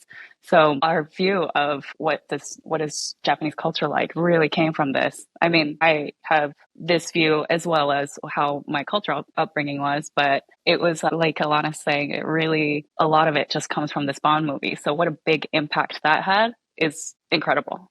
Yeah, I think when watching Dr. No, though that's set in Jamaica, it doesn't really show off much of the lifestyle there. Like, I don't feel I've learned anything extra about Jamaicans from watching that movie. Whereas You Only Live Twice is kind of the opposite in that it delves into the commercial side of Tokyo, the big skyscrapers, like the neon signs that are kind of commonplace when you think of that city now in film. But you've also got the quaint side to it too, with like the fishing villages, even like the marriage, the weddings, and the Japanese castle and stuff. So in terms of that, do you think it's kind of given a positive image to Japan, or do you think it kind of reinforced some stereotypes? It did both. I think a lot of people wanted to go to Japan because of this movie. Like, I was just telling Alana how I don't even know much about the seaside of Japan, and this is like my view. I get to see that in this movie. They really did go to different kinds of places, which around the country, which I loved. They showed a little bit of the historical side with the Kyoto scenes, the Tokyo city, and the bustlingness of this newly developing city, and also the seaside where it's a little more country and quiet. And I love that they were able to show different parts of Japan. They leaned into stereotypes, but like Alana says, it was this olive branch and them taking a brave step to try to showcase what it was like in the East, which someone had to do it, right, in order to pave the way, like Alana is saying, for other films and other people to try to get it right. Yeah, I think the way I kind of look at stuff with the Bond movies, where although it's problematic, it's not as problematic as some other films, because I think they treat everything with some dignity to it.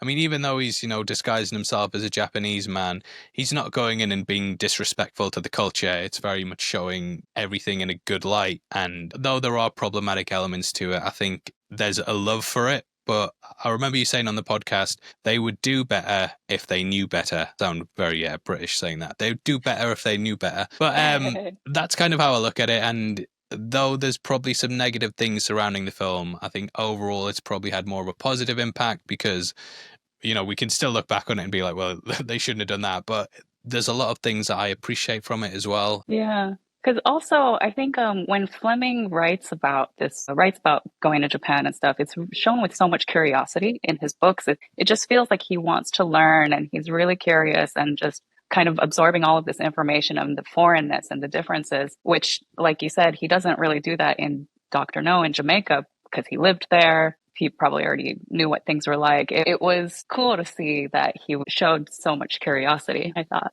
I think in a lot of his work, the only people that I get the sense he doesn't like are Americans. But even then, he's kind of like Felix Leiter's Bond's best friend. But there's like a section where he talks about like fat tourists outside Buckingham Palace taking photographs of stuff and hoping to see the Queen. I'm like, whoa, Fleming. Nice potty mouth, dirtbag. That's half your audience you're slagging off there. In Thrilling Cities, too, he talks like that. Yeah.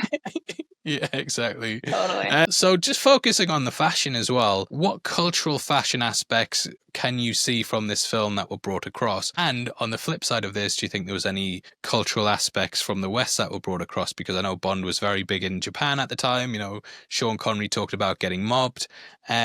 But there always feels like Japan gives so much love to the West. I mean, I know so many musicians that I've spoken to who are like, oh yeah, my album sells massively in Japan. And I think they just seem to embrace us quite a lot. So do you see anything going over there and vice versa? Yeah, fashion specifically, I think Japan was more influenced by the West than the West was by Japan specifically. I think as you probably talked about, how Japan was opening up to the West and vice versa. It was starting to become much more westernized in Tokyo after the war, after World War II. And they started really embracing like the, Jackie Kennedy style fashions. You see how Aki's character has like the beautiful blue on, and when she first meets Bond, I feel like that's very Jackie Onassis. But I think beyond the fashion, what was interesting is how this global spy genre really took off at this time. And in Japan, they fully went with it. Like they embraced it. They loved it. There are all these like animes that came out. There was Lupin the Third and then Golgo 13 were two big ones that were influenced by James Bond specifically. I think it came out like the year after You Only Live Twice. And my mom would read the Golgo books. And I actually have the little stack of the Japanese version of a Bond comic books. There's 4 of them that were published I can grab them in a second, but they were published in like a magazine for like young men. And it was just really embraced by the culture. All the young boys loved it. I even asked my stepdad about how was it watching Goldfinger for the first time in the theater. He just said it was shocking. Positively shocking. Like it was like watching Star Wars for the first time. It was so new and different. But it was totally embraced by them. Okay, so they did a Majesty's, Live and Let Die, Thunderball, and then they did one more, which I'm not sure, but it's Man with the Golden Gun. But the anime styles like this, can you see? Yeah. So is it read the opposite way? Yeah, exactly. And it's cute how they always start on page 007 for the first page. Oh, nice. Yeah, so they've made the comic books, and then animes also came out, not Bond specific, Golgo 13, and then Lupin the Third, which I grew up watching. It was super part of my culture as a kid. Yeah. Well, a new Bond trailers just came out today for the game. Did you get to see it? I did. I saw your reaction to it. You watched it? Oh, no way. A fan. Yes. Blue, what'd you think? You do more video games than me. Yeah, I'm a gamer too, so I can't wait to play. Yeah. It's funny, they have all these different, like, Bond totally looks different than what I would imagine like a video game Bond to look like, which is the first thing. Like he kind of feels more American to me. And then, but I love all the little action bits, and there's, I think, some parts with Moneypenny or someone that's like Moneypenny, and I can't wait to try. They did make him seem so American. I'm blanking on the name. Do you guys, you're definitely going to know, who's the guy that's dating Zendaya? Tom Holland. Tom Holland. It really gave me, like, Tom Holland does really, like, playful, younger, excited, sassy kind of action dudes. And it really gave me, like, Tom Holland / American actor vibes. I guess partly because the character's meant to be younger, so maybe that's on purpose. But I was also taking cues. I'm like, okay, blue eyes, darker hair. Are you giving us hints? How are you going to release this right before and not... They have to match. Yeah, it would be weird if they went with a totally different actor and then we've got these kind of two different Bonds. But it's all developing at the moment. I'm still hoping for the call. We'll see if I get it. If I do, I'll make sure to pop on the podcast. When are you doing another episode? Yeah, we can't give any specific dates, but we're talking about some ideas, and definitely wanting to talk more about cultural impacts and films around Bond and action movies. Yeah. It seems like looking forward to it. Bond is like in the air again. Can you feel like it really feels like there was a bit of hiatus, literally, and now it's kind of like it's coming back. I'm just starting to get more Bond in my dreams. I don't know. It's just back in the air. So the vibe shift has called us back slowly. So we're coming back, and so much exciting stuff is coming with Bond too. So it's a really fun time to be back and be able to discuss and be a part of the community and just have fun with that. Things have been so serious in the world. Let's just be playful and have fun and enjoy content. Playful, more play, definitely. Yeah. Definitely. And that feels like the way they're going with it from what I've heard. So very excited to see what happens. Thank you very much for joining me. Check out the Dress to Kill podcast. Excellent, especially if you want to learn fashion as well. Like, that's my big thing at the moment. I'm actually learning how to dress and realizing that I didn't know as much as I thought. So thank you for joining me and take care. Thanks you for having us. Well, anyway, that wraps up our breakdown of You Only Live Twice. And as always, we have our big Bond ranking. It's just that if you ask me what I'd rather watch again, I think all those other movies would beat it. I just feel that Goldfinger and Oddjob make for a better duo. There's several other love interests I think reign out on top. The car chases are better in the other films, and I even think Connery does better work in those too. And that would of course have bigger repercussions as well, with him then exiting the role. When we return, we'll be with George Lazenby, who, as I'm sure you know, was one and done. So it's probably the film that, out of all of these, I'm the most interested to go back to. It's the one I watched the least as a kid, and to be honest, I haven't really enjoyed it much in the times I've watched it since. However, this has a big following on the Bond community, with a lot of people saying it's their favourite. The book is absolutely brilliant as well, and I'm hoping that reading it will let me appreciate it more. Sean Connery has cast the longest shadow over the James Bond franchise. No matter what actor gets put in the role, his name's always brought up as the benchmark. Connery was the standard of excellence in which every actor gets judged by. So, following in his footsteps was always going to be a tall order. However, on a fateful morning in 1968, George Lazenby strolled into a barber shop. Here he met Albert R. Broccoli, who was currently looking for the next Bond. Lazenby is often talk about how he basically became the living manifestation of wrong franchise there. Talked about how he used sheer willpower to land the role. Because I wanted it more than anybody else. I was a country boy. 22 years old, I took this girl that I really fancied to see Dr. No. And going in, I think I had about a 90% chance of getting lucky afterwards. And coming out, I had about a 20%. But here's this guy who can get any girl he wants, kills people who gets in his way. Jesus, I'd like to be that guy. And that's when it started. I had nothing on my mind, night and day, except getting that job. I wasn't an actor. I want that job, though. So I went off and I got a suit that Connery didn't want. Where were you measured for this, bud? My tailor, Savile Row. I got a Rolex watch. I went to Connery's barber. You like close shaves, don't you? All I had to do was get past this feisty female at the desk. And I waited outside the door. As soon as she bent down behind the desk, I just bolted past her and up the stairs. And she's going, wait, hey, come back here. But it was too late. I was already up the stairs and leaning on the door saying, I heard you looking for James Bond. Harry says, where have you acted? Because we never heard of you. I said, well, I was acting in Germany and Russia, Czechoslovakia. Oh, I did a film in Hong Kong. Every place I thought they couldn't check on. Harry was impressed. Can you be here at 4 o'clock tomorrow? I was so scared. I think, I'm way over my head with these guys. The director was cheesed off, I could tell. He's looking at me, he said, okay, tell me what you've done. And I don't know what made me do this, but I said, Peter, I've never acted before. Well, he was stunned. Then he started laughing. And I said, why are you laughing? He says, well, you tell me you can't act. He said, you fooled two of the most ruthless guys I've ever met in my life. You're an actor.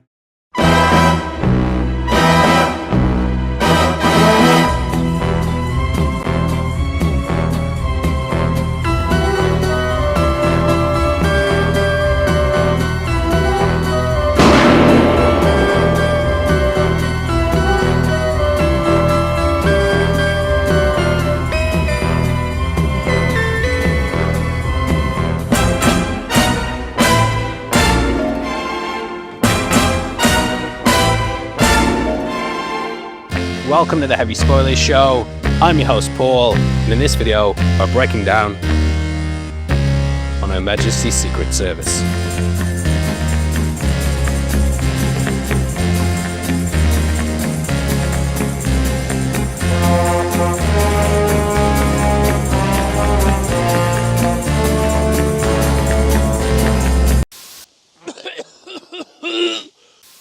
So this is a movie I was never fond of as a kid. It's a film I revisited the least, and honestly I never really sought it out. You see kids, when I was younger we didn't have the internet and couldn't instantly access millions of films. Not having much pocket money, I had to be selective with what Bond VHS films I picked up. This was one I just didn't gravitate towards, and with Lazenby doing just the one, I thought it was completely skippable. However, it arguably has the most impactful moment in Bond's life. Not only does he finally get married, but his wife's also killed as they go off on their honeymoon. Tracy's one of the big loves of Bond's life, and it's an event that has lasting repercussions. So the film is clearly taking big swings, and it's highly regarded amongst the Bond community. Recently I've seen us popping up on a lot of lists, with it often being near the top. So I was really excited to give it a second chance and see if I found a diamond in the rough. Throughout this video we'll be breaking down the film and also talking about the book alongside it. If you enjoy it, please hit the thumbs up and make sure you subscribe so you don't miss our coverage. With that out of the way, thank you for clicking this. Now let's get into On Her Majesty's Secret Service. I love you. So, On Her Majesty's Secret Service was a book Eon had been attempting to make for a while. Ever since Goldfinger, this had been on the cards, however, fate always intervened. After the rights dispute over Thunderball cleared up, they went with that instead, and then the following year, the weather caused the issues. Switzerland was facing an unusually warm winter, and thus the location didn't have the snow that was vital for the movie. Thus, You Only Live Twice went ahead. By the end of it though, Connery and the creative team were no longer on speaking terms. Connery asked for $1.25 million to return, and this proposal was swiftly rejected. But it didn't look like Bond was slowing down anytime soon. The producers were excited to inject some warm blood into the franchise and get a new actor for the turn of the decade.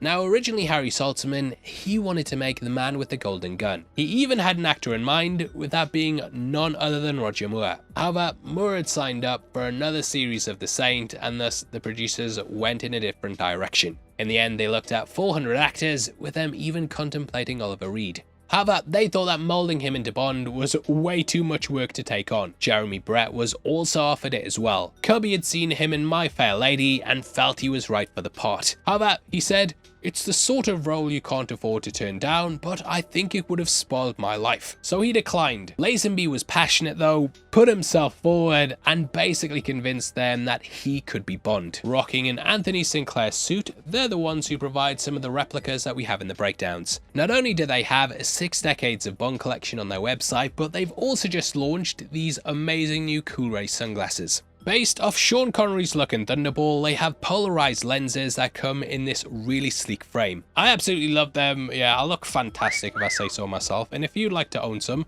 you can order them at the Ocularium at the link below in the description, so go check them out. Anyway, they gave him an audition, and Lazenby accidentally punched the stunt coordinator in the face, who also happened to be a professional wrestler. This was wrestler Yuri Borenko. He appears as one of Blofeld's guards and can be seen removing his jacket. Cubby loved this though, and saw this showing he could be a tough guy. Lazenby had done 3 days of screen tests and auditions, but after this punch, Cubby came over and said, "We want you to be James Bond." Well, blow me down. I just imagine it like, punch him again, show him what you're made of, be James Bond. But yeah, he landed the role because of this. Once more they brought in Richard Maybaum, and he'd written 4 of the 5 previous films. According to the James Bond archive, he'd written a 49-page treatment during Goldfinger.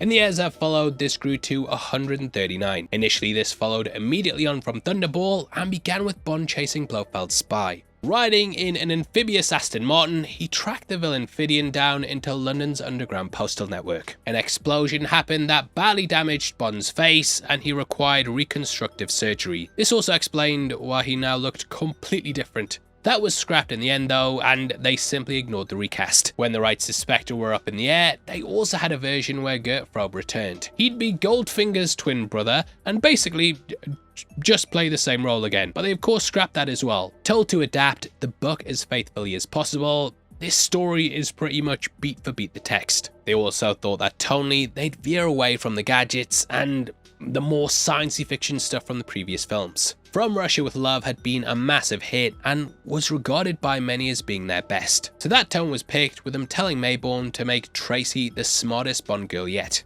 Behind the director's chair was Peter Hunt, who'd edited all the previous films. He'd been wanting the role for a while, but they always promised, next one, you'll be on the next one. Having come in last minute and saved You Only Live Twice though, he basically had them at his mercy now. Setting out to make a Bond completely different from the others, it's pretty safe to say he achieved his goal. Whether that was a good or a bad thing, yeah, we'll talk about it later, but Hunt never worked on one of these movies after this. Honestly though, I think it kind of shows the producer's hubris throughout the entire making of this movie. Not only did they have a lead who'd never acted before, but you also had the editor working as the director. And they paid for it as well. The James Bond archives are awash with the drama that happened on set during the movie. Apparently Hunt and Lazenby got on very well in the first days, but they had a falling out early on. Hunt's friends were visiting the set and the crew were trying to clear them out the building. They asked George for his help and he basically shouted, "Everyone get the hell off set, get out, I don't like any of you, get the hell off the set." Might have added in some stuff there, but yeah, this basically rubbed Hunt the wrong way, and from this point on, he only spoke to Lazenby through an assistant. Which yeah, if you're an actor who's never acted before, and you're only getting directions through an assistant from a guy who's an editor, you can see how it's a bit of a nightmare. During the love scene, reporters also arrived on set, and this was so they could write some articles about the movie. Dame Diana Rigg was eating her lunch, and she apparently said, "I'm having garlic for lunch, George. I hope you are as well." The reporters then ran with this and basically put out a story like, Rigg eats garlic before love scene. Because she hates George Lazenby, obviously, mate. She hates him. Mother of mercy! The pair of them both denied it, but you can see how reading that about yourself in the papers, that might cause some tension on set. It hit a point where Cubby threw a Thanksgiving party because no one was talking on set, and he wanted them to bond. James Bond. How about Lazenby showed up looking all glum and said he didn't get a formal invite. Dana Broccoli said, "You were informed the same way as everyone else," and then George apparently said, "But I'm a star." Cubby just saw him as having an ego, and the book even quotes him as saying he was acting like the star he wasn't. Kill shot! That's a kill shot! Now, we begin akin to Dr. No, with Broccoli and Saltzman's name brought into the white spotlight. This felt like it might be creating a tradition where they do this sort of thing every time the role was recast. But alas, this is the only other time they do it, and from this point on, every time they change actors, this isn't part of it. Either way, this felt like the first gun barrel where you can read into it a bit more beyond it simply starting off the movie. Lazenby gets down on one knee, and Bond of course also proposes in the movie. So it has been thought that this sort of had a deeper meaning to it where it was hinting at what's to come. Because of this, people have looked at other gun barrels and applied different meanings there as well. For example, in the No Time to Die one, we hear the shot, but then the blood doesn't drip down. So it's thought that it's actually Bond being shot in this moment, and he of course dies at the end of the film. We also have the one in Casino Royale, that becomes his first kill, and they make this entire scene the gun barrel because it's the first time he shot someone with a gun. Then we have Die Another Day, where the bullet flies at the camera because everyone watching it wishes they were dead. This blood drip down is also one of the only times it covers the actor completely. Anyway, it's a different way to start the film, and that takes us to the opening. Beginning at Universal Exports in London, this is of course MI6's cover office, which has been used repeatedly throughout the series. According to IMDb trivia, Peter Hunt actually appears in the reflection of the sign, though it's pretty difficult to see. Here we not only see M, but also Q, and later on get Moneypenny. I feel like this is to tell audiences straight away, this is the same franchise, it's the same character, do not get annoyed. We'd of course had the spoof with Casino Royale released right before You Only Live Twice, and even Sean Connery's brother was getting in on the action. OK Connery released in 1967, and most of the cast was made up from actors from the other Bond movies, so it just makes sense to tell us right away, this is the same man, it's the same, this is James Bond. Look, it's me, I'm here to deal with it. They have a bit of dialogue about some lint, and then looking for 007, which is when we cut to Bond. Now, order to differentiate Lazenby from Connery, they had to get him a new car. Though the producers still had a partnership with Aston Martin, they decided to upgrade from the DB5. That brings us the 1969 DBS Vantage, which we're very lucky to have here. Aston Workshop actually have a version of the car which is signed by George Lazenby. However, it's currently getting fixed up, but they've been kind enough to let us use this one. The DBS Vantage is just as sleek and timeless as its predecessor, and it would also influence some of the designs down the line. This would include the Vantage that we'd see Timothy Dalton driving in the living daylights. That would then feature in No Time to Die, which also borrowed some elements from this film. That includes Louis Armstrong's We Have All the Time in the World, which springs out from this moment. Starting by showing it off, it very much does the heavy lifting that teases out Bond's face. We don't get the reveal of that until much later in the scene, so the main focus is purely on the car. By being an Aston Martin though, it instantly tells us that this is Bond, and it instantly plays into the synergy between the character and the car. I've often said that Aston Martin's the best product placement of all time because you don't even think of it as product placement. It's just James Bond's car, and it plays as much a part of being the character as things like his Martini, PPK, and so on and so forth. Getting it on the beach was very difficult though, and they actually had to install train tracks. Still though, it's an incredibly beautiful car, and it shows that they were trying to still keep things in line with what people expected from a Bond film, while also differentiating Lazenby from Connery. Now the book is the second in the Blofeld trilogy, and it's actually dedicated to Sable Basilisk and also Hilary Bray, which I hope you can see, but that's who it's dedicated to. Sable, of course, appears in the movie at the College of Arms, and Hilary Bray is a moniker that Bond later takes on when he's undercover. Though the film keeps things in line with the book, they actually alter the order of the opening. In that, we begin with Bond sat at the Royale from Casino Royale. In a shelter watching Tracy, he remembers his childhood and the sand running through his toes as a kid. It's a rare insight into his life, and also the trips he used to take with his parents. Later on, his mind wanders to Le Chiffre, and he thinks about the adventures that he's had. He'd come a long way since then, dodged many bullets and much death, and loved many girls. But there had been a drama and poignancy about that particular adventure that every year drew him back to the Royale and its casino, and to the small granite cross in the little churchyard that simply said, Vesperlind R.I.P. The grave would of course inspire the opening of No Time to Die, but beyond that, things come full circle in the story. Bond's thinking about how he lost the first woman he loved, and in the end, he loses Tracy as well. So it's very poetic, and it reinforces the idea he'll likely always be alone. In both instances, he wanted to retire from the service, but in both instances, his lover was killed. These deaths were connected to his work, and in the end, he goes back to the job. It cements how he'll truly never escape the life and adds a really tragic side to the character. But for the opening, there's a lot of excitement, and he spies on Tracy watching her closely. As the day draws on, people start to leave, but he notices two that don't. Satin raincoats and dark caps at the Café de la Plage, they sit in silence with half-empty cups. Neither talk, and like Bond, they're fixated on the girl. The sun then touches the horizon, and almost like it signals to her, Tracy gets up. The men then attack, and Bond rushes over, which is when he's taken the boat by gunpoint. Suspecting they work for Blofeld, it's here that we get a dangling mystery. The book then jumps back 24 hours prior, and we see how he and Tracy met. This includes a casino scene that we'll talk about in just a bit. How about those prior 24 hours begin with Bond in his Bentley, thinking in detail about his resignation. Like when I say in detail as well, I mean in detail, and they've even written out the entire resignation letter. I'll shit you not. I'll not read it to you, but basically he feels like the search for Blofeld's fruitless and there's nothing he can do. Even he admits it's pompous, and just him imagining the reaction of people reading it absolutely kills me. But that was the gist of what he would dictate to his secretary when he got back to the office the day after tomorrow. And if she burst into tears, to hell with her! He meant it, by God he did. He was fed to the teeth with chasing the ghost of Blofeld. So yeah, just unintentionally hilarious. At this point, Tracy whizzes past him, and it starts off an impromptu race. Reading it, I saw a lot of flashes of the opening of GoldenEye when Bond first encounters Xenia. Here she's riding a red Mercury Cougar, whereas Xenia had the red Ferrari, but it's very similar. She's fast, fiery and flirty, and it's the kind of woman that Bond would be besotted by. Just immediately grips you, and it's a smart move to bring this scene to start off the movie. Pulling out a scope from the glove box, we can see this on red felt fabric along with a gun butt. It feels very akin to From Russia with Love, where he had the red inlay on the attaché case. Looking at her through the crosshairs, this somewhat foreshadows her death in which he's shot by Bunt. Realizing Tracy's going into the sea to end it all, he rushes in to save her life. It's here Bond drops his first line in the film, which just so happens to be the iconic, My name's Bond. James Bond. This builds off the back of Connery, who also said it as his first line on camera. Bond. James Bond. It's here that the thugs arrive and one gets Bond to lie in a boat. Bond ends up dumping this guy inside one later, so it's a nice way to tie up the scene. We then get one of my major problems with the movie though. Hunt's editing is just all over the place.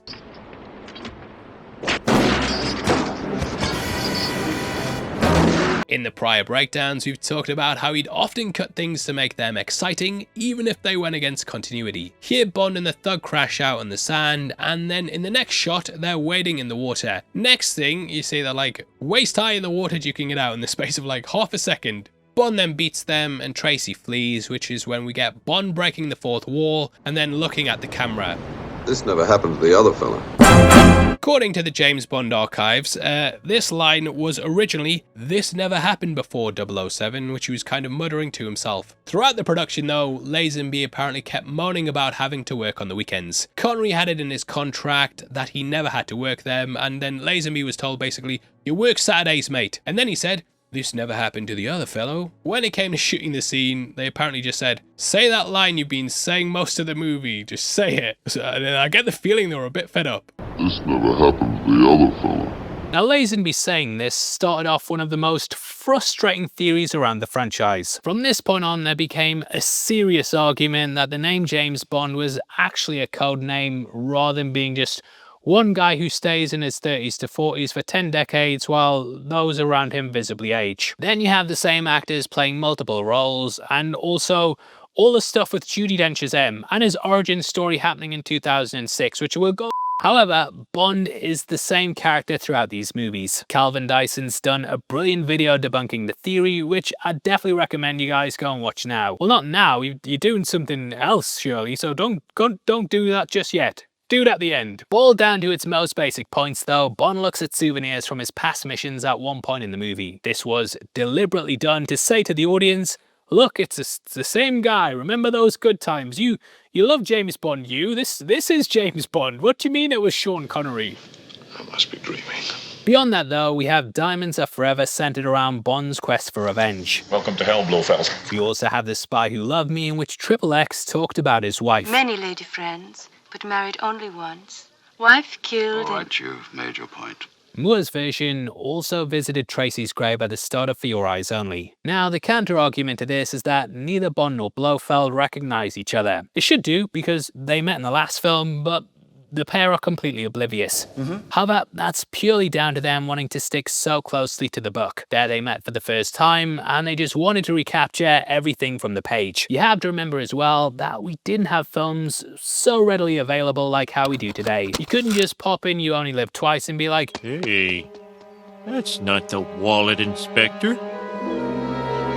It means this film messes with continuity, but remember, he's forever 40 years old, roughly. So no, it's always been the same guy. They just wanted to break the fourth wall as a little meta joke to start the movie. Personally, I don't feel it works well, and I actually remember seeing this for the first time and groaning out loud. I just kind of found it head-scratching, and there's a reason Bond doesn't break the fourth wall. I think it doesn't really give the best first impression either, and paints this more out like a fan film. Luckily though, we're saved by the title sequence, which is one of my favourites of the bunch.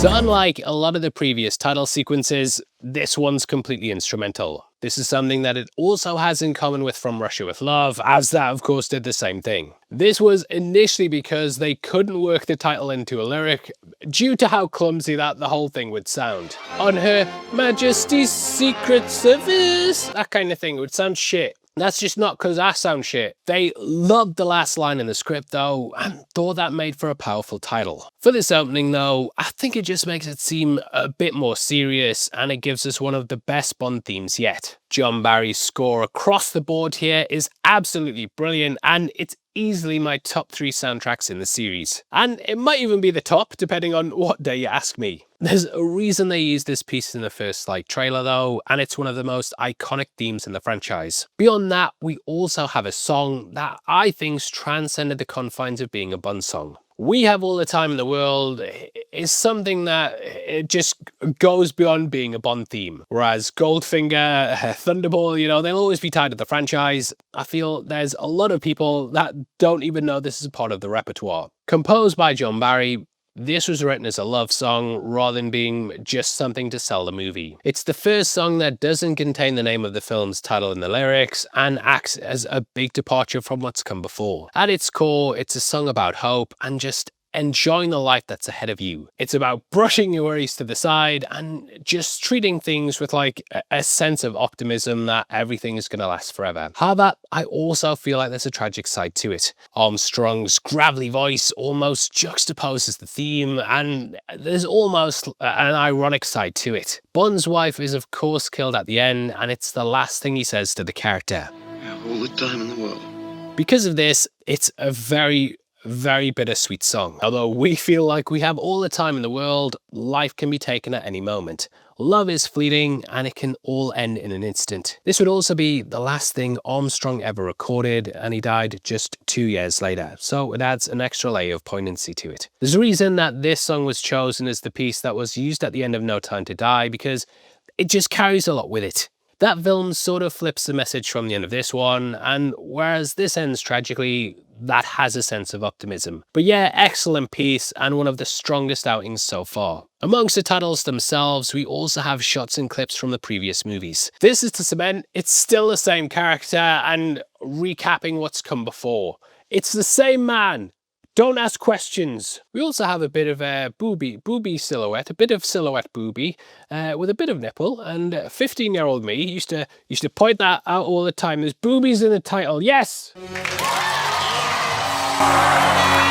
Now, Bond then pulls up to the casino, which is where we can see Tracy's cougar. We're at the Aston workshop in Beamish to film some of the videos with this iconic DBS. Established in 1988, their team of 40 specialists work across this massive 45,000 square foot facility. If you're interested in a specific car or just want to check out the site, you can follow them on Instagram at the Aston Workshop. They're currently running their V8 Evolution program where they restore the classic Brutonist suit to your bespoke specification. In our earlier videos, we discussed how they do that for the DB5 as well, and this program brings these classic cars into the new era. If you're in the market, they've got 80 cars on site that range through every decade and basically cover all of Aston Martin's history. Aston Workshop is located as part of the Red Row estate in Beamish, County Durham. Also on site is the 300-year-old country pub, the Black Horse. So yeah, if you're into cars or just want to see what they're up to, come visit them or follow them on Instagram at the Aston Workshop. Now again, in the book, this was the Casino Royale. Fleming created the casino after visiting the Casino do Estoril in Portugal, and though they couldn't name it that due to the rights and because it was difficult to pronounce, setting it in Portugal's a little nod to that book. It's here that they basically follow the text and the 24 hours that preceded the beach. Here he inquires about Tracy and gets shown to his room. The chapter ends with him saying it'll be a night to remember, and that then takes us to the gambit of shame. Now that night, Bond's basically killing it at cards, and he describes his strategy when playing. He says that the cards themselves have no memory or even sense of victory, so it's best to be bold. The guy cleans up, and it's here that Tracy arrives, which is when she loses terribly. Unable to pay, he knows this will completely kill her reputation. Not caring about the social ostracism, thinking only about the wonderful girl who had outdriven him, shown him her tale between Abbeville and Montreal, James Bond leant slightly forward. He tossed two of the precious pearly plaques into the center of the table. He said, with a slightly bored, slightly puzzled intonation, "Forgive me. Madame has forgotten that we agreed to play in partnership this evening." Bond just sees it as a setback and thinks he can just win back the money. However, his luck changes and he loses it all. For all his chivalry, he's back to where he was and valiantly steps back from the table. Remarking that, at least it was a night to remember, it's at this point he goes across to Tracy. Now Tracy is obviously one of the most famous Bond girls of all time. I think Dame Diana Rigg's the best part of the movie, and she obviously influenced Leia Seydoux down the line. Just like Honor Blackman, she was picked from the Avengers and is brilliant in the role. Even just having her introduced in a car chase, it gives her some agency and shows she's not just your stereotypical girl that kind of falls into the background. A lot of the Bond girls before this had basically been set dressing, with them getting very little to do. You completely get why he'd find her exciting and see her as a girl who could live up to his lifestyle. Tracy manages to unthaw Bond's cold heart, and you totally get why he'd fall in love with her. Getting a playboy like Bond to settle down, you know, it takes a special kind of woman, but I think by the end, you totally understand it. You're full of surprises, Contessa. So are you, Mr. Bond? It's here that Bond and Tracy then talk about the race. She says she would have beaten him anyway, as he wants to make it out alive, which is quite a striking line and one that plays into her character. As we learn throughout the book, Tracy is deeply depressed and Fleming fleshes out her tragic past. Born in 1937, her father Marco Ange Draco is the head of a gigantic mafia. Tracy's full name is Teresa, after the saint, but she shortened this because she says that she's not one. Her mother was an English governess who met her father in the mountains when he was on the run from authorities. He'd storm villages, take what he wanted, and then flee to the hills, which is where he evaded capture. The pair fell in love because she was attracted to his wildness, which is something that she longed for. Eventually, they settled down, the pair had a child, and when Tracy was 12, her mother sadly passed away. Thus, Tracy was sent to boarding school. The rebel within her led to scandal after scandal, and thus Draco cut off her money. In order to spite him, she then married an Italian count who basically just did it for her money. In the movie, they say that he was killed in a car crash along with one of his mistresses. However, the book takes things beyond that, and we learn the pair also had a child. Tracy's child also died due to meningitis, and Bond meets her when she wants to end it all. The biggest tragedy of the story is that he pulls her back from the brink and in the end shows her life's worth living. She then gets killed, and you really wonder if Bond may have been happier if he'd never been the hero. But Tracy's a really complex character whose life's as tragic as Bond's. The reason Draco sends men after her at the beach is because he's aware she's wanting to die. When she was a child and her mother told her off, she said, "One day, I'm going to go into the sea and drown." He then remembered this and knew this fantasy might stay, which is why he sent his men to shadow her. But Tracy, like Bond, lives life on the edge. In our other videos, we've often talked about how Fleming was very much about living like it's your last day. He ate the best food, drank the best wine, and even when his health was failing, refused to give it up. This was embodied into Bond, who also lives that lifestyle. Tracy is doing the same thing as well, which is why she's gambling big, speeding, and just throwing everything away. But it attracts Bond, and the chapter ends with her saying, "You can come later. The number is 45. There, if you wish, you can make the most expensive piece of love of your life. It will have cost you 40 million francs. I hope it will be worth it." Come later. I hope it'll be worth it. The movie then takes things to Tracy's room where Bond's attacked. This man was actually sent by her father to test whether Bond was a suitable lover. Smashing him with a chair, he then returns to his room. I love how we see a set of golf clubs with the initials JB, which just a great touch. This scene is actually often used to audition potential Bonds, and you can see why when he sees Tracy. He has to be charming, fierce, but also passionate. So it's a great test of an actor's range. She then appears from the shadows, holding him up with his own gun. Immediately, we're seeing just how challenging that she is. Chapter 4 starts off with them getting it on, whereas in the movie, Bond wakes up with her gone from his bed, and he calls the reception to learn she's checked out. He also finds payment for the money she owes him. She screwed him to pay off her debts, and now her dad's doing the same thing. What? Bond's then held up by some thugs downstairs. Lazenby really shows his ability to crack jokes, as he sort of makes light of everyone being held hostage. In the book, he was just taken by boat, and he and Tracy were picked up after the beach. He was constantly thinking of a plan of attack and even wondering whether Tracy could swim. I do feel like Bond's probably going through the same sort of plan here and using humour as a distraction. Taken to Draco's office, we then get another fourth wall break. Yep, that guy there is whistling the Goldfinger theme. We then get a play-by-play of the book. Bond goes in, draws a knife, and Draco mockingly says, "Do not kill me, Mr. Bond. At least not until we've had a drink." He's clearly loving it, and the work even describes him as having a delightful face. Aww. The guy's got a bar instead of a filing cabinet, and Bond shows how accurate that he is. Throwing a knife at a calendar, this kind of gets into the next point I want to touch upon. Though this says Settembro, this is actually a Christmas movie, yay! Several of the big events happen across the holiday, with even the party later on being on Christmas Eve. Bond gets so caught up in the action though, he forgets about it, and then he's reminded when he crash lands into the party. But today is the 13th. But today is the 13th, Commander. I'm superstitious.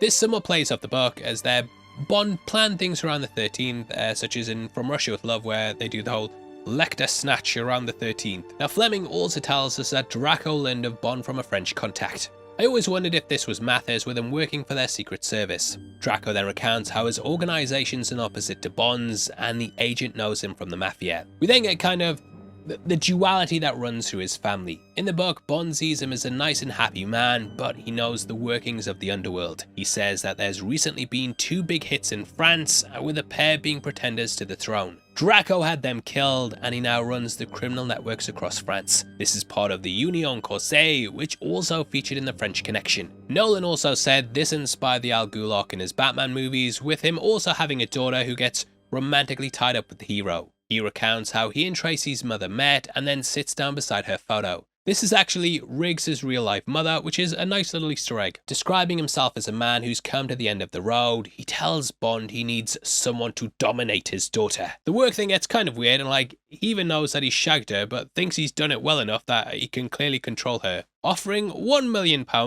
all Bond really wants is info. He knows Draco can use his connections and track down Blofeld. What's sad is that in trying to save his daughter, Draco puts her in the crosshairs. Bond actually suggests he sends her to therapy, but he says the therapy she needs is a good strong man. I find her fascinating, but she needs a psychiatrist, not me. What she needs is a man to dominate her. It's clear he thinks a lot of her and just wants her to get well and live again. But in the end, it's fruitless, as she's killed by the man that Draco gives the info on. Looking at this from the audience's perspective at the time, I did wonder if this had a negative effect on the film. It's probably the most dour Bond we've ever had, and wasn't the feel-good film that we had with the other 5. I'm not sure if starting off with such a tragic Bond was a way to endear him, and they'd of course go back to formula for the rest of the franchise, up until Casino Royale. In the book, we learn Blofeld actually tempted 3 of his own men to join Spectre, and I did wonder if they were the Mafia characters in Thunderball. So both kind of want him off the map,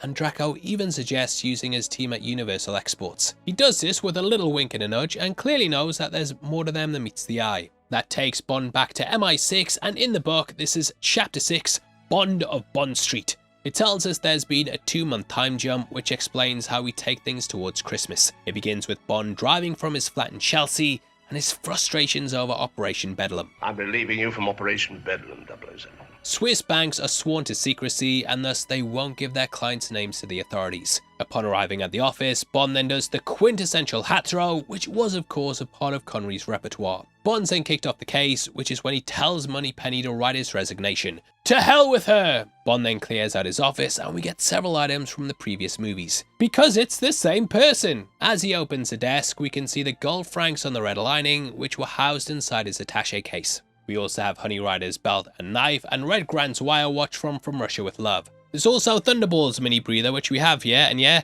I can imagine Easter egg hunters in the 60s that watched this scene and they were like, fuck it, this is like a Marvel movie, this is what a Marvel movie must be like in the future or some shit. Toasting to all is, Bond then heads back to M, where he says he's granted his request. He doesn't show any emotion or even lift his head up from the desk. However, it turns out Moneypenny actually requested a 2-week holiday. I love how Bond says, Moneypenny, what would I do without you? Which is then followed by M listening on the speaker. What would I do without you, Miss Moneypenny?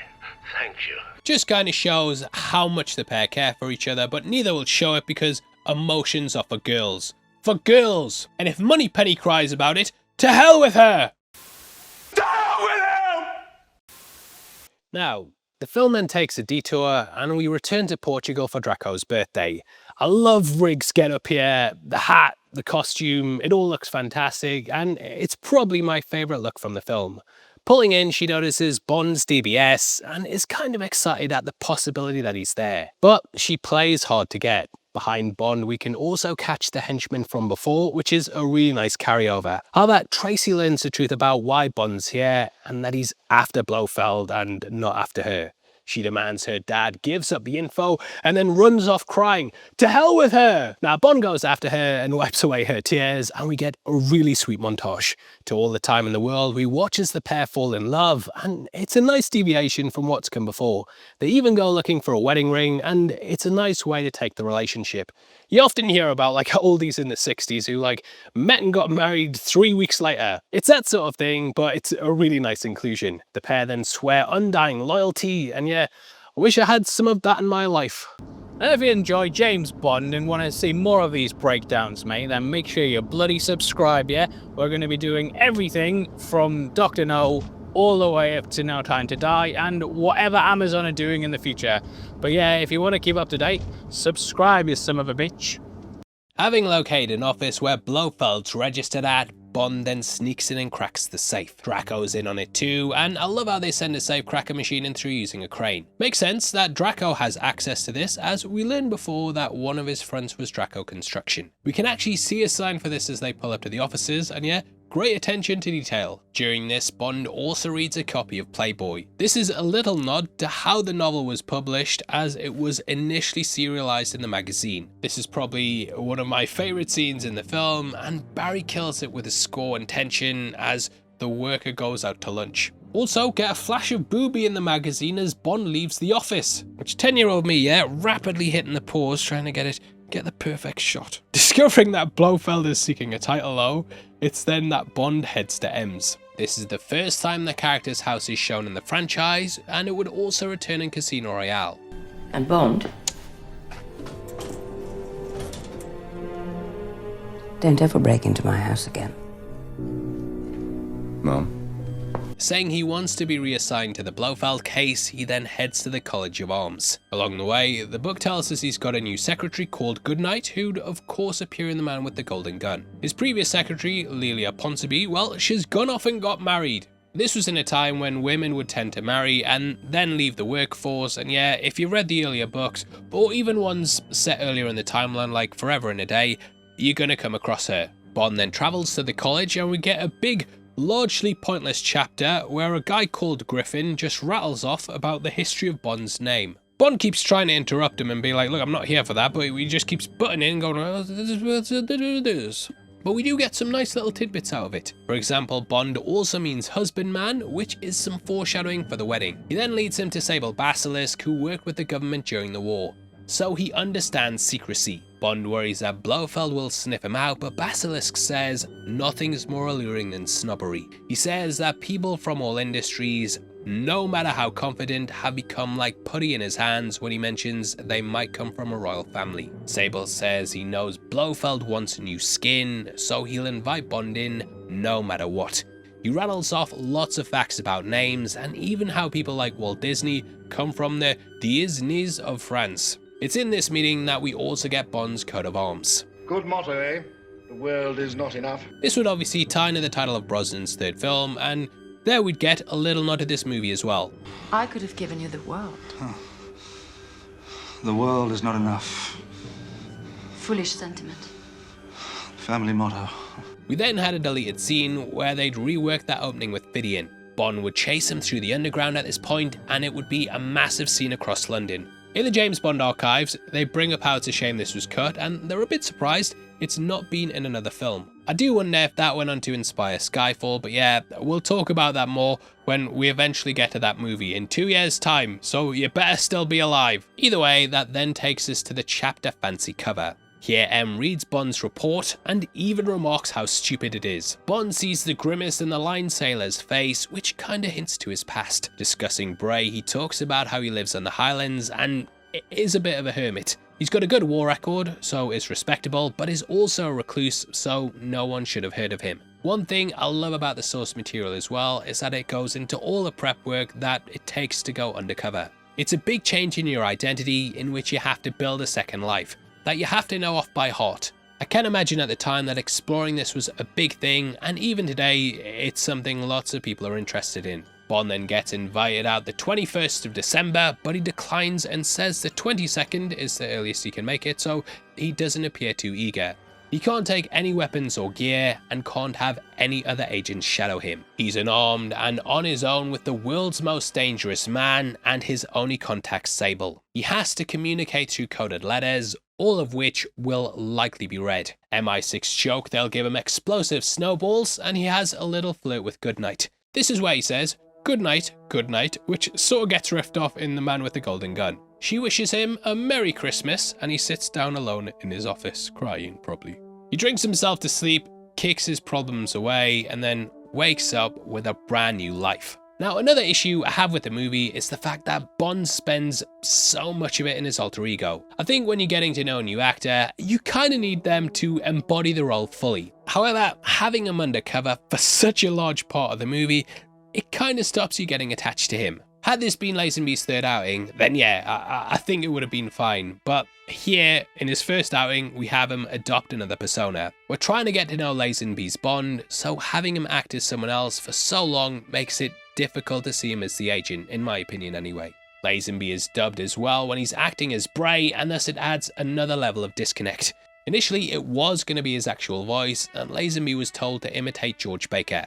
He's the one who plays Sable Basilisk, and Bond even mentions taking his voice.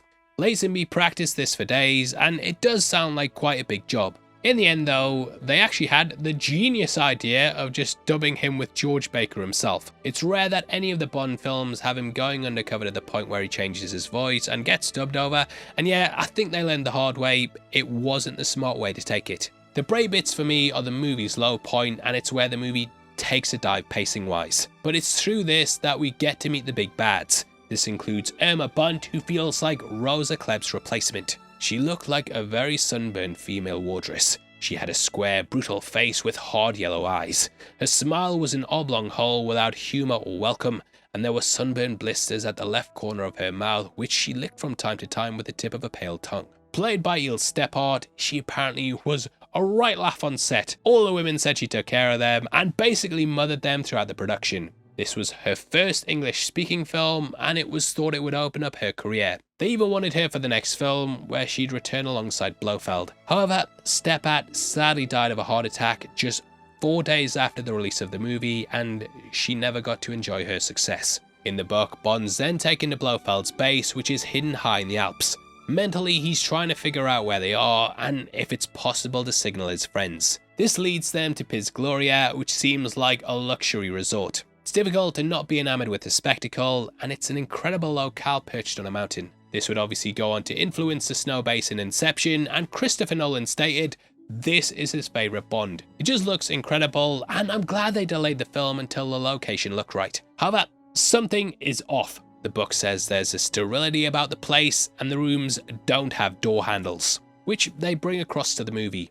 It's very much a prison, and the guests aren't supposed to move around. This then takes us to the chapter, 10 Gorgeous Girls. In the movie, it's 12, but they basically serve the same purpose. Now, as we discover throughout the plot, this is creating sleeper agents. While they sleep, it's making them, they're asleep and they're becoming sleeper agents. It's clever. Obviously though, it would go on to inspire things like Black Widow, Anna, La Femme Nikita, and you can see Bond easily getting raptured here. Set with clouds in the background, zither music playing softly, it's basically heaven. There's girls like Violet, Anne and Pearl, and even Northern Lass Ruby from Manchester. They flirt the night away, and Ruby writes her room number on Bond's leg. Though this is one of the weirdest outfits we've ever seen Bond wear, the kilt's at least fitting with his Scottish heritage. The James Bond archives, they also talked about a little prank they did on set, and they actually got a sausage, yeah, they got a sausage, warmed it up, taped it to Lazenby's leg, and then started shooting the scene. They were all sat around laughing while she put her hand down, expecting her to shriek. Angela Skula apparently just continued the scene though, and after it said, "You've got no underwear on by the way," didn't even flinch.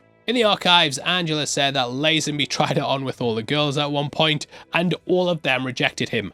One by one. It was like, fucking hell. She didn't even try and make a big thing out of it though, and was just like, he must have had a terrible time getting rejected by all those women. Now she actually came over from Casino Royale and had played Buttercup in the 60s spoof. Apparently, they just spent 2 months playing crochet, which was suggested by Joanna Lumley. It's great seeing her here as well, and though she doesn't do much, yeah, just amazing seeing the most British beauty of all time in a Bond movie. She also did the audiobook for the novel on BBC Radio 4. In the book, Bond then discusses their names and the meaning of words. Did you know that Peas means peak, like Peas Gloria? He also observes the weather and deduces that they're Spectre. In the movie, he then goes to meet Blofeld, whereas the book handles it differently. Everyone gets locked in at 10, and Bond sighs with exhaustion for the microphone. When he lies down, he begins to hear a strange noise, and we end the chapter with him pondering what it's about. Now, as we learn, they're supposedly treating allergies and phobias. Through using hypnosis as they sleep, Blofeld's voice tells them to just let go of their fears. Bond never actually catches him telling them direct instructions, but there is a reason for doing this. The women being lulled by his voice eventually makes them learn to trust it. Hit subscribe. Thus, if they enact small things, he convinces them to do bigger and badder. Eventually, they'll return to their respective homes, and upon instruction from his guiding voice, carry out his nefarious plans. Chapter 11 is titled Death for Breakfast, and it begins with a scream. Distinctly male, it sounds like someone falling off a cliff. Bond asks about the man, and Pietoir says it was an accident. But Bond knows there's no way he'd know this quick. Apparently he went down the bobsleigh head first and crashed into the wall at 60 miles an hour. As we learn, the guy had actually sexually harassed Sarah, and Blofeld's punishment was death. Kinda plays off when he murdered a Spectre member in Thunderball, who we learn had assaulted a hostage. In the book, Blofeld's asexual, who sees love like it's a distraction. He wants complete obedience, and anyone who deviates must be destroyed. It's here that Bond's then taken to Blofeld, which is where we continue in the movie. Bond's then taken in an elevator, and in the book, he remarks how the guy here, clearly a henchman, which I love in the movie as well, because, like, he's clearly giving the side eye to Yuri. Meeting Blofeld, he's played by Telly Savalas. Who loves you, baby? Yes, Kojak is Blofeld, and no, I think Donald Pleasant's performance, that's unforgettable. I think Savalas does a solid job as well. He has things that sort of become a staple of the character, such as the fully buttoned up suit, which continues to return down the line. That obviously comes across from Pleasance, along with being bald, as in the book he has hair. Nothing really comes of this meeting though, and yeah, I wish they played it a bit more tense. There's a great scene in Goldfinger where they meet at the golf club and both kind of know who the other is, but neither say it, and it just feels like they could have added a bit more tension. Bond's then taken to his room and he gets to work on his papers. In the book, we discover that he'd actually pulled out his hairs and laced them throughout the notes. Sort of similar to him putting the hair over the door in Dr. No. He then finds these hairs are all missing, so someone's clearly gone through his stuff. Though it's at this point that Bond then sneaks across to Ruby's. Bond has been playing up that Bray is gay, but he drops it to seduce her. You are funny, pretending not to like girls. Well, I don't usually. Seeing the hypnosis firsthand, he watches the hole Blofeld has. He then returns to his own room and does the dirty double dip, even using the same lines he used on Ruby. In the book, they actually drag things out a bit more and have this happen over a couple of nights. He basically seduces them by saying they might be related to the royals, and when finding out Ruby's called Ruby Windsor, he's got an entire spiel about how she's related to Elizabeth, just to shag her. This goes into all the affairs that the royals had and how there must have been a secret love child somewhere. But honestly, I don't know, I'm going to sound fucking woke. Obviously, Bond, a big part of Bond's character is to seduce women. But in the case with this movie, I think in this example, it's very, very sleazy. In the movies, he's on missions and stuff and meeting the girls along the way, so you can kind of excuse it. But in this film, they clearly state he's got a woman that he's supposed to be in love with and is basically going to get married to. So I feel like it makes him look a bit trashy, and then also makes you think, does he really love this woman? So you're kind of not as invested in the relationship as you should be, if that makes sense. I'm still all for like going out and shagging all the time, mate. Don't think I'm fucking woke, yeah?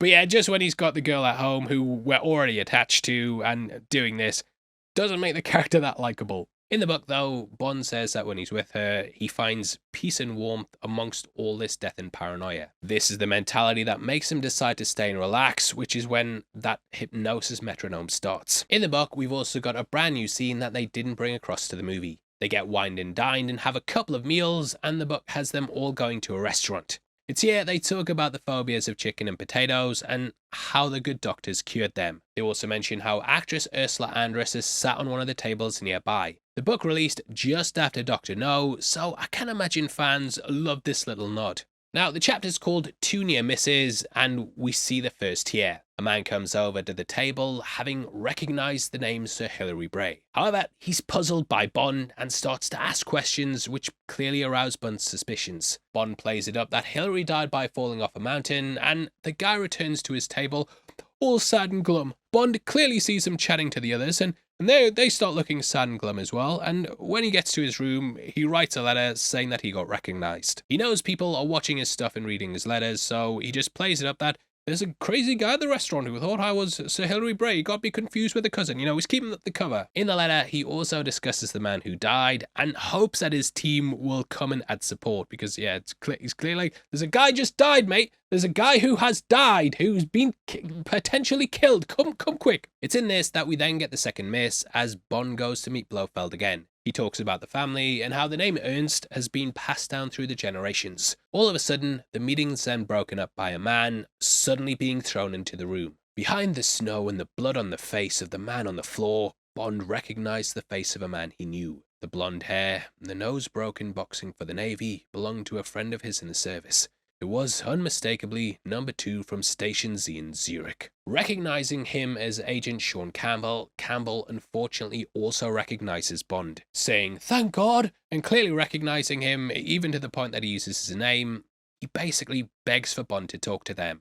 It completely blows his cover, but Bond coolly sparks up a cigarette and denies knowing him. He knows it's a death sentence, but lights it with a steady hand and says he's never heard of universal exports. Campbell gives him one last look and is then taken to the interrogation room. It's one of the coldest things that Bond's ever had to do, and obviously Blofeld's also completely shook and he ushers him out the room. Bond knows he's been made and he goes and sits on the toilet in what he calls his throne of reflection. Ruby discussed in the work how the rooms weren't mic'd and this is the one point of refuge. Running through all the possible ways he could have saved Campbell, he realizes how futile it would be. He knows Campbell will regain his senses and might resist torture for a couple of hours, but Bond will be made. Now in the movie, we have his shadow getting caught while climbing the cliff. The guys appeared throughout the movie and always kept a watchful eye on Bond. In the movie, Bond doesn't come to his aid, but I don't think it appears anywhere near as dire. In the book, he realizes he needs to get the girls' names written down, so if his body's discovered, they'll investigate his warning. He writes this on some toilet paper in what he calls his own invisible ink, which is basically just him weighing and writing out the names. Ruby then visits his room, and he gets the name of the girl who left the week prior. Named Polly, this becomes important later on. Bond then goes to the restaurant and asks for some goggles or a visor due to the sun hurting his eyes. Clearly, he's planning an escape, and when he returns to his room, he makes a break in the night. Now, going back to how they play things in the movie, you know, that agent gets captured and clearly gives Bond away. That night, Bond then goes to Ruby, and we get... Is that old cow told you? Fancy meeting you, Fräulein. Whew. Dear me, big jump scare that. Fucking hell. Knocked out, Bond's then taken to Blofeld, who reveals he knows who he is. He also divulges his plan in the most maniacal monologue ever. The women will go and create biological warfare that will wreck parts of Britain. This will lead to famine, starvation, and death. In the book, there's actually a massive section, like a really long read, where they talk about how basically there's a turkey shortage in the UK. The birds are obviously big at Christmas, but foul pest has disrupted the livestock. Something or someone is wrecking the country, and though they've kept it out the papers, it's very worrying. Now we learn that Polly actually arrived with the bird fowl and returned to her home. This was the greatest concentration of turkey farmers in the UK, and it's spread from there. The book then goes into all the ins and outs of biological warfare and how that's the next big fear. Obviously at the time, you know, atomic weapons were a major thing in the zeitgeist, but they were worrying what will come next, and yeah, biological warfare, according to this book. In No Time to Die, you know, we've got the thing with the nanobites, and it's nice that they're kind of always thinking what's going to ruin the world next. Spoiler videos on YouTube, that's what. Now, as I said, Blofeld does his usual monologue and takes him to a room where he sees his pal's body on the way. He then locks Bond away, where there just so happens to be a way out along the cable car wire. It's a bold plan, Cotton. Let's see if it works out for them. The women are then given their final session while Bond moves across the wire and finally makes it to the outside. Sneaking back in, he witnesses the women and has to fight some very jumpy editing. He then steals some skis, a suit, and heads into the night. Now in the film, he's immediately chased, whereas in the book, they play things a little differently. Bond hasn't been fully exposed when he makes a break for it. He knows that assassins normally come in the middle of the night and do it while you sleep. They also won't want to wake the girls, and they'll simply dump his body in the snow. Thinking about how he'll be discovered in 50 years' time, they leave him with no marks or identification. So he makes his move. Bond creates a makeshift snowsuit out of his clothes, which is very bare bones, and he says the rest is up to the fates. Going to the dinner to keep up appearances, he then strolls out with some dignity to grab the skis. Using a Rolex as a makeshift knuckle duster, he clocks a guard in the face. Clocks a guard in the face with a watch. He kills him and then notices his patois. It's rough justice. He then puts on a voice and picks up the telephone and asks what's happening with the Brit. He learns they're coming for him in 10 minutes and then slips off into the night. It leads to a thrilling chase and what's probably the best part of the book. The movie plays things heavy on the action, with even Blofeld joining the chase. But actually like the idea of him just skiing down the mountain as fast as he can in the night in the hopes he gets enough of a lead to make it to some safety. Doesn't last long though, and a flare cracks the sky, which turns everything to a hideous red light. The cable car line sings above him and he knows they're not too far behind him. Hearing the cable overhead change tune, he realizes it's past the first pylon and then something lands to his right and left. Grenades. Hurled forward, he ends up on one ski. Bond is just desperate to survive, and it's a man with nothing but his skills against an army of killers. The production team actually pulled in several Olympic skiers, and they provided the stunts that we see in the scene. They actually couldn't use some of the actors because of insurance regulations, which you can kind of tell by the rear projection. Cubby apparently blew up on Lazenby because he was told they weren't covered and he wasn't allowed to ski at all. But Lazenby did it anyway, and Cubby was in a cable car when he saw him. So yeah, it just went off on him. This is another highlight of the movie though, and it's the first time that we see Bond ski. Overall, it's an incredible chase, and yeah, one of the standout scenes in the movie. Now, according to IMDb trivia, Lazenby actually suggested a scene in which Bond skis off a cliff. He'd then free fall for half a minute before he'd open up a parachute and then fall to the ground. Unfortunately, they didn't have the resources to pull it off here, though they really liked the idea. As we know, this unforgettable moment would appear at the start of The Spy Who Loved Me, and that's my favourite Bond opening. So thanks, Lazenby. Now in the book, they even have an avalanche due to all the gunfire and explosions. Bond hears the giant roar of the mountain, and the entire thing goes on the move. We get trees snapping like matchsticks and a white tide washing the land. Bond then finally makes it to the road and a pursuer crashes into a snow fan behind him. The white snow turns pink, which is something they later bring into the second chase. That happens during the daylight, but here it's a death in the night. However, Bond, for all his wits, is still in the land of the living. In the film, he then throws a guy off a cliff and is then chased through the streets by Blofeld's goons. Now, the dynamic changes with the arrival of Tracy. In the book, he goes to a masquerade where Bond's given a domino mask at the door. The guy even says, "You are a gangster, the spy," which is a great line considering he's working with both the mob and MI6. We then get the call for the last dance, which has a double meaning. Knowing he's being stalked, he then heads to the ice rink, which is when he notices Tracy's brilliant eyes. That's how Rig arrives in the movie, and she then saves his life. This outfit would be used later down the line, and it's similar to what Elektra would wear in The World Is Not Enough. We learn that Draco told her to go find him, which is why she's here. She brought the message to watch his step and has been desperately looking for the agent. In the movie, after a ride, Bond goes to a phone booth and Bond whips out the gun to try and do a drive-by. In hindsight, it feels like it's foreshadowing the end of the movie, where she aims to shoot Bond through some glass. Driving him out, they even get chased into a car race. About the track, we've got the advert for Corgi, who have the license to produce all these metallic car models. It shows how capable she is though, and Bond sees her like a guardian angel. The pair are being followed though, and in the text, they speed ahead and get to a bridge. Bond then gets out and turns around a sign so it points towards a ditch. Seeing their white strained faces go hurtling to their deaths, Bond finally lets out a sigh of relief. Bond then puts the sign back round and returns to the car and passes out. Tracy then handles it to Zurich, and in both the book and film they stop off at a lodge. The next chapter is titled Love for Breakfast, which plays off the Death for Breakfast one from before. It's basically the calm after the storm where she makes him breakfast. I prefer the nighttime setting for the movie though, and the romantic moment in the barn. Bond sees Tracy as the perfect woman and that she's exciting, independent, always hits the thumbs up, and is also resourceful. He actually thinks of having kids with her, and we then get this section. Bond found his voice saying those words that he had never said before in his life, never expected to say. Tracy, I love you. Will you marry me? Will you marry me?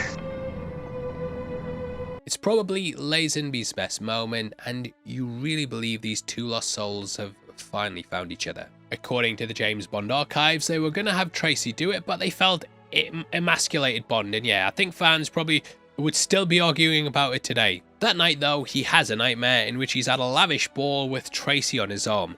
Introduced as Commander and Mrs. Bond, he worries he's going to lose his exciting life. They just chat away and it sounds like a pretty nice party, but to Bond that's the worst nightmare, it's a fate worse than death. He even wakes up sweating, but it's kind of a be careful what you wish for thing. Now in the movie, they alter things for the next day and incorporate the avalanche. Blofeld's goons arrive to find Bond and Tracy skiing. The explosives then create the landslide. It's something that they also riff off in The World Is Not Enough, and yeah, lots of clear nods to this movie there. In the end though, this allows Blofeld to grab Tracy, which is another big change from the book. There she stays at home while everyone goes to fight, but it just works better in a movie if Blofeld takes her hostage. In the book, Bond then calls Universal Exports and says their number 2 has had it, which is obviously code. He also says to keep an eye out for 10 girls, and they're all detained at the airport. Bond also goes to the Identicast, which was first brought up in the Goldfinger book. This appeared in the film For Your Eyes Only, and here it's used to log Blofeld's new look. We then get a big boring meeting that kind of just recaps the plot and explains a deep hypnosis. Goes on quite a bit, and they reveal the Russians are still fueling Blofeld.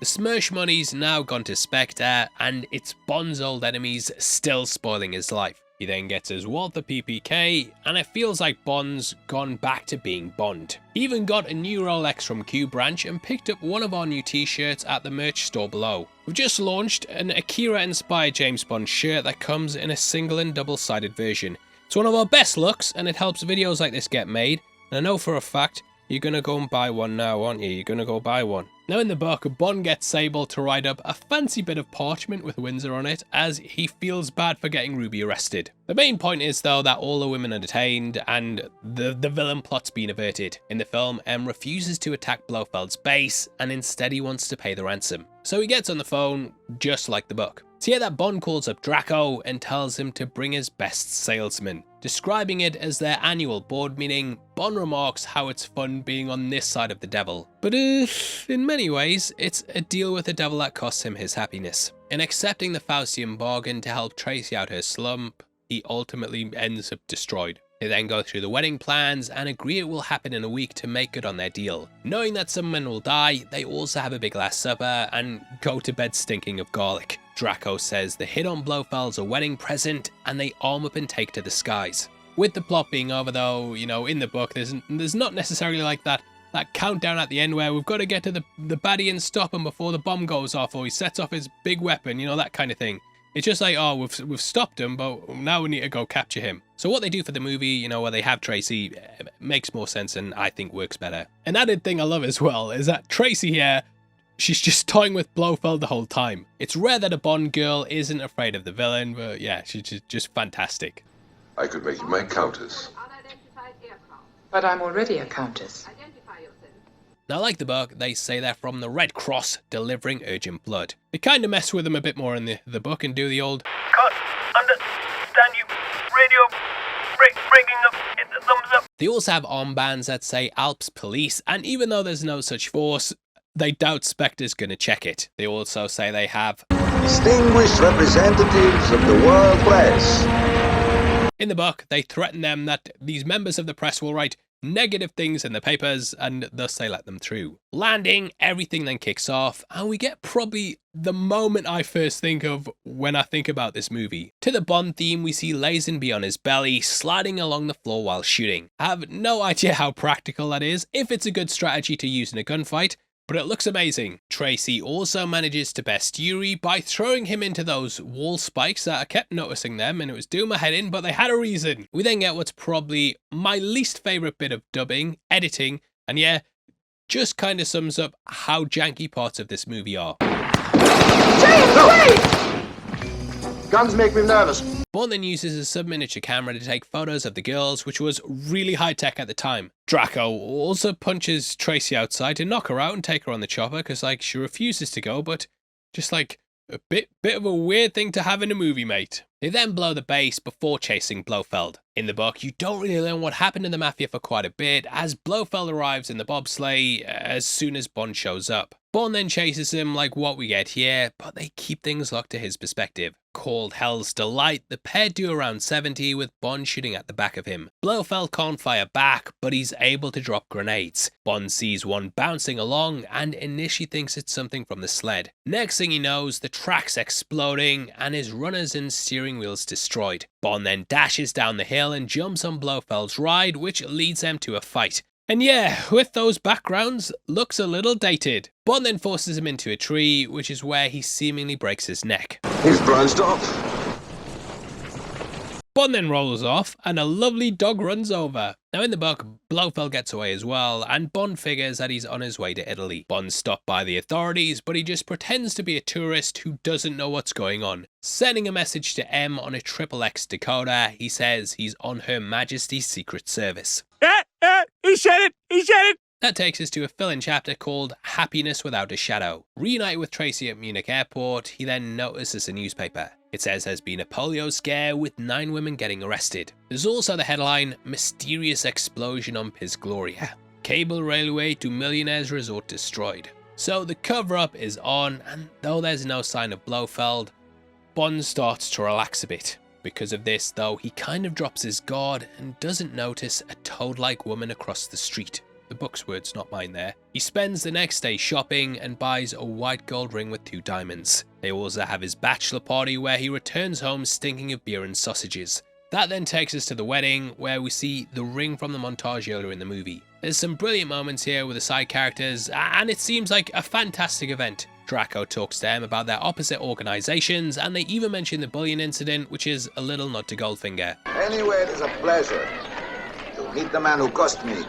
3 of my best operatives. Yes, November 64, the bullion job. With that being the year of the movie's release, Bond then hands back the money, and in the work it says that he has enough and that it could be like a restriction that held him back from living. Prices far above rubies, or even your £1 million. Now the first part of this comes from Proverbs 31:10, and it's used to describe a woman of great value. Either way, Q's there, and even poor old Moneypenny, who sees James go off to happiness. He then throws his hat to her, which plays off all their moments in her office. Crying, this then takes us to theory time. In that, I personally believe that Moneypenny tipped off Blofeld and Bond so that they could kill Tracy and give Bond back to her. No, so how they find out is explained in the book, and we learn that a woman reporter had stopped by in the morning. Bond's obviously famous at this point, and she basically was just asking about the times of the ceremony, so no one really thought anything of it. They then take a drive down what's known as the Lane of Pleasure. However, there always seems to be a speck of red not too far behind them. 10 minutes later, Tracy said, "There's a red car coming up fast behind. Do you want me to lose him?" "No," said Bond. "Let him go. We've got all the time in the world." It's at this point that tragedy strikes and Bond blasts the car. The whine changed to a shattering roar. The windscreen of the Lancia disappeared as if hit by a monster fist. Bond caught a glimpse of a taut, snarling mouth under a syphilistic nose. The flash eliminator of some automatic gun being withdrawn. Just happens so fast, and Bond's life is completely destroyed. "It's alright," he said in a clear voice, as if explaining something to a child. "It's quite alright. She's having a rest. We'll be going soon.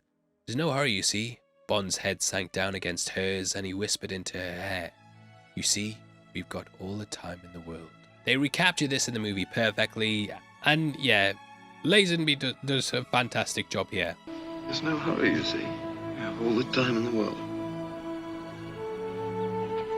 Initially, he also did a take where he cried, but Hunt made him do it again. Lazenby said it was his best work, but Hunt remarked that Bond doesn't cry. But what we get is still really good, and I love that Blofeld's also wearing a cast. Just because he got caught on the branch, didn't he? That's good attention to detail, that. We then close out somberly with a shot of the broken windshield, and then stop playing the triumphant Bond theme, which is a bit weird.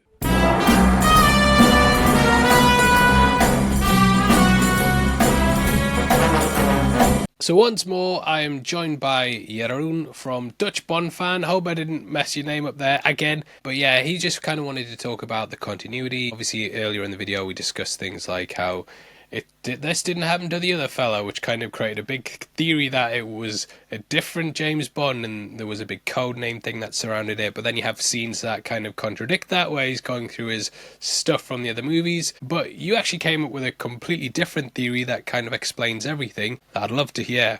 And then I kind of want to talk about my own theory. But you go first. You tell me, and I'll just say it's mine if it's good. Okay, I will. And thanks again for having me on board once again. It's really good to see you and to be here again. Yeah, you're right. The codename theory, that's the one that not a lot of Bond fans seem to subscribe to these days. Because it is contradicted easily too, because why would Roger's Bond put flowers on a grave if it was a code name? And why would Brosnan's Bond have the same family motto? All of that stuff is quickly debunked. The official timeline, of course, is that there are two timelines, the official continuity. The first 20 films essentially are one timeline, even though Bond gets younger when Dalton stops in, and it's just all a bit loose. And then Craig's Bond is officially a separate timeline, as confirmed by Eon. But my way of kind of fixing both of these problems of the official timeline and the codename theory is, it's not even that profound, to be honest, but it's, what if you just look at each actor's Bond as a separate universe?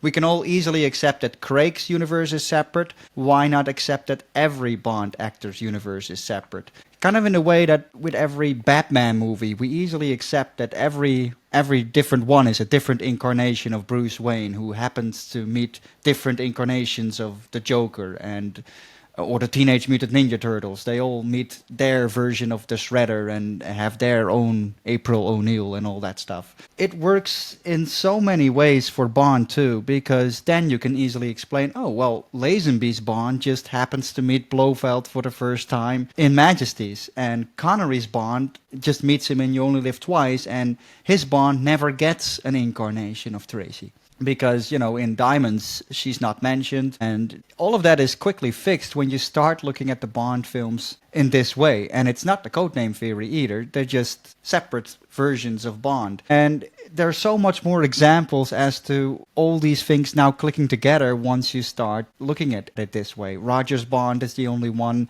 with Dalton that has a General Gogol. He doesn't exist in Connery's universe, for example. All of this stuff is quickly fixed, I believe, with this way. What do you think? So my theory, right, is, and this came from the end of No Time to Die, when Madeline is driving along telling a story to their daughter about a man named James Bond. And then it sort of crystallized a bit more when I read The Spy Who Loved Me, which, in case you guys don't know, the book is basically a woman's diary where she tells a tale about a man named James Bond who she met one day and basically saved her life. And I started thinking, just in the same way that Fleming wrote about a spy that he basically made James Bond. It was based on a real person, which if you watch The Ungentlemanly Warfare film, then you're going to kind of see the bare bones of that. And Fleming's actually in that movie as well. I started thinking, what if the love interests who survive the movie, they're kind of doing what Fleming did and telling the story of James Bond to someone who's kind of hearing that tale,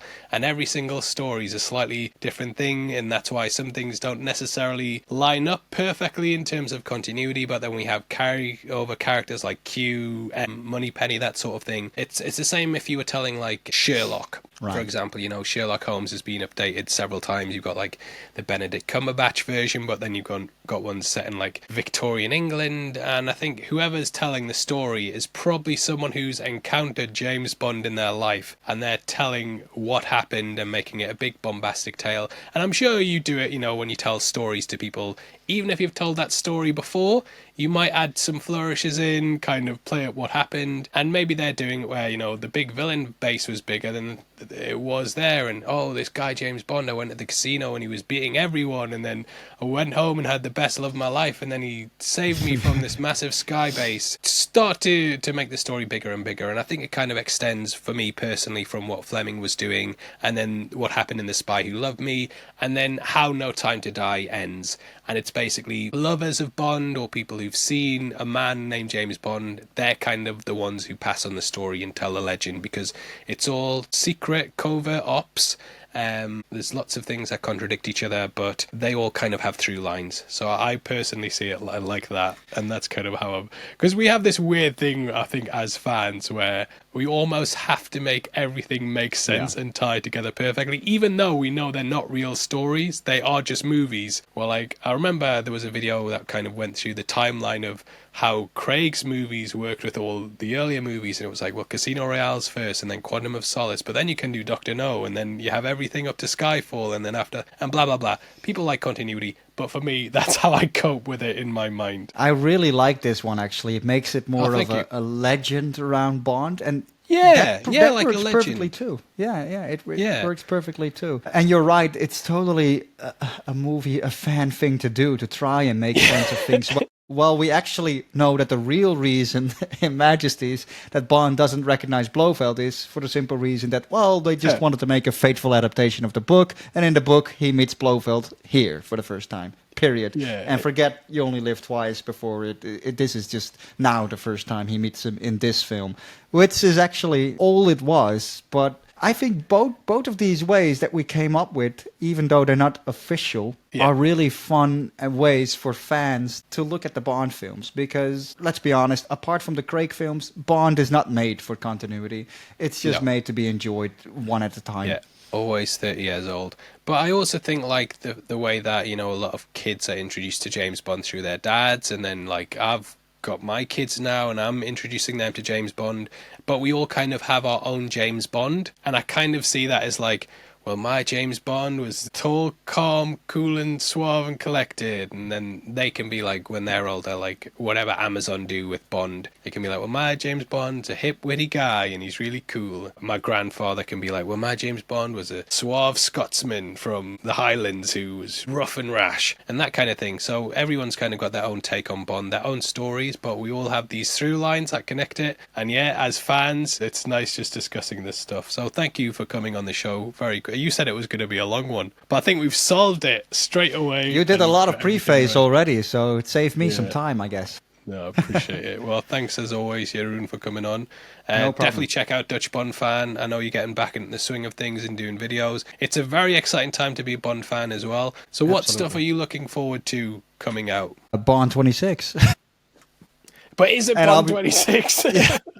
That's the big But that's a no-brainer. But also, of course, the new video game is exciting. And I still need to get the new Steel books. I know you have them, and I'm really curious to catch those too, because I have a 4K TV now and PlayStation 5, so I can easily get them now, and I can't wait to see how much of an upgrade it truly is, because I haven't experienced it yet. The first three are solid, but then Thunderball, everything is just, you can even tell the production level has gone up. And when I watched them on Blu-rays in the past, I was like, okay, this is a bit better, but seeing it on 4K with the new sound mix and stuff, and comparing it to the sound on the other things, you can tell there's a massive leap forward. So yeah, it helped me appreciate that movie even more. I used to be a hater of it, but love it now. And thank you. Jeroen is at Dutch Bond Fan. He's talking everything Bond. He's your next stop right after this video. Definitely go check him out. And thank you again for joining us. Thank you for having me again.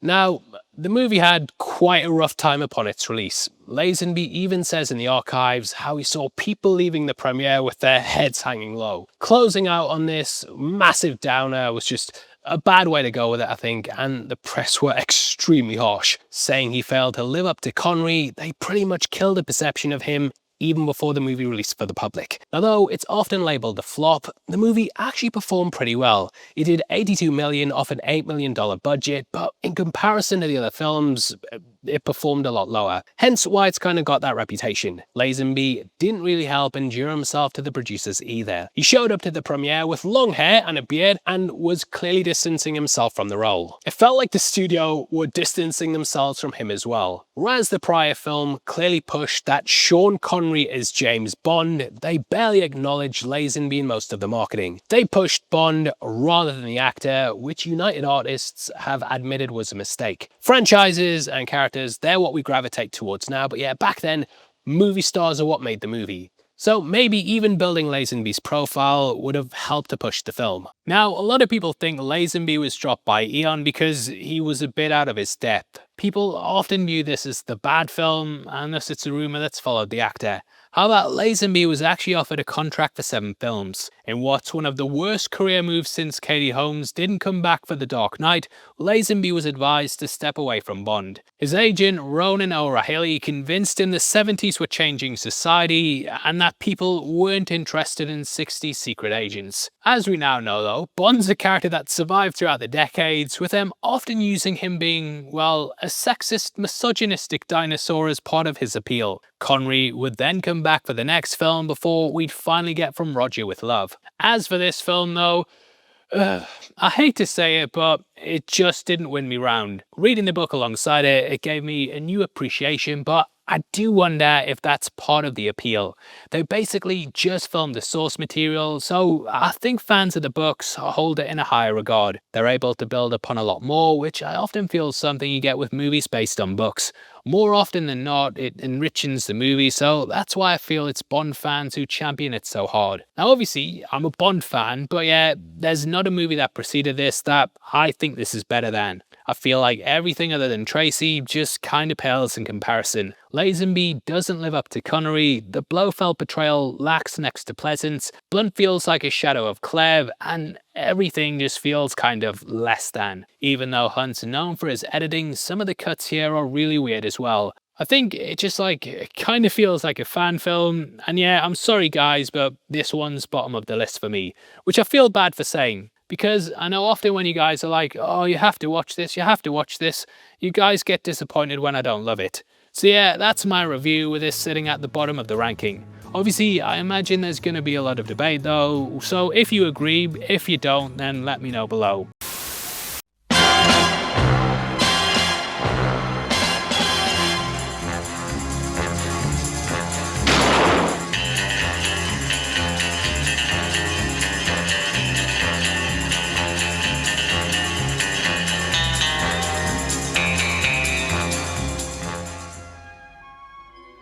Welcome to the Heavy Spoilers Show. I'm your host Paul, and this video we're breaking down Diamonds Are Forever. Diamonds are forever. They are all I need to please me. They can stimulate and tease me. They won't leave in the night. I've no fear that they might desert me.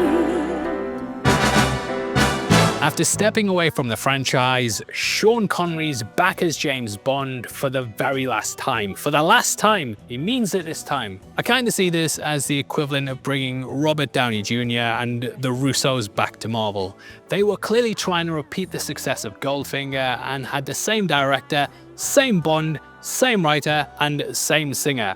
But did it work? Well, throughout this video, we'll be going through the movie and breaking it down scene by scene. Will this be a rough diamond or a diamond in the rough that sends off Connery with his pièce de résistance? The pièce de résistance.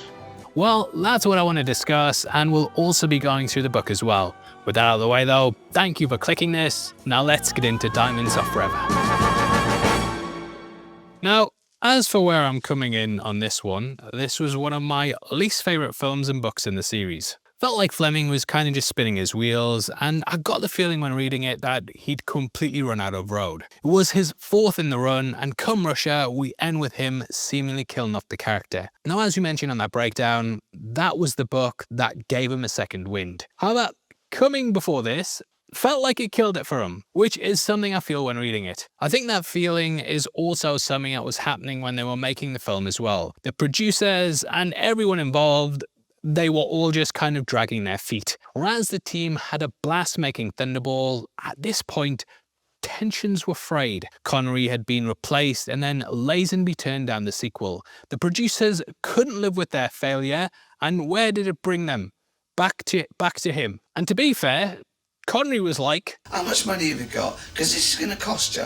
They agreed to his $1.25 million salary and said the next film would be his choice. Now, Connery had come from a working class background and had been through the struggles of moving to Hollywood. So he used the money to set up the Scottish International Education Trust. This was something where Scottish people could apply for funding, and it meant that they didn't have to leave the country to make it in the arts. But obviously, he wasn't too happy with the producers, and both were kind of just doing it because they needed each other. I feel like that comes across in the movie, and like Fleming, everyone was just doing it to do it. However, I have lessened on the film and book quite a bit. After revisiting them for the video, I think there's actually a lot to like. Where that ranks, we'll talk about it later, but that making up was pretty insane. Now obviously, this movie was the first Bond film of the 70s. Goldfinger had popularized the spy genre and made it massive in the 60s. However, there was the worry that it wouldn't survive the turn of the decade. Just like how we have people talking about superhero fatigue these days,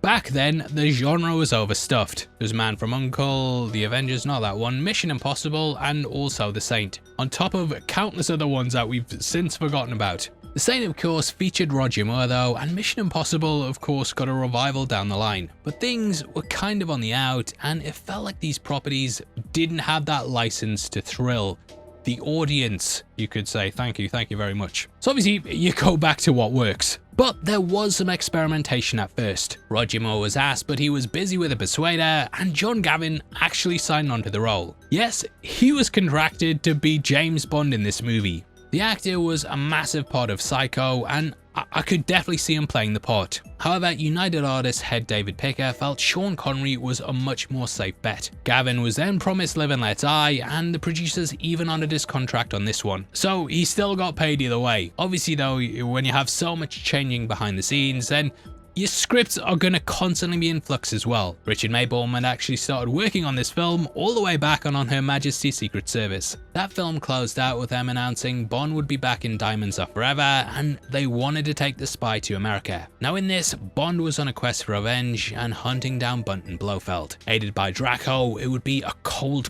thriller. The scene included Bond mourning his wife to all the time in the world, and we'd get moments shot in India and Thailand. However, this failed to impress the producers, and when the actor changed, they decided to go in another direction. So though Bond's hunting down Blofeld at the start, he doesn't really seem that arsed about his dead wife. Kind of reminds me of Austin Powers when he's just like, oh well, I'm single again. This was them just going with the safe bets though, and trying to roll back the darker tone. The plan was to just do what works, and they were adamant to recreate Goldfinger. As mentioned earlier, everyone was back, and they even wanted Gert Frobe to return as well. We have touched upon how the James Bond archive discussed how they wanted Goldfinger's twin brother for the last one. That's also something they wanted here as well. He'd be seeking revenge for the death of his brother and would do this through a laser-mounted supertanker. However, Kirby Broccoli had a dream one fateful night. He had a vision of Howard Hughes being the villain. Now, whether this next bit was a dream or if it actually happened has kind of been lost to the legend. But the story is that Cubby had a flight over Las Vegas and he looked down to see Hughes's penthouse.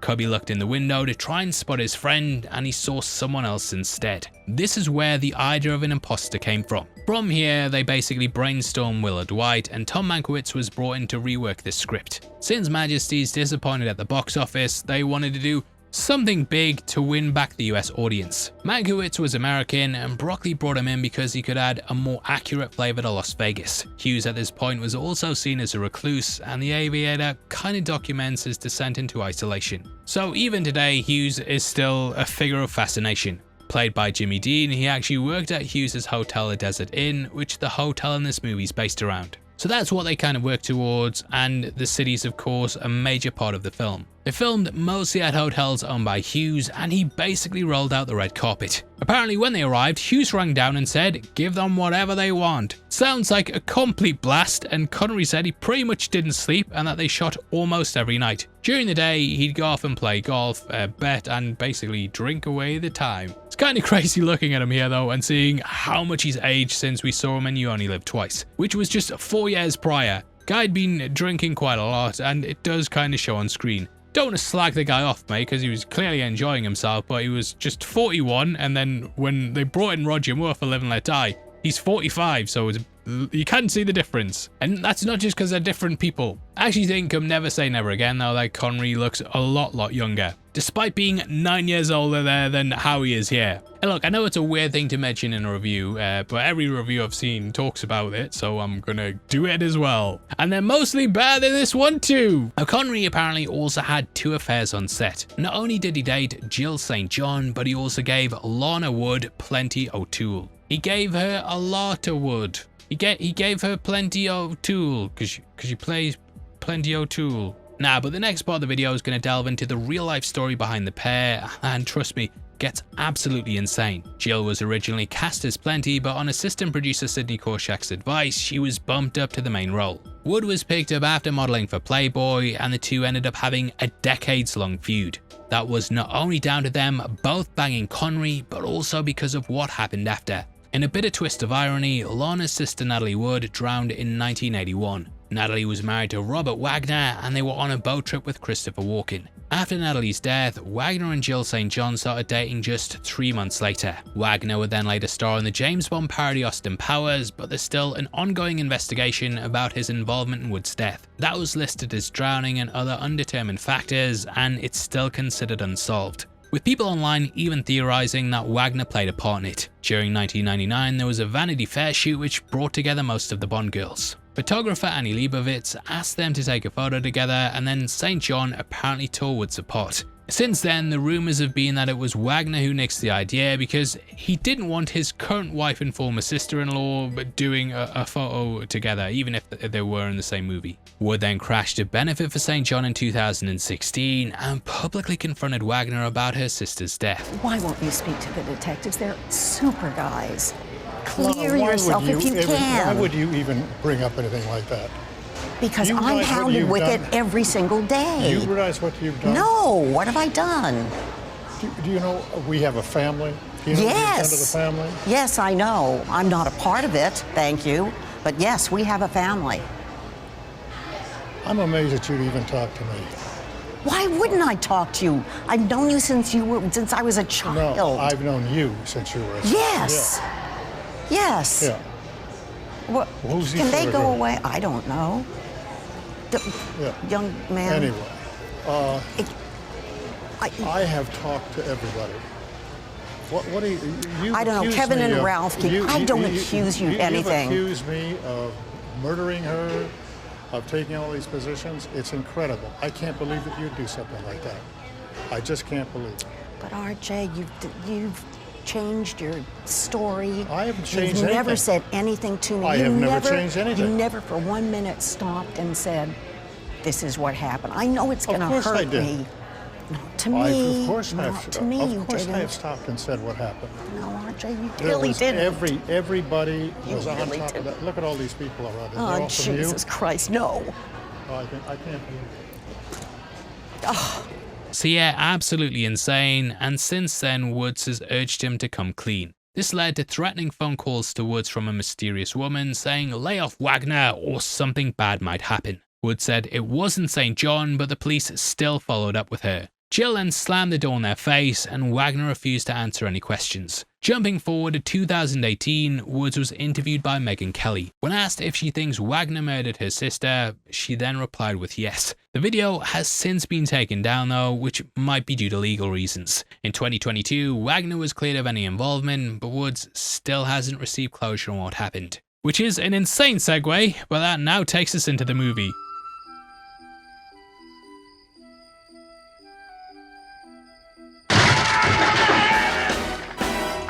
Where is he?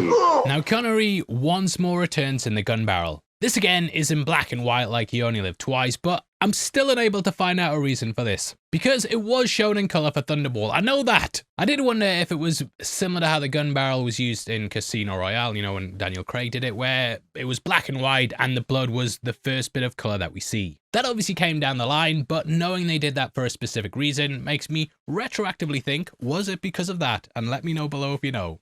I can imagine at the time though, this was a big way to start the movie and telling audiences that James Bond was back. This is the last time we'll see Bond wearing a hat though, as they stripped it from Moore to differentiate him from Connery. So it really is the end of an era. Where is he?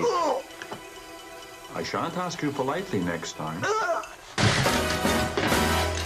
The pre-title sequence doesn't pull any punches either, and we immediately begin with a brutal Bond beating up the bad guys. This includes him going around the world on the hunt for Blofeld. Where we begin is in Japan, and you could easily see this as completely skipping out Majesties. You Only Live Twice of course ends in that country, and we pick up here in Japan, which I do think was a way the producers intentionally tried to decanonize the previous film. Bond's wife is never mentioned, and Irma Bunt is bunted right out the story. Considering she was the one who technically pulled the trigger, you'd expect her to be a target. However, as we mentioned last time, Il's stepdad sadly died right after the movie was completed, and they didn't really want to recast her.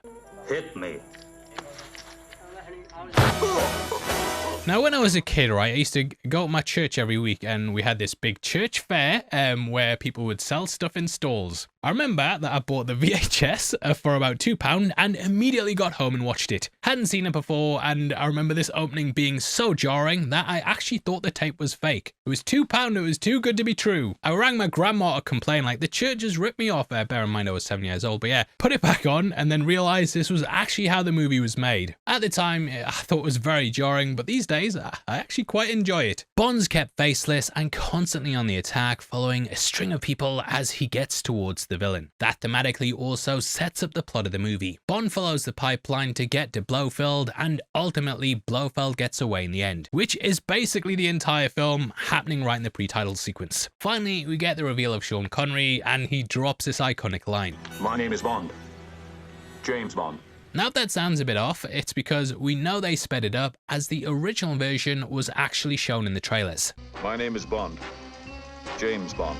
This was around the time where they thought speeding stuff up made it more exciting, so I think they just went with that. But yeah, you can see how Kid Spoilers was like, it's a fake! Bond then strangles a woman with her bra, and this is Denise Perrier, aka Miss World 1953. Might have to censor this because there's a little slip of nipple, but through this, he's finally able to get Blofeld. Played by Charles Gray, he comes over from You Only Live Twice. There the actor played Charles Dicko and was killed during the first act. Now as a kid, I always thought Blofeld took on the face of an ally, so it would throw Bond off on a psychological level. However, this issue's never addressed, though it's always been part of my headcanon. What they do though is explain Blofeld's recast through the plastic surgery. Phase 4, the nose.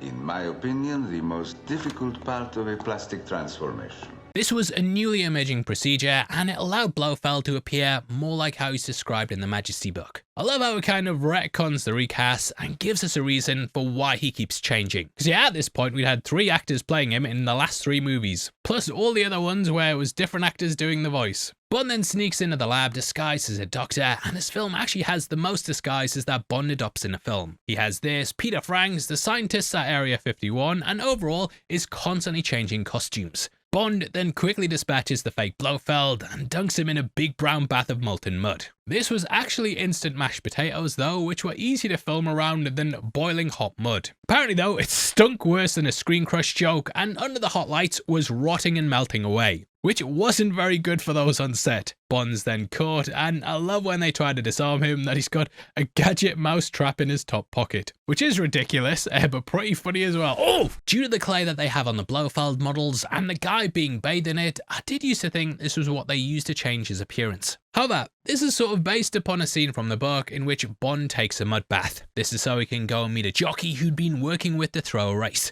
Upon taking a bath alongside him, Wint and Kid enter and brutally torture the jockey in front of him. They severely burn him and basically make a big entrance. Going down in chapter 13, Fleming talks about the sulfur, seedy offices, and the very cold reception. It makes it seem like he definitely visited one in real life and used this for inspiration. What really annoys Bond though is that they harm the staff, and this makes them have a vendetta against the gang. It's described horrendously, with them all standing back as the jockey wheezes in pain. As soon as they leave, the staff then race to help him out and dry his eyes before it crusts away and dries. It just highlights how ruthless the mob is, and in the movie, Bond then beats the bad guy and sends him to a muddy grave. Welcome to hell, Blofeld. We then see Blofeld's cat and zoom in on the diamond collar around its neck. We then hear the theme tune for the movie, which has now become synonymous with jewelry adverts. Which, hey, even if you clip this cat, you've potentially got one. Now, as much as that sounds like a diss on the song, I absolutely love it. Shirley Bassey is the voice of Bond, and I think this cements her as one of the greats. Though, yeah, it's been used over and over again in tacky commercials, it's a perfect song about luxury and obsession. I've always loved the Bond songs when they focus on an object or a person and kind of serenade them or it. Whether it's Goldfinger loving gold or The Spy Who Loved Me, I love when the singer rattles off how much they love it. Bassey basically just downplays everything else and sings about how diamonds are forever, forever, forever. Now the title was apparently spotted by Fleming when reading a magazine. Seeing diamonds are forever, he learned it was a common catchphrase when selling jewelry. This also somewhat makes its way across to the book. There Bond leaves the House of Diamonds and spots the words engraved on a plate. Come the end of the book, Bond and Tiffany talk about their future and how both want to be together forever and ever, forever, forever, you know the words. However, upon entering the bathroom in his cabin, Wint or Kid say, "Mister, nothing is forever, only death is permanent. Nothing is forever except what you did to me." Bond then kills him in a scuffle, and the book culminates with him remembering the look across his dead face. He thinks about how the man had been wrong and that death is forever, but so are diamonds. This somewhat inspired the 1992 novel by John Gardner called Death is Forever. The love song though, especially with the 4K Dolby Atmos mix, there's just such a sultry side to it, and it's one of my favorite songs thus far. The titles themselves have this dreamlike quality, and it's some of Maurice Binder's best work. Overall, this is a brilliant start, and it's here we segue to learn more about the diamonds. Meeting Sir Donald, we then get what many fans refer to as a fourth wall break. You've been on holiday, I understand. Relaxing, I hope. Oh, hardly relaxing, but most satisfying. So big shout out to Dutch Bond fan for discussing the theory that this is a big fourth wall break. Fans in the Bond community have often taken this as being the producers basically acknowledging that Connery's been away or on holiday. Not quite. I think that might be people reading too much into this stuff, especially after the intro, but if it's a fourth wall break, I appreciate it's not exactly on the nose in the way that on Her Majesty's Secret Service was, much more subtle than that. This never happened to the other fella. In the book, Bond's just been on holiday to France and he finally feels like he's at his peak. His last medical score's great, but M warns him he'll need to be at his best. Don't cock it up. In the movie, he and M have a little back and forth about the sherry, and yeah, it's a nice bit of surrogate father and son stuff where Bond shows off his knowledge. 1851. Unmistakable. Sir Donald then tells him about the diamond smuggling pipeline, and this scene's ripped right out of chapter 2, where we begin with Bond and M observing a diamond up close. Bond never really got the love for them, but seeing it through a magnifying glass changes his perspective. Priceless. He sees the rainbow-like colour, beauty, and how even the roughest dark diamond shines with a bright heart. Kind of sums up the double-sided nature of this story and how everyone's putting on a facade. Bond pretends to be a smuggler, and Tiffany Case isn't as loyal to the mob as she initially seems. I'm cooperating, Mr. Leiter.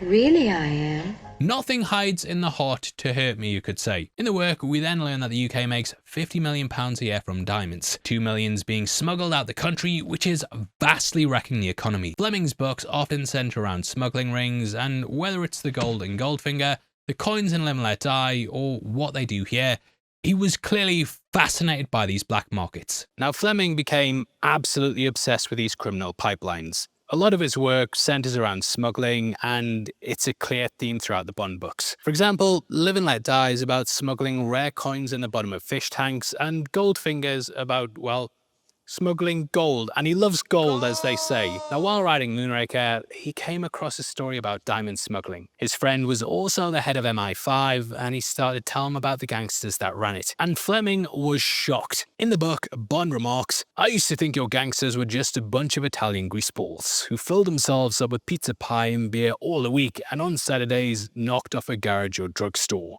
so as to pay their way at the races." This reflected Fleming's view in real life, and his comments are quoted as being not too dissimilar to Bond's. However, he realised this entire operation was a machine, one so sophisticated it had managed to evade the FBI for decades. Fleming was obsessed, and he did an insane amount of research. There was so much left after this book that he actually went on to make another non-fiction book on top of this called The Diamond Smugglers. Because of that, all of these aspects feel extremely authentic, and it was during a time where people were obsessed with gangsters. Now that takes us to a section based off the opening of the book. It actually starts off from the perspective of a scorpion who's leering on the edge of a hole in the moonlight. The scorpion. Mother Nature's finest killer, Mr. Wint. One is never too old to learn from a master, Mr. Kidd. The scorpion surveys the land and wonders whether it's better to go out or remain in safety. Then it spots a beetle. Ultimately, greed wins over fear. The scorpion looks about the land it lives in and hears this constant rhythmic thumping in the background. All of a sudden, it's smashed with a stone, and we pull out to get the perspective of a man. He'd been watching the creature and killed it. We then learn about the dig site, and a helicopter swoops down, which we join the perspective of next. He talks about viewing the site from the air and how it sort of looks like a giant bug. So again, it's carrying on that notion of something higher up striking something below it. Something higher up the food chain has much more power, and they'll often take out anything below them. This is of course brought over to the movie as we have the diamond exchange in the night. In the book, we then learn the dentists are in on it too, and the diggers take the diamonds in their mouths and then go to the inspection. The dentist then offers them a price, and they have to say yes because there's no other way to smuggle it out. The dentists then take it and don't report it, which is also a scene that we get beautifully in the movie. They even have secret compartments to hide stuff. In the book, the pilot then mentions that things are getting too hot. Since the racket's picked up, punishments have doubled, and some people have even fell into the crushers. They fell in, they weren't pushed. The government is now closing in though, and thus the smuggler wants an extra 20%. The handover is pretty straightforward in the book though, with them basically just doing the deal. However, the movie changes things up and gives us a real sting in the story. Wint and Kidd intercept the deal and kill a dentist who are using the scorpion from the book. They then go and meet the helicopter pilot and send him off with a bang. Now originally they shot a version where they put the scorpion in the dentist's mouth, which played into the idea of him being a diamond dentist. However, director Guy Hamilton felt it was way too violent and thus toned it down to where they just drop a scorpion down the shirt. Now, Wint and Kidd come directly from the book, but they change a couple of aspects about them. Firstly, in that, they're pretty much your typical gangster hoods. This is even to the point that the pair actually wear hoods throughout all of their attacks. They don't have any of the effervescent personality that the pair have here, and in my opinion, they're some of the best henchmen in the series. In the text, they're the Spang's top hoods, with Wint being described as being a real sadist. The most notable thing about him is the wart on his thumb, which he likes to suck when he's angry or anxious. This actually ends up giving him away in the book, as on the boat, Bond spots a man doing this and then remembers where he last saw that. Wint apparently hates travelling and gets carsick pretty easily. He sees planes as death traps and demands extra money for jobs involving them. As for Kidd, he's described as a pretty boy. Felix says that the pair probably shacked up together and that some of the hoods tended to do this, so they always had someone to confide in. The book tells us that Kidd's nickname's Buffy, and this was the nickname of one of Fleming's real-life pals. That was Arthur Buffy Gore, who wasn't gay in real life.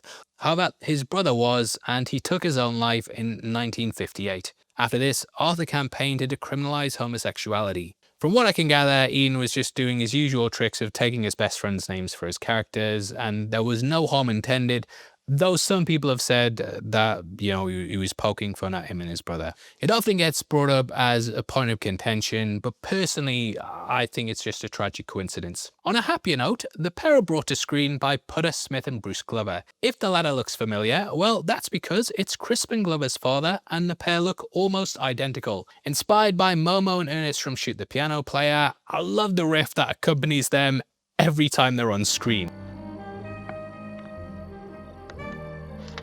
They just seem like they're constantly having a blast with it killing and relishing in all the aspects of doing it. The pair have a real dark sense of humour and at points even finish each other's sentences.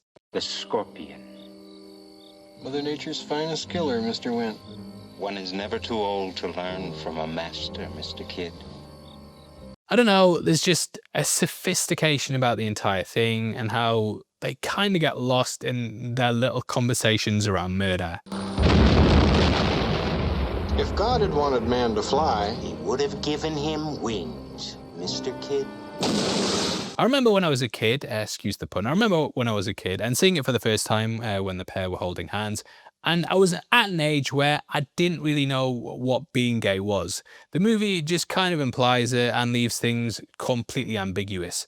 There's been a lot of back and forth over the years about them being problematic characters, but then a ton of people in the gay community saying how endearing that they are. License to Queer has done a brilliant article about their portrayal being a positive and kind of showing that people were gay without it being something to laugh at or mock. As a straight man, I think they avoid the stereotypes and make them really capable, and yeah, like I've said, some of the best henchmen that we've seen so far, and in the series in general. Anyway, this is all going down to the backdrop of Sir Donald's narration. We then see them meet with the next woman up the chain, who just so happens to be a sweet, sweet old lady. Reading a story for the kids, we then see this grandmotherly teacher is in on the racket as well. Joining Wint and Kid inside, they then continue with the deal. You might notice Wint spraying himself with some aftershave, and later he does this on the airplane. This is what also later gives him away to Bond. Now, we don't see what happens to this woman and her death, but at Amsterdam, we see her getting fished out the canal. I shall have to bring back some pictures of the canals for the children. Yes. While she's getting pulled out, Wint and Kid stand watching by and they take pictures for the kids, which is a detail I love that builds nicely off that line. Before that though, Bond takes on the identity of Peter Franks. Described in the book as a man who went wrong and stayed wrong, the film is played by Joe Robinson. Robinson was a bodybuilder and he was initiate for the role of Red Grant in From Russia with Love. He then taught Connery judo on You Only Live Twice, and Sir Sean recommended him for the part in this movie. He doesn't actually die in the book, and in the end just gets held by MI6. For the film though, we get him stopped just before the ferry and get a little appearance by Moneypenny. Lois Maxwell was almost recast for the movie, as she had been holding out for a bit more money, Penny. She felt typecast, and also that the Bond shoots had held her back from taking other jobs, especially for such a small part. So she was written out the script, but they decided to bring her in at the very last minute. Because of that though, they needed to basically quickly shove her in, and thus she gets this very minor cameo. Disguising herself as a customs officer, it's a brief scene, but just great seeing her walk out, and it instantly lets you know what's going on. And it's a great cameo. Maxwell had also been shooting Endless Nights around this time, which she had to dye her hair black on. Thus, they gave her a hat, but overall, I don't think you'd notice unless you're a loser. What can I bring you back from Holland? A diamond? In a ring? Would you settle for a tulip? Yes. They then escort Franks out and she gives him his ID. Taking his car, he then travels out to Miss T. Case, the first American Bond girl. In the book, her first words are asking whether Bond's the help, and she instantly commands the story. Well, that's quite a nice little nothing you're almost wearing. I approve. I don't dress for the hired help. Wearing a blonde wig at first, this is what her hair colour is in the book. Weren't you blonde when I came in? Could be. I tend to notice little things like that, whether a girl is a blonde or a brunette.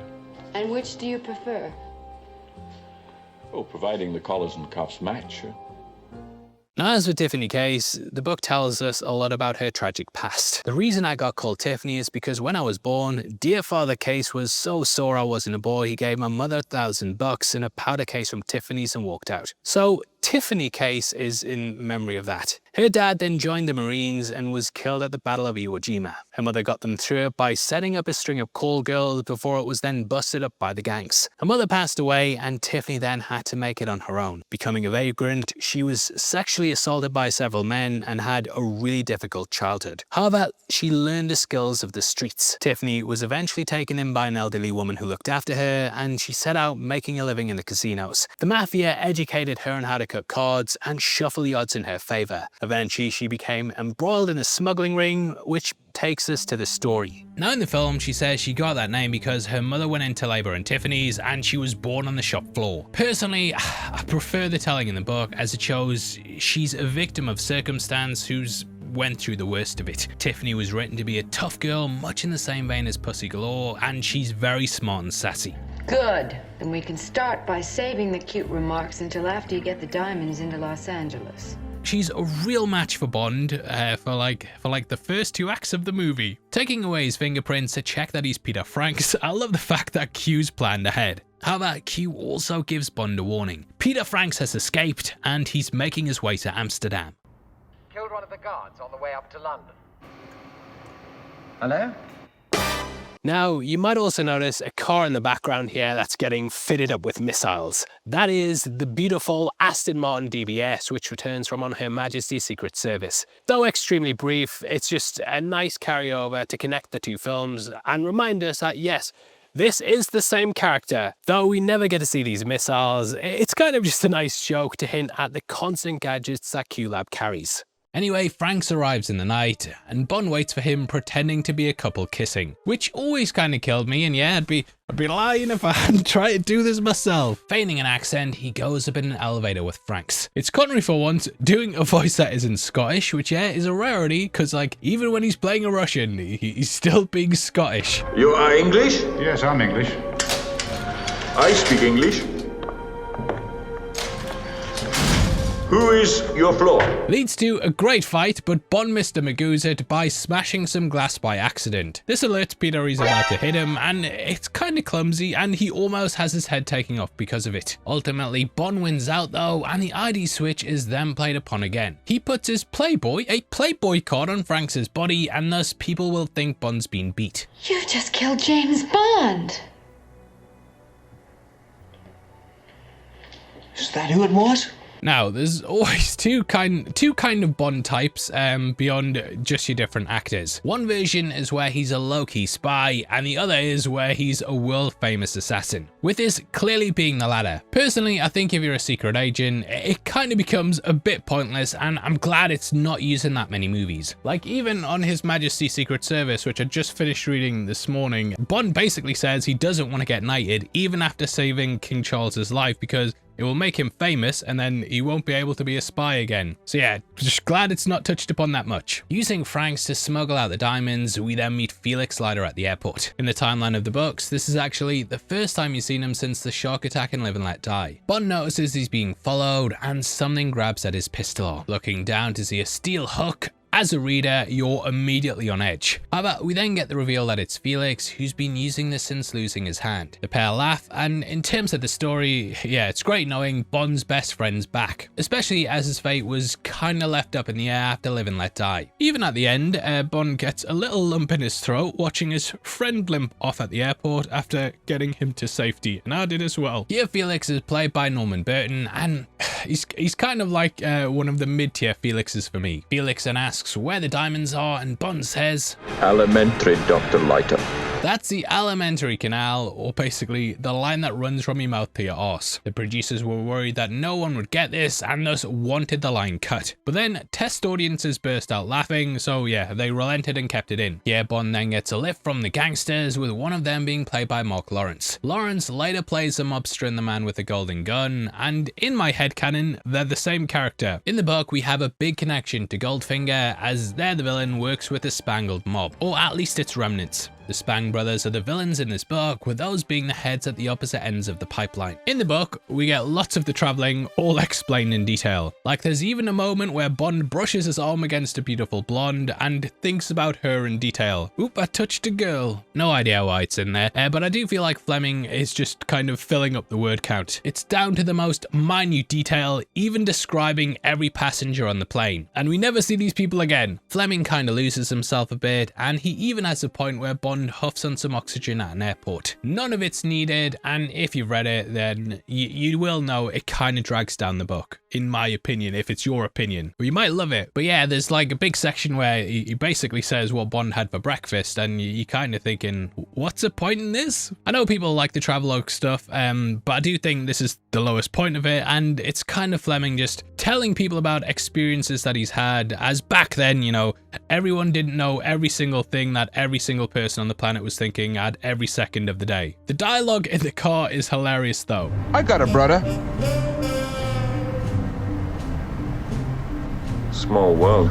Taken to Slumber Inc., Ken Adams said he visited several funeral homes in Vegas and was taken aback by the very tacky decor. This then inspired the set here, and I am a bit surprised they didn't just go on location, mate. Save yourself a bit of dough. Bond then basically hands over the diamonds to the next smuggler in the chain, and this is Shady Trees. He comes directly from the book, with his name actually being the title of chapter 7. Shady Trees is actually a nod to Shecky Greene, who was a real-life Vegas entertainer. That's kind of the role he has here, but in the book, Tiff says he's not as fun as he sounds. There he helps run the House of Diamonds and is the mobster who wants Bond to fix the horse race. In the movie, Wint and Kid then make an attempt on Bond's life, with them going to cremate him alive, which is pretty terrifying. According to IMDb trivia, this is the last scene that Connery shot, so his final time as Bond could have potentially been the character being loaded into a coffin, which I'm sure felt symbolic at the time. Luckily, he's saved by Shady, who tells him the diamonds are fake. You dirty double-crossing limey fink, those goddamn diamonds are phonies. Felix currently possesses the real ones, and thus Bond's saved from death. I love how they're just questioning where the real diamonds are though, rather than being like,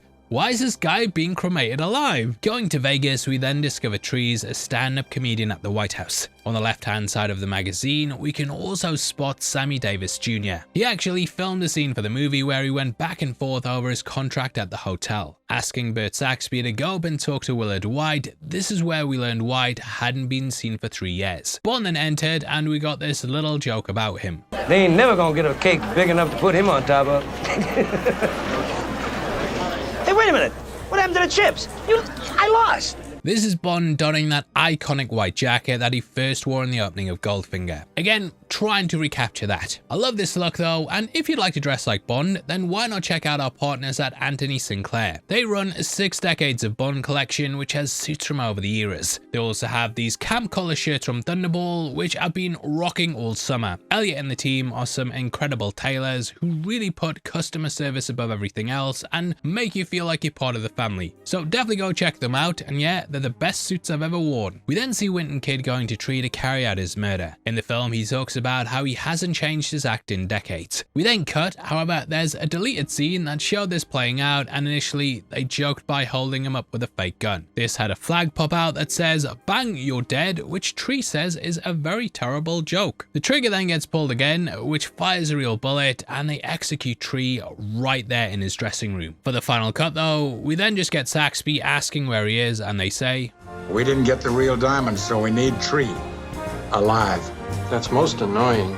Now the book has a big section where Felix discusses the casinos. In a lot of the books, Bond talks about how the ones who tip the odds in their favors will have 2 zeros on the roulette wheel. It all keeps the neon lights shining and the women at the slots who scream jackpot like it's the name of a lover. Felix warns Bond he has to play by the rules, and he talks about a card cheat who was found buried in the desert with his arms sticking out the sand. There he was holding a pack of cards and a clear warning to the others. They have lights with cameras in watching the floor, players, and also the dealers. The floors have this feeling of sophistication, but there's shadows behind all the glitz and glamour. everyone smiles to your face, but secretly they're wanting to rob you blind. Bond then talks about how the slot machines are like a mousetrap that lure in simple people who hate what they're doing. The women stand at the machines like hens at a battery farm and wait for the occasional silvery waterfall. Felix then goes into how the hoods used to run the streets and now they run the government. They practically control all of Nevada, and it's an incredible chapter that really sets the tone of the book. Now on the floor is where we get our first tease of Blofeld as he's running things from the control room. He's wearing his classic Blofeld suit and is also shot in a similar way to how he was first introduced in the franchise. Back in From Russia with Love, when the credits simply had his name as a question mark, he'd often be framed with a focus on just his hands, which I do appreciate. In the movie, Bond then meets Plenty O'Toole and the pair go up to his room.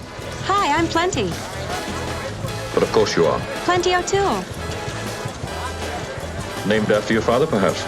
Probably like the funniest name in the franchise, and the peak of character names, I'd say, that kind of made this an even more ridiculous stereotype than Pussy Galore. Initially, there was also another scene here where the pair went for dinner at a luxurious restaurant. It had a giant pool and harp playing in the background, with Bond even turning down the wine. No good. Hey, I didn't think you could really do that. I bet they charge you for it. Tiffany even asks if he's a knight and then notices the harp players giving flirty eyes to Bond. So they then go up to his room. Bond undoes her dress, and years later ABC would CGI underwear back onto her in order to avoid controversy, which in itself ended up causing some controversy. Things don't get too hot though, as Bond turns on the light and they're then met by mobsters. They end up throwing Plenty out the window, which is when we get this great joke. Exceptionally fine shot. I didn't know there was a pool down there. They kinda Hugh Jackman'd this for the Wolverine, and this scene always reminds me I need to rewatch that movie. How did you know there's a pool down there? I didn't. Making the best of a bad situation, Bond then finds Tiffany's in bed waiting. They do the classic cut to her having a cigarette, with Bond even having an ashtray on his chest. Calvin Dyson's done a great video about smoking in the Bond movies and all the things behind the scenes that ended up changing things. Connery had stopped smoking 3 years prior and had gone completely cold turkey. Calvin theorized they didn't want to force him to do it since he was so difficult to get back, and this was also during a time in which health dangers were becoming more and more publicized. Due to the real diamonds still being out there, she wants to grab them and then run away, but they have to pick them up from the circus, which is where we go to next. Now in the book, it's kind of the gripping espionage of From Russia with Love, whereas in the movie, we're watching an elephant win on a slot machine.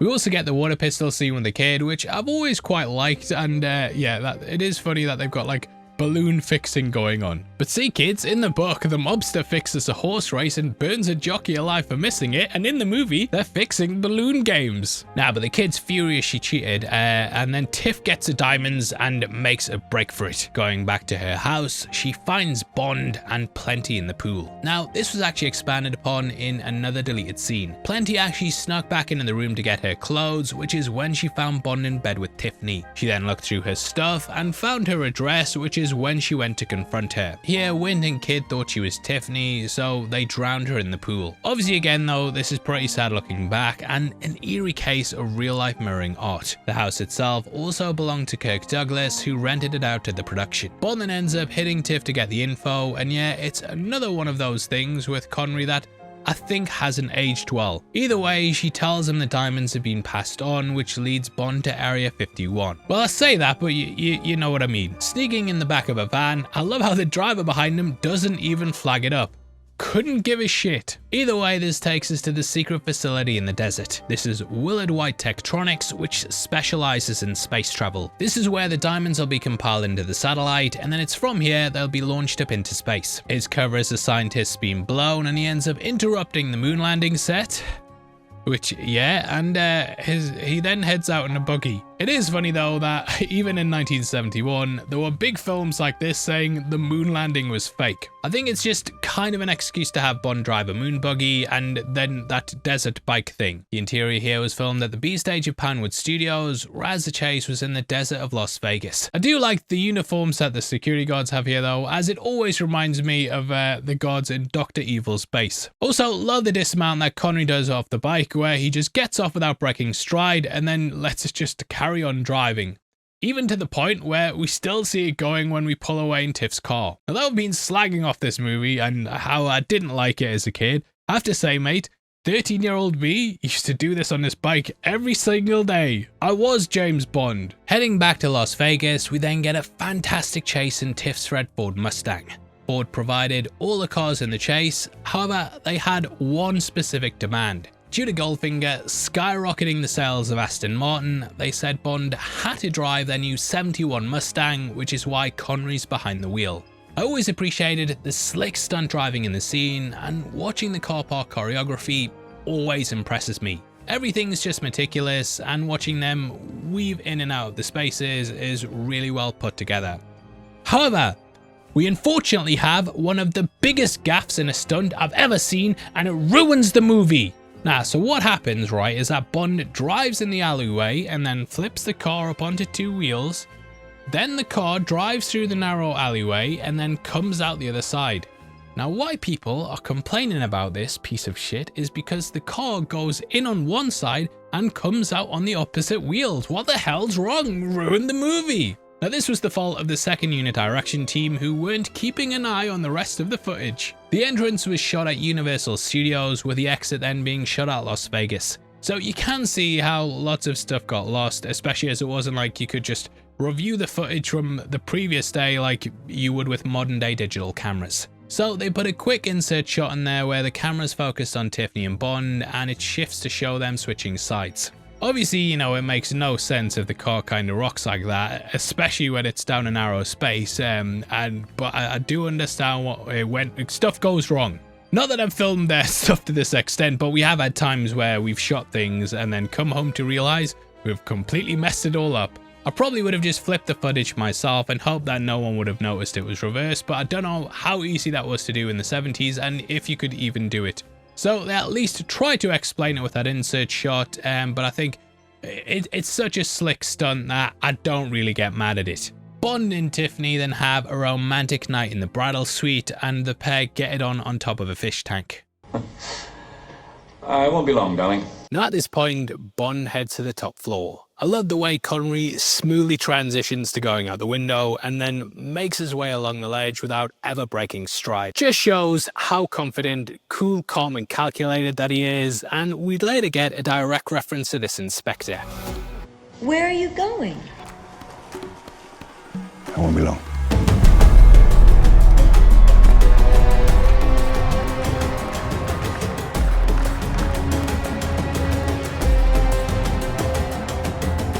It's nice to see Bond actually doing Bond stuff, and he ends up grabbing onto the bar and holding on. This feels like something that was given a nod to in Skyfall when Bond does something similar. I love the piton and also the swing he creates to get into the room. He looks cool, calm and casual, but in the original script he came across extremely nervous, even muttering the line, "Q, if I fall, I'll kill you." Landing on the toilet throne, it's here Bond realizes he's in the poop.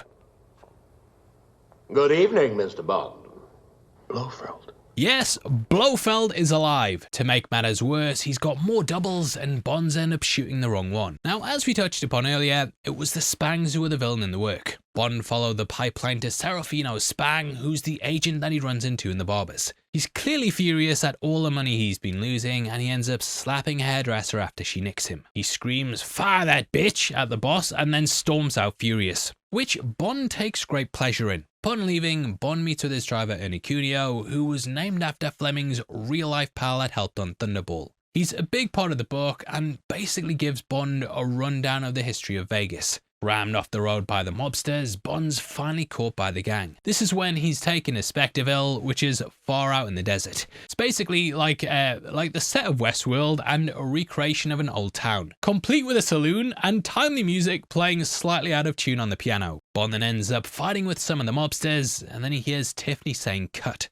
Looking about, he realizes it's almost like a stage show with Bond fighting for their entertainment. Spang's dressed up in an old cowboy costume, and though Bond thinks he should look ridiculous, he actually doesn't. Spang then gets wind to make Bond a drink, and he tries to come up with excuses for why he's been constantly undercutting the gang. One of the big problems that the mob has with him is that he took the money they paid him and then rinsed them at the casino. Bond says he's perfectly within his right to gamble, but that's when Spang says cut the crap. Turns out he's received a telegram from London that says Peter Franks has been detained, eliminate substitute. Now before he punishes him, he wants to know why he carries a gun, why he rides with a phony cabbie, and why he was with the phony jockey. Ultimately, he tells the boys to go and get the boots, and you get your classic Bond book torture scene. Calling it a Brooklyn stomping, they basically put on football boots and then kick the crap out of him. He's horribly beaten up and left completely at death's door. I'll talk about what this leads to in the book in just a moment, because I want you guys to feel some tension, but in the movie, Blofeld basically boasts about his plan. Using a voice box, he's held Willard White hostage for years. Now Bond has a 50-50 chance of getting the right one, and he uses his bolt gun to try and kill the villain. I love the way it's kind of a bear, which is fitting with this casino setting. Bond comes out the loser though, and he chooses the wrong one and then gets told to go to the elevator. However, there is a clue throughout the movie in which you can tell which one's the real Blofeld. All the duplicates refer to Bond as 007, whereas the real Blofeld refers to him as Bond. Good evening, Mr. Bond. Blofeld. Good evening, 007. Double jeopardy, Mr. Bond. Right idea, Mr. Bond.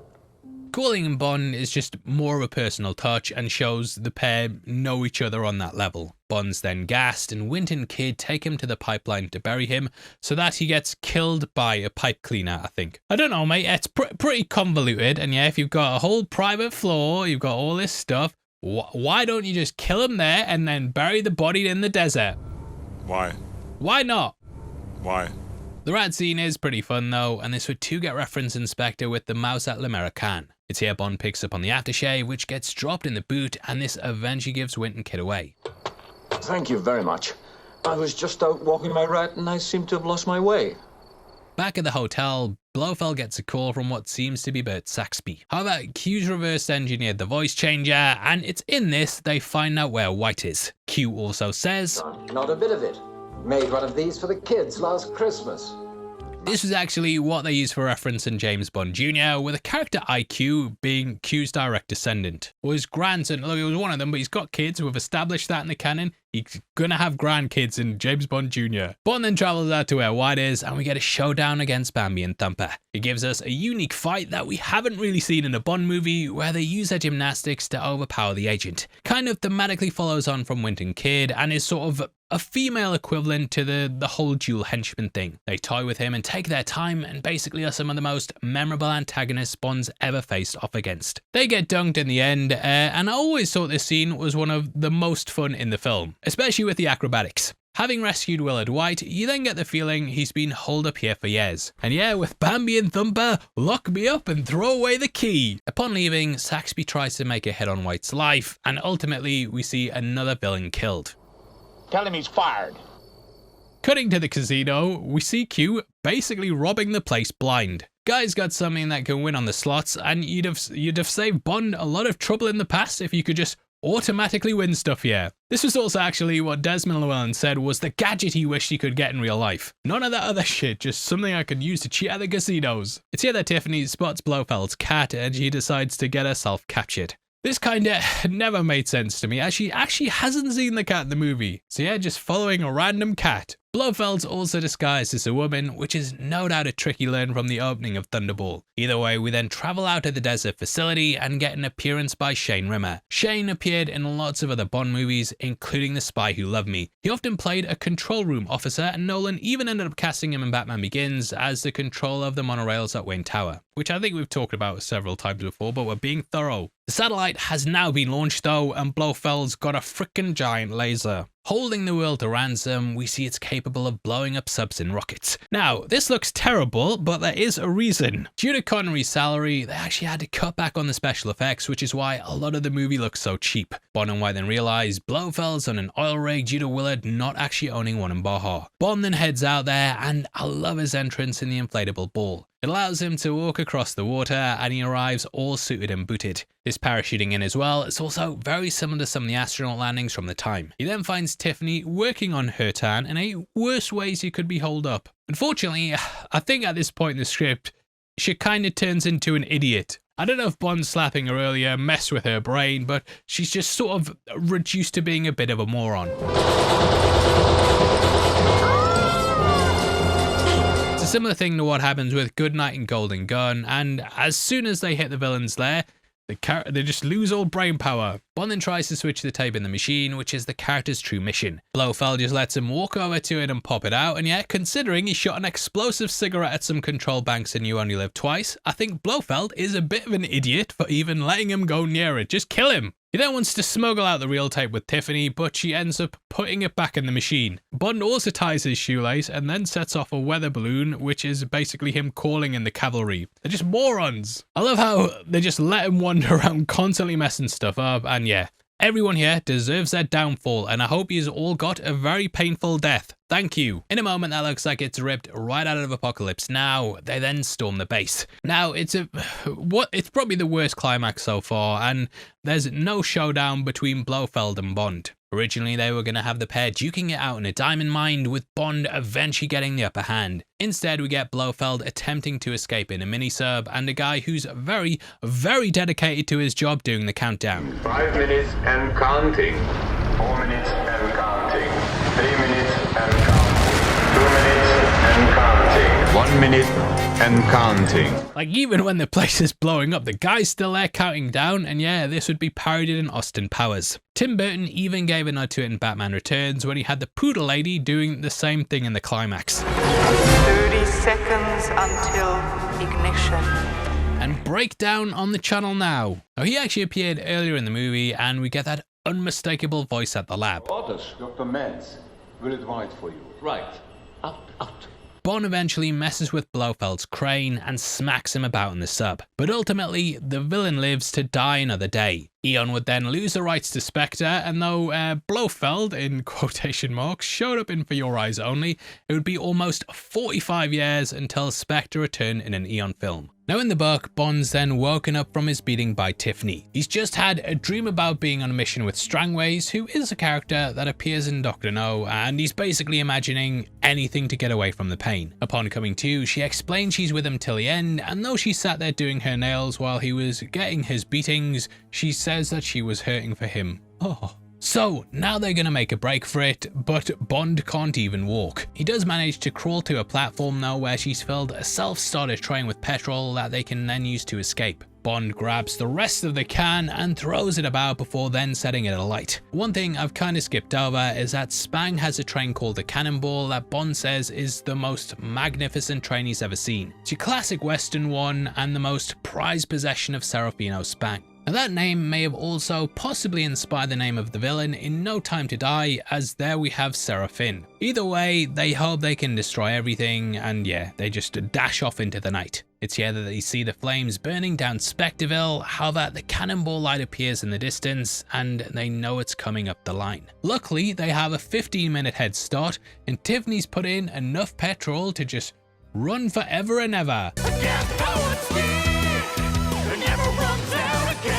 Awesome. However, the engine starts to go put. They just write put in the text, which is really good. And the engine crashes out, which then leaves them freewheeling. Absolute nightmare. Slowing down from 25, Bond then watches it go to 20, to 15, to stopping. Diving off, they then turn the tracks and put the cannonball on the branch line, which derails the entire thing. Describing it as a grand coffin hurtling through the night, it screams into the mountain as it crashes. It's an incredible description, and the pair crash out before being rescued by Felix. Saying the mobs put 10 grand on Bond's head, he then gets them to the boat, which is where we go to for the climax of the movie. Waving goodbye, I'm actually wearing Connery's suit here, which smells like plenty O'Toole. I love the pan from the goodbye over to Winton Kid, and we get the final attempt on the pair's lives. The book then has them going for dinner, which is where we learn something about Tiffany's past. Bond thinks about how he's starting to fall in love with her and has been wondering when she's going to drop her waltz. So far, he's seen the dealer, the shill, and the gangster's girlfriend, but not the real her. The book actually gives us, for the first time, the phrase, "We have all the time in the world," which then becomes a staple during Majesties. It feels very much like an epilogue, and the pair have 3 days on the ship.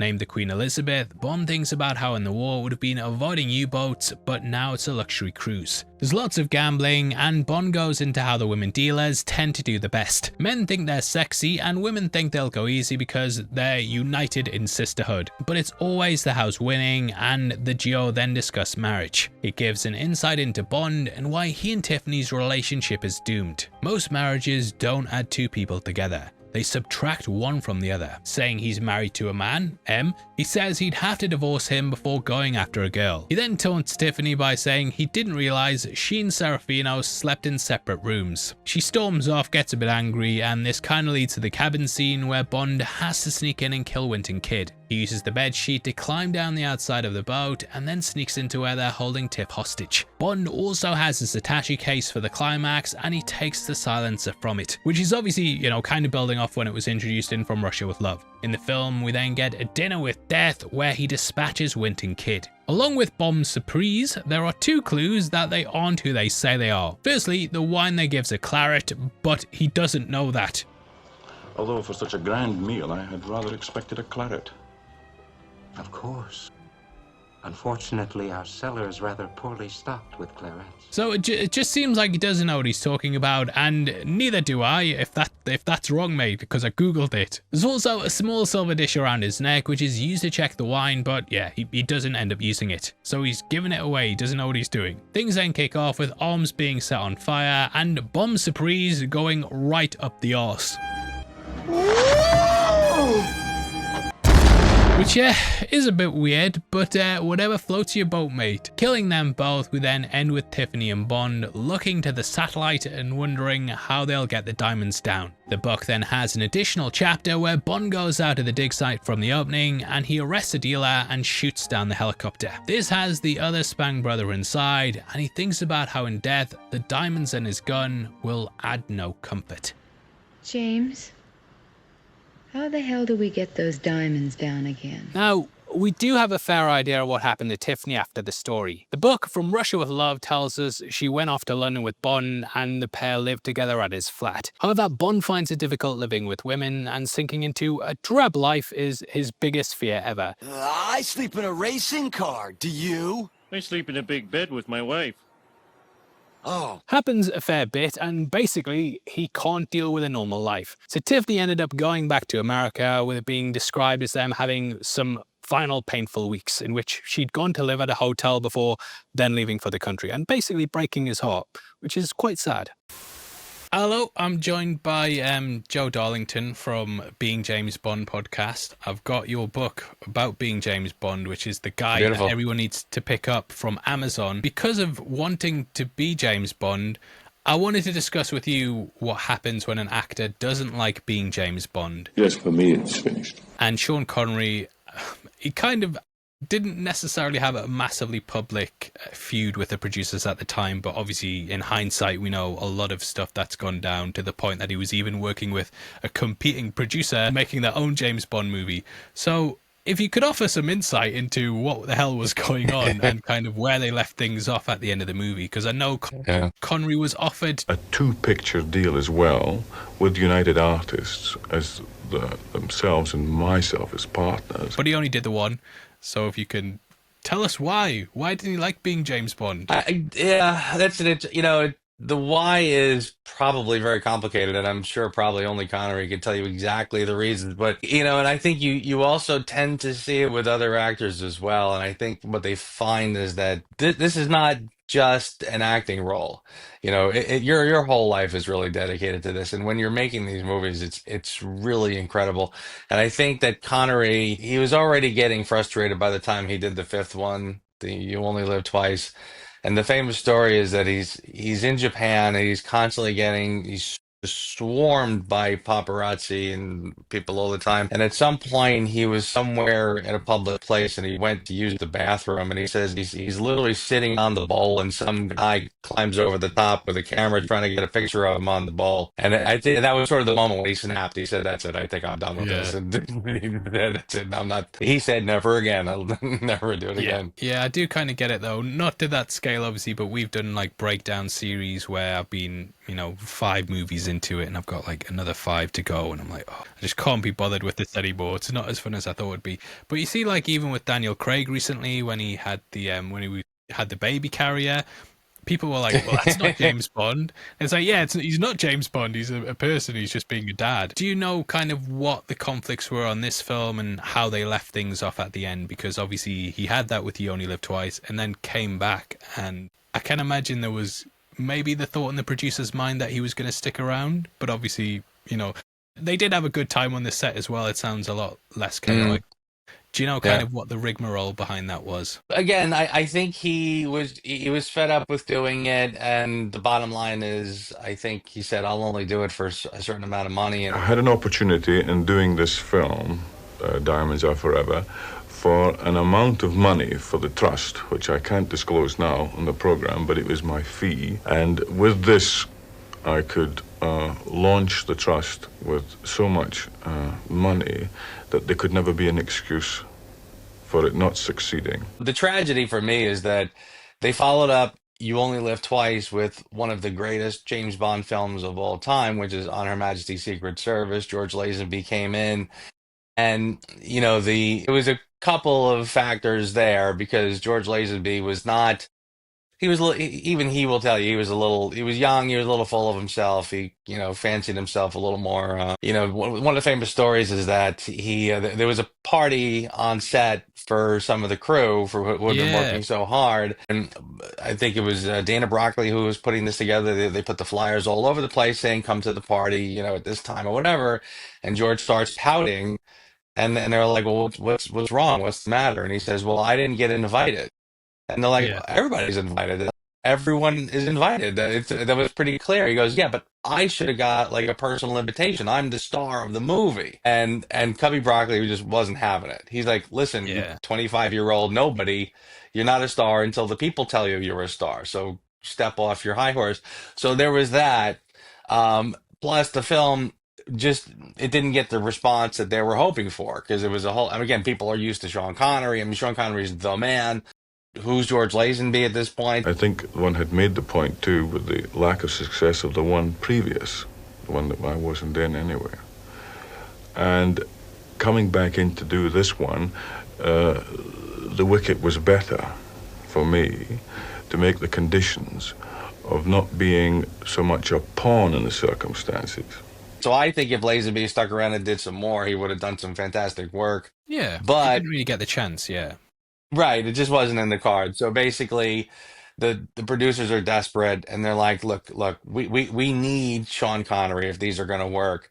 So they basically said, listen, we will give you a salary that no one has ever received before. So he got this enormous salary to do one more, and he wouldn't commit to doing another one after that, and that was sort of the end of that. No, I came back for the one. That was the understanding, and I'd do the one, and I've got other things I want to do.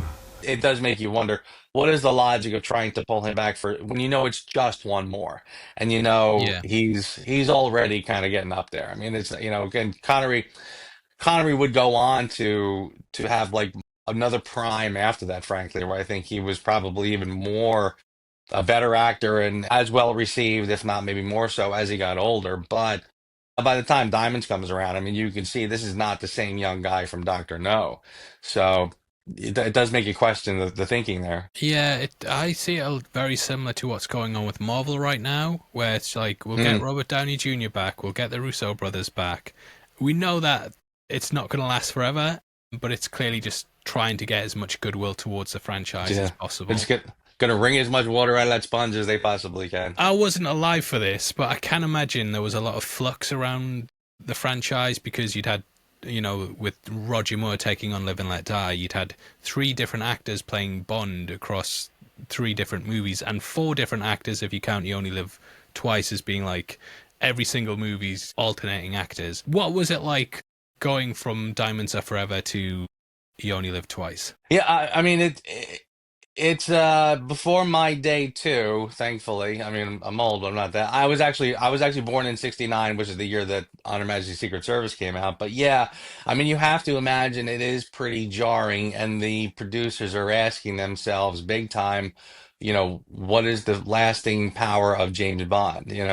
Is this something that we can keep going forever? Which I think most of the people back then, if you asked them, they probably would have said no. Lazenby clearly felt that this was going to be a one-shot deal, that the whole James Bond thing was sort of fading away because of, again, we're kind of getting to the era of like Easy Rider and, Yeah.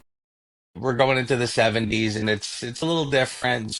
Yeah, I think everybody was sort of wondering what the deal was. But yeah, to your point, honestly, you go from You Only Live Twice, which is Connery, to On Her Majesty's Secret Service, which is Lazenby, Diamonds Are Forever, which is Connery again, and then we go to Roger Moore. So you had literally 4 films in a row with different actors. Yeah, it is a pretty wild time. And again, I think a lot of people at this point are wondering, is this thing sustainable? Yeah, and I wasn't calling you old there, by the way, saying like, you tell me I don't what mind, it was it's like okay. you were around those days. But yeah, I do think this is a bit of a weird film tonally, and kind of, especially the bounce back from On Her Majesty's Secret Service, going from like a very straight-edged, hard thing, and then you expect the next film to be like a revenge quest, and Bond at his like lowest point, just off the rails. How do you feel about the film overall? I always have to sort of predicate and say, listen, there are no such thing as bad Bond films, and my least favorite Bond film is still, still wonderful and everything. The disclaimer out of the way. Yeah, Diamonds is kind of my least favorite of the bunch. It's a film that's not trying to. You almost have to ask yourself, what are they trying to do? Because it does, like you said, it goes from this kind of, I wouldn't say hard boiled, but at least a very grounded film, On Her Majesty's Secret Service, which, has universal themes to it. I think most people can respond to. It's a movie with a lot of heart, in my opinion. And then, it goes to Diamonds. And it's sort of funny because it comes out swinging as if this is going to be a revenge film, and it's almost like, you can't tell if they're trying to directly connect it to On Her Majesty's or maybe indirectly, because they keep things very vague, they don't reference Tracy, etc. So, but it comes out strong, and then it kind of gets a little silly, and it just sort of stays in that little silly spot. I have learned to sort of enjoy Diamonds Are Forever because it also takes me back to a different time. I live with my mother-in-law, and she loves watching the game shows from the 70s, and we watch Match Game all the time. And I don't know if you've seen that show, but it's funny because it takes you back to times when people were they were smoking. There was a lot of kissing. There's a lot of, it's very much more relaxed time than we have today. So in that respect, I've kind of learned to appreciate this film like it's junk food, it's pizza. And just seeing like the clothing, like we kind of went to like the really wide lapels and the pink ties and things like that. So yeah, it's a fun, silly sort of time capsule of a film, but doesn't deliver a lot of punch that I'm sort of looking for from a James Bond film. Yeah, I feel that way as well. And I appreciate you coming on to talk about it. It's kind of a good history lesson. And if you guys at home, definitely pick up the book, Being James Bond. Joseph Darlington is James Bond. Nearly call you James Bond yourself there. But excellent read. It basically goes through all the practical things that you'd need to do to be James Bond and whether it is even possible. I like to think of myself as being James Bond. But you got to read the second line after that. Joseph Darlington is James Bond, and it says, well, he wishes he was. Yeah, I think as Bond fans we all kind of do, which is why I think it's so interesting to talk about when an actor who gets to play that doesn't necessarily want to do it anymore. And there's definitely the side of it where you think, you know, be careful what you wish for, because it opens up a media storm. And yeah, just seeing Connery talking about spending half the day shooting and half the day answering questions on set. It's a big, big thing. It's a big responsibility. At the moment, we don't know who the next James Bond's going to be, but good luck to whoever that is. And yeah, it might even be you if they pick up the book and say, oh, we found the guy. But yeah, make sure you guys at home pick up the book as well. You're really going to enjoy reading it. It's such a fun little book, and it's nice pocket edition as well, so you can carry it around, and if you see an Aston Martin or something, get it out and read it. But yeah, thank you for joining me, and yeah, I really appreciate it. Thank you, brother. Now, as for my thoughts on the movie, I think this has become somewhat of a guilty pleasure. Having hated it initially, I've softened on it recently. That includes the book as well. Now, I still think this is the weakest of the Eon Bond movies so far, and you could argue that the best thing to come out of it was Jay-Z's verse on the Diamonds remix, but I still think it's a fun time. Whether it's the charismatic killers in Winton Kid, the tongue-in-cheek humor of the plot, or just the tour of Las Vegas, I enjoyed this watch through. I think the first two acts are pretty strong, but when we get to the oil rig and the space laser thing, just starts to fall apart. At points, this kind of feels like a TV movie rather than a fully fledged production. And I do think it suffers because of this. We go from quite a grounded assassination tale and watch the Diamond's entire journey. It goes from being in someone's mouth through several countries and then up to the laser in space. And along the way, it kind of loses its direction.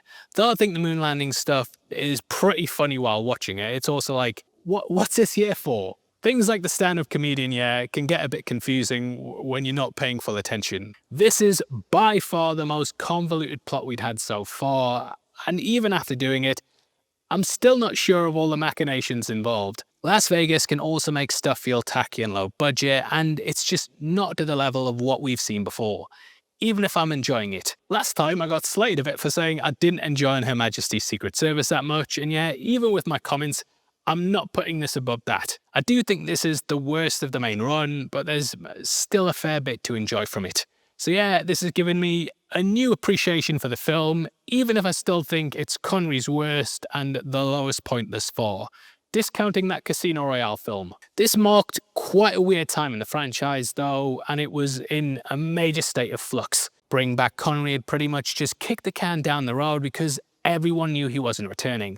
Though it grossed $116 million off a $7 million budget, things were still worrying. The next film would see us getting a third actor in the role in just 3 films. Would fans want more, or would they abandon the franchise? Well, you guys already know that because we're still talking about it like 60 years later, but I'm very excited to dive into this brand new era.